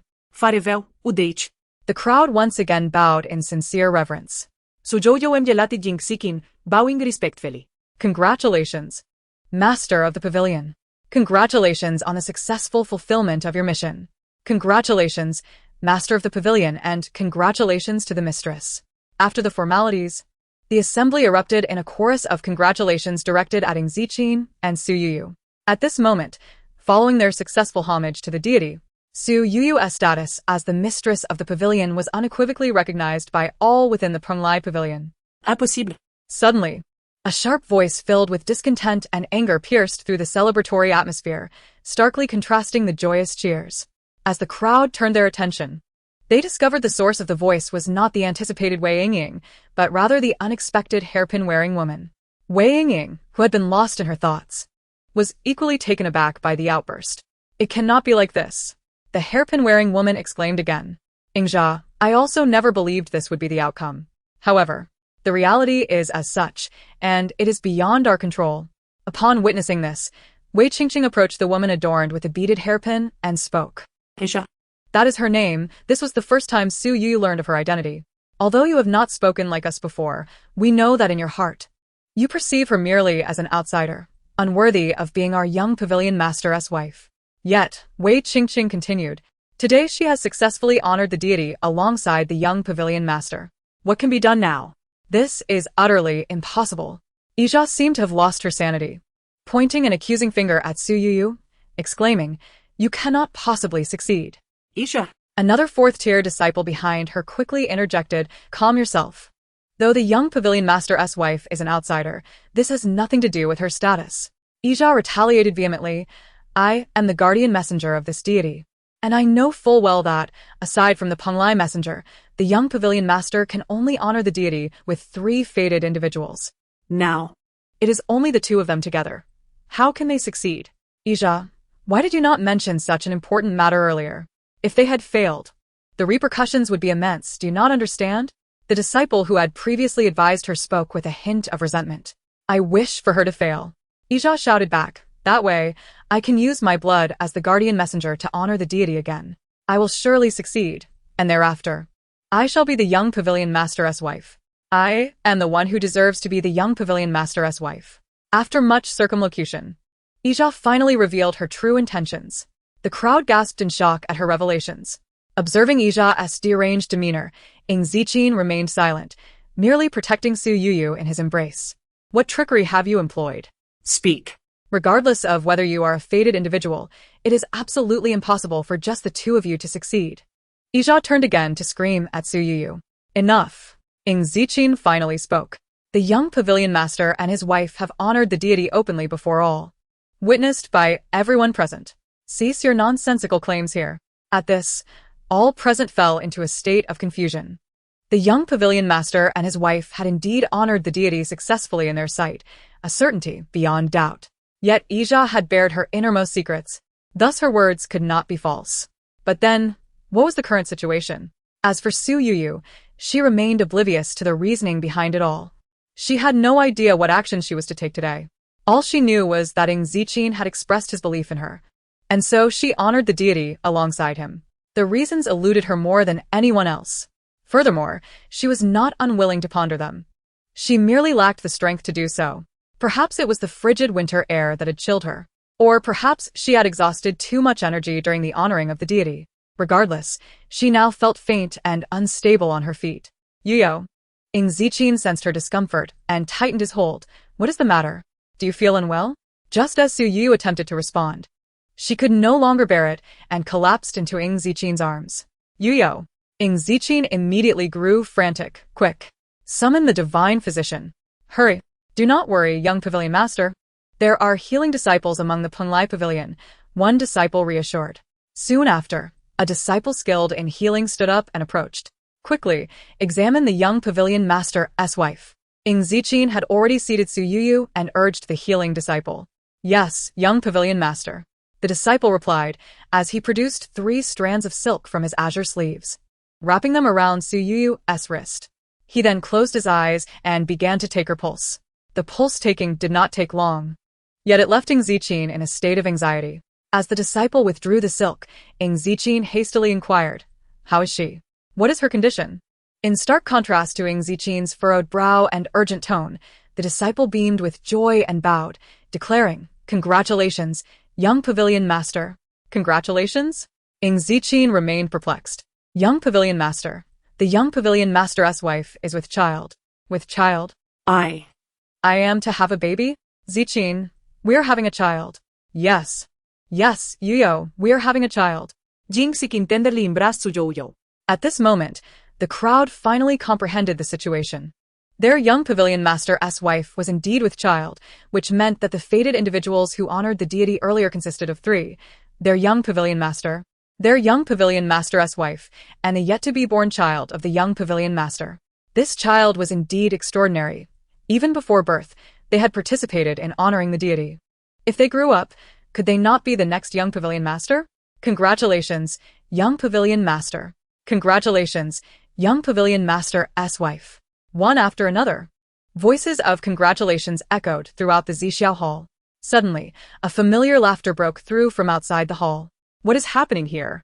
Why all the congratulations? As the laughter drew nearer, the figures of the twin parrots appeared before Ying Zijing and Su Youyou. Greetings, twin parrots. Ying Zijing rose to pay his respects, and Su Youyou attempted to stand as well, but was stopped by him. Zijing, it is of no concern. Youyou, you must. As the two spoke, the twin parrots interjected. I do not require such formalities, and moreover, the young pavilion master and his wife need not bow to me. It is of no matter. Just as Su Youyou was about to respond, she was again interrupted by the twin parrots, whose gaze suddenly focused on her abdomen. After a moment, he withdrew his gaze, stroking his beard as he continued. Ah, the Zouxing, quite remarkable indeed. Ha ha ha. Esteemed one, are you implying? A curious disciple could not resist asking. I've said nothing, the twin parrots chuckled, stroking his beard. Heavenly secrets must not be divulged. Despite this, everyone present clearly grasped the meaning behind the twin parrots' words. The mention of the Zouxing was unmistakably directed at the young pavilion master's wife's womb. Thus, it follows that the child within her was indeed the reincarnation of the Zouxing. No wonder they could honor the deity even before birth. Being the reincarnation of the Zouxing was extraordinary indeed. Immediately thereafter, the crowd erupted in a chorus of congratulations. Within the entire Purple Cloud Palace, everyone, save for Wei Qingqing and Yizhai, wore expressions of sheer joy. The midnight hour had arrived. With the sound of the clock chiming, the air was filled with the crackling of firecrackers. Ying Zijing tightened the cloak around Su Youyou, leading her to the square in front of the Purple Cloud Palace. The square was adorned with red firecrackers on either side, while colorful fireworks burst forth in the night sky. Zijing, it's New Year's Eve, Su Youyou exclaimed. Indeed. Youyou, Happy New Year, Ying Zijing replied. Zijing, I am so happy right now. I feel incredibly blessed. Youyou, I feel the same. Now that we are together with our child, celebrating New Year's Eve as a family of 3 is truly a source of happiness. Su Youyou naturally placed her hand on her still flat abdomen, gently caressing it. Within her, their child was quietly taking root, a delightful and wondrous miracle. As she tenderly touched her baby, she leaned into Ying Zijing's embrace, basking in the infinite warmth of his affection, a blissful smile gracing her lips. With a loud bang, a magnificent firework shot into the night sky, instantly illuminating the darkness with a kaleidoscope of colors. As they admired the enchanting sight, Ying Zijing pulled Su Youyou closer to him. Another vibrant firework ascended, the beautiful display continuing to dazzle the night. Wow, these fireworks are truly breathtaking. I have never seen such beautiful fireworks before, exclaimed Xiaomi, her gaze fixed on the sky, excitement radiating from her face. Silly, it's just fireworks. Is it really worth getting this excited? Qin Mo remarked disdainfully, also gazing up at the sky, though his eyes occasionally strayed to his companion. For tonight's New Year's Eve banquet, both the prince and princess had attendants from the Permlai Pavilion at their service, allowing them some leisure time. Thus, the two found a quiet spot to enjoy the spectacle. I'm not silly. These fireworks are stunning. They're more beautiful than any I've seen in the eastern capital. Xiaomi retorted, pouting but speaking earnestly. They're merely average, Qin Mo replied with feigned indifference. Fine. If you don't like them, then don't bother me. I'll enjoy them by myself. All right, I'll reluctantly accompany you to admire them, Qin Mo said. Lifting his head to take in the resplendent night sky, a broad smile breaking across his face as he glanced at Xiaomi beside him. Wow. This is truly beautiful. This New Year's Eve is the happiest I've ever had, Xiaomi exclaimed, her joy evident as the fireworks continued to burst forth in the sky. After a while, she finally lowered her head, rubbing her neck in delight and dancing with glee. Qin Mo watched Xiaomi's exuberance with a resigned shake of his head. He then loosened his cloak and draped it over her shoulders, grasping the collar and pulling her close. Xiaomi, I too have enjoyed this New Year's Eve immensely, he said, gazing deeply into her eyes. Feeling the sudden closeness and seeing the way Qin Mo looked at her, Xiaomi's cheeks flushed to deep crimson. Chapter 112. Journey to Ying Zijing. Are we leaving Penlai Pavilion? Su Youyou, reclining on a chaise while eating grapes, sat up abruptly upon hearing Ying Zijing's announcement. You? Ying Zijing said, rushing over to assist her. You're about to become a mother. Why are you so lively? It's just a bit surprising, that's all. Su Youyou replied, feigning annoyance. Oh, Zijing, your mind is filled with thoughts of the child. Even my slightest movement worries you. You don't care about me at all anymore. Ying Zijing couldn't help but feel a mix of amusement and exasperation at Su Youyou's antics. I am clearly concerned for you. How can you say I do not care? Humph, she rolled her eyes. So you don't care about the baby then? Of course. I care about our child. How could I not? But I care for you even more. You are my precious treasure, irreplaceable. Hearing Ying Zijing's heartfelt words, a wave of sweetness washed over Su Youyou.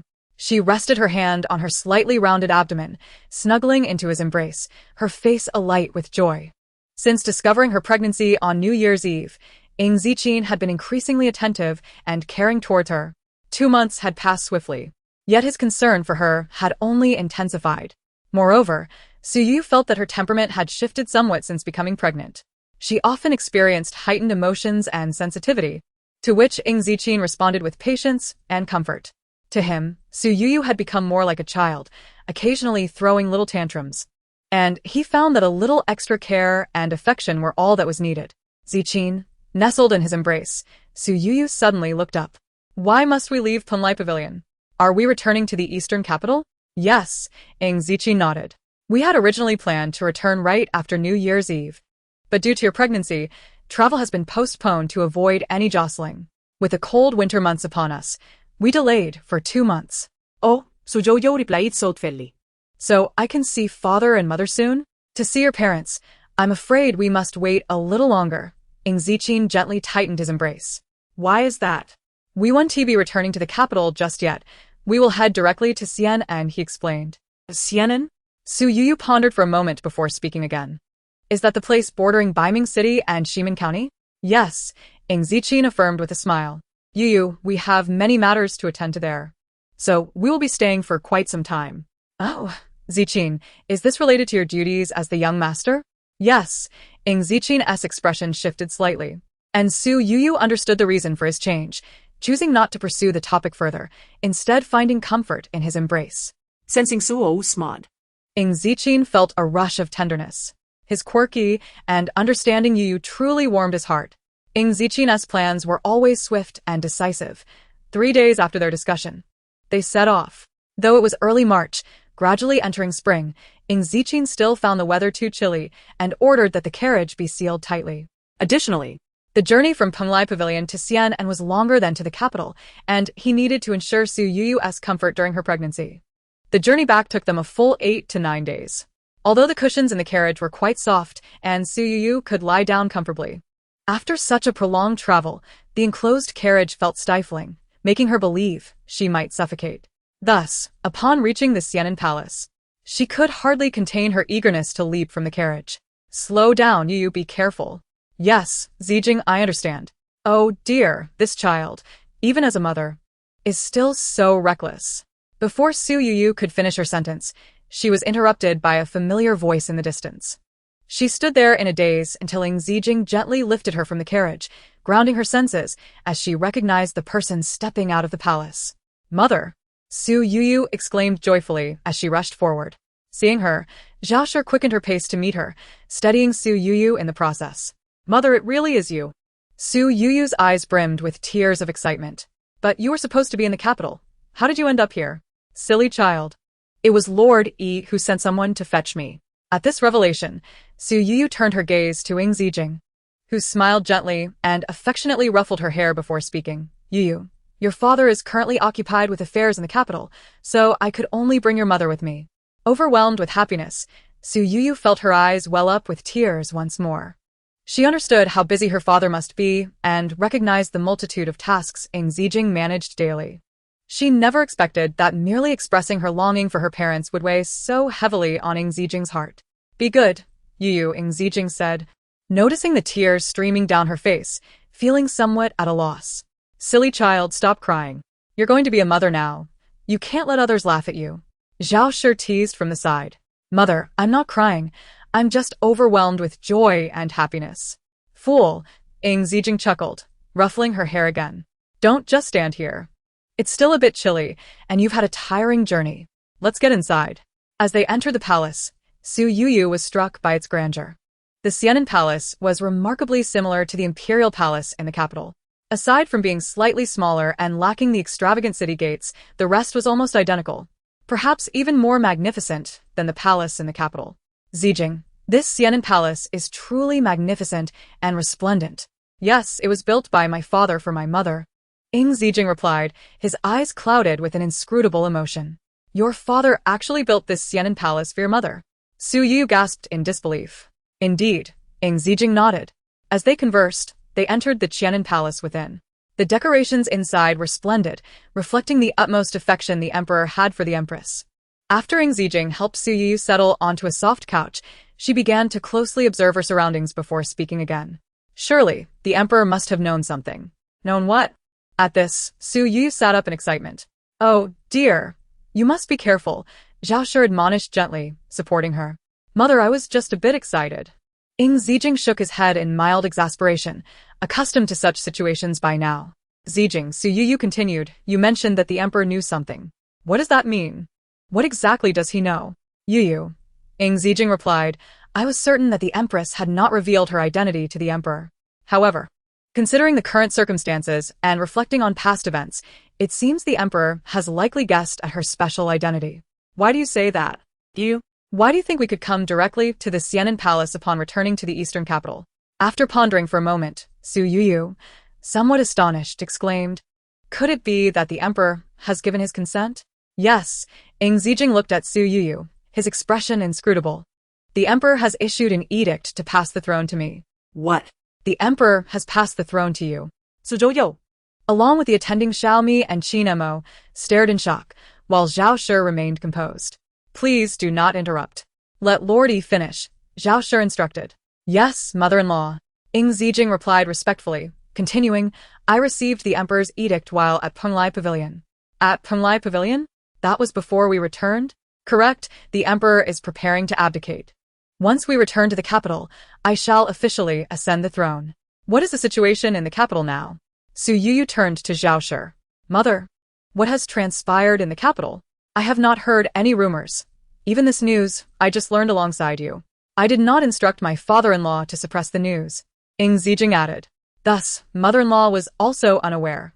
For now, I have temporarily entrusted the affairs of the court to my fifth brother.